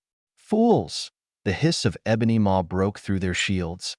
His voice was arrogant and nasally, and Severus wondered if it was possible to mentally punch someone in their mental nose if he couldn't see them. "The great and mighty Thanos is not so easily thwarted. You will be found, and you will perish in the end, Loki, Laufey's son. You are no one. You are weak. You are boring us," Severus interrupted with a snarl. "Take your useless chatter elsewhere, Ebony Maw. We shall not submit to you or your master's tyranny. And the mere fact that you think to tell Loki of Asgard that you believe him weak and insignificant is an excellent indicator that you believe the opposite. So be gone, unless you wish for me to turn you into a gibbering idiot. Foolish mortal, you will soon learn what true supremacy is. Do you not think that the children of Thanos have powers to rival those on your precious Earth? This is but the beginning. The Chitauri will devastate your planet and bring you both to me for punishment, and you will be taught the meaning of suffering." Severus had enough. The Mind Stone was fighting to keep a foothold, but it was more passive and could be pushed out with determination. Ebony Maw had latched onto Loki's mind like a poisonous leech, and the wizard had no time to waste. With the control of the Mind Stone so unstable and weak now, it was the perfect time to push. He only needed to distract the Maw long enough to loosen his hold. "Loki, be ready for the last gasp," Severus warned the prince. He took a deep breath and turned his attention to the Maw, who was still spewing vitriol and speeches like the cliché mouthpiece of a psychopathic villain he was. He had the perfect spell in mind, but the power he would require might backlash. Still, it was a better spell than its unforgivable counterpart, which he had no strength for anyway. "I am ready," Loki growled, his green eyes flashing vindicatively. He reached out his hands, the shield surrounding the two of them, and his entire mind by extension, shimmering green in response to his gesture. "I am going to attempt to cause the Maw some discomfort. When I shout, you push," Severus ordered.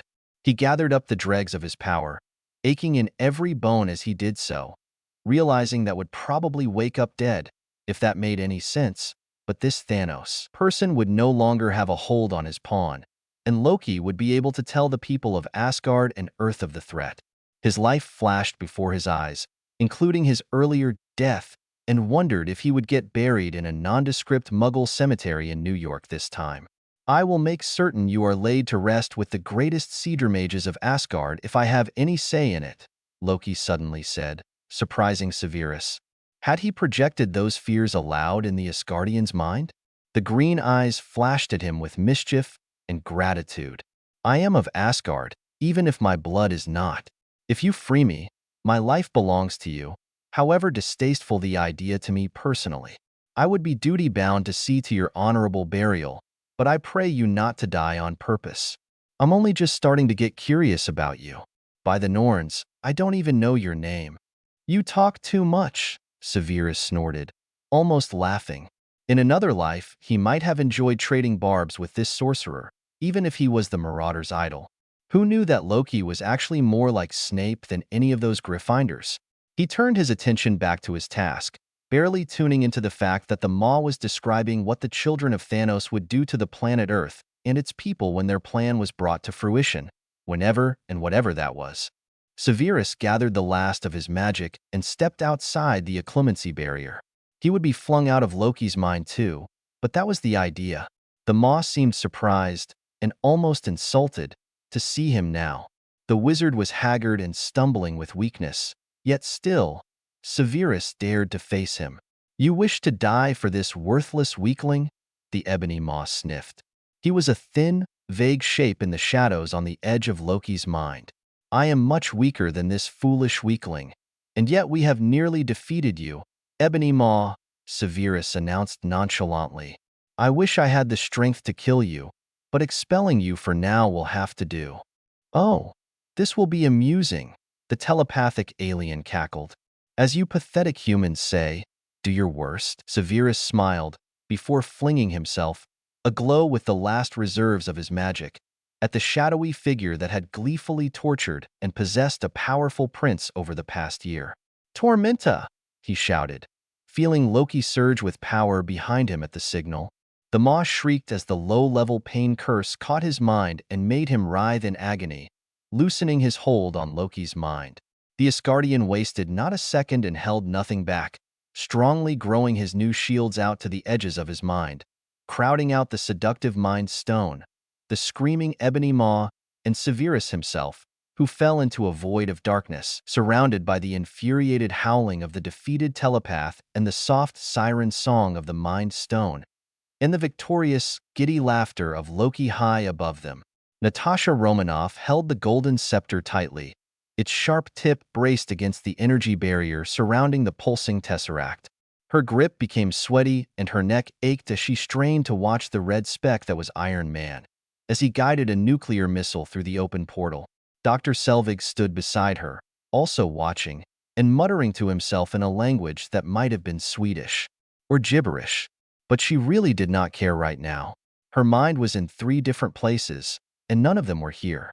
She was with Stark, praying to whatever power there might be to bring him back, to let him live. He was an arrogant, self-important jerk, but he was a good man, deep down.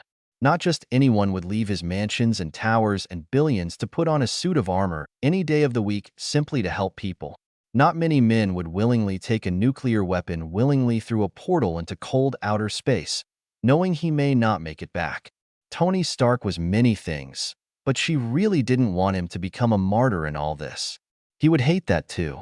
Her thoughts were also with Clint, whose communications had abruptly cut off after she heard a particularly troubling crash through his earpiece, and nobody had found him yet. Please be all right, she silently pleaded. Please don't be a casualty today. He was her oldest friend, her mission partner, a man who knew more of her secrets than anyone alive. The man who saved her life time and again and never asked anything in return. Her hawk was always there for her, whether she needed to let off steam or cry in someone's shoulder or stand back to back in a battle for their lives. She couldn't imagine a world without Clint Barton. Please, please be all right, Clint. Strangest of all, her foremost thoughts were on Severus Snape. The dark, mysterious, impressive Scowler had dropped into her life like a lightning bolt, and he intrigued her the more she learned about him. He was a wizard and a warrior and a true Avenger if there ever was one, and he had gone 2 floors down to fight Loki alone. The freak storm that had gathered around the tower had terrified her, but she was strangely even more terrified for him now that it was gone. Like wisps of smoke, the mysterious storm had vanished, and now the sky was clear, save for the portal in the sky, and there were no sounds from below. In the storm, she had been able to hear shouts and cries, but now it was silent. A few minutes ago, right after the dark clouds blew away and the strange storm stopped, she heard what sounded like Loki's enraged voice and the Hulk bellowing. Then there was some other noise like crashing and smashing, and she could see the Hulk leaping across skyscrapers now, crushing Chitauri like aluminum cans in his huge fists. She hadn't heard Severus' voice since the storm had been raging, and she feared that he was dead. He had promised her that he would die well, and the thought made her throat sting. She barely knew him. Why did she care? Iron Man still had not returned. The Black Widow shifted her stance, which was becoming more uncomfortable as the seconds ticked past. A hush descended over the city. The aliens seemed to have been stopped, and all the universe held its breath. She flinched when she saw the bloom of brilliant heat from the nuke deep within the portal, and still no sign of a red and gold suit of armor. Her heart seized and she blinked at the burn in her eyes. "Shut the portal," Captain Rogers' regretful voice came from her earpiece. "Yes, sir," Natasha murmured obediently, and she shoved the golden scepter into the tesseract. There was a flash of brilliant light before the pulsing glow in the blue cube suddenly died, and the contraption surrounding it powered down. The portal, high above them, started to shrink rapidly, the hole getting smaller and smaller as the fireball from the explosive came closer and closer. Then the portal was gone and no fire fell upon the city. Natasha straightened up, and then stiffened when she realized that something small and red was falling out of the sky. She hooped before she could stop herself, and she could hear cheers from Rogers and Barton too. It was a pleasant surprise to hear Clint's voice after the last ominous noises she'd heard from him. He sounded all right, just a bit tinny. His earpiece had been damaged, but it seemed to be picking him up fine now. He's not slowing down. Clint suddenly shouted in alarm. Thor? Cap started, but she clearly saw the Hulk leap off a building and catch the falling man of iron. She grinned with relief and pressed a finger to her earpiece to hear better. Was Stark alive? Was he hurt? He's not responding. Cap's worried voice broke through the excited babble. She suddenly heard the Hulk roar, and then Stark's voice, just as chipper and snarky as ever. She never thought his voice would be such a welcome sound. Whoa, did someone kiss me? Please tell me nobody kissed me. We won, Captain America said quietly, heavy significance in his voice. Oh yay, Tony cheered, sounding exhausted. Let's just not come in tomorrow. Take a day, you know? Hey, have you ever tried shawarma? I haven't, and I'm dying to find out what it is. There's a nice little shawarma joint right down the street from my tower. What do you say we all head over to refuel? Not just yet, Clint interjected grimly. Natasha glanced down at Stark's penthouse where nearly all the letters of his name had been smashed off. Only the A was left. She knew Hawkeye was right. There was one more bit of business they needed to take care of first. While the rest of the Avengers made their way to what was left of Stark Tower, Black Widow turned to Selvig, who was sitting with his head in his hands. We'll get you down soon, Doctor, she told him. There's just something we need to take care of with Loki. The scientist glanced up with a pinched expression and nodded vacantly. I'll be fine, he said quietly. Natasha nodded and took a running leap off the roof of the tower. She landed in a crouch on the platform Iron Man used to remove his armor, wincing at the impact. When she turned, she saw the elevator light up on the opposite side of the shattered room. When it opened, Captain Rogers and Barton came out, sidestepping what looked like a destroyed bar area. Shattered bottles had joined the glass from the window on the floor, and there were gaps and indentations in the ground, likely from the Hulk's rage fest. There was a crash from behind her, and she whirled to see the Hulk climbing up the side of the tower, and Stark landing beside him in his red armor and his helmet off. With a loud thud, Thor landed near her and gave her a courteous nod before turning his attention to the object of their search. Loki sat on the steps in the penthouse living room, battered and bloody, but conscious. In front of him lay Severus Snape. He wasn't moving, his eyes were closed, and his ghostly pale skin looked like that of a corpse. Surprisingly, it looked like Loki had actually laid him out, since it wasn't likely that Snape had fallen on his back with his limbs and clothing straight and his hands folded on his breast. Loki sat beside his body with a vacant stare, his eyes no longer gleaming their maniacal blue. Instead, they were a calm, placid green. He flicked his gaze up as Barton raised his bow, and the rest of the Avengers congregated around him. I think I'll take that drink now, Loki said mildly, flicking his gaze to Tony with the tiniest of smirks. What did you do to Snape? Natasha demanded in a low voice. Captain Rogers was already crouching beside the wizard, feeling for a pulse. He's still alive, he said. Stark, could you call for? Already done. Iron Man cut him off. All right, talk Rudolph. What did you do? We fought, Loki shrugged.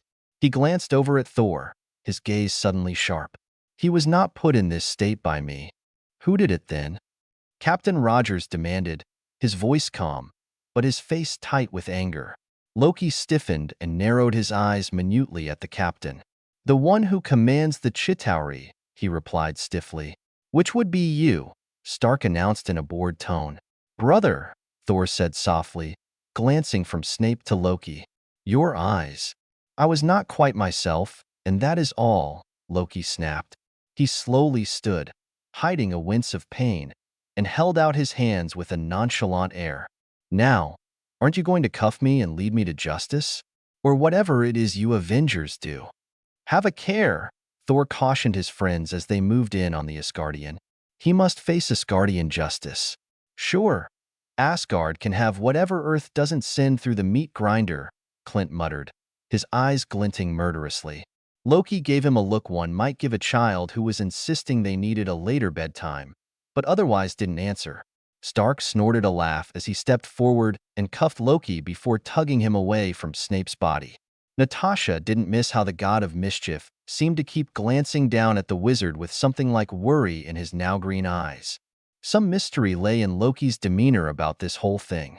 One might think the Asgardians somehow cared about whether Snape was alive or not when they seemed to have exchanged a lot of magic in a battle to the death. Yeah, you guys can have what's left after Earth's done with him, Tony Stark agreed with Hawkeye.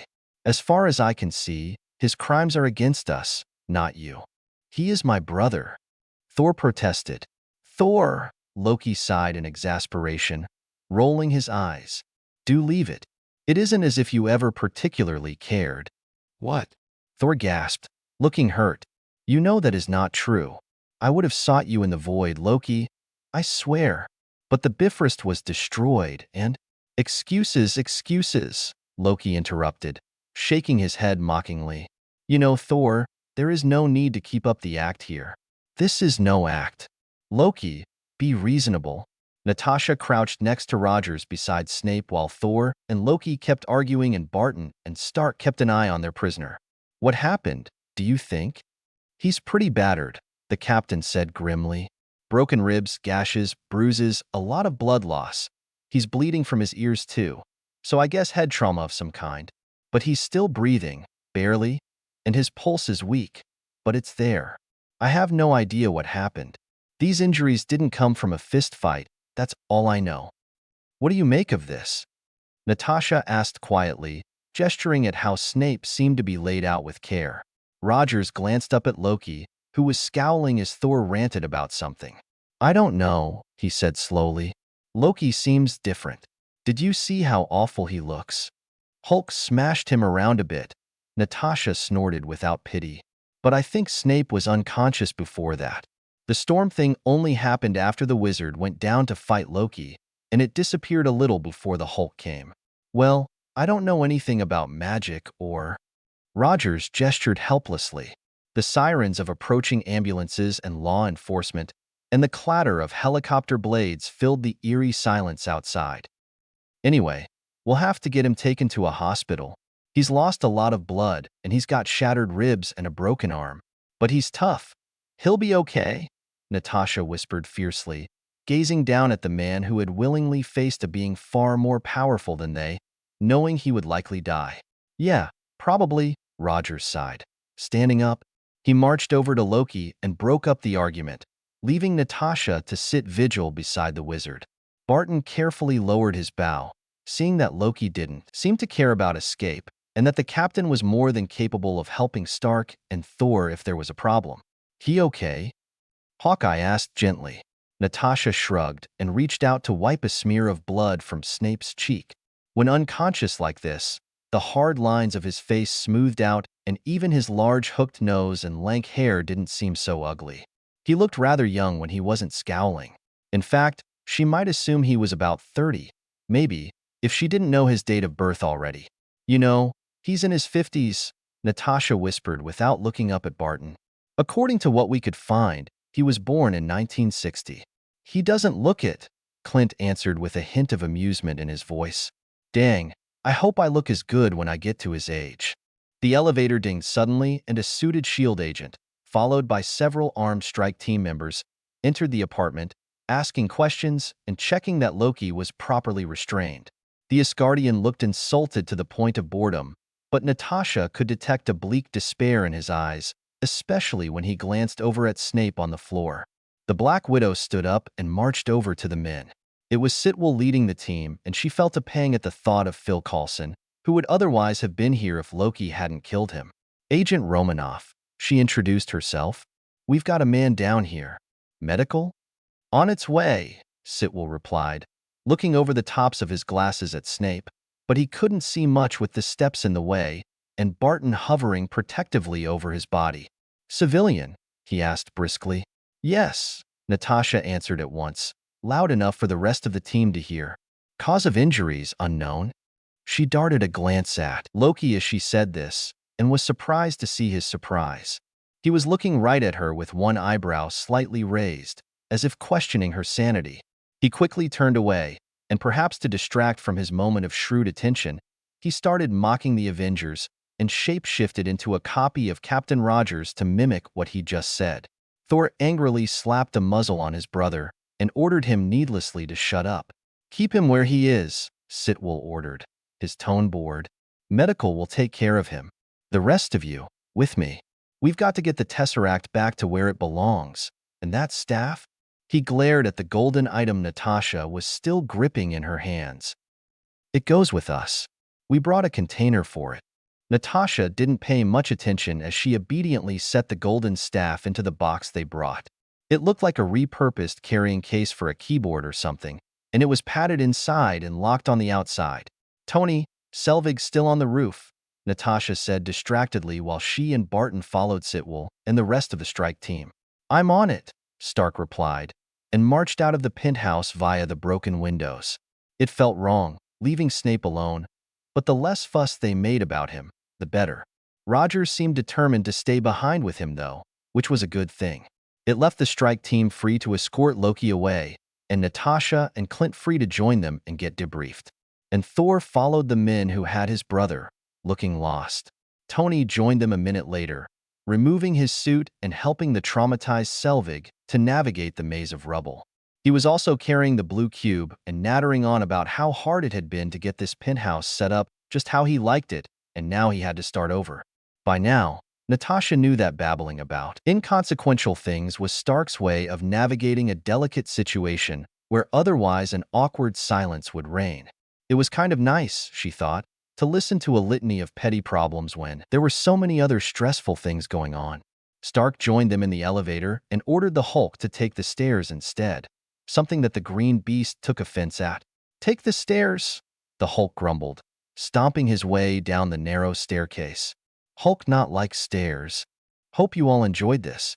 This aftermath of the battle for New York has been occupying my every thought for the last few days, and I'm still fiddling around with scenes and ideas to finish this story up. I am thinking since Avenge is so short, maybe 12 chapters tops, I might just continue posting the sequel here as Chapter 13, or I might come up with a different way to number the chapters, like renaming the first chapter, my prologue, with Part 1, or something.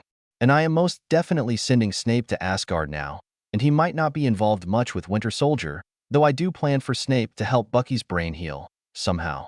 I just want to say that I will bring some other HP characters in later. Potters, Weasleys, etc. probably canon pairings, but I'm still at a loss of how I'm going to do it. There are literally so many options that I can't decide what I'm going to do to introduce Harry and his friends into Snape's new world. Wish me luck. I want to say thank you to all of my readers and followers, even if you don't review. I am beyond flattered when I open my email and see how many favorites, follows, and reviews I get just over one weekend. I don't check email on the weekend, so thank you to you all. Aftermath, rated T. Some cursing, Tony and Fury mostly. Nope. I don't own anything that Marvel and J.K. Rowling have already invented. Chapter 10. Aftermath. Rogers stood vigil beside Snape, after checking him over again and finding that all of the worst wounds on the man's body had been sealed somehow, and there wasn't much for him to do in the way of first aid. He absently rubbed his thigh where the wizard had patched him up not 30 minutes ago. The sealed wound there was already an inconsequential scar thanks to his serum-enhanced healing abilities. He wondered if Snape had doctored himself, or if perhaps Loki had doctored him. It was obvious Loki had laid the wizard out like some warrior's effigy on a tomb. Maybe it was an Asgardian thing. But he couldn't help but feel that Loki's whole attitude after nearly starting and then losing a war was off. The god of mischief seemed more relieved than anything, which was strange. Loki had even seemed concerned about the wizard he had been fighting only moments before. After the medics came, Rogers decided he was going to find Thor and have some words with him to try and figure out this mystery. The elevator dinged yet again, and the welcome sight of paramedics made him smile with relief. Steve stepped aside as they swarmed around the man on the floor and answered the questions he could, like the patient's name and how he got hurt. Well, he hesitated at that and remembered that Natasha had insisted that his injuries were caused by unknown sources. She must have a reason, he figured. And what would it hurt? It wasn't as if he knew what had happened anyway. So he told the medics that Snape was just a civilian, that he didn't know what had happened, and they just found the guy like that. And they took him at his word, even while they openly gaped and grinned at him, which was taking some getting used to. It was a little embarrassing how popular he was after 70 years in the ice. Or at least, how popular Captain America was. In embarrassment, Steve excused himself lest he distract them too much, and took the stairs to work out the burn in his thigh muscles. The lobby of Stark Tower was full of law enforcement, Stark Industries employees, and S.H.I.E.L.D. agents. Steve found the Avengers quickly enough. Thor towered above everyone here, and his red cape and yellow hair were difficult to miss. He jogged through the crowd and caught sight of the Asgardian god of thunder, where he lingered on the edge of the group near his brother.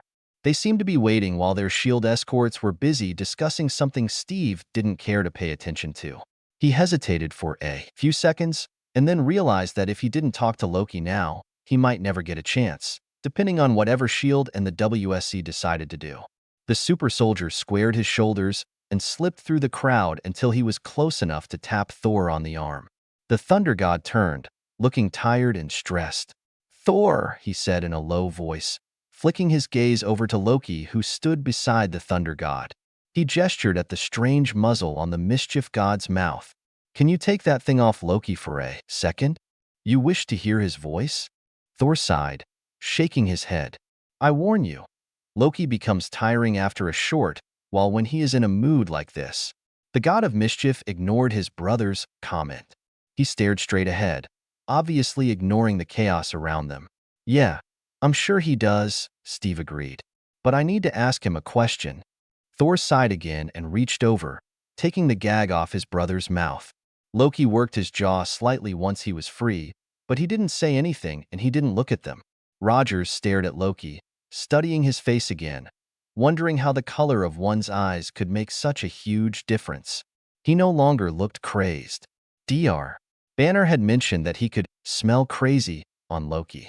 But this man standing calmly before him did not look like the crazed bearer of chaos and glorious purpose who had grinned and gloated from inside a glass cage or forced a crowd to kneel. In fact, Loki looked relaxed, as if some invisible strain was gone. Of course, he was also purposely projecting an air of bored indifference, but there was still the matter of his eyes, which no longer glowed tesseract blue.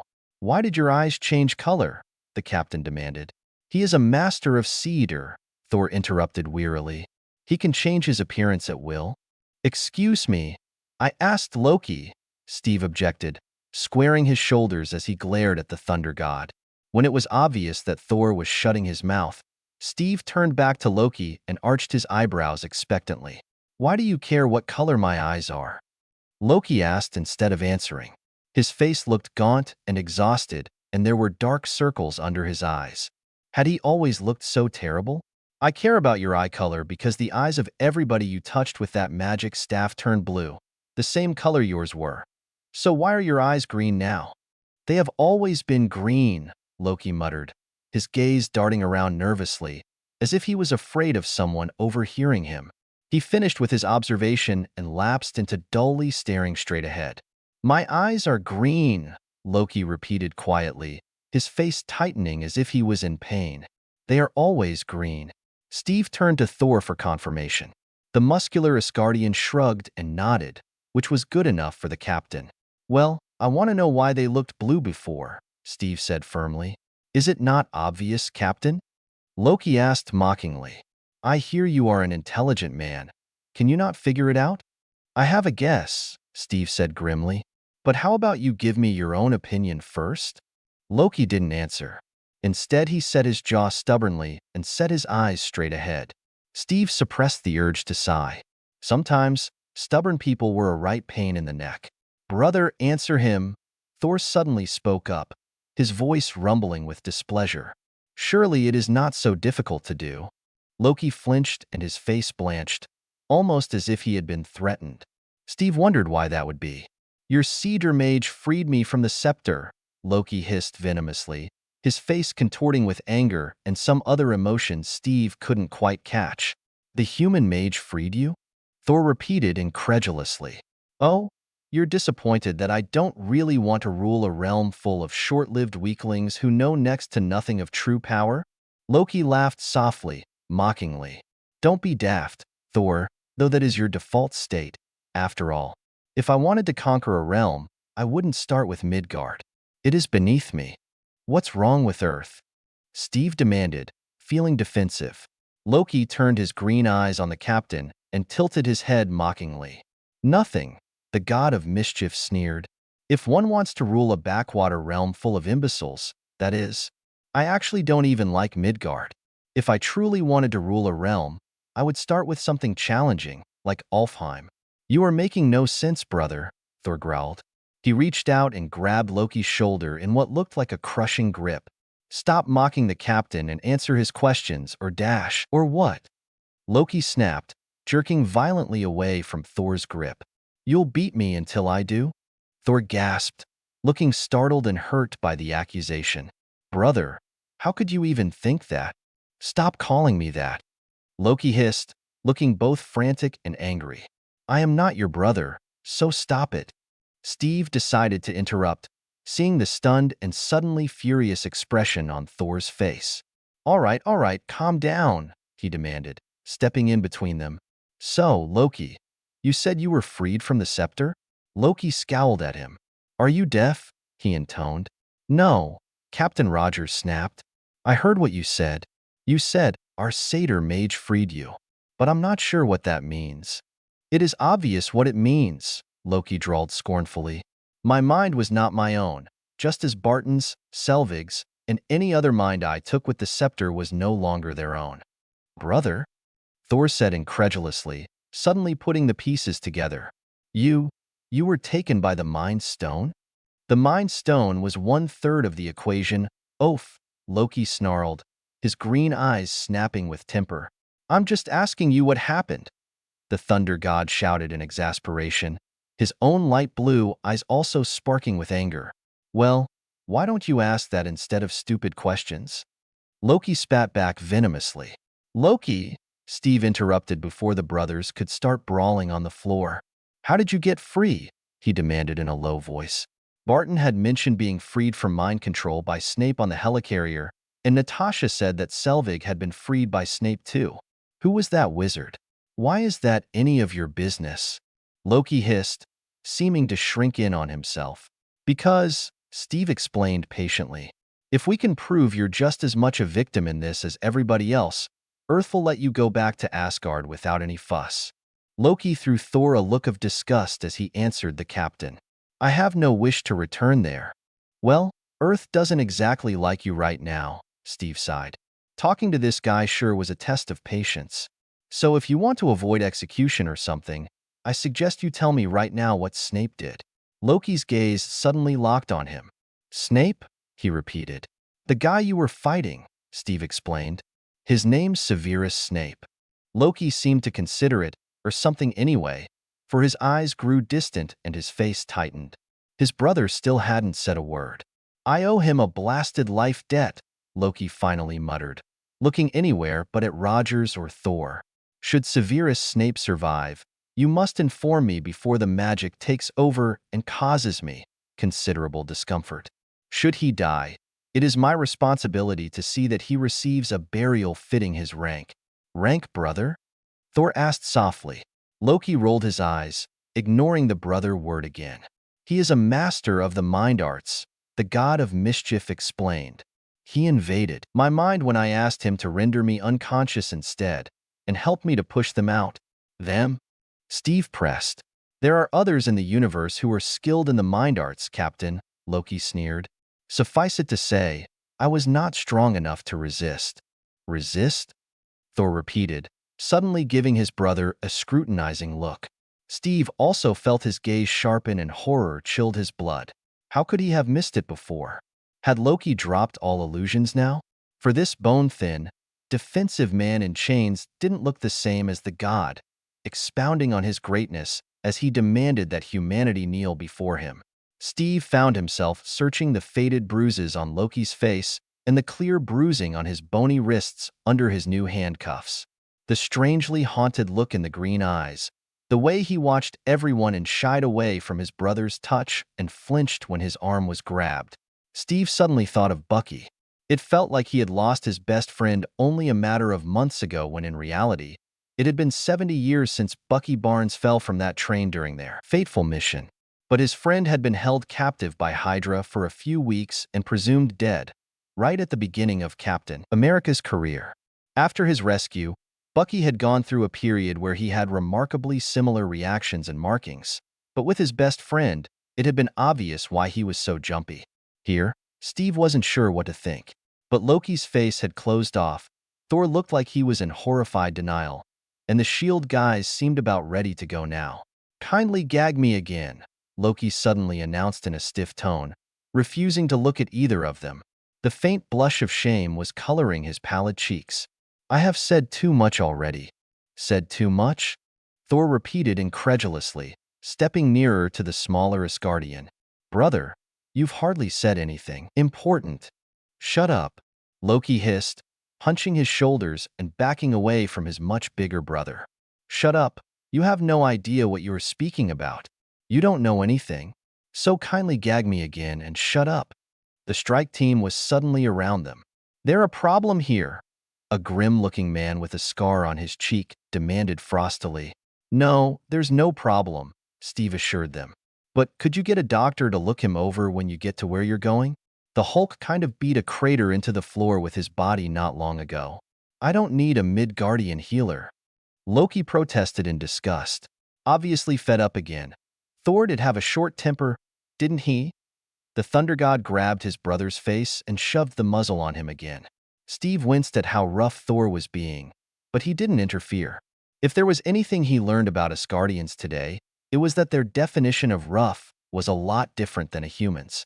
Nobody could have survived the Hulk, but here Loki was, still walking, albeit shakily, and coherent, sort of, afterwards. As the S.H.I.E.L.D. agents hustled Loki off, the god of mischief threw them all a contemptuous glare filled with anger. Thor sighed and tried to follow, but the bald one named Sitwell stopped him. "I'm sorry," the man said blandly. "I'm afraid this is as far as you can come. But I am his brother. And see, that's why we can't allow you to come along," Sitwell said with a bland smile, adjusting his glasses.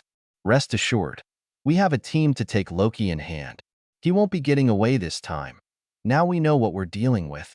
"I warn you," Thor growled, stepping closer to the S.H.I.E.L.D. agent in a menacing fashion. "He may have committed crimes, but he is still a prince of Asgard. Take care in your treatment of him, or I will bring the wrath of the All-Father upon your heads." Loki rolled his eyes at his brother, but with the muzzle on, he couldn't say anything. Sitwell smiled disarmingly. "We're not going to treat him inhumanely," he said patiently. With that, he seemed to consider the matter closed. Sitwell gestured at the strike team, and a group of men and women in suits near the door straightened up and closed ranks around Loki the minute he was close. Steve wondered who they were, since they didn't exactly look like S.H.I.E.L.D., and the expressions in their eyes. They looked like they knew exactly what they were dealing with, and the way Loki seemed to hesitate as he studied them did not bode well either. Thor watched helplessly as the strange people dragged his brother out and loaded him in a big van reserved for transporting explosives. Once it drove off, Steve stepped up next to Thor and Stark walked up on his other side. "Did I miss something?" the billionaire demanded with forced casualness. Natasha watched as Rogers interrogated Loki right in the middle of everybody. Luckily, Loki seemed to know better than to say too much, but his brother and the captain were not so subtle. She wasn't the only one who watched their little discussion. She was pretty sure S.H.I.E.L.D. agents carried recording devices, and despite Sitwell's words, Loki was in for a rough time until such time as Thor could convince Earth's governments that the god of mischief would be adequately punished in their own realm. Natasha knew that Asgard would probably be safer for Loki by far, but he didn't seem eager to go back there for some reason. When she and Barton had to go, she saw that some agents had already taken Loki away. Leaving Captain America, Thor, and Iron Man standing in the lobby, shoulder to shoulder. It was her last glimpse of them in person for a while. Clint had his own debriefings and evaluations to go to, and she had hers, but they rode in the same car, silent as usual. He was bruised and smelled like dust and smoke, but he insisted that he was fine. She hoped they forced him to get checked out by a doctor before they let him go. She knew his wife Laura was probably worried about him. Natasha was a little bruised as well, and smelled like sweat and concrete dust, but she knew that she wasn't hurt. Thanks to Severus, this was the best shape she'd ever been in after a fight like that. He had been obsessive about protecting her, and the things he had done, it all blew her mind. She sat in silence in the car beside Clint, memories filling her mind. Today had been the longest and craziest day of her life. The images of Severus Snape gesturing and shouting Latin words as the laws of physics were suspended and invisible blades and explosives made short work of their foes remained imprinted on her mind. He had said that he was unable to be quick or deadly without a magic wand. But what she had seen today had been remarkably quick and deadly and impossible. What was he like with a wand? She couldn't imagine it. Just reconciling the existence of magic, even after all she'd seen, was difficult. She needed time to process. She wondered what Fury would say. She still hadn't decided what to tell him, though it was likely he had already seen what Snape could do. Hopefully he would be on her side in this. She was only trying to keep Snape safe from people who would want to track him, or recruit him, or experiment on him. She hoped the wizard would heal soon, because she had a whole lot of questions for him. And he owed her for keeping his toes out of the fire. Once his long, crazy day ground to a halt and Tony Stark was alone in his tower, he finally found the time to call Pepper. He had close to 50 missed calls from her already, and he knew she was freaking out right now. He had tried to call her before he went into the portal, of course, but she hadn't picked up. Maybe now that night had fallen and most of the work was over for the day, she would answer. While he dialed her number and sipped a glass of scotch, he wandered through the destroyed penthouse rather than get comfortable on one of the other floors. It really was a mess. Glass crunched underfoot. Jarvis had lost all sensors here, except for a couple in the elevator and one emergency one in the bathroom, and the craters in the floor made Tony's lips quirk into a little smile. Seeing the state reindeer games was in, and the Hulk's smug smile, was enough to tell him what had happened. But thanks to the freak storm, or whatever it was that knocked all of his AI's sensors out, he might never get actual footage of the epic battle. Tony? Pepper's frantic voice suddenly answered. "Hey, Pep," Tony said cheerfully. "What's up?" "What's up?" she demanded shrilly. "You ignore me for the past 5 hours and you just say, 'What's up?'" Hey, calm down, sweetheart," Tony said soothingly. He was an expert at soothing hysterical girlfriends. "Really? I'm fine," he assured her. "If you'll notice, I actually did try calling you in the middle of all the shit going down. Or up as it were. Anyway, you didn't pick up? Don't go turning this around on me, Anthony Stark," the woman retorted severely. "I was worried about you, damn it." That's so sweet," Tony grinned. "Seriously though, I'm dead tired and getting drunk later than I would like. But I'm in one piece, no concussions, and we won. What's there to be mad about?" "Mad? You think I'm mad?" "Tony, I was worried. I thought you were in the hospital or something, and after I watched you fly into that portal, my heart just about lodged in my throat. What the hell were you thinking?" "I wasn't, and I'm sorry for scaring you, Pepper." Tony sighed and bent to pick up a chair that had managed to stay more or less intact. It was dark in the ruined penthouse except for the weak, flickering light from the one remaining letter on his tower. The E from Stark. "Damn you to hell and back. When are you going to stop scaring me to death, Tony?" Pepper demanded, sounding a bit calmer now. Her exasperation was no longer angry, which was a relief. Her temper was like a little firecracker, quick to light and quick to burn. "I don't know," Tony smiled. "I'm just a risk taker. You know that. And hey, every one of my gambles has paid off so far, right? What about when it doesn't pay off?" Pepper sighed. "What about your promise, Tony? What am I supposed to do if I don't have someone to babysit at company addresses anymore?" "Nice to know I'd be missed," the billionaire teased. He gulped down the rest of his drink as a chilly breeze blew in through the ruined windows. "Hey, We're gonna need like the top 10 floors of Stark Tower repaired or rebuilt. What are the chances of getting it done soon? I imagine there are quite a few buildings in worse shape that need the attention more, Pepper said drily. Maybe you can wait a week or two. I guess, Tony grumbled. He hated waiting for anything. Hey, I managed to convince Dr. Banner to move in here. It was the R&D floors I told him about that, did it? You sly dog, Pepper chuckled. I can't wait to meet those other new friends of yours. Did you seriously take orders from Captain America? All right, don't read too much into it, Tony warned her, feeling genuinely annoyed. The guy's a self-righteous pain in the ass, but he's a good fighter and his strategy was good. I didn't take orders, Pep, you know I don't do that. Right?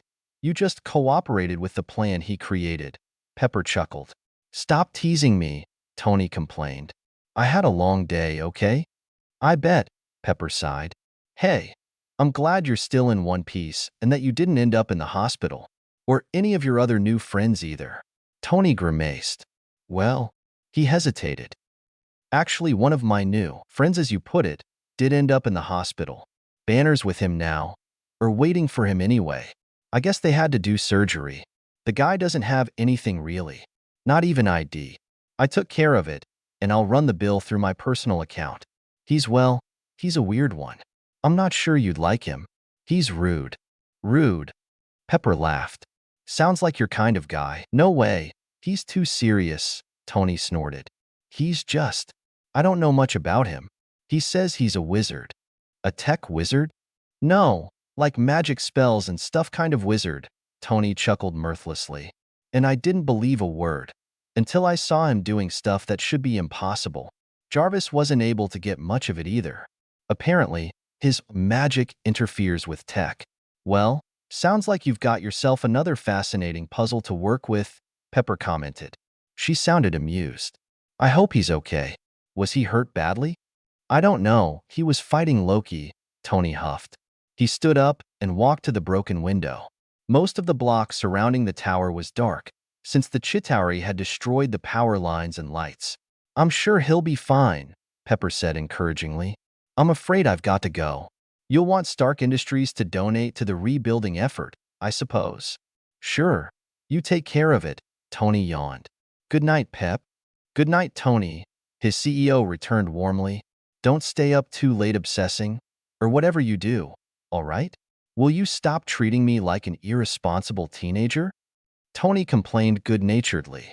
Well, stop acting like one, and I'll stop treating you like one, she teased. They said goodbye and Tony sighed as he put his Stark phone back in his pocket. He sighed and stared around the ruined penthouse before he retreated to the elevator. Back on the floor he had already designated as Avengers headquarters, Tony poured himself another stiff drink and decided to check on his AI's progress. Before going up to inspect the penthouse and call Pepper, he had ordered the computer to find whatever it could on Severus Snape and real wizards. He wasn't sure there would be anything, but it never hurt to check. Jarvis, were you able to find anything on our wizard friend? He asked. Affirmative, sir. The AI's voice replied from the ceiling speakers, and Dr. Banner has returned. Shall I direct him here? You're a genius, JRV, Tony approved, raising his glass in a mock salute. Send him up, and then show me what you've got so far on Snape. By the time Dr. Banner exited the elevator, Tony Stark was sitting at the table, engrossed in holographic information connected to Severus Snape. An obituary for his father, Tobias Snape, sat beside an empty passport, and other information was scattered behind those. What are you doing? Dr. Banner demanded. One didn't need to be a genius to see exactly what was going on, and the good doctor was exceedingly annoyed. He tossed his bag down on the floor and marched up to the table. Oh, hey there, big guy, Tony greeted him distractedly. I'm just trying to figure something out. Did you know our wizard friend quit school after elementary? No, he didn't, Bruce retorted in an irritated voice. But the schooling he got wouldn't exactly show up on a computer, you know? Ah, that's right, Tony grinned, somewhat mockingly. He went to magic school. Am I right? Right? Dr. Banner grunted, adjusting his glasses. Now that Tony got a good look at him, he realized Bruce looked pretty awful. His face was gray with exhaustion, pinched with worry, and lined with stress. Now might be a good time for Banner to answer that question of how he stayed calm. Hey, so you never answered my question? Tony commented, moving the holographic info around so the annoyed doc could see it better. How do you keep your cool? I mean, it's obvious you've got a temper, so how do you do it? Well, it isn't yoga, bongo drums, or weed, Stark, Dr. Banner snorted, referring to their last conversation about it. Severus is not going to be happy at all to find out you've been digging. He's a really private person, and if you think I have a temper, he trailed off meaningfully. Oh, hush, Tony complained. I'm not hurting anything. And besides, what he doesn't know won't hurt him, right? He'll know if I tell him. You wouldn't. Tony gasped in exaggerated horror. He clutched at his chest where the glow of his arc reactor shone through his thin t-shirt.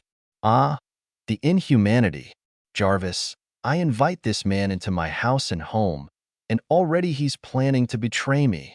Technically, sir, you betrayed him first by digging into his friend's past without permission, the AI replied in a dry tone. But then, the computer was programmed with a dry, British accent, so everything it said came out as wry and slightly sarcastic. Well, you got a point there. Tony shrugged and dismissed the info with a wave of his hand. Drink, Brucey? No thanks, Dr. Banner answered with an impressive glower. Sheesh, somebody was in a bad mood today. Don't call me Brucey again. Ah, what's wrong with it? Tony whined. He got up to pour himself another drink. Anything to stave off the thought of going to bed anytime soon.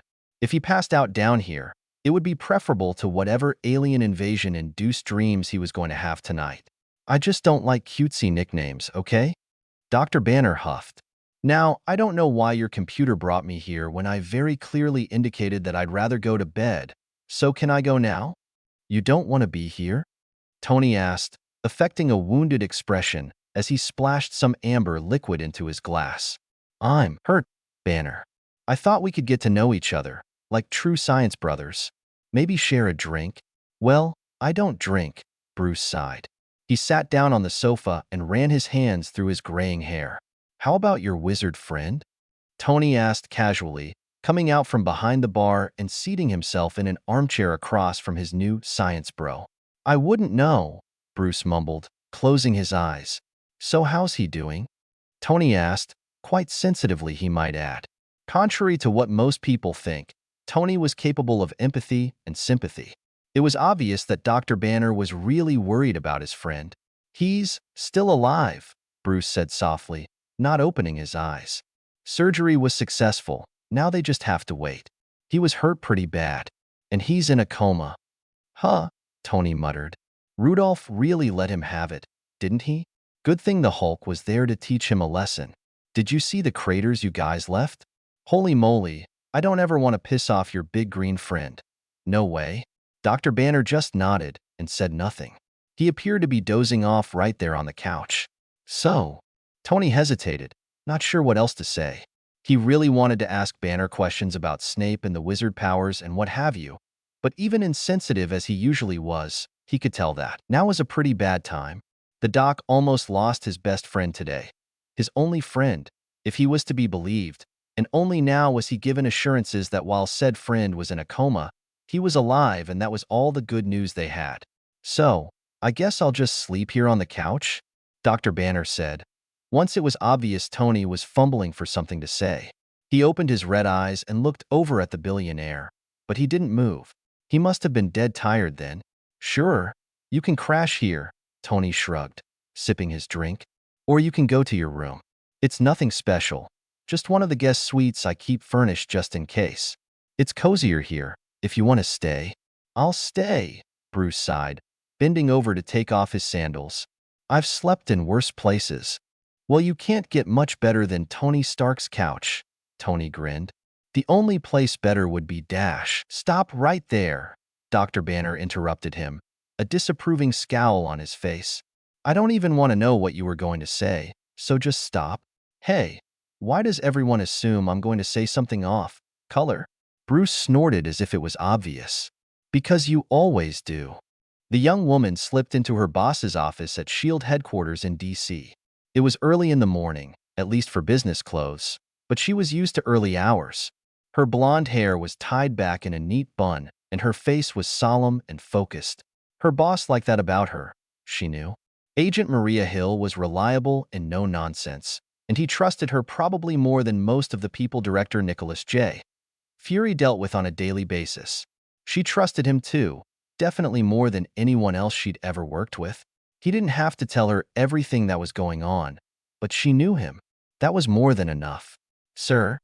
Maria called hesitantly.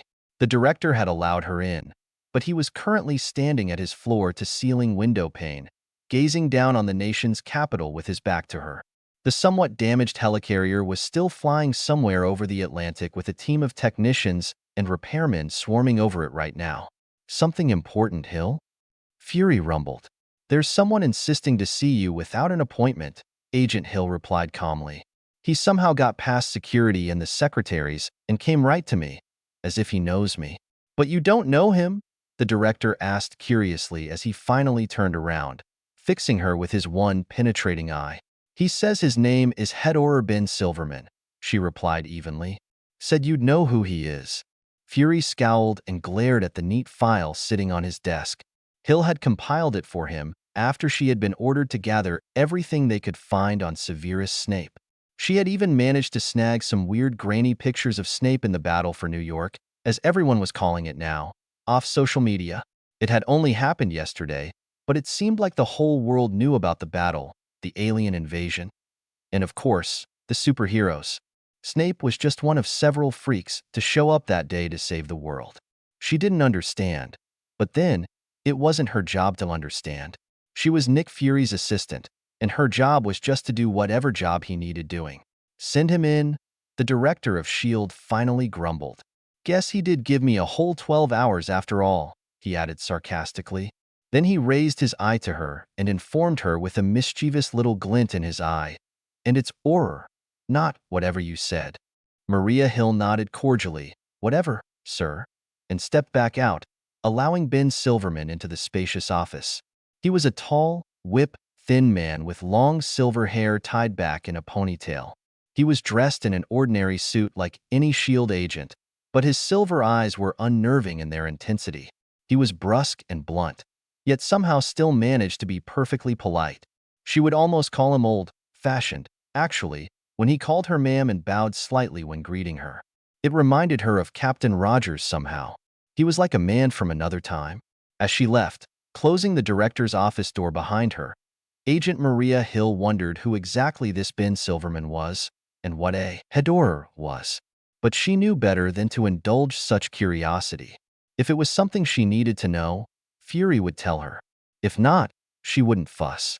It wasn't part of her job description. She had other things that needed doing. Silverman, Director Fury grunted as the man stepped in. Fury, the other man returned coolly. The room's secure? Yeah. The director of S.H.I.E.L.D. sighed as he activated protocol magic and sealed the room against any eavesdroppers. He wasn't even allowed to record the conversation for his own reference. If he needed a recording of it for some reason, he had to contact the Auror office and they'd give him a freaky, magical recording device. Head Auror bin Silverman nodded solemnly and took a seat, folding his long hands on his long legs and fixing Director Fury with his creepy silver eyes. Right. So do I even want to guess what this is about? Fury demanded as he sat at his desk. It's about New York, Silverman said without preamble. I suppose you probably knew that. What isn't about New York? Fury sighed. He waved a hand up near his bald head. I'm already up to here in paperwork and meetings, cleaning up after that alien attack.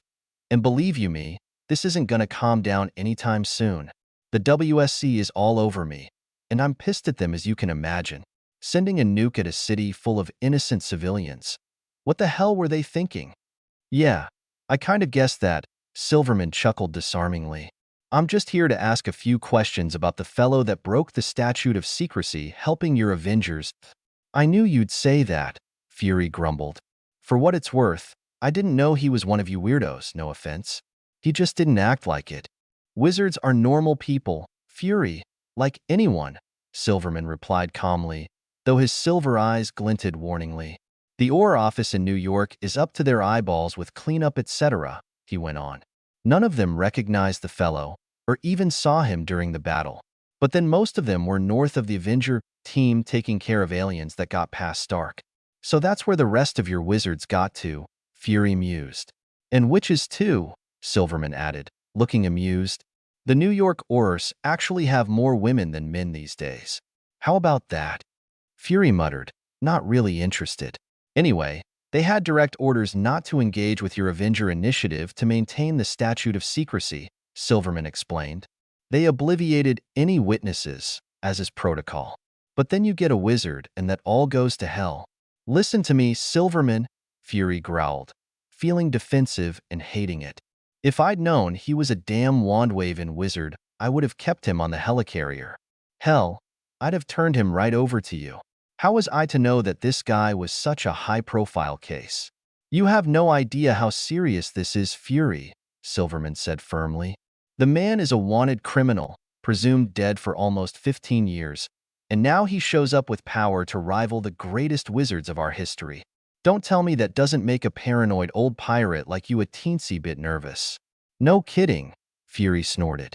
He leaned back and folded his hands nonchalantly in his lap. But for the record, he did a damn good job fighting with the good guys. So I'm not exactly nervous about him right now. People claim he was a spy and double agent during our last war, Silverman barked, suddenly angry. Do you have any idea what deception of that level even means in the wizarding world? He is not only a master of manipulation and deception, he is a master at controlling his emotions and his very thoughts while in the presence of anyone he doesn't want finding out his secrets. He had no loyalty during the war. I don't care what anyone else says. Severus Snape is only loyal to himself. And that pisses you off, Fury muttered. So then, I'm just wondering, why did you even let him go with the rest of your team if you didn't even know who he was? Silverman went on, ignoring the S.H.I.E.L.D. director's comment. It was a gross oversight on your part. Fury stiffened slightly and glared ferociously at the wizard. Hey, I'll admit I didn't realize he wanted to go along till it was too late, but I didn't know he was one of you guys. I would have kept a closer eye on him if I'd known that. For what it's worth, he seemed harmless, and he stopped the Hulk from destroying the helicarrier. We have yet to see if he has plans for Dr. Banner, Silverman objected suspiciously. A wizard would not find it difficult to manipulate a muggle with such a low consideration of himself, like Banner. Actually, I don't think he means to do anything hostile with the Hulk, Fury objected, more for the sake of being right than anything else. I had teams watching them both after the incident in Sierra Leone, and Snape didn't seem like that sort of person. He seemed like he wanted to be left alone. So would I, if I was wanted for treason and murder and following a psychopathic Dark Lord. Fury rolled his eyes and handed over a grainy picture of Loki and Snape facing off on Stark's tower, taken by somebody in another building with their cell phone. Well, he seemed pretty eager to take down this wannabe Dark Lord, the S.H.I.E.L.D. director pointed out. I've got some other pics too, if you want to see. Silverman nodded and took the file Fury offered him.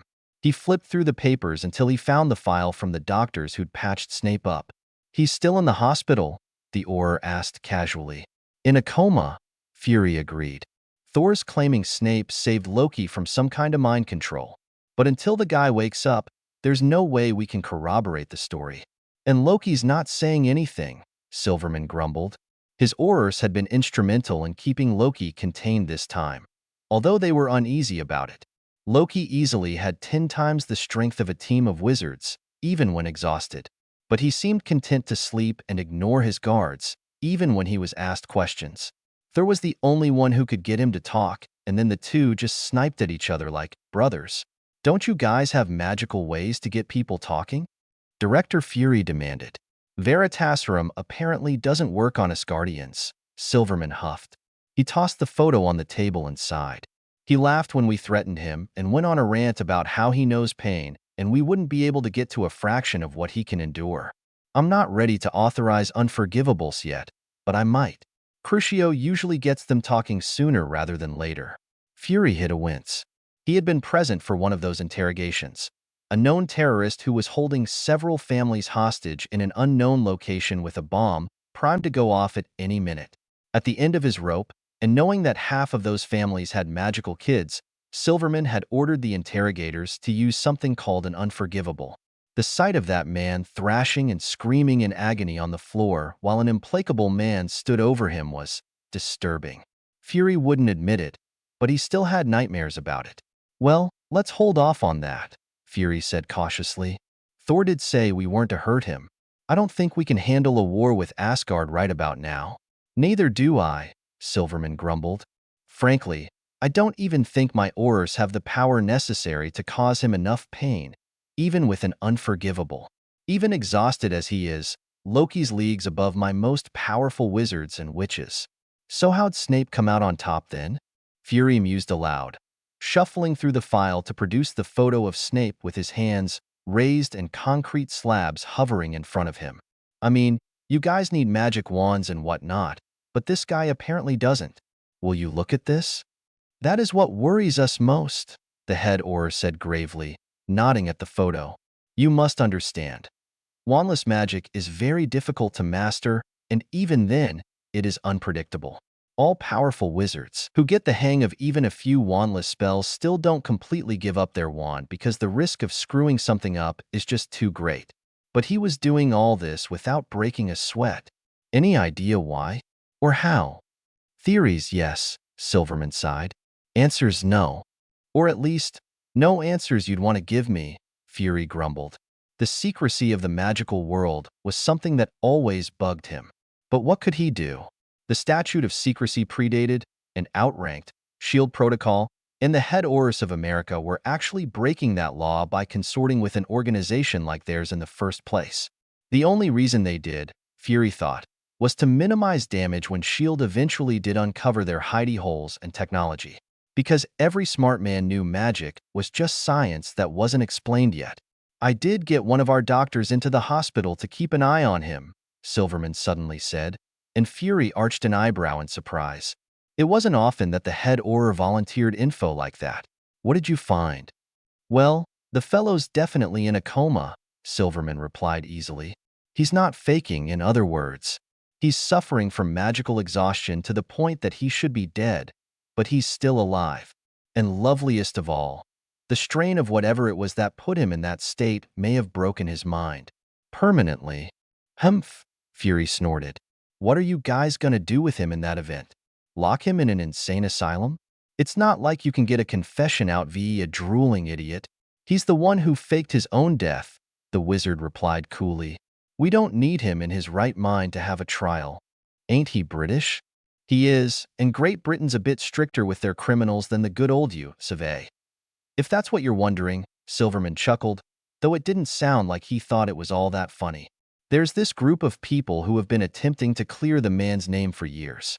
Unfortunately, now they're going to get slammed with suspicions of conspiracy. Now we know Severus Snape isn't as dead as we were led to believe. So you'll ship him over the pond, and then what? He gets his trial, whether or not he's coherent, and then he'll be executed or imprisoned depending on the outcome." "Wait, wait," Fury interrupted. "Don't you think it's possible he could be acquitted? After all, you said Snape's friends were trying to get the posthumous charges against him dropped." Silverman smiled, showing his brilliant teeth. "You misunderstand me, Fury. Severus Snape will be punished for any and every crime the Death Eaters committed. The fury and outrage against the followers of the Dark Lord will be reignited, and the people will want a scapegoat. No, there isn't much chance of him squirming out of this one. He'll have to be content if he dodges the Dementor's kiss and gets life in Azkaban instead."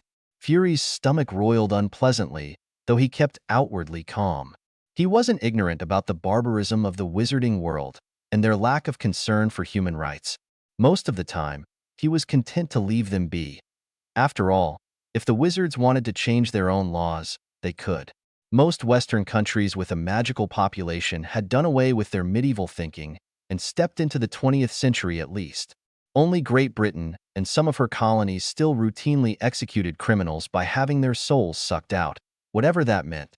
He didn't really believe in souls, but whatever was being done to these criminals was criminal in and of itself. And Great Britain was the only country that locked people up in a hellhole guarded by those soul and happiness-sucking monsters. It was beyond cruel, but who was Fury to interfere? He really couldn't.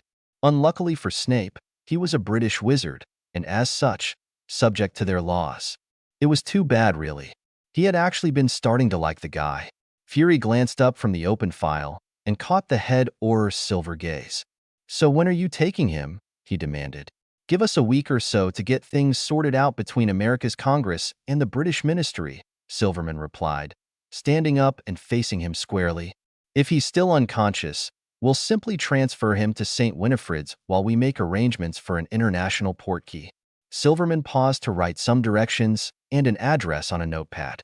"You know, not to sound like I'm griping, but your wizards can't just march into a hospital, wave your magic wands, and take a man out of intensive care. That will just raise questions you guys won't be able to answer." "Exactly," Silverman smiled wolfishly, "which is where S.H.I.E.L.D. comes in." Fury glared. "You're not giving me orders, Silverman." "I'm not," the head Auror grinned. "I talked to Pierce already. He wants you to get a team to transfer Mr. Snape to a private clinic while his guys take care of the paperwork. All you have to do is get him out of there and bring him to this address, even if he's awake by that time." "This address is nothing but an abandoned warehouse," Fury protested, snatching the note away from Silverman. "St. Winifred's is disguised as a condemned building," the wizard shrugged. "We'll have to check him over thoroughly before we ship him back to Britain for his trial anyway, whether or not he's conscious. After all, we've still no idea how he became so powerful in just under 15 years. Right?"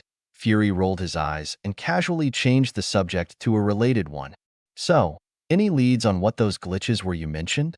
Didn't you say your voodoo policemen were being affected by the Tesseract getting activated?" Silverman gave him an icy glare. "I don't tell you everything that goes on in our world, Fury, just as you don't tell me everything to do with yours. Let's keep it that way, shall we?" "You guys are real charmers," Fury snorted, pocketing the note. "Between you and Snape, are all magic folks so grouchy?" "No, unfortunately," Silverman answered shortly, gathering several papers from Snape's shield file and spreading them out. He pulled a wand from his sleeve and tapped each page. A copy of each one popped out, and the head Auror caught them deftly in his long fingers. Fury had seen displays of magic like this before, but every time he fought the urge to whistle in wonder. Sometimes he wished his agents had magic. Imagine how much easier spy missions would be if they could simply create identical copies of top-secret paperwork. "How long have we worked together, and you still treat me like dirt?" Fury grumbled. He was mostly peeved at the secrets, not the people. Silverman was like himself, terse, blunt, and focused. He was a good guy, overall, and he never took Fury's blunt manner personally. That was a plus for anybody in Nick Fury's book. 20 years now, the head Auror shrugged with a little smirk. "Seems like longer, doesn't it?" Director Fury snorted, as close to a chuckle as he'd ever get.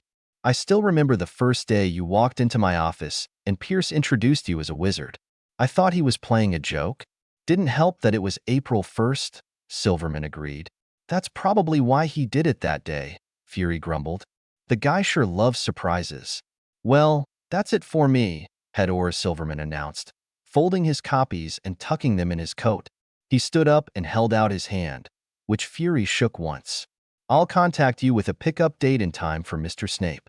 You can get a medical van or ambulance?" "Tell you what," Fury drawled. "You just do your job and let my folks do ours. Give us a time."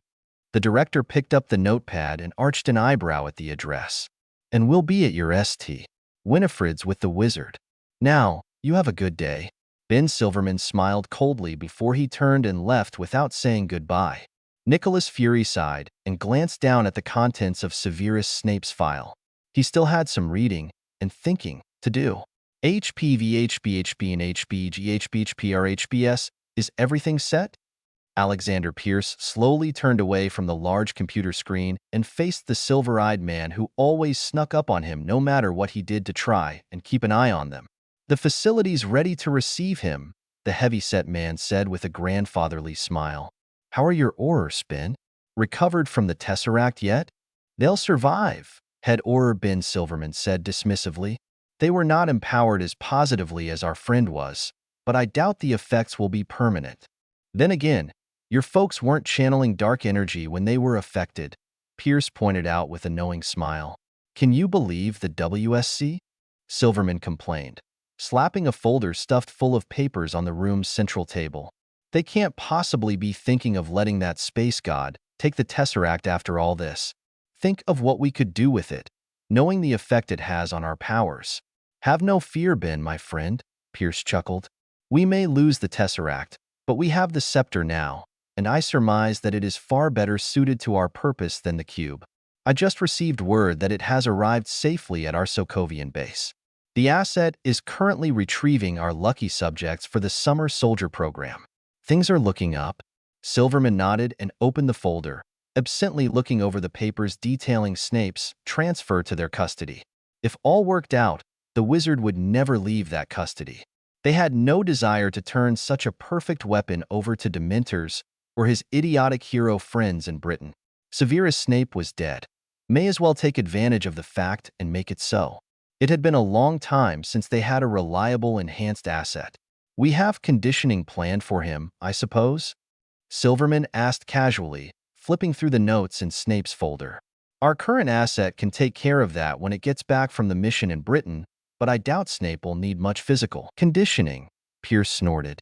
He tapped a few things on his screen and looked over the medical information of a man currently in a coma. It's the mental conditioning that'll take work. But as we've seen, the chair works just as well on a wizard as not. Depends on if there's any brain left to condition, of course, Silverman pointed out politely. You don't really think he'll be a drooling idiot, do you? The head of S.H.I.E.L.D. smiled condescendingly at his compatriot. No, not really, Silverman smiled back. When Severus Snape awakes, though, he'll be where he's most useful, 20 feet under Washington, D.C. It wouldn't matter if he was a drooling idiot or not. We'd find a use for him, never fear. Alexander Pierce chuckled, pleased that everything was working out so well. Wait until we unleash him upon the world. With such a powerful weapon like Mr. Snape firmly in hand, along with the scepter and the potential there, I think we'll be able to create our Age of Miracles pretty soon here. Soon, indeed, Ben Silverman murmured. It's long about time for us to stop hiding in the shadows like mutants or monsters. I agree, Pierce said smoothly. Once the initial resistance is smoothed away, the world will see what true power is. Silverman nodded eagerly and stepped a bit nearer to his boss. Timetable? Still steady, Pierce replied with a pleased smirk. In fact, thanks to Fury's paranoia, we may be ready to move in just a few months. Project Insight is nearly at completion. Perfect, Silverman said softly. He turned and bowed slightly toward Pierce, the light of triumph in his silver eyes making them almost shimmer in the gloom. Hail Hydra, the wizard murmured. Secretary Pierce smiled like a wolf. Hail Hydra, he murmured in reply. And I go and end it on you like that. Yeah, I've been thinking for a good long while about making a wizarding branch of Hydra. After all, Dark Wizard's been on world domination while simultaneously seeing that Muggles are actually rather clever isn't completely unheard of. In this universe, Grindelwald was the one to start the magical branch, and I imagine he worked with Johann Schmidt, aka Red Skull, given the guy's obsession with magic and the power of the gods, etc. I'm hinting at Winter Soldier events here even though Snape won't actively participate in any of them. I'm thinking of writing a one-shot set during the Winter Soldier, so we can see what's going on, just because I love that movie so much. It'll obviously be featuring some other HP character other than Snape, but I lack inspiration. If you have any ideas or preferences, let me know. So I know this chapter was mostly filler, figuring out what everybody is doing as the invasion excitement winds down. But next chapter will be the second to the last one before I declare it finished. My very last chapter is super short, and so is the epilogue, so I'm going to combine them into one chapter. So, expect those two in the next week, and then I'm going to be hashing out ideas for Snape in Asgard, Dark World, and possibly another HP characters in D.C, Winter Soldier, and writing for my sadly neglected main FIC child of the Dark Moon. I'm not sure when the first Dark World chapter will be done, but I'll probably have a better idea once I post the last chapter here. Thank you all for your reviews and ideas, and you guys are awesome. Sticking together. Rated T. Memories and stuff in Snape's head. Nothing graphic, but implied Death Eater past, abusive childhood, etc. Oh, And some people cuss a little in this chapter. Just saying. Only one chapter/epilogue after this. Enjoy. Chapter 11. Sticking together. Over the next week, Thor had somehow talked Earth's authorities into handing Loki and the Tesseract over to him to take back to Asgard. Steve Rogers wasn't sure how he managed that, but he knew Loki wasn't much help. He once visited the bunker where Loki was being held in a cage, much like the one he'd been kept in on the helicarrier, but this time he made no effort to escape or taunt anyone.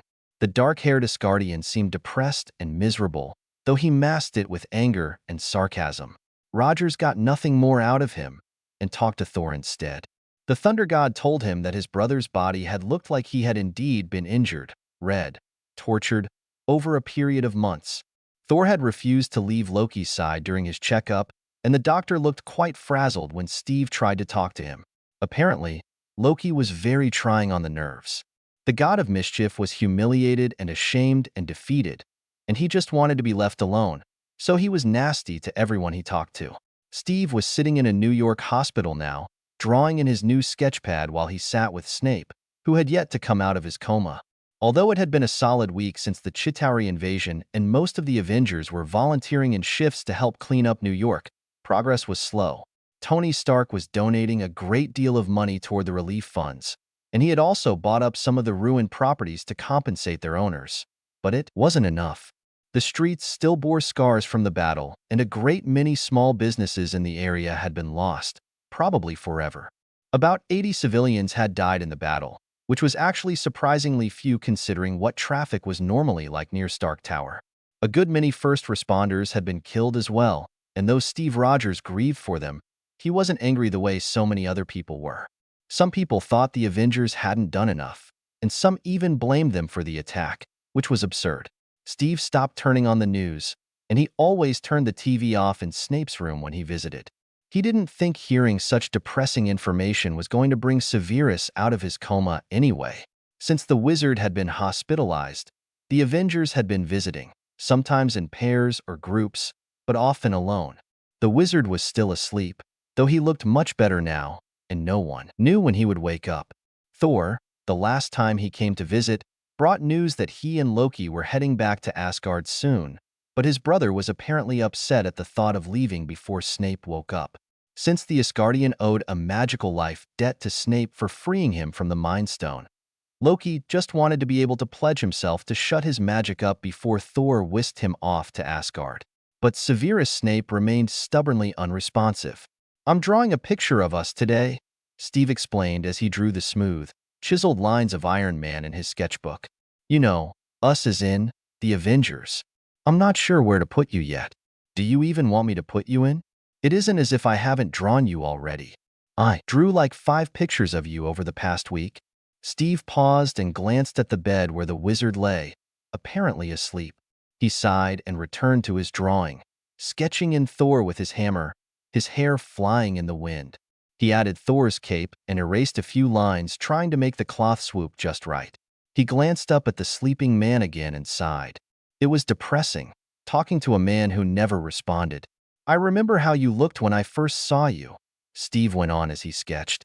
"You were all creepy and scowly in your long coat, and all in black too.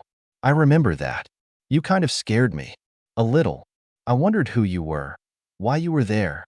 I never could have guessed that you, well, were so different from how I thought you were." He faltered and went back to drawing. As he finished Thor and moved on to Natasha with her guns, he started talking again without looking up. "Natasha's been visiting even though she's really busy, you know," he said in a conversational tone. "But I guess you know that already. She talks to you in Russian sometimes. I wish I knew Russian.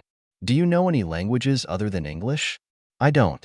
I know a few words in German and Italian, but that's it. You know, I loved to read as a kid. Maybe I'll bring a book next time. I just wish I knew what you liked. My favorites were old classics.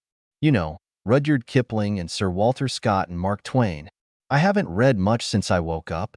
I know I told you my story when I first visited you, how I fought in World War II and froze in Greenland until they found me literally a month ago." Steve paused and fiddled with his pencil. "I hate the cold now," he admitted quietly. "It makes me think too much. The super soldier sighed and twisted the pencil around to erase the grim scowl on Natasha's face and put in a focused smirk instead. He felt stupid, talking about silly things to a man who couldn't even hear him.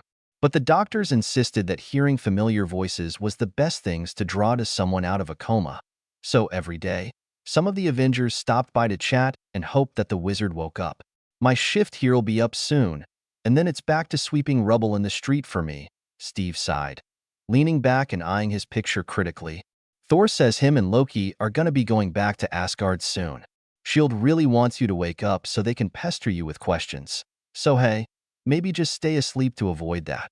They might lose interest after about 10 years. So there's that. The super soldier paused and began drawing the Hulk behind the rest of the team, his muscular shoulders so big and broad that they filled up almost the whole back of the page. Stark invited all the Avengers to live at his tower, Steve commented as he sketched. He wants to give us each a whole floor to ourselves. Ridiculous, isn't it? But that's who he is. He's kinda overboard. SHIELD offered me a permanent job, and they'll put me up in DC. I heard Banner's taken Stark up on his offer, though. Something about 10 floors of laboratories. Steve chuckled and shook his head. They're getting along pretty well now, but I know Bruce misses you. He sighed and looked up at Snape, lying in the white hospital bed. Leads and wires stretched out from him, and the monitors beside the bed beeped in soft rhythms. We all miss you, Steve murmured. It was so weird, how they could miss him at all when they barely knew him. Tony played these awful songs on his phone when he came to visit and asked Snape what metal bands he liked as if he expected the wizard to wake up and answer. Natasha talked to Snape in Russian as if he understood the language, and maybe he did. Steve didn't know that he didn't. Dr. Banner mostly sat, but he probably talked when there was nobody else in the room, like Steve did. It felt too awkward to talk to an unresponsive man while there were other people around. Clint didn't talk very much either, but when he came, he made small talk about the weather and the clean up going on and what the news was saying. Apparently, the opinions varied. Some people said, superheroes? Give me a break, and didn't believe a word. Some others blamed them for the damage caused to the city. But most people seemed grateful to the Avengers for stopping the alien invasion when they did. It seemed most folks with common sense realized that things could have been a lot worse. Steve sighed and glanced at his wristwatch. His time was up. I gotta go, he said quietly as he gathered his sketchbook and pencils and tucked them in a duffel bag. Get better soon, okay? You're starting to worry some of us. Was it his imagination? Or did Snape frown just a bit? HPV, and HBGHBHPRHBS, it was so white here, and so lonely. Severus wasn't sure how long he'd been walking through this place, where everything was so white and bright and nothing seemed to make sense. But there were things lying strewn about that he recognized somehow. He knew they belonged here, wherever here was. A belt lay on the ground at his feet, and he shuddered as he stepped over it. This wasn't the first time he'd stumbled over that particular strap. It was a heavy one his father had favored, and many were the times when Severus had felt that leather belt across his body as a child. Why did he have to keep seeing it? There were a lot of other seemingly harmless things he had stumbled across in this white landscape, but they carried painful and haunting memories and regrets. There was a book lying open on the ground not far away, which he'd also seen in several places already. Advanced Potions, it was called. It was now open to a page where his own handwriting glared back at him. For enemies, Sectum Sempra. The sight made him shiver and turn away, even as he noticed splatters of bright red blood on the ground around his feet. He shut his eyes and felt dizzy. This wasn't the first scene of mistakes he had found as he wandered through the broken halls of his own mind. Not long ago, he had come upon a potion station in the middle of the whiteness, where ingredients were strewn about and finished bottles of a black potion sat on a little table. As he gazed at them, the bottles cracked and spilled, and on the ground he could see skeletons grinning up at him. His flesh-eating poison had been one of the Dark Lord's favorites, and one he always regretted inventing. Before that, he had come upon a familiar bonfire with a green snake and skull hovering above it like smoke. His arm burned then, and when he looked down at his bare forearm, he could see the dark mark there glowing red as it had that night after he was first marked. He found an empty throne with a sleeping snake coiled around it, and a small house with the top floor blasted away, knowing that if he stepped inside he would find her dead, lying beside the crib with the crying brat in it. He turned away from that one, but only reluctantly, and found himself surrounded by the strange paraphernalia and whistling contraptions of an old man's office. But there were no people in this mindscape, just dead, quiet reminders of his mistakes and failures. He missed Lily suddenly. If he was dead, surely he'd see her. But since he wasn't being tormented by the ghosts of those he'd murdered, he supposed he'd just gotten his mind broken by Loki's magic and was now trapped in his own head. It wasn't a pleasant thought, but he wondered if this was what the poor Longbottoms experienced when they went insane. Were they trapped in their own minds, surrounded by bits and pieces of their former lives? Severus shook himself and kept walking, passing a heap of broken liquor bottles, the belt again, a familiar and dreaded little shack, a thrashing willow tree, and a lake like the one near Hogwarts, until he reached a large tree in a small park. He could see a swing set, and there was a little girl swinging. Slowly, he approached the swing, until he could see the small girl's brilliant red hair. She turned bright green eyes on him and regarded him solemnly. Severus couldn't help but think of that other pair of eyes, the ones that belonged to a messy-haired boy, eyes that had willingly looked into his own when he begged. He knew this child on the swings, but he also knew that the girl was not real. She was only a figment of his fractured mind. "You're the first person I've seen here," Severus heard himself saying. "I'm the only one who was invited," the girl replied simply. The wizard blinked in surprise and stared down at the small girl who hopped off the swing to face him. She clasped her hands behind her back and rocked forward on her toes. It was so Lily that he felt tears burn his eyes. "You're not real," Severus whispered, blinking at the tears. "I'm as real as you need me to be," little Lily answered him, smiling secretively. Severus frowned and shook his head. He turned away from the apparition of the girl who had stolen his heart and broken it, and walked toward what looked like King's Cross Station in the middle of the white fog. He passed it just as the Hogwarts Express roared past, going in the opposite direction. The station disappeared behind him, and he suddenly stopped, his heart pounding hard. There, ahead of him, was a very familiar tree. She was standing there now, 16 years old and dressed as she had been that day. He wasn't even moving, but he suddenly found himself near her and near the tree. Her green eyes bored into him, and her face, though not smiling, wasn't harsh or condemning either. She seemed to be waiting for him to make the first move. "I'm so sorry," Severus whispered, finally letting the tears come. He stumbled forward and suddenly he was on his knees, his hands covering his face. "I was young and stupid," he groaned. "Please forgive me, Lily. I'm sorry." "I'm not here to condemn you," she said softly. He felt her hand in his hair, and that startled him. Everything he had tried to touch here had been insubstantial, like ghosts of things that had been and were no more. "Sev, look at me," she said sternly. He looked up obediently and was startled to see her as old as her corpse had been. She was a woman in full bloom now, clad in a simple white spring dress. Her red hair was loose and her green eyes sparkled with life and vibrancy. "Lily?" Severus breathed. "Let me go, Sev," she whispered, stroking his cheek with cool fingertips. "You're forgiven. Stop trying to pay for the past. It's in the past." Severus couldn't speak. He slowly sat back on his heels and shook his head. "You're only in my head," he said quietly. "You're a figment of my fragmented mind, and you're only saying what I want to hear." She laughed.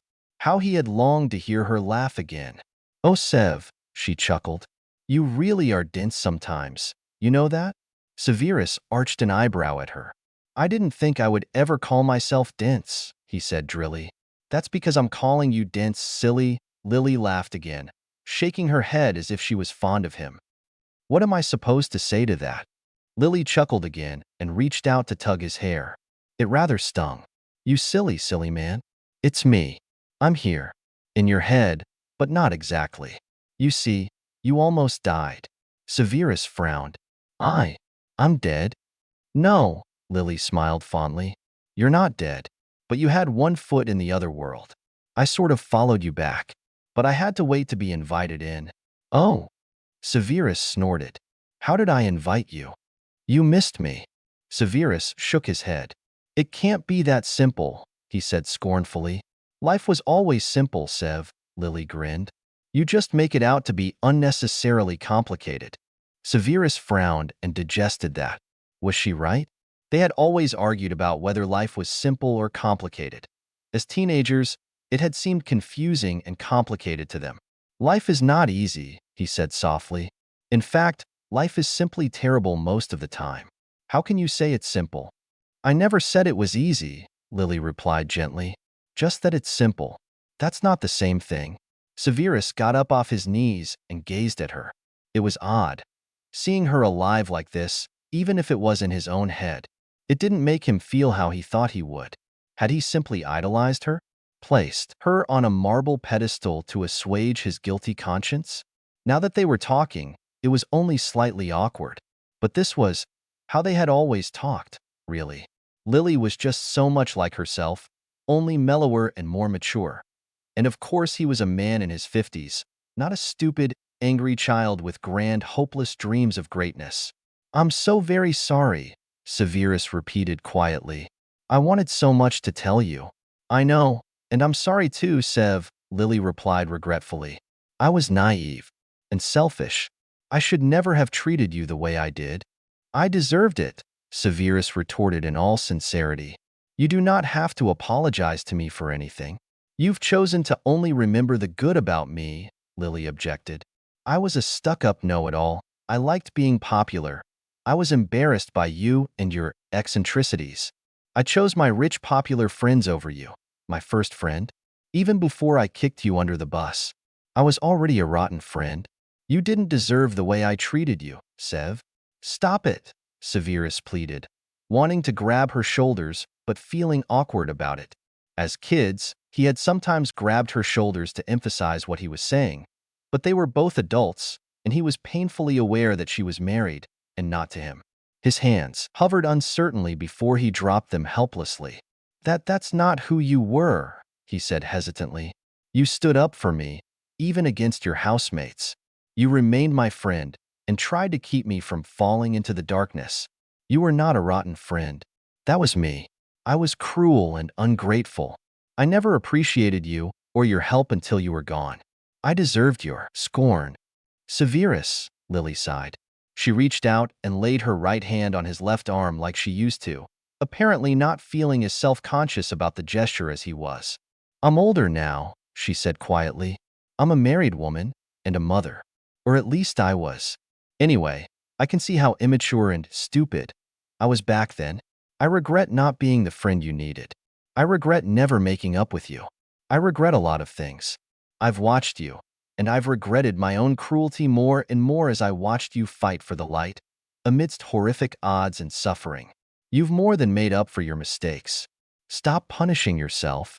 Severus stared at her, unsure of what to feel. Surely it wasn't that easy, was it? I don't know what to do, the wizard whispered, feeling lost suddenly. Who was he without his guilt? Who was he if he no longer had to punish himself and do penance for his sins? Forgive yourself, Sevi, Lily whispered back, smiling tenderly. She took her hand from his arm and reached up to cup his face in her hands. Her fingers were cool, but her palms felt faintly warm, like light. Forgive yourself and live. Live? He repeated in a whisper, as if he didn't know what she meant. Well, he really didn't know what she meant, did he? He had never truly lived. Even the Potter boy had realized that. He had wished him luck and wished for him to live free at last.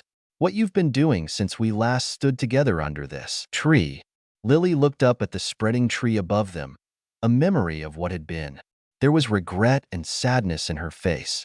You've been existing, not living, she whispered. Severus couldn't speak. He could barely think. He looked up as he heard a strange echo. He couldn't understand the words, but the voice seemed familiar. It was annoying to be interrupted, but at the same time, he felt a wave of exhaustion wash over him. He staggered, and Lily's hands dropped to his shoulders, steadying him. He automatically reached up and caught her wrists in his hands before he realized what he'd done and dropped his hands to his side. It was strange how solid she felt to him. They're calling you, Lily said with a happy smile as she pulled away from him. My time's up. I'd better go now. But remember what I said, all right? Live, and not for me. For who, then? Severus whispered, missing the solidness of her hands on his shoulders. For others? For yourself? Her smile turned teasingly coy. For Natasha? Severus felt his face blush furiously. He folded his arms and fought the urge to look away. Instead, he jutted his chin defiantly at her. There is nothing between us, he said flatly. Sure, Lily chuckled. Stop playing matchmaker. Severus complained. This, more than anything, convinced him this wasn't a figment of his own imagination. Just the thought of him and the Russian spy. Why in the world would there be anything between Natasha and I? We barely know each other, and besides, it is obvious she has a thing for Barton. Oh, you might be surprised, she laughed. You don't need romance right now, though. You just need some other women in your life besides me.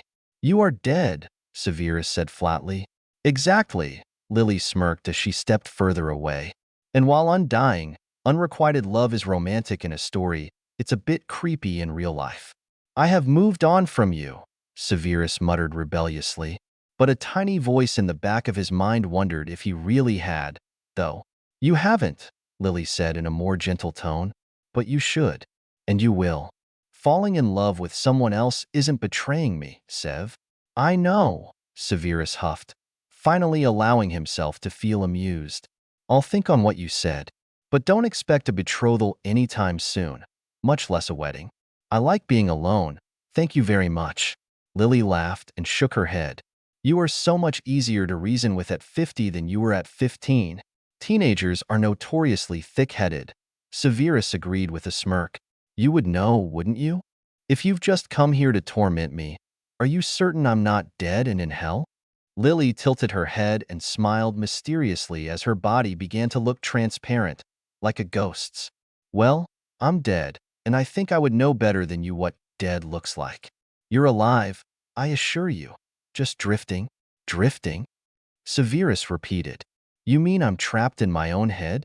Normal people call it a coma. Severus, Lily laughed softly, fading quicker as her voice was starting to sound strangely faint. Lily, the wizard whispered, suddenly panicking at the thought of her leaving him again. Can't you stay? For just a bit longer? My time's up, Sev, Lily's voice echoed. She looked as insubstantial and wispy as the Gray Lady, the Ravenclaw house ghost. Wake up and live, Severus. I don't know that I want to wake up, Severus said bitterly. My life has been one long hell, and I'm sick to death of it. The chuckle from the lily-shaped ghost sent shivers down the wizard's spine. It sounded ethereal and strange. You did used to say that life was overrated, but you've got so much to do still. You just have to let me go, Sev. I don't know what to do. Does it matter?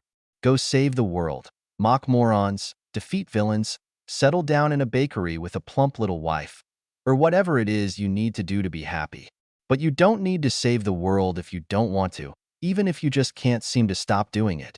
I will not be getting a plump little wife or a bakery, that is certain, Severus retorted in disgust.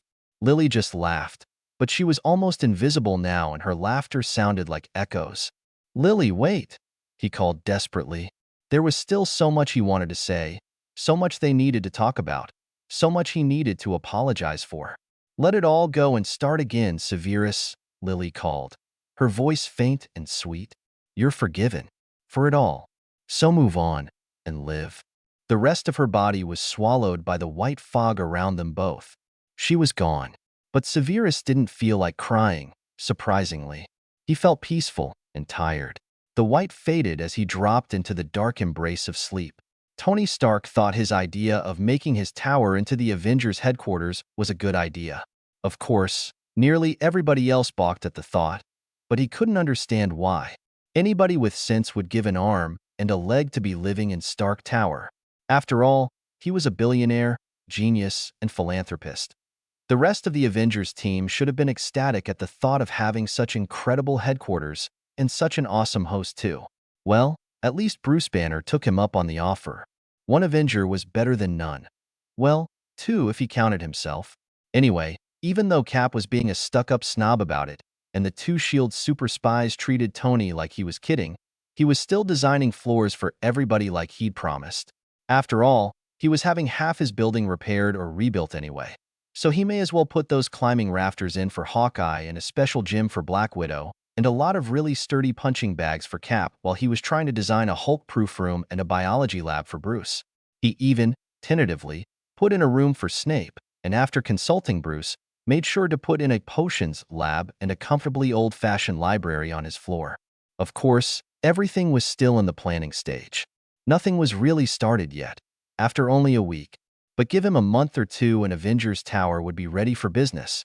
When Natasha called him up demanding the Avengers get together for an emergency meeting in his tower, he was a little surprised.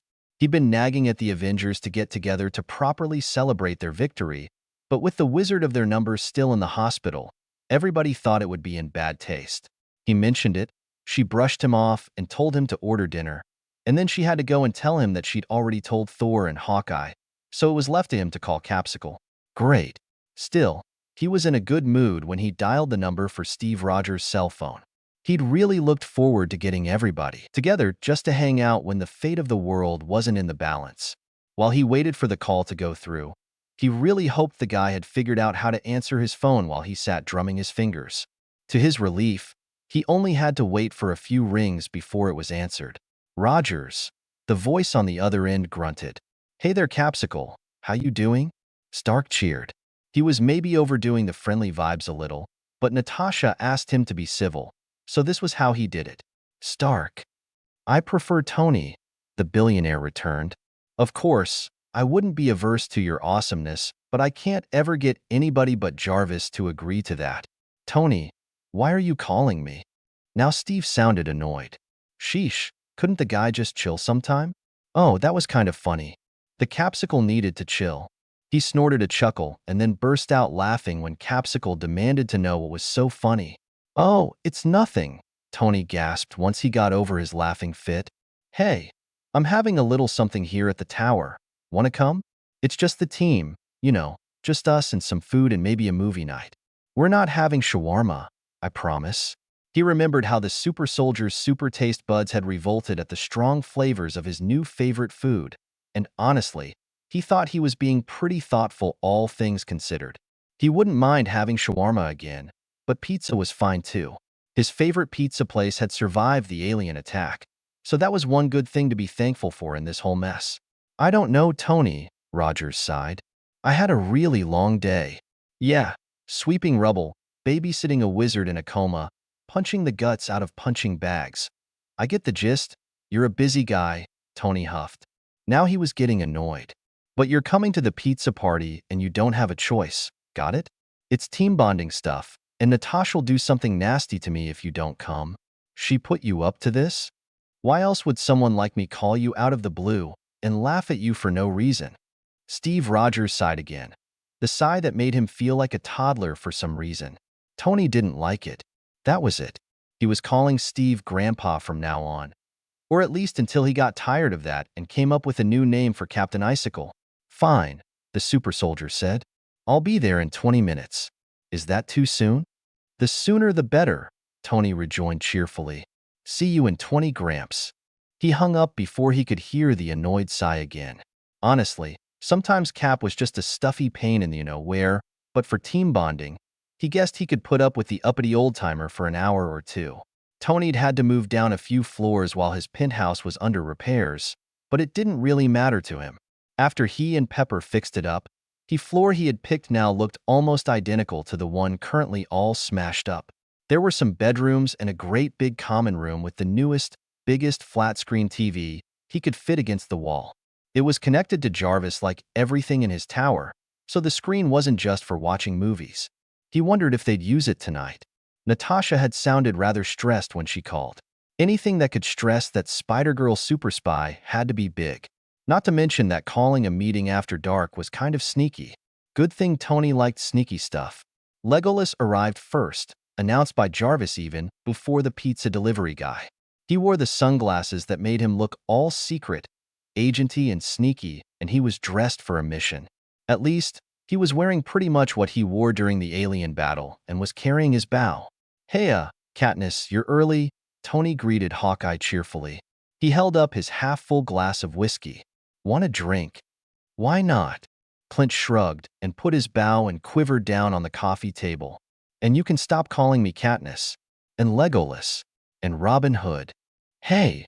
Tony protested indignantly as he splashed some liquor in a glass tumbler.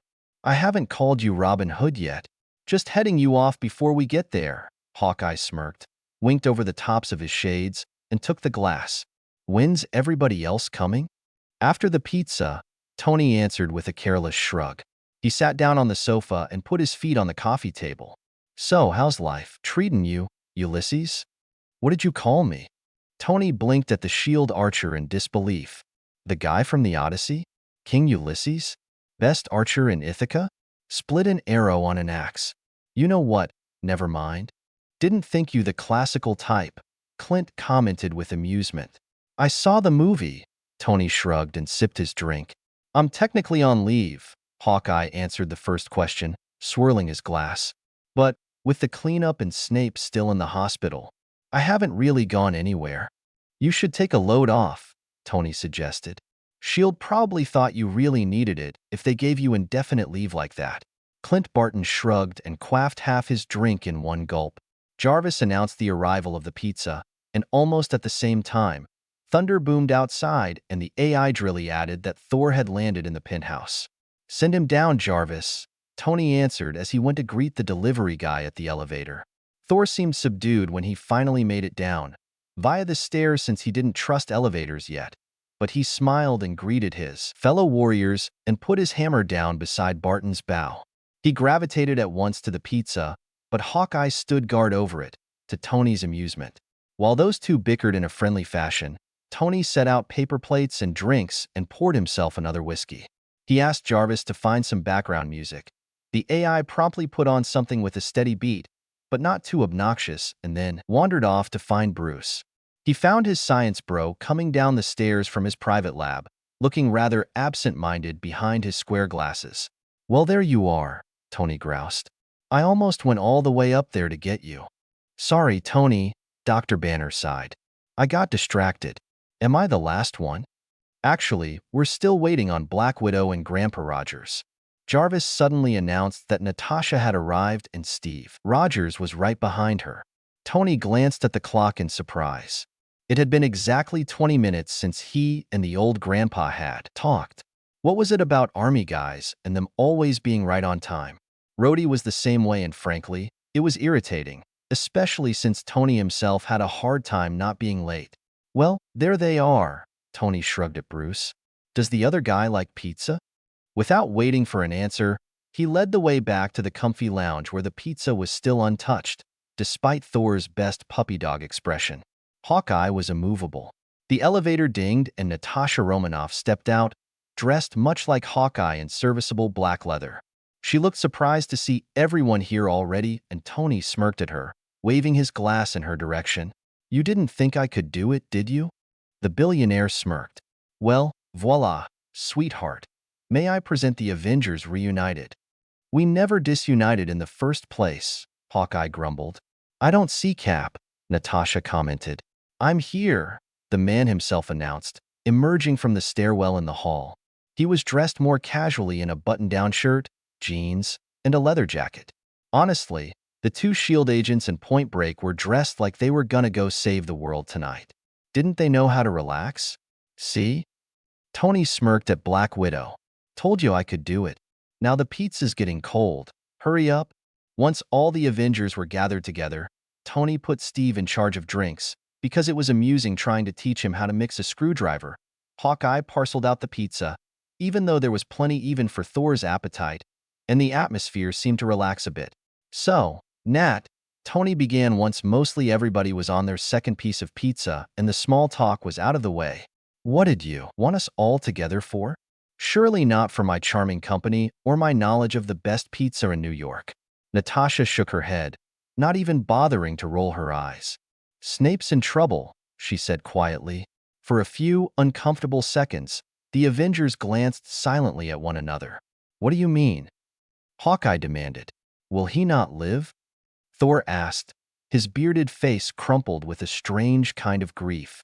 I just visited him a couple hours ago. Bruce blurted out, looking stricken and confused. Natasha, this trouble isn't medical, is it? No, it isn't, Black Widow answered impatiently and dropped her paper plate in the trash after just 2 slices. Snape's recovering fine. It's just… Shields issued a transfer order for him to some private clinic that doesn't exist. I looked it up, St. Winifred's. It's kind of fishy, you know? Shields gonna get a hold of him? Tony demanded, feeling his appetite vanish. What for?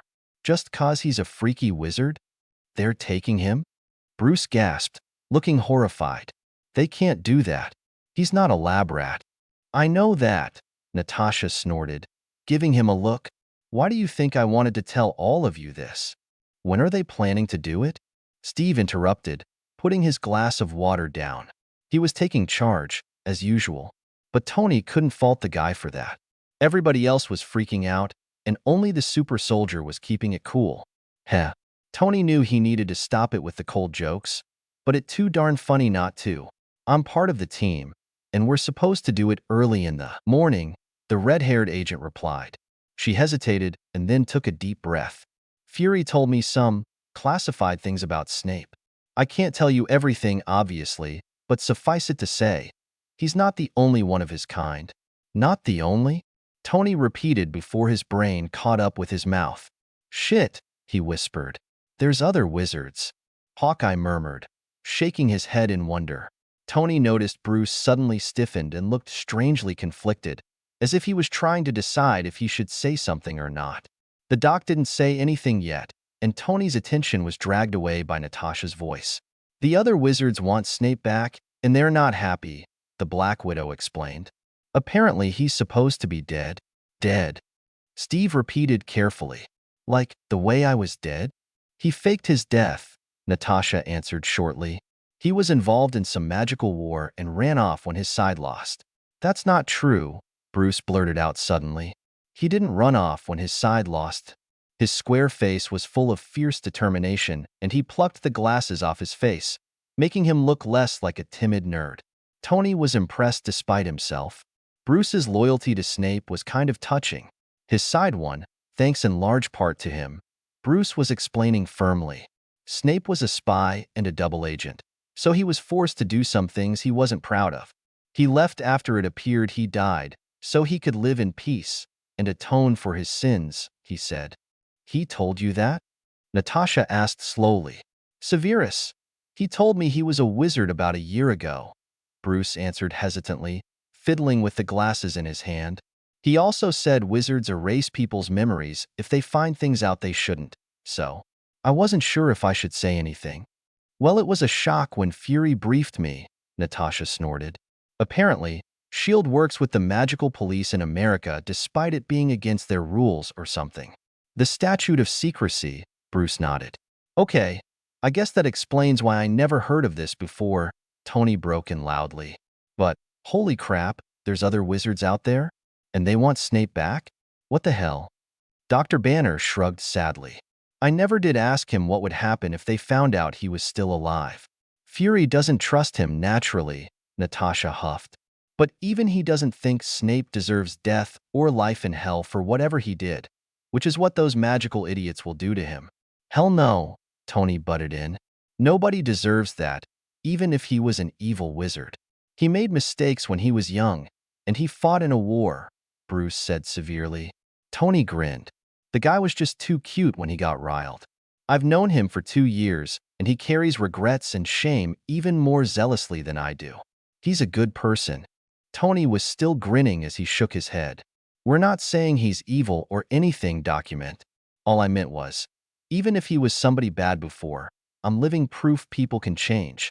I mean, he fought with us and nearly died stopping Loki. Whatever he's done is in the past and all that. Unfortunately, it doesn't matter to the magical community, Natasha said grimly, folding her arms. They want him back now that they know he's alive. What'll they do to him? Steve demanded, standing up and folding his arms. He saved the world, there's no mistake about that. Are they even going to take that into account? Natasha folded her own arms and faced him squarely. Fury told me the American wizards are going to ship him back to Britain for a trial. If he's found guilty, the sentence is either execution via some dark creature sucking out his soul, or life in a prison guarded by those soul suckers. People in there usually go insane within 5 years. The horrified gasps that followed this statement seemed to suck the air right out of the room.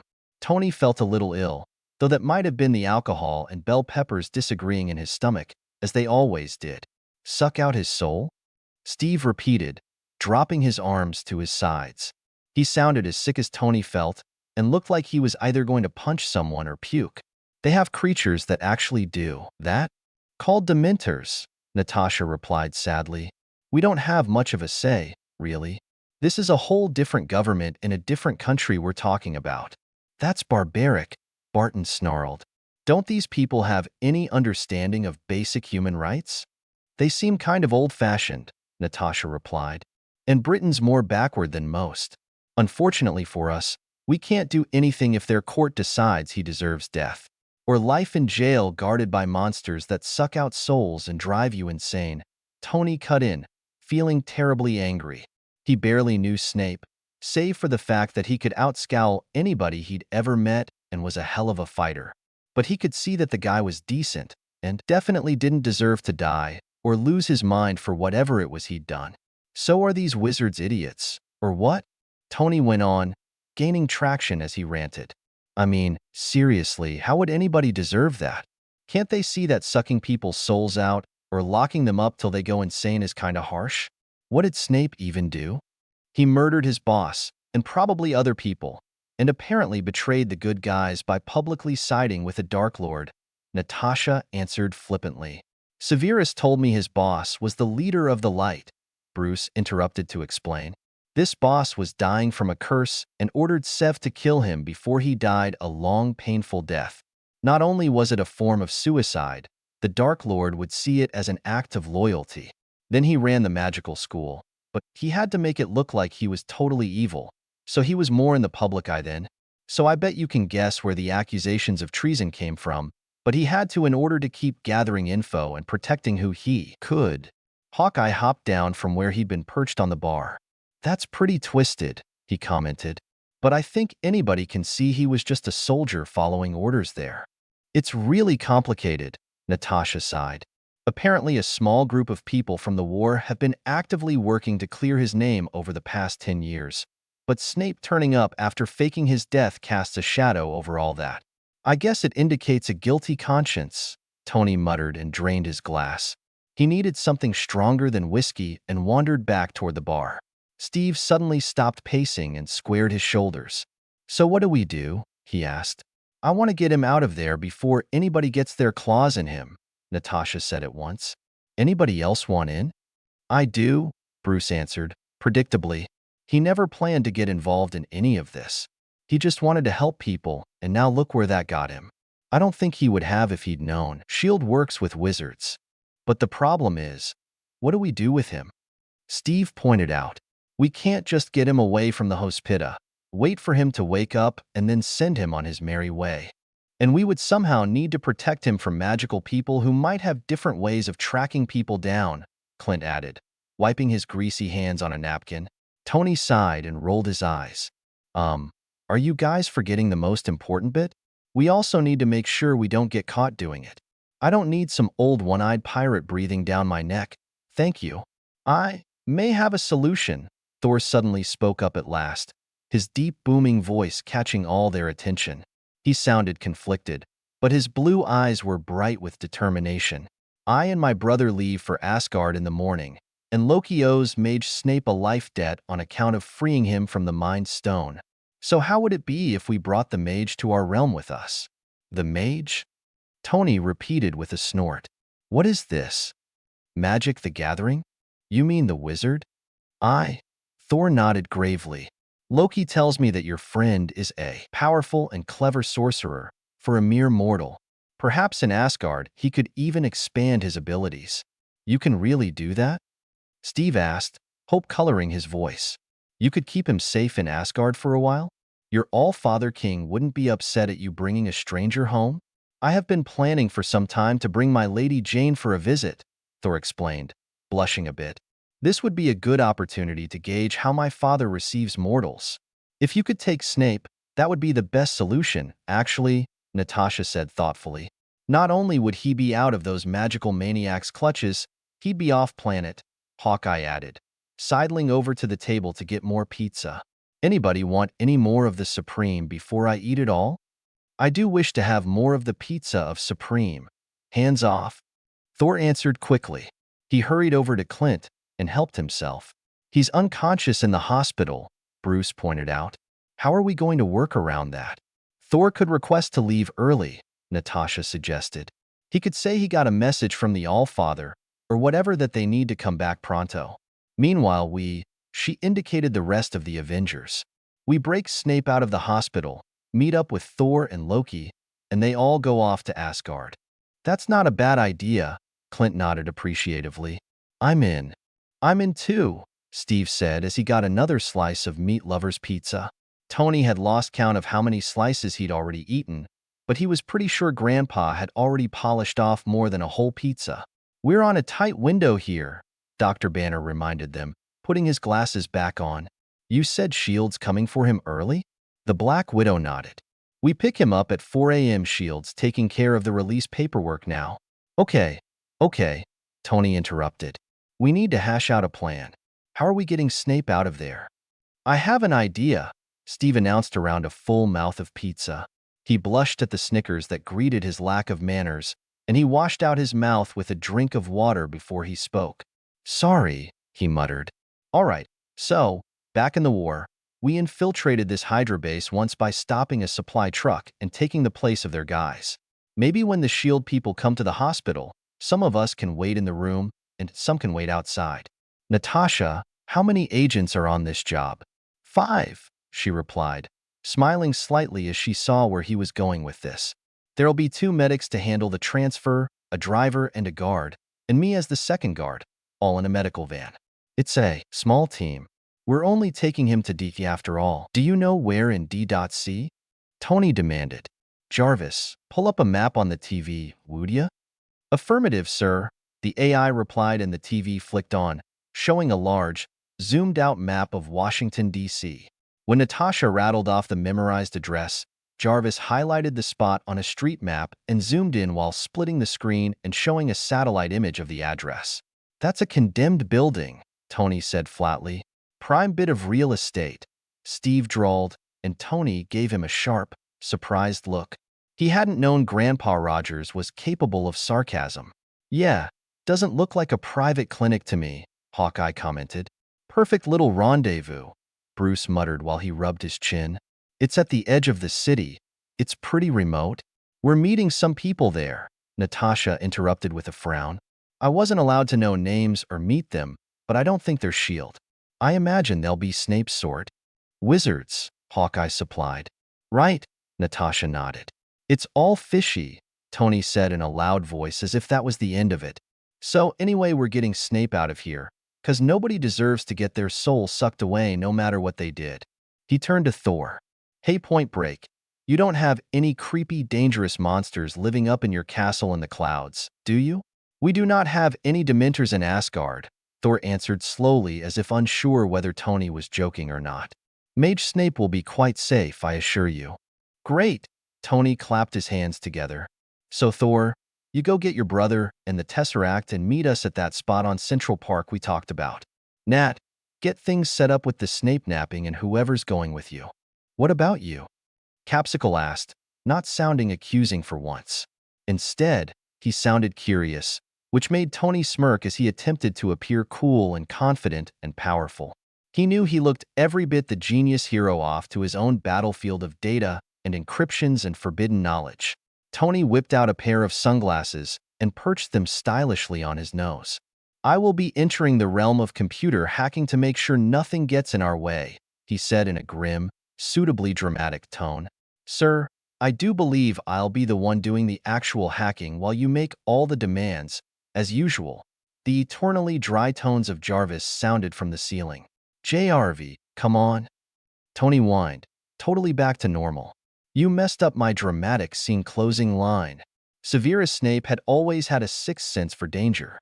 It was odd that the sense even worked when he was unconscious, because all it took for him to come completely out of his coma was someone sneaking into his dark, unfamiliar room after 3 in the morning.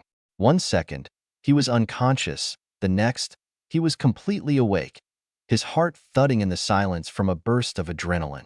A nearby machine hooked up to his pulse picked up the change in pace and beeped in time with his pounding heart. He blinked in the dark, but it wasn't really very dark. His window glowed with light from outside, and the machines in the room gave off their own lights. He shifted, realized he felt stiff and uncomfortable, and gave into a slight stretch, regulating his breathing and listening as the machine began to slow down as well. There was someone in the room, he could tell, and before he could even think about demanding they show themselves or get out, someone turned on a little flashlight. "Snape? You're awake," a familiar voice whispered. Was that the voice he had heard echoing over him in the white land of his memories? "Rogers," Severus replied, startled at the hoarse croak of his voice. He grimaced and reached up to massage his scarred neck, but it was hard with all the wires and things taped all over his hand and wrist. With a growl, he ripped them all off, wincing as he tore out a needle that was taped on his hand. The hand he used to tear off the needle felt stiff and heavy for some reason, and he could barely move his fingers. The electric torch flashed briefly over him before Rogers placed it on the bedside table and gently helped him to sit up.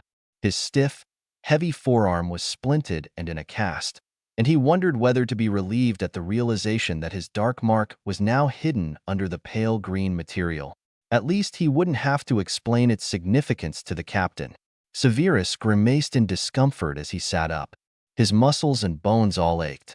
Whether that was dark magic backlash, or the fact that he had probably been lying mostly immobile for the last few days with a collection of debilitating injuries, or a combination of the two, Severus couldn't say, and he didn't care.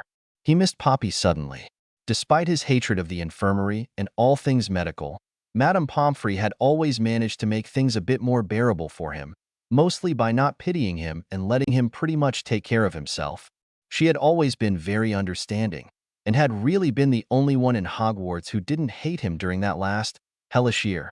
Someone else was in the room, quietly turning off the machines. Severus twisted round in bewilderment before he recognized Barton in the dim half-light. The archer flashed a grin at him before he went on silencing the machinery. "Why does this look suspiciously like a kidnapping?" Severus hissed, cursing his cracked and broken voice. "'Cause it is one," Barton replied with a smirk. Severus glanced around the dim room. "Am I in a hospital?" "Yes. Now hold still so I can get all this off you," Rogers answered, gently helping him to remove the last of the wires from his body and not commenting or making this any more uncomfortable or humiliating than it had to be. Severus flung it all away in disgust, hating Muggle medicine more than ever. He always had, of course, and he hadn't set foot in a hospital since going to identify his father's body when he was 17. "Why are you kidnapping me?" Severus demanded, suddenly overwhelmed with confusion. "How long have I been here?" Barton finished with his job and sat on the edge of his bed. "We're getting you out because your wizard kind wants to suck out your soul, or something," he said with a shrug. "I didn't get most of it, but basically, there's supposed a shield team coming by in a few minutes to take you away." Severus stared at the man he'd freed from the Mind Stone, feeling his mind spinning away from him. He'd been found already?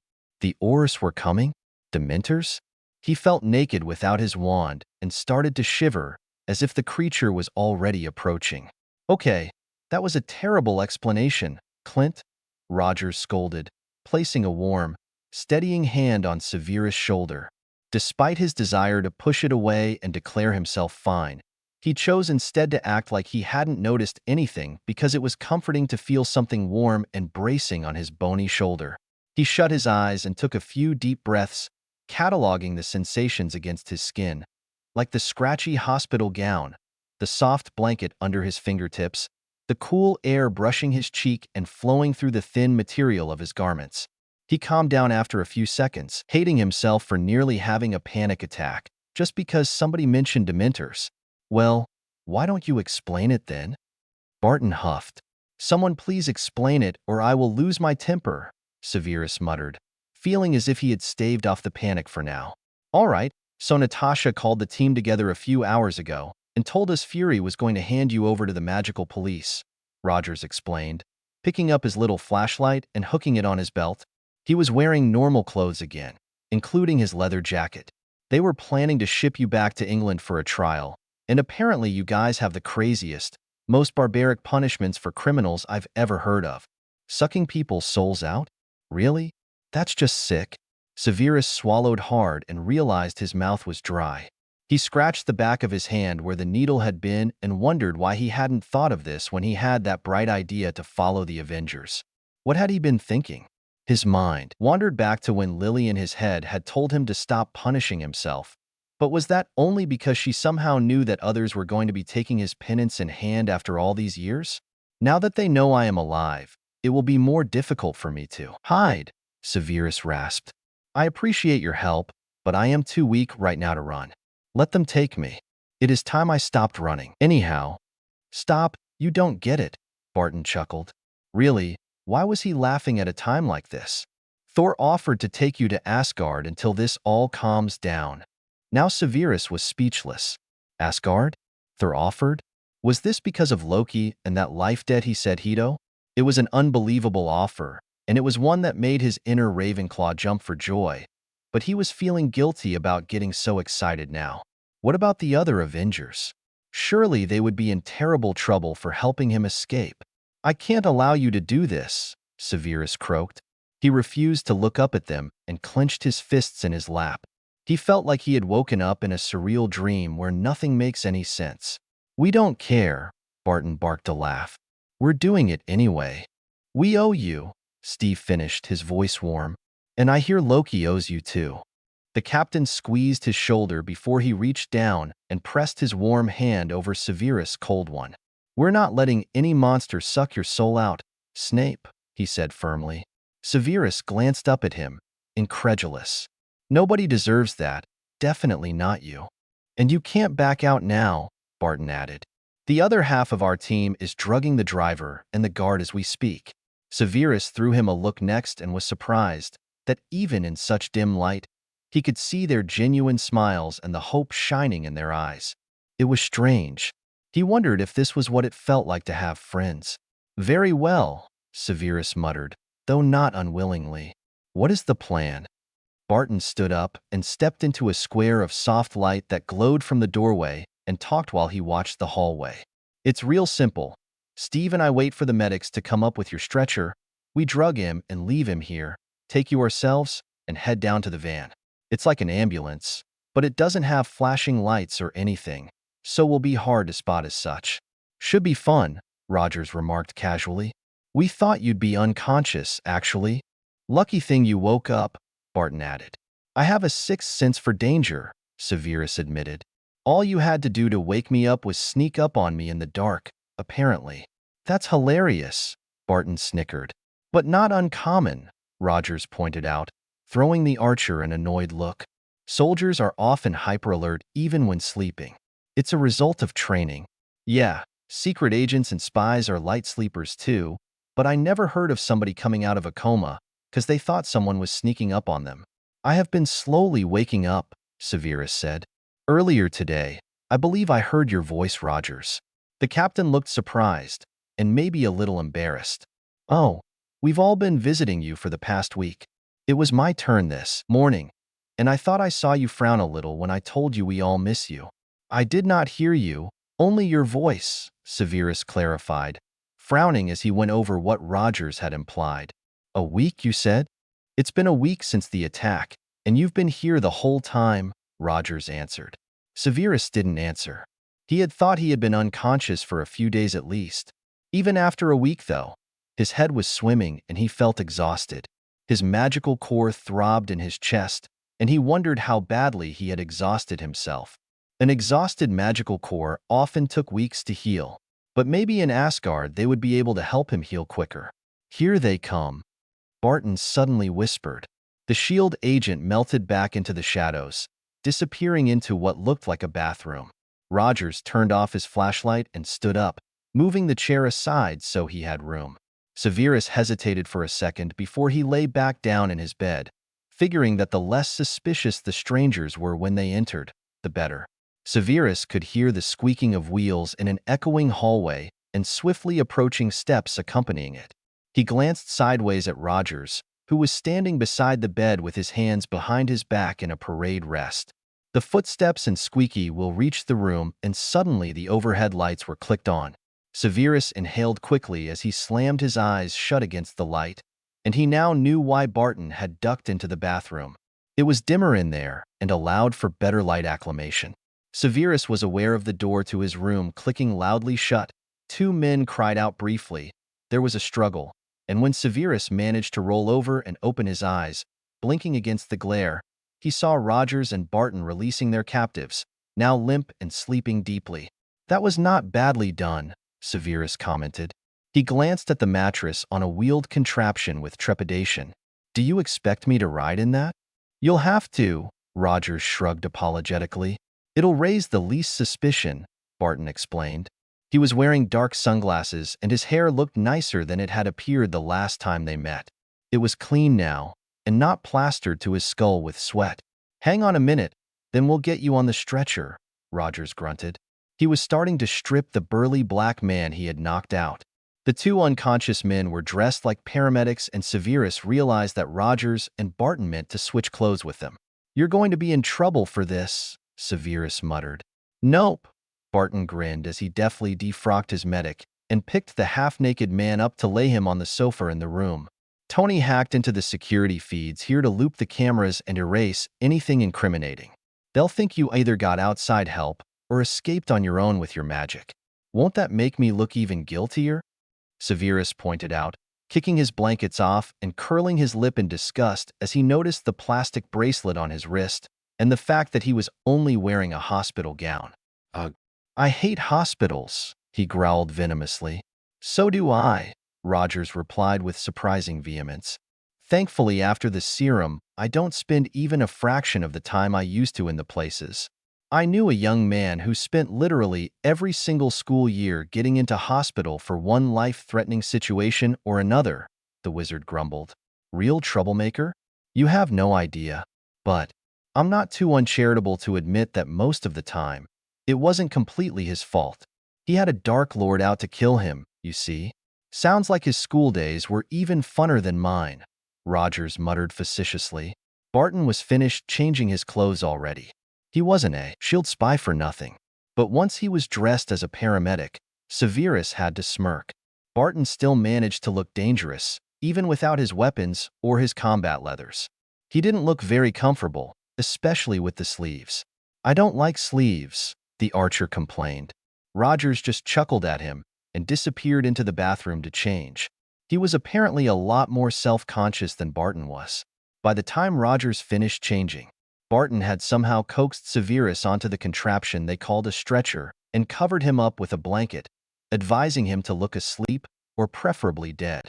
It was utterly humiliating, and he was lying on top of the clothes that Barton and Rogers had been forced to remove, like their shirts and heavy jeans, and it wasn't comfortable at all. Moreover, his rescuers didn't look like the medics that had gone up at all. He felt utterly ridiculous. What he would have given for a couple bottles of polyjuice potion. "I hope you idiots realize that you look nothing like the men you are impersonating," Severus grumbled. "About the only thing you have in common is your gender." Which was true. The man whose clothes Rogers was wearing was a burly and chubby dark-skinned man with a round, bald head, and Barton's medic had been a tall, slim Oriental with gray hair. They were about the furthest thing from lookalikes they could have picked. "That doesn't matter," Barton snorted without concern. "People hardly ever pay attention to details like that. People in uniforms are always faceless to the majority of folks." "I would notice," Severus muttered peevishly. He knew he ought to stop talking and cooperate with this escape plan, but it was just so humiliating. Suddenly, he wished he had an invisibility cloak like Potter had. He could have just slunk out of here on his own. Sighing in resignation, Severus closed his eyes and allowed his muscles to unwind as his medics wheeled his stretcher down the hallway of the hospital. He regulated his breathing to a sleeping level and retreated into his mind to inspect the damage to further the illusion that he was in a coma, and so he wouldn't die of boredom lying here being carted around like a dead body. To his surprise, there wasn't much damage to his mind at all. He might experience some bouts of confusion, probably disjointed memories, and he definitely would need to repair his occlumency shields again over the next few weeks as his magic slowly rebuilt itself. But otherwise his mind was as strong and durable as ever. He was pleased. With all that he had endured in his life, it was a good thing he had such a strong mind, or he would be either dead or insane a dozen times over. From the Dark Lord's fondness for the Cruciatus curse to his constant rummaging about in all his servants' minds, Severus had remained strong and powerful.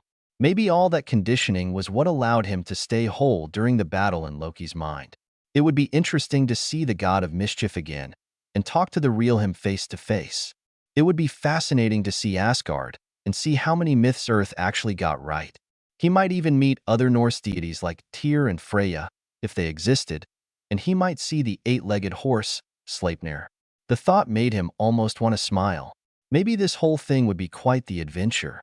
Severus could not remember ever having one of those without ending up almost dead, but maybe this time would be different. Thank you to everybody who's been able to point out canon errors in this story. Even though this is an AU crossover, there are some things I end up writing in here that don't make much sense, and I don't realize I ought to either change/fix it or explain why it's different. My ignorance of the Marvel Universe I blame on my upbringing. Superhero movies, and God help you if you even touched a comic book, Shudder, were never very popular in my home, but thanks to some of you experts out there, I'm able to fix the little details that I get wrong here. I've seen maybe half the Marvel movies for the first time in just the past 3 months, all 3 Captain America movies, the Avengers, Ant-Man, Infinity War, Endgame, and the first 2 Thor movies, so there's a lot I don't know. So I just want to say thank you for your help, and don't hesitate to drop me a PM or review if I go off canon and assuming something about the heroes that makes no sense.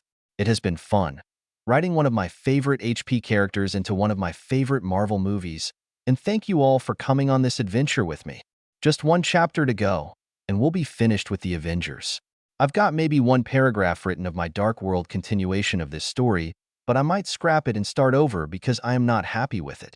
So bear with me. It might be another couple of weeks before I get enough of the story fleshed out that I can start posting that one. Open the Bifrost, rated T, possibly disturbing epilogue involving kidnapping and evidence of violence. Okay, here we are, the final chapter. I am so thrilled to have finished my first multi-chapter FIC on this site, and I am completely overwhelmed by your enthusiasm, encouragement, reviews, follows, favorites, etc., etc., etc. Thank you all for your dedication and for reading, and I hope you enjoy this last chapter and epilogue. Fair warning, I leave you with not 1, but 2 killer cliffhangers at the end here, but rest assured I am already working on the sequel and it's got me hooked. Please enjoy. Chapter 12. Open the Bifrost. Severus opened his eyes when the harsh lights of the hospital changed to the strange blend of dark and artificial lights of the pre-dawn outdoors. The air smelled like rain and pollution, a peculiar blend, and he could see the red taillights of a vehicle gleaming off the sides of Rogers and Barton's faces. His stretcher was tilted suddenly, and then he was inside the vehicle and he was quite sure the contraption was shorter somehow, because he couldn't see any way the thing could have fit otherwise. Having never been in an ambulance, he was surprised at how roomy it was in here. With a sigh, he resigned himself to lying here, since there was no way he was going to just throw his blanket off and hop down while he was still wearing literally nothing but his flimsy hospital gown. He was grateful for the rescue, of course, but he was still sinking into a bad mood because of all the other annoyances. "Any problems on your end, Tasha?" Barton asked while Rogers pulled the van's doors shut. "None whatsoever," a familiar female voice answered. Severus turned and saw her, dressed in black leather as usual, smirking slightly at him. Her brilliant red hair wasn't curly anymore, but instead looked more natural with just a bit of a wave to it, and it was long enough to brush her shoulders. Her gray-green eyes bored into his with unnerving intensity. "Hello, stranger," she greeted him, her smirk turning into more of a real smile. "Long time, no see." Severus swallowed. suddenly angry at himself for thinking of Lily's teasing about him and her. Seriously, that girl needed to stop thinking she could find him a perfect match. Even in death, she couldn't quit trying to set him up. She'd been like that in school too. Well-meaning gesture it might be, but it was irritating and he was oppositional. Besides, he was going to be leaving the planet for a year or two, possibly longer, until his manhunt died down and somebody assumed he was dead again. "How long have you been awake?" Natasha asked as the van lurched and they started to move. Severus looked up, but the window in the door was almost completely black. Well, really, he thought in annoyance. If they were going to totally black out the window, well, what was the point of even having one? "Not long," Severus replied, his voice rasping in his throat and sending him into a coughing fit. Medic Barton helped him sit up while Rogers gave him a bottle of water, which he was ridiculously grateful for. Barton took his wrist and slid a knife under the bracelet. There, neatly snipping it off him. Again, he threw the archer a grateful look. "He woke up just as we were sneaking in," the captain explained. "Hey, we brought your bag from the Quinjet," Barton suddenly announced, bending over and pulling said bag out from under a seat. He dropped it in Snape's lap and grinned at the look on the wizard's face. "Seriously, how do you fit so much stuff in a teeny little bag like that? And some of the stuff in there? I'm surprised you didn't set off any alarms in the helicarrier," Rogers finished.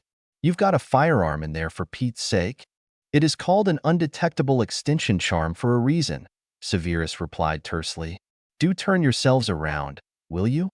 His three companions obeyed without a fuss, to his surprise, and Rogers even closed his eyes for good measure. Natasha and Barton leaned their heads together and whispered to each other in Russian.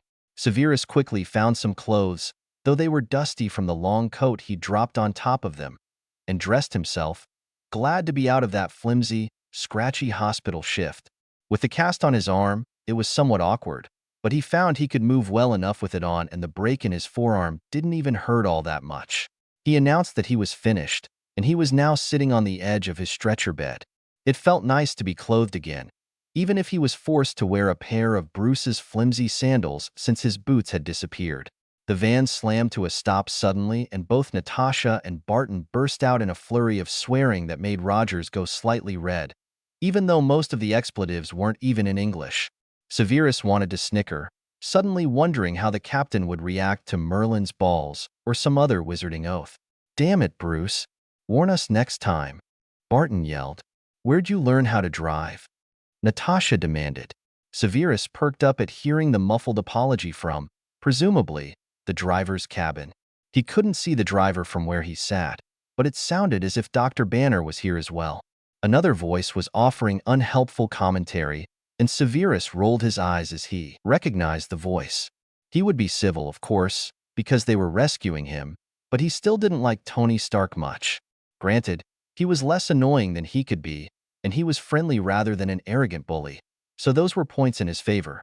Dr. Banner would have made a better medic than the Hawkeye, Severus pointed out randomly. He wanted to drive. Natasha sighed in a way that told him she thought Banner was being ridiculous, which was nothing new to the wizard. He thought the other guy might come out if he was too close to you while we do this. The less emotionally attached he is to a job, the better. "And what do you mean? He'd have made a better medic?" Barton complained. "I'm the spy and master of disguise here. And he has had medical training," Severus pointed out, though he didn't really want to say the real reason he'd even randomly said it. He would only have time for a quick farewell to Bruce now, and it felt unfair. He'd been asleep for a week, and the last time he spoke to the doctor, he had told him to get angry. He felt guilty about it, especially recalling the Sierra Leone incident. "I've got medical training," Barton protested loudly. "Military emergency first aid isn't the same," Severus retorted drily. "We've got a few minutes until we get to the rendezvous point," Rogers suddenly interrupted before the indignant Barton could make a comeback. "Snape, could you, I don't know, explain? Maybe? Bruce told us some, but we just want to know the truth," Natasha supplied. "Did you fake your death? And why'd you do it?" Barton cut in. "And what did you do to make your wizard pals want to put you in an inhumane jail for life?" Severus glared at them in silence for several seconds as he considered what to say. He finally supposed it didn't much matter, since they were already helping him escape. What would they do if they heard he was a Death Eater and a murderer? Dump him on the side of the road? Turn him over to S.H.I.E.L.D.? I was a follower of a psychopath, Severus finally said. Bruce said he was a Dark Lord or something, Rogers said helpfully. I defected to the other side in 1980, about 2.5 years after I first started following him, Severus went on. Until 1997, I was a double agent and spy, working to bring about his downfall and eventual death. Unfortunately for me, my master decided to off me before his own final battle, still thinking I was loyal to him. What for? Natasha interrupted.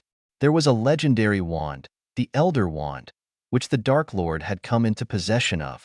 Since I had killed its former owner, he assumed that I had the wand's allegiance. So he wanted to kill me in order to change its allegiance.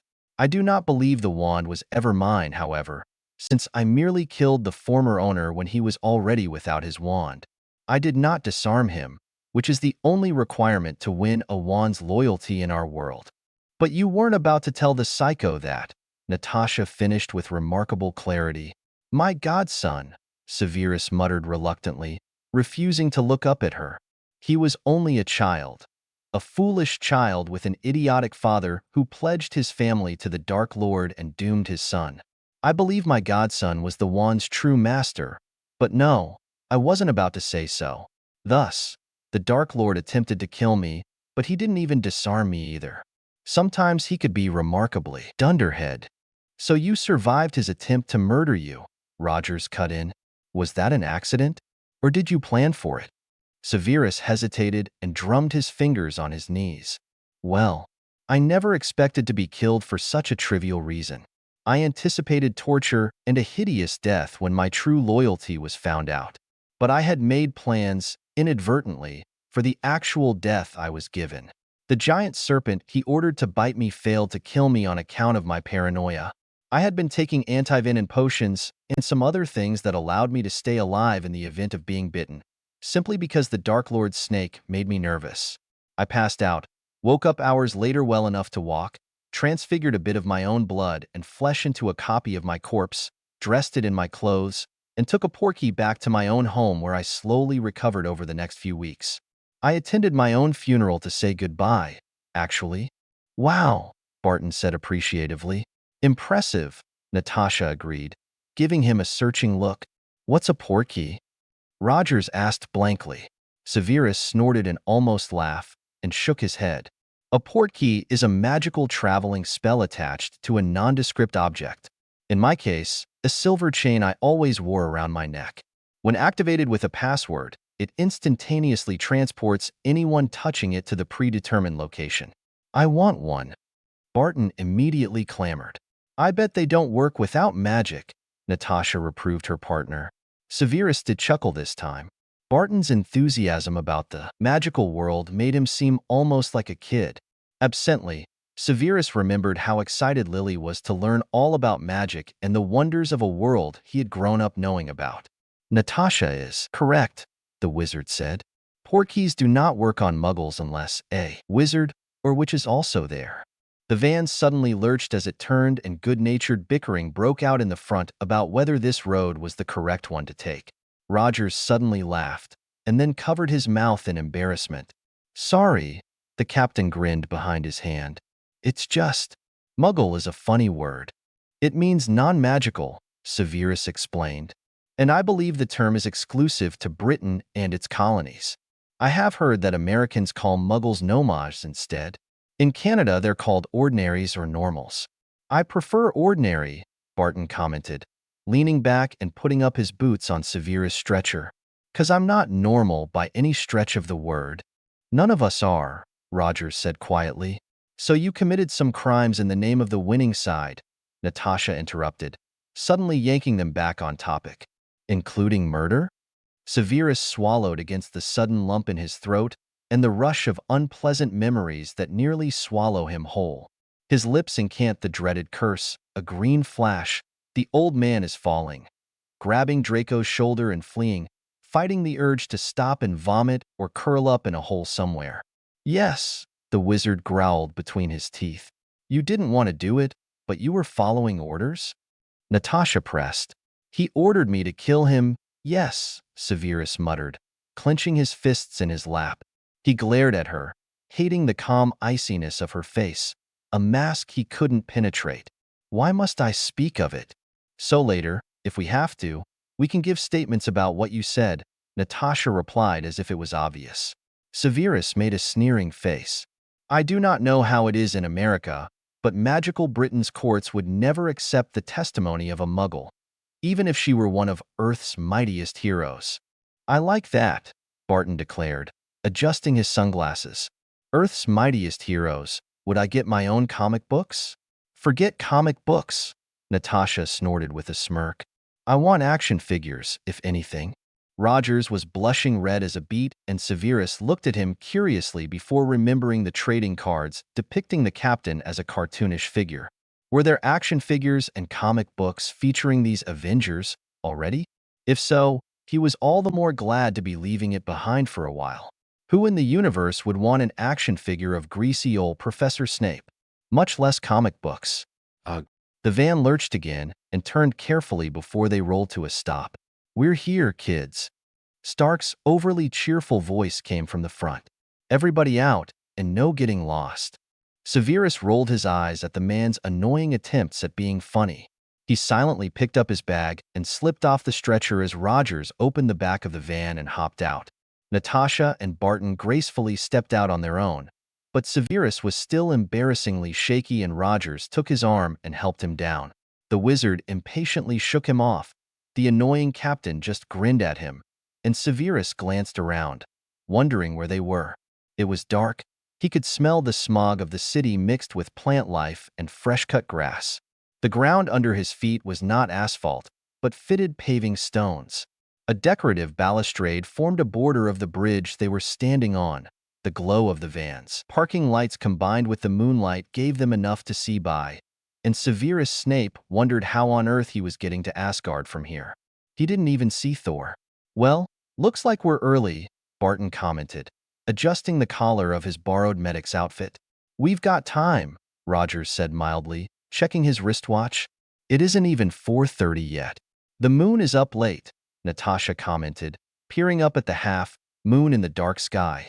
Severus had often noticed the moon still out during the day according to the phases of its orbit, and paid no mind to the banter that followed. Stark and Banner were still up by the front of the van, with Stark on his cellular phone, communicating with someone named Eric about the Tesseract. The wizard shuddered slightly and tried not to think of the blue cube that had started all of his troubles. He really wished he'd never seen the blasted thing. Severus suddenly wondered how these Avengers were going to sell their innocence to S.H.I.E.L.D. after kidnapping him, possibly stealing the glowing blue thing from their organization and drugging their operatives. How would they be able to defend themselves if they were accused? Fury in particular seemed like the kind of man who would jump to a correct conclusion and hold on to it like a niffler with a gold nugget even if he had no proof. In any case, the one-eyed pirate would just be suspicious of them on principle since they had fought together. I hate for you to go to all this trouble for me, Severus suddenly grumbled, despite knowing it couldn't be helped. Sev, Natasha suddenly said, nearly making his heart stop as he glared at her for daring to shorten his name like that. Stop fussing, will you? We want to do it. And Thor seemed to be thinking about taking you to Asgard in the first place. Okay? Something about Loki owing a life debt, was it? And what is the problem with me simply calling him when I need a bodyguard? Severus demanded, trying to ignore how odd it felt when other people called him that nickname. Sev was a name formerly only used by Lily, and later Bruce, when referring to him. Not even Albus had ever been so familiar. It was strange, but not unpleasant. Loki's not all that welcome on Earth, obviously, Barton explained, taking off his sunglasses and tucking them in his pocket as they walked to the railing. He glanced down and realized they were overlooking a pond in an enormous park. Was this the place called Central Park in New York City? He had heard of it, but had obviously never seen it. Now, he was seeing it under a half-moon and the glare of city lights. But Earth is perfectly happy to let Loki go back home after the damage he caused? Severus demanded. Or do they believe that he was not acting under his own will? I am aware that I was out for a week, but surely he defended himself? I don't really know, Captain Rogers sighed. We told them about the Mind Stone having control of Loki's brain, and Thor's been adamant about it too, but I'm not sure how much they believe. Maybe they just want him out of our hair, Barton suggested. I know I'll sleep better once he's out of here. I visited Loki a few times, Rogers said quietly. He seemed depressed. So would you be, Severus muttered. If you'd spent the last year being tortured almost to insanity by extraterrestrials. Rogers winced, Barton looked away, and Natasha looked stony. Hey, Rogers, Stark suddenly shouted. Get your star-spangled arse over here. Eric wants a word. Natasha followed Captain Rogers, who sighed in a long-suffering fashion, and Severus was left alone beside the van with Clint Barton. The man started to talk again, picking up where he'd left off. I don't know how much trouble he'll be in once they get back to Asgard, he said quietly. I didn't get the details, but I think the guy has some stuff to answer for. Now, don't get me wrong, I know it was horrible for him to be possessed like that, but I don't want to see him again. Barton shuddered. So when they show up, I'll just say my goodbyes here. Severus turned to face the archer. Thank you for aiding in my rescue, he said a bit stiffly. Thanking people had never been easy for him. No problem, Barton nodded and stuck out his hand, which Severus shook rather awkwardly. I was really glad to return the favor you. No. The wizard shifted uncomfortably. I did not free you expecting to be repaid, he said gruffly. I know that, the shield archer smiled. But thanks to you, I've got 3 weeks of paid leave, and I get to go spend time doing things I've neglected over the past few months. You will spend time with your family? Barton looked a little surprised, but then he cracked a smile. Oh, right. You were in my head. Well, I guess I should tell you. They're not exactly common knowledge, so keep them under wraps if you would. I only saw a daughter, Severus explained a bit apologetically. Well, I've got 2 kids, Barton grinned proudly. Cooper and Lila. Laura and I, we were trying for number 3, and I kinda hope we can have another one before it's too late. I don't see enough of him, really. Maybe you could come and visit sometime. We've got a guest room and everything for when Tasha visits. I do not know if such a thing would be practical, Severus said slowly. I truly hate children, and I am a hunted man. I would bring danger upon your family. Well, no hard feelings if you don't, Barton chuckled, clapping him on the shoulder. And come on, man. Nobody hates kids but bad guys. I was a bad guy for many years, Severus sneered, turning away from the archer. Trust me, I hate children. They're unpredictable, loud, messy, mischievous, and they never sit still. They do not listen. They poke their noses into things that are not their business, and they never shut up. Barton was laughing by now, and he shoved Severus' arm good-naturedly. Yeah, kids are all that. But there's so much more, Snape. They're curious and lovable. They show you what's really important and force to rethink so many things about your own life and past. And their innocence is just refreshing, especially with the things I see in my line of work. Seeing a kid you helped create doing something amazing like learning to read or build a Lego castle. It's the best feeling in the world. Ah, you are not speaking of children, Mr. Barton, Severus smirked. You are speaking of fatherhood. And you weren't talking about children either, the archer snorted. You were talking about your old students, am I right? Severus looked at him as if he had taken leave of his senses. Boarding school students are children. Yeah, maybe, Barton guffawed. But my kids are homeschooled, so they're different. If you say so, Severus sighed, dropping the discussion before the man could start waxing poetic about marking his brat's homework. He really might start screaming if Barton dared to do that. Severus suddenly glanced up and noticed 2 figures standing by the stone railing in the moonlight who definitely were not there before. Between them, they held the glowing blue cube that had caused all the trouble. It wasn't shining as brightly as before, but it cast a nice glow on the faces of the 2 Asgardians and glinted off their decorative clothing. The rest of the Avengers finished their planning and came over to Barton and Severus. Stark and Natasha looked rather smug. Rogers looked conflicted, and Bruce was smiling with relief. Nice to see you finally up, Sev, Bruce said quietly, but his eyes shone with relief. You feel all right? Tolerable, Severus replied shortly. The two men silently clasped one another's hands, neither liking emotional displays. Then Severus suddenly remembered that he had stuffed Bruce's bag into his magical one. He turned the satchel in his arms around and reached in, but he couldn't find it. "I apologize, Banner. I seem to have misplaced your satchel," Severus muttered, feeling awkward. "I got my things already," Bruce assured him. "That bag of yours is incredible." "Too bad you won't be around for that talk I said we'd have," Stark lamented from beside him. "Jarvis couldn't get any reliable data out of your fight with Reindeer Games." Severus glanced at the billionaire in baffled confusion. "Talk? Jarvis? Reindeer Games?" "Pay no attention to him," Natasha told him. She folded her arms and smirked sideways at Stark. "He's just upset that there's been a whole world he doesn't even know anything about." Bruce laughed at the wounded look on Stark's face. "And now you're leaving, and he can't pick your brain or experiment with your magic," the doctor chuckled. "Thank heavens," Severus said drily. "Well, I guess this is goodbye," Rogers sighed quietly. "I suppose it is," Severus muttered. He felt strangely uncomfortable. Was this really goodbye? He had never truly felt this way before. He couldn't possibly miss these people, after only knowing them for a few hours at most. Well, he had known Bruce for 2 years now, so it made sense that he'd feel a tug at leaving him behind. The thought of leaving this very planet in only a few moments was suddenly very real and almost frightening. "Take care, Snape," Barton said quietly. The archer just nodded at him since they'd already shaken hands. "Come back when you can, but don't hurry, yeah? Be safe," Natasha murmured. She shuffled her feet and seemed to be trying to make up her mind about something.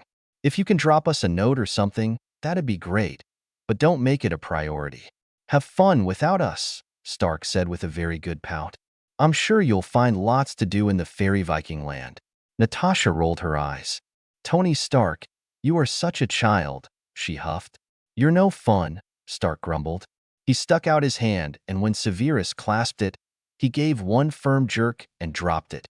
"Seriously, though, don't do anything I wouldn't do." "Don't do anything he would do either," Natasha threw in with an exasperated glare at the playboy. "Don't even ask," Bruce warned the wizard, throwing his own annoyed glare at the unapologetically grinning billionaire. "I." Severus hesitated and then squared his shoulders. To hell with his awkward emotions. If he didn't say it now, he'd never get the nerve to say it. "I wish you well, Avengers," he murmured. "I thank you for all you've done, and I hope to return soon." Rogers nodded and smiled. Bruce pressed his lips together and looked solemn. Stark smirked as if it was obvious that Snape would be grateful. Barton's mouth twitched into a secretive little smile. Natasha looked up at the moon as if she hadn't heard, but she had a little smile on her face too. "We'll miss you, Severus," Captain Rogers said gruffly. He suddenly stepped forward and enveloped the wizard in a firm hug. Severus wasn't a hugging person at all, so he stood stiff and awkward while the soldier hugged him like a brother. When Rogers stepped back after a firm clap to the shoulder that left his bones rattling, Banner darted in and hugged him quickly, and Severus knew his face was burning like a tomato. He glared at Stark, who was grinning cheekily at him, just daring him to try it. But to his relief, Tony didn't seem like a hugger either, so he didn't step in. Barton clapped him on the back, though not as hard as Rogers had. Natasha shook his hand, and Severus turned to face the two Asgardians waiting for him. "You have awoken," Thor announced cheerfully, though slightly less loudly than he usually would. "I feared you would be unconscious still." "Well, I am not," Severus replied shortly, ready to shake off his embarrassment at being hugged farewell by half the Avengers. He walked up to them, followed by Bruce and Rogers. Stark, Barton, and Natasha stayed by the van, watching. Loki's green eyes were latched onto Severus, but he didn't, or couldn't, say anything. He wore a metal guard over his mouth, and his hands were connected to a collar around his neck by a couple of thin chains. Severus winced inwardly at the, probably useless, display of bondage, but there was nothing he could say or do to make anything better, so he pretended he hadn't seen the chains and muzzle, no easy feat, and merely held Loki's gaze for a few seconds in greeting. "You feel well, Mage Snape?" Thor was asking with concern. Loki rolled his eyes and Severus glanced over at the Thunder God. You are strong enough for this? I don't need to be carried, Severus protested stiffly. But I know not how we will travel, so you must explain it to me. Of course, Mage Snape, the blonde god beamed. He indicated the glowing cube he and his adopted brother held between them. You must hold the Tesseract's handle from Loki's end, since your hands are much smaller than mine. Simply call me Severus, the wizard said tersely, adjusting his bag strap on his shoulder and flexing his stiff fingers on the hand with a cast. Hearing Mage Snape over and over will soon drive me mad. As you wish, Severus, Thor shrugged cheerfully. Since the Bifrost was destroyed, getting back to Asgard would be somewhat difficult. But the space stone ought to take us there without much trouble. Are you ready? Severus stepped close to Loki and glanced sideways at him, a look that was returned with a sardonic lift of the Asgardian's eyebrows. It was a surprise to the wizard that he was only slightly shorter than the god of mischief. Severus managed to squeeze his hand onto the handle, which was a tight fit with Loki forced by his bonds to keep his hands together. Loki's hands were ice cold, and he stiffened slightly with Severus standing so close. Did I introduce myself yet? The wizard Drilly asked the dark-haired Asgardian beside him. I am Severus Snape. Loki made a soft noise behind his muzzle that sounded like a grunt or a huff of acknowledgement, or maybe it was I know already. But Severus disliked having other people introduce him, especially if he wasn't even awake to do so. He preferred to introduce himself, and he didn't much care if it was late. Ready? Thor asked seriously, his blue eyes flicking briefly from Severus to Loki. The wizard had one last glimpse of the Avengers standing by silently to see him off, before the world was swallowed up in a blue haze and a surge of weirdly familiar power rushed through him. It was too much, too soon, and he couldn't even scream as pain raced up his arm and across his nerves and pounded agonizingly against the raw internal wound where his magic had been utterly spent. His eyes caught a brief glimpse of gold and white as the blue tesseract cloud vanished before he fell back into the dark night of his mind. Severus fell in a faint and was unconscious even before Loki's bound hands caught him. Epilogue. What do you mean he's gone? Alexander Pierce controlled his anger, but his voice still came out icy and enraged. Silverman sat at the table in his large office, as calmly furious as Pierce, if not more, but he didn't speak or move much. He left the matter to Pierce, especially since Fury was the one who was currently in trouble. Nicholas J. Fury stood in the office, also upset, but not quite as angry. After all, the director of S.H.I.E.L.D. didn't know how many plans had suddenly fallen apart thanks to the Houdini that Severus Snape had managed to pull. Who was there to blame, really? Snape apparently woke up and was ready. He overpowered the medics, caused an electrical surge that rendered nearly all the security measures in the hospital useless for a few crucial minutes, and overpowered the two guards and the driver waiting for him. How he did it without a wand was anybody's guess, and where he was now, nobody knew. I mean, he's gone, Fury said, his voice surprisingly mild considering they just lost a high-priority target. Snape flew the coop, vanished, escaped, got away, whatever you want to call it. He's gone. What else am I supposed to say? He shouldn't have been able to, Pierce seethed, though he kept his voice calm. I thought you chose competent agents for the job? Fury snorted and shook his head. Competent don't mean squat next to somebody that can throw concrete blocks with nothing but his mind. Magic is not a matter of the mind, Ben Silverman suddenly spoke up. But I believe Director Fury has a point, Secretary Pierce. He turned his silver eyes accusingly on his boss. Pierce was, for a second, too surprised by the open defiance to reply. Naturally, Fury was oblivious. Guess we should have sent some of your guys after all, Fury shrugged at Silverman. But how were we to know he'd wake up right in time? I just want to know how he did it, Pierce gritted out. Investigate on your end, Fury and Silverman. I want you to make finding Severus Snape a priority. Get your most trusted Oris on the job, you hear me? We cannot let a known criminal like him run wild out there. You be sure you talk to those Avengers of yours, he added with a meaningful scowl at Fury. I'm not ruling them out completely. The WSC has a point, you know? We can't control them. Murmuring agreement, Silverman and Fury took their leave, closing the door behind them. The minute they were surely out of hearing range, Pierce growled in rage and swept all the items on his desk to the floor. Pins, a paperweight, his name sign, a desk blotter, and an expensive computer tablet clattered and crashed, but did nothing to alleviate the anger burning in the secretary's chest. He had been so close. If only they had moved the timetable up a few hours, or a day, at least. If only he hadn't trusted Fury's agents not to bungle it. If only, if only. It didn't matter now. Snape was gone, and likely nobody would find him. Now that he thought the magical governments of Britain and America were after him, he would go to ground, hide his magic, and never be found again except by pure luck. It was really too bad. Alexander Pierce had looked forward to breaking a wizard of such legendary ability. Sighing, Pierce bent to collect the mess he had made. He was picking up the pieces of his broken paperweight when a small phone in his pocket began buzzing softly. Without a second thought, Pierce activated the privacy protocol in the office, protocol magic, and pulled out the untraceable phone. He thumbed it on, answered the call, and found himself looking at the familiarly masked face of the asset. The goggles which the asset usually wore were missing, and a nasty gash in the pale forehead had bled down the cheek. The last mission the asset had been given was likely complete, since the weapon would not contact its handlers otherwise. Mission report? Pierce demanded crisply, feeling gratified that somebody was doing their job at least. At the crisp order, the asset stiffened imperceptibly. His dark eyes above the black mask, half hidden behind long brown hair, grew even more blank and distant. A metal arm winked in the dim light of the facility the asset stood in, while he waited to be retrieved. There was a great deal of blood staining the dark clothing on the asset's thigh and chest, and the silvery, star-marked arm was dented and scratched. It would need another adjustment when the weapon returned to the vault. But since the asset was still standing, the damage report was probably superficial and could wait until the weapon was back in containment. The asset has completed mission 1270-5A. The weapon recited mechanically in a muffled voice.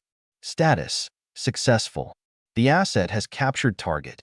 Awaiting further orders. Excellent, Pierce murmured, though not to the asset. One did not talk to a weapon, after all. Target status? The asset actually hesitated. Pierce narrowed his eyes and readied his tongue to recite the Russian words that would drag the weapon's stubborn brain back on track. But the hesitation proved to be, not rebellion, but uncertainty. The asset bent down and scooped up the target from the floor, holding it up so the view screen could see its condition. The captured target, a small skinny boy about 9 years old with messy black hair, was bound, blindfolded, and gagged as per the asset's orders. His pajamas were slightly torn and splattered with blood, and the child's muffled noises were desperate and terrified.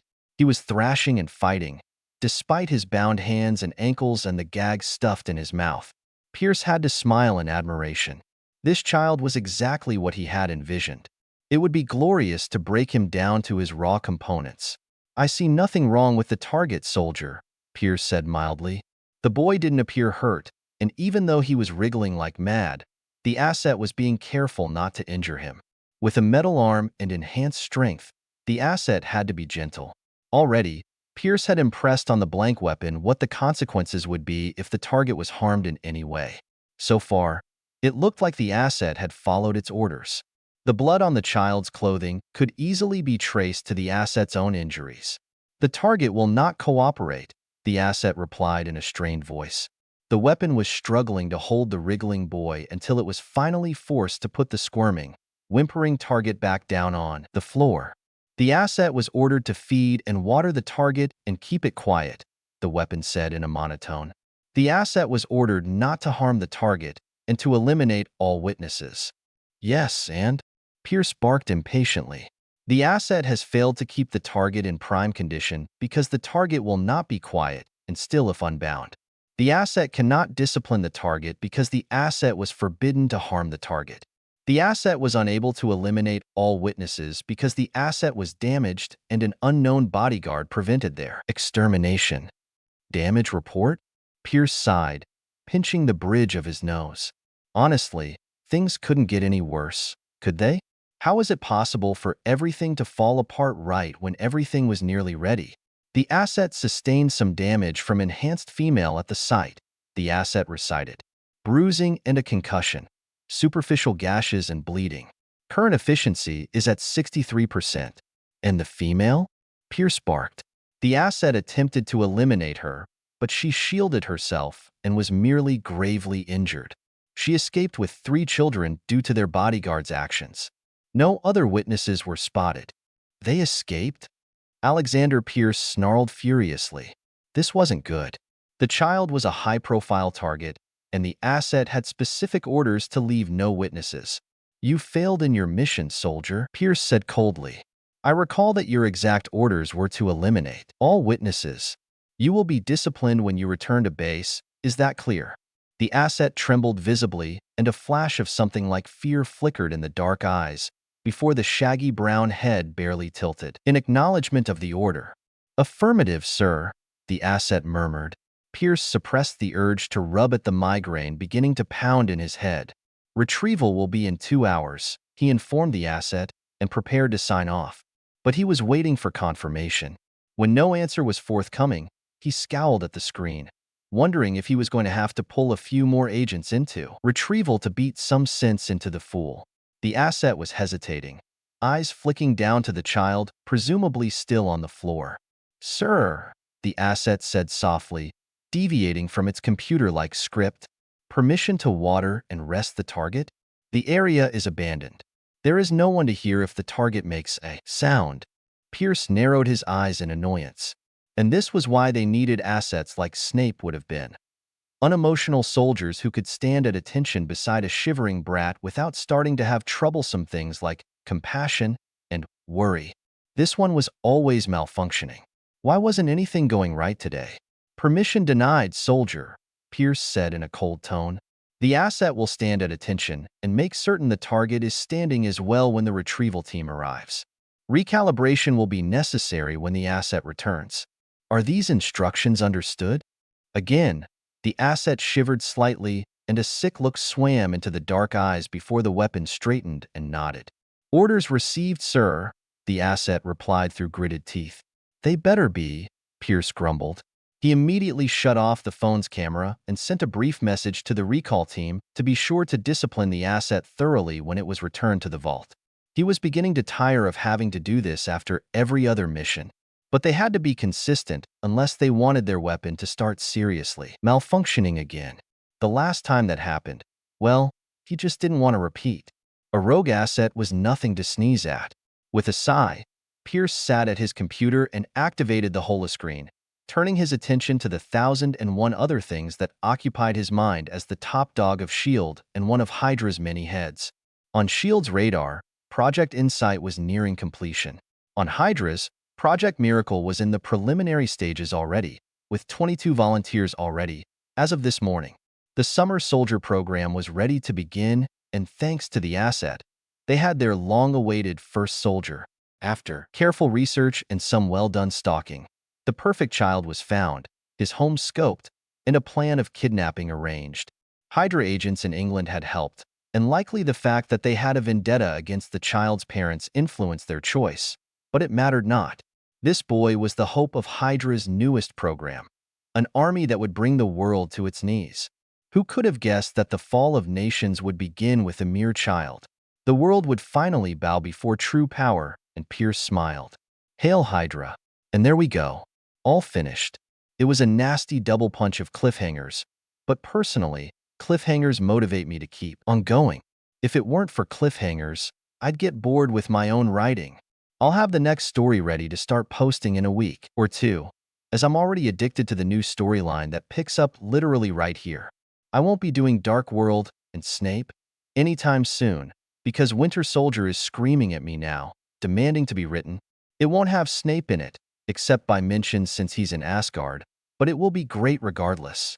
I bet you've guessed who our poor little summer soldier is, and kudos to the one who reviews first with a correct guess, winky face. I'm still toying with the idea of starting a new FIC for the sequel, or just continuing to post here. Honestly, it would be personally satisfying to hit that little complete tab on this story and start a fresh new one with a brand new description and everything. But it would also be really convenient to just dive in with this story already up and doing so well and everything. I will decide eventually, and I'll post an extra chapter in Avenge to alert all my followers if I decide to start a whole new document. Again, a huge thank you to everybody who followed me on this fun adventure. Thank you for steering me back on track. Thank you for telling me what you liked and what you didn't, and thank you for giving me ideas to play with and possibilities to explore. This has truly been a great experience, and I look forward to continuing my journeys in this universe. Sequel is up. YEA I everybody. This is just a quick note to let you know that I have Chapter 1 of a sequel up on my site. It's called Avenge 2, Child of Winter, and it'll go through the events of Captain America, Winter Soldier from the multiple POVs of the various members of the Potter family and the asset aka Bucky. It'll pick up right before my nasty epilogue and continue on. As to my thoughts for the Dark World sequel, I'm working on it, never fear, but I'm still playing with the plot and stuff to be honest. When it's ready, I'll start posting that too. At the same time as Child of Winter, though to be fair, I'm calling it Avenge 3, since chronologically, Dark World's main events take place after Winter Soldier, and there'll be an alert when I do. For those of you still following this story, thank you. Thank you. Thank you again to all of you for your devotion to this FIC, your reviews, your enthusiasm. I'm really excited to start a brand new story here. It'll be quite a bit darker than this one, so bear that in mind, and it won't have Snape in it, other than as a background presence in the minds of certain characters. I'll see you all over on Avenge 2. Child of Winter, Winky Face, Dark World sequel is up now. Hello again, everybody. This is just a quick notification letting you know that I have Chapter 1 of the Snape-centered sequel up on my site. It's called Avenge 3, Kingdom of Darkness, and it'll go through the events of Thor, the Dark World from the POVs of both Severus and Loki. It'll pick up right as Snape fainted at the end of my last chapter before the epilogue and continue on. Thank you everybody for being so patient, and I hope I don't disappoint with this. I'll see you all over on Avenge 3, Kingdom of Darkness, Winky Face.